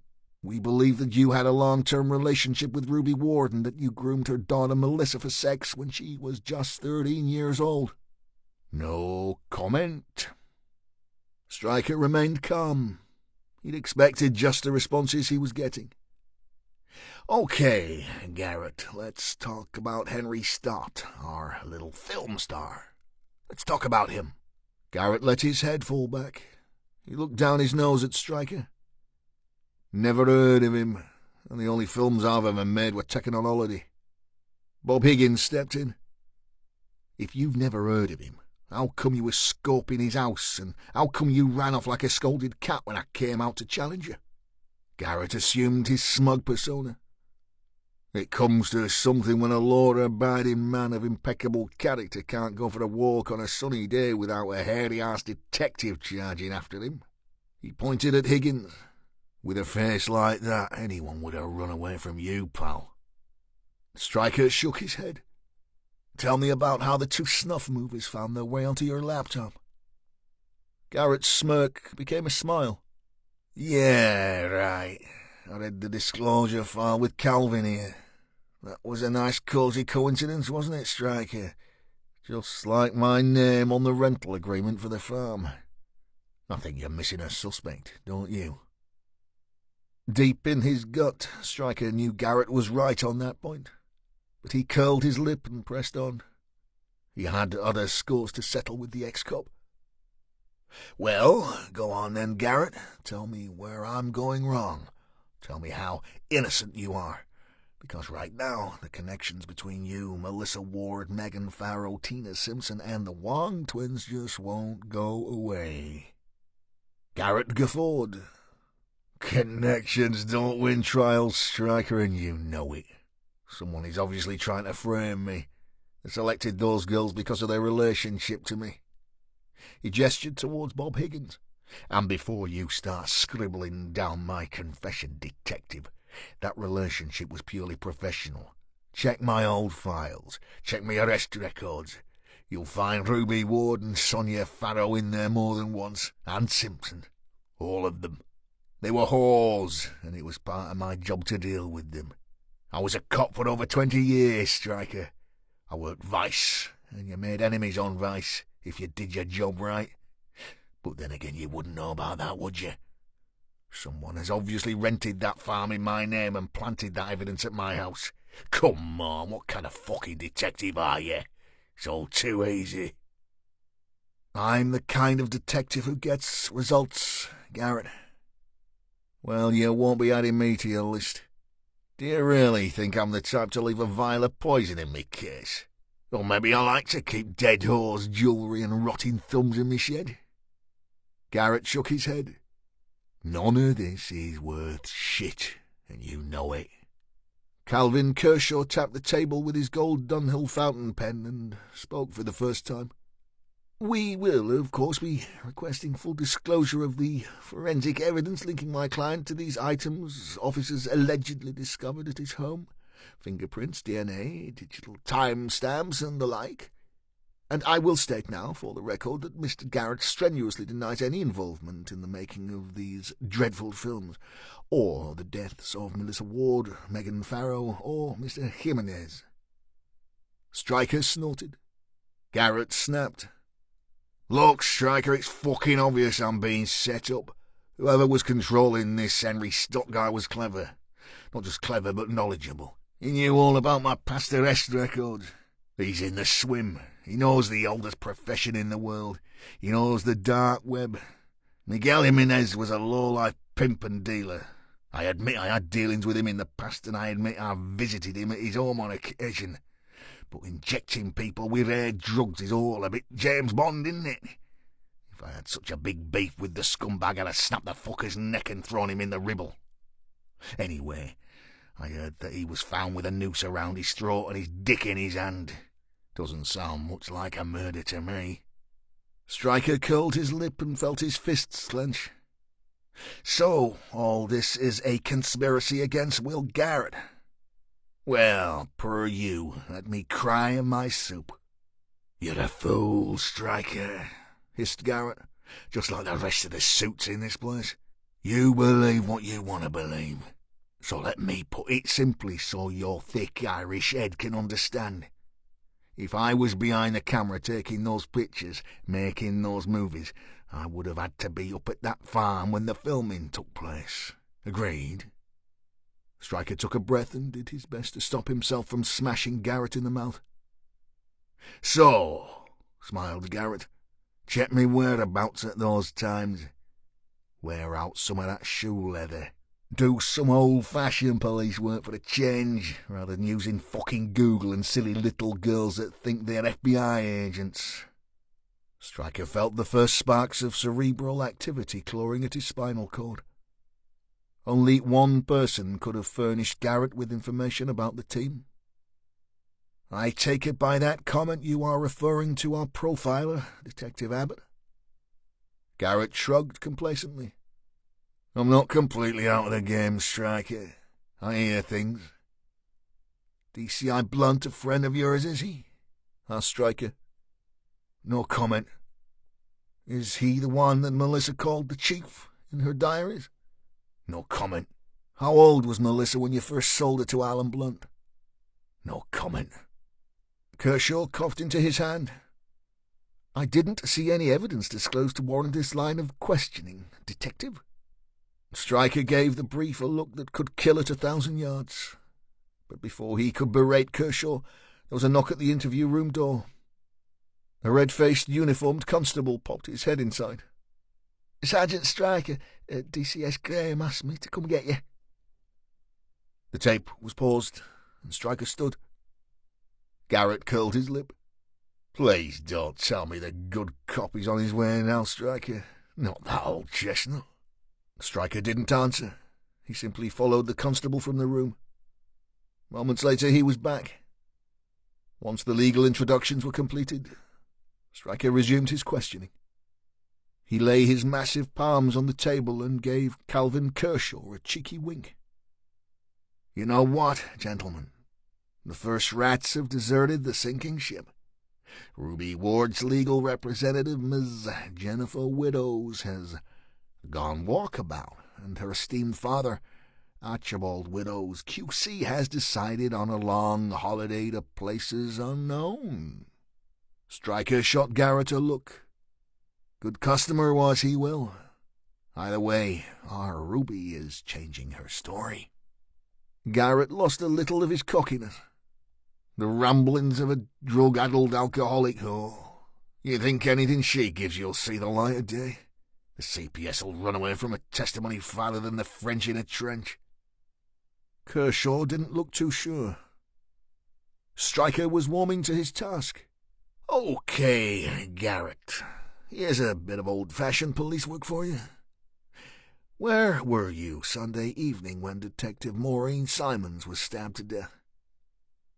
Kershaw leaned in again. He whispered in Garrett's ear. Garrett gave a concerned nod. No comment, said Garrett. Stryker pointed. Ruby Ward will testify that it was your idea to murder Maureen Simons. Your idea? Because our inquiry was getting too close to your group of disgusting pedophile friends. She will testify that you were with her in her flat at the time she stabbed D.C. Simons, and that you held the detective at gunpoint as she did so. Bullshit. Stryker was struggling to contain himself, struggling to stop the images flooding into his brain. You held her there with your gun cocked, didn't you? Poor Maureen sitting on that flea-bitten sofa, terrified, unable to move. You held her at gunpoint and told Ruby to push the knife into her heart. Stryker was almost over the table. Didn't you, Garrett? No comment. Stryker sat back in his chair, breathing hard. He closed his eyes for a moment before focusing on his charge. You held a silver revolver with a black grip. It was a very special gun, a Smith & Wesson 500, the most powerful handgun in the world, the kind of gun that a man like you would just have to own. Garrett looked concerned for the first time. You're dead in the water, said Stryker, his voice little more than a whisper. He locked eyes with Garrett. We've just recovered a silver and black Smith & Wesson 500 from the glove box of your car, and I'll bet your prints and DNA are all over the weapon and the shells inside. Stryker felt his nails digging into his palms as he spoke. Garrett, you're a cop killer and a pedophile. You've used little girls for sex and sold their young bodies to the highest bidder. But those friends who paid so well won't help you now. They, just like the poor souls you've groomed, will turn against you. And over my dead, feckin' body will you walk out of this, Nick. You'll be going on remand. Stryker turned down his mouth. I don't need to tell you what that will be like, do I? A nonce ex-cop. Jesus, Mary and Joseph, you won't last 10 minutes. Garrett looked to his brief, the first signs of real fear in his eyes. I can't go on remand, Kershaw. I need you to get me out of here, today. Understand? The solicitor began to explain his client's position as best he could. Garrett began to break down. He was having none of it. 2 burly uniforms piled into the interview room to drag him away from his brief. Garrett screamed all the way to his cell. See you in hell, said Stryker. Felix had eventually decided to join Tom on Stryker's knee. They both purred contentedly. Fliss Abbott sat watching proceedings. They let dogs and cats into hospitals now, you know. Really? Yes, petting animals is very soothing. It lowers stress levels. Mine still feels high. Fliss nodded. Mine too. Something is bothering me. Go on. A. Milne. The poem, 6. Yes. I mean, it's worried me from the very beginning. Like I've said all along, serial killers don't tell you how many victims there will be. They don't stop. Unless they're caught or die. Yeah, I know, you told me. So, Henry, our serial killer, is dead, but our co-conspirator who doesn't fit the profile is still out there, unless you believe that Garrett is our filmmaker. Stryker took a deep breath and shook his head. No. He teamed up with Ruby Ward to murder Maureen because we were getting too close to his empire, and there is no doubt he has been grooming and selling underage girls for many years. But no, he's not our cameraman. Fliss held her head in her hands. So, what kind of person could get into Henry Stott's head and cause him to behave so violently? I mean, he held down a job for over a year at Pitt's funeral home. They took him on as part of a community mental health scheme. He was functioning on some level. Whoever signed that one off needs retraining. Even doctors make mistakes, Stryker. He looked Fliss in the eye. And profilers. Maybe we just need to accept that our filmmaker doesn't fit any profile. Fliss grew ever more irritated. Oh, yes, of course. So we just look for a guy who likes to send children's poems to the cops as clues. A sociopath who just loves Winnie the Pooh. I can see him cuddling the toy bears right now. Stryker went pale. What's the matter? Said Fliss. What did I say? Stryker gently lifted the 2 cats from his knee and placed them in their carrier. Doreen Garrett was holding a toy bear when I interviewed her. Check the voters' register for Garrett's house. Abbott typed away. Seconds later she scratched her head. William J. Garrett and Dr. Doreen Garrett. Doctor? Fliss rapidly typed some more. She scanned the text on the screen, reading aloud. Dr. Doreen Garrett is a fully qualified psychiatrist. She completed a 5-year degree in medicine at Manchester, then a 2-year foundation programme of general training at Blackburn General, before finishing a 6-year specialist training programme in psychiatry at the Avondale unit. Her specialisms are schizophrenia, depression, alcoholism or drug addiction, eating disorders, learning disabilities, phobias and post-traumatic stress disorder. Fliss was grabbing her bag and car keys as she spoke. She currently works for a charitable organisation who specialise in the placement of adults with mental illness back into the workplace. I'll make some calls on the way, said Stryker. The sun was warm on Doreen's back as she sat in the garden holding Pooh. She'd always loved the A.A. Milne stories. The simplicity, the naivety. She considered it strange that her husband and Henry coveted the same traits. They craved purity. Paedophiles always did. To try and explain away an adult's sexual lust towards a child had always been difficult for the psychiatric profession. The mere mention of paedophilia enrages the meekest souls. They could never understand what could attract a grown man or woman to a child in that way. Yet it existed, and would always be so. Even more baffling were the women that facilitated the crimes. The mothers, the sisters, the wives. Doreen had always known that her husband had been a sexual predator. She had known all about his love of whores. But what she had discovered in the last year was that he'd used those women to get to their children. And for that, he had to pay. They all had to pay. Doreen heard the knock at the door. She had, of course, been expecting it. Maybe not quite so soon, but it was always going to come once things turned out the way they had. She placed Pooh on the sofa, trod the hallway somewhat unsteadily, and opened the door.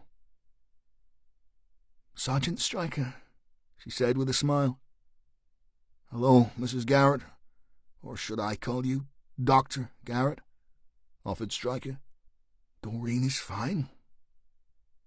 Stryker gestured to Fliss. "This is D.C. Abbott. May we come in?" "Of course."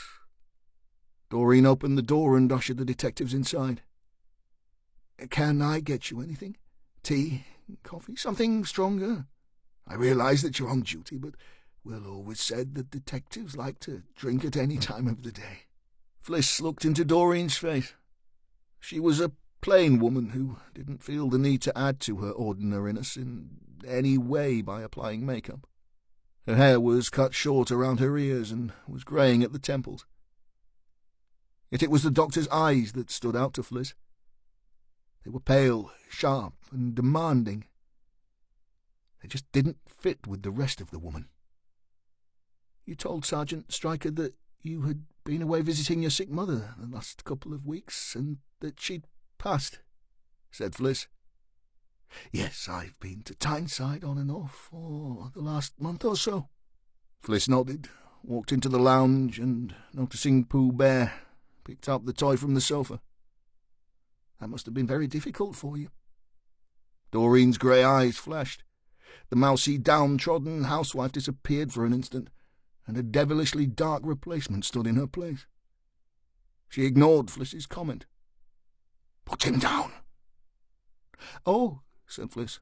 "I'm sorry, does the toy have some sentimental value?" Doreen snatched back the bear and sat somewhat heavily in her armchair, stroking Pooh lovingly. "Pooh doesn't like strangers," she muttered. Fliss gave Stryker a look and then caught Doreen's gaze. "Maybe I could have a look around the rest of the house?" The doctor's eyes still bore all the signs of her anger.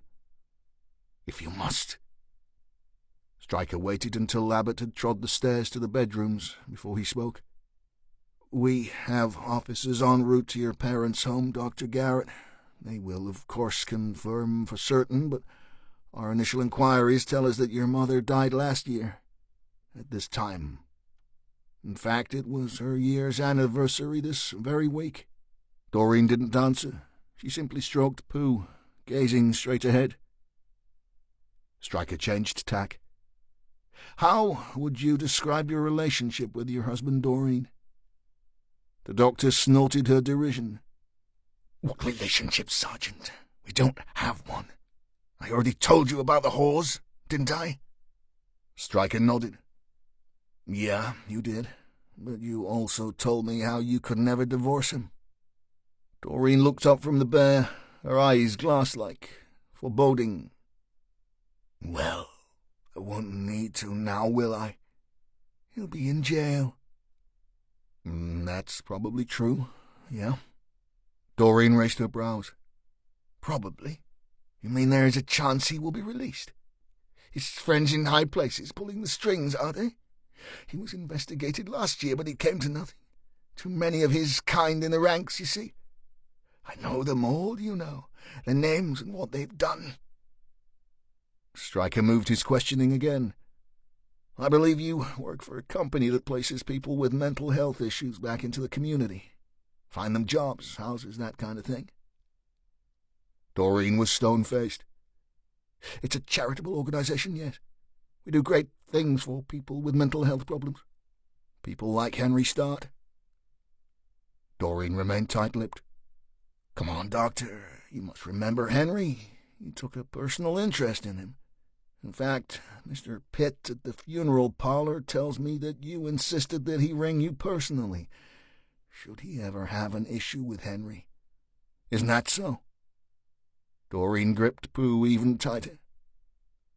"I might remember him now? Yes? What were Henry's issues, Doctor? What mental health problems did he suffer from?" Doreen sneered. "You know I can't divulge that kind of information, Detective. Patient confidentiality and all that." Stryker nodded. "But you would have been aware that Henry had been committed to a secure unit on several occasions before you eventually found him his job?" "As I said." "Yes, as you said, patient confidentiality. But we understand that Henry was sectioned, not once, but several times due to his violent behavior and sexual advances towards young girls. Yet you sanctioned his release and placed him back in the community." "Everyone deserves a second chance, Sergeant." It was Stryker's turn to allow his anger to rise to the surface. "He raped, murdered, and mutilated 2 teenage girls, Dr. Garrett. But you already know that, don't you? I watch the news, Detective.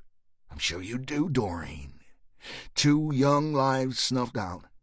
Tortured, horribly killed. A whole disgusting scenario filmed and sent to their mothers. Come on, Doctor, you're a psychiatrist. Why would someone do such a thing? Why would someone want to hurt a child and her mother so much?" The doctor curled her lip. "Child? They weren't children. They were whores. They sold their bodies on the street, and for what? Drugs, booze. They would do anything for money, and their whole mothers were no better. They were nothing but diseased scum." Stryker took a beat. He examined the woman opposite him. He allowed the electrical impulses in his head to work their way into his conscience. What was she telling him? "You don't have children, do you, Doreen? God deemed not to bless me with children." Was there a problem there, a medical issue, maybe? Doreen stayed quiet. "I notice you didn't say we don't have children. Does Will have kids of his own?" Doreen waved a dismissive hand. "Bah, who knows? He could have an army of them for all I know." Stryker sat back in his chair. "So you do have a medical problem?" Those eyes flashed again. There was far more to Doreen Garrett than the downtrodden wife. "I didn't have until I married William." "Meaning?" Doreen almost spat her words. "Meaning, he made sure I could never have a child, Detective. He gave me a disease, you see. A venereal disease. Not once either. I lost damn count how many. But amongst all the strains he gave me syphilis twice, and the second bout ensured I could never procreate. I was forced to have a hysterectomy. Doreen cuddled Pooh. It was for my own good. It would save me, they said. She eyed Stryker, her eyes full of hatred. Bah! Save me from what? From more disease, from more humiliation at the clinic. Each time he came home demanding his conjugal rights, I would lay there thinking, what this time? What would it be in the sexually transmitted disease lottery? Herpes? AIDS? I mean, who ever heard of a man using a whore in this day and age without protection? Condoms? Oh, no, the great William Garrett. He's a bareback rider. Doreen went quiet. She disappeared somewhere inside her own head. Stryker sat and watched her. He knew he didn't need to ask any more questions. The answers would come. All he had to do was sit and wait. "You are right," said Doreen moments later. "I lied. My mother died this time last year. And you know what? Will didn't even know. He hardly knew I'd been away. I was up and down the motorway for months. My dad was beside himself, struggling to care for her. Dementia is a horrible way to go, Sergeant. I stayed for a full week after the funeral." Doreen stared into space. "I think that was it. The catalyst. I mean, he'd never hidden his love of the common prostitute." She snorted. "Jesus, he was obsessed. But despite everything, I somehow managed to ignore his disgusting behavior. I managed my life without a husband, without children. Then, after the funeral, I arrived home late one Friday night. I still have no idea why, but as I drove towards the house and saw the bedroom lights blazing, I parked a little further down the lane. A fleeting, wry smile washed over Doreen's face. I climbed the stairs so quietly. I needn't have bothered. The noise coming from our bedroom was so loud that a herd of elephants could have been running up to the landing." She looked Stryker in the eye. "He was fucking a child, Detective. And that child, as you called her, was Melissa Ward. She was maybe 13 or so. She sat astride him on our bed, riding him like a donkey on Blackpool Beach. I stood there for over 10 minutes watching them, and you know what? Once he'd spent himself, he kissed her and told her that he loved her. He loved her. And then she kissed him back and said the same. 'I love you, Will,' she said. How fucked up is that?" Doreen reached for her glass of wine and found it empty. She waved it at Stryker. "You think I might have another? After what I have to tell you, I don't think I'll be having any more for a while." Chapter 32. Stryker sat across from DCS Graham. They were both dressed in dark suits, white shirts, black ties. Maureen Simons was to be buried that afternoon. "Funny, isn't it, Stryker? We spent the best part of a week digging up those two poor girls. Now here we are about to put one of our own in the ground." Stryker wasn't sure which event was more disturbing. "It's a sad day for the force, sir," was all he could think to say. "And you'll finish up the interviews with Doreen Garrett tomorrow?" "That's the plan.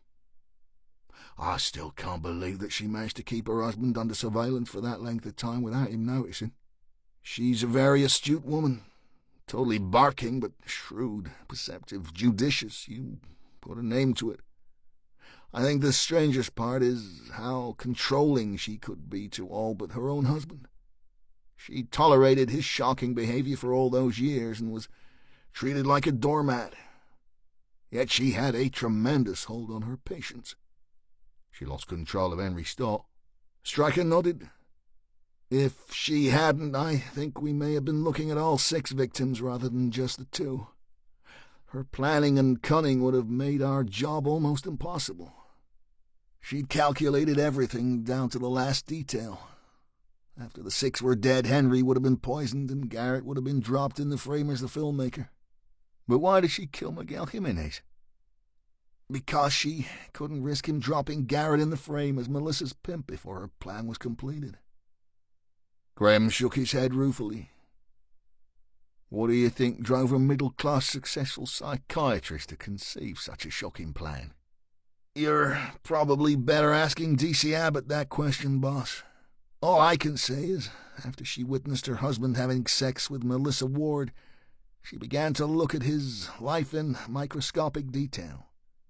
She discovered how he groomed the kids through their mothers and, after taking his own pleasure from the youngsters, sold them on to his friends. She already had a deep-seated hatred of Ruby and the other adult prostitutes.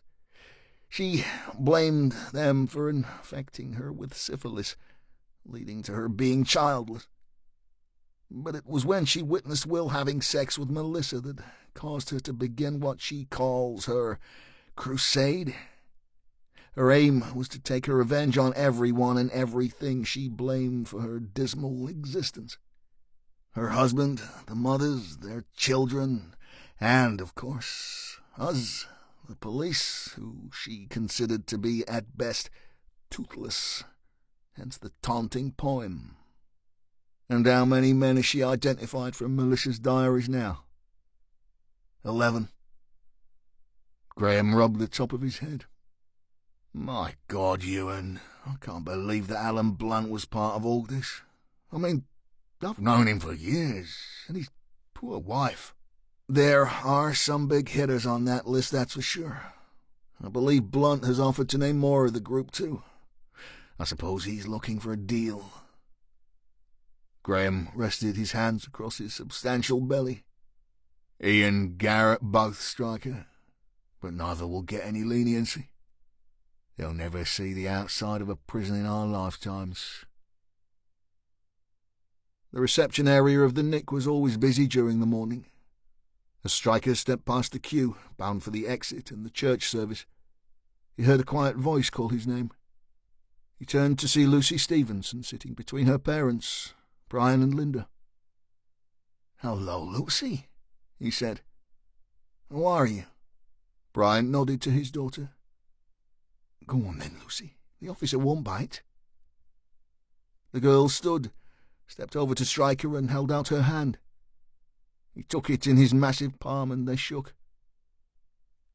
I came to say thank you," she said. "I was just doing my job, Lucy," said Stryker. Lucy shook her head. "You saved my life. That man, well, he would have killed me." Stryker didn't know what to say. He did his best to smile. "Well, you're all safe now." "How's your arm?" asked Lucy. "Oh, all good. I'm a quick healer, said Stryker, feeling ever so slightly embarrassed. Brian Stevenson stood and joined his daughter. "We can't thank you enough, sir," he said. "I'm not a sir, I'm a sergeant," said Stryker. "Well, whatever you are, you deserve a promotion in my book. You brought our daughter back to us."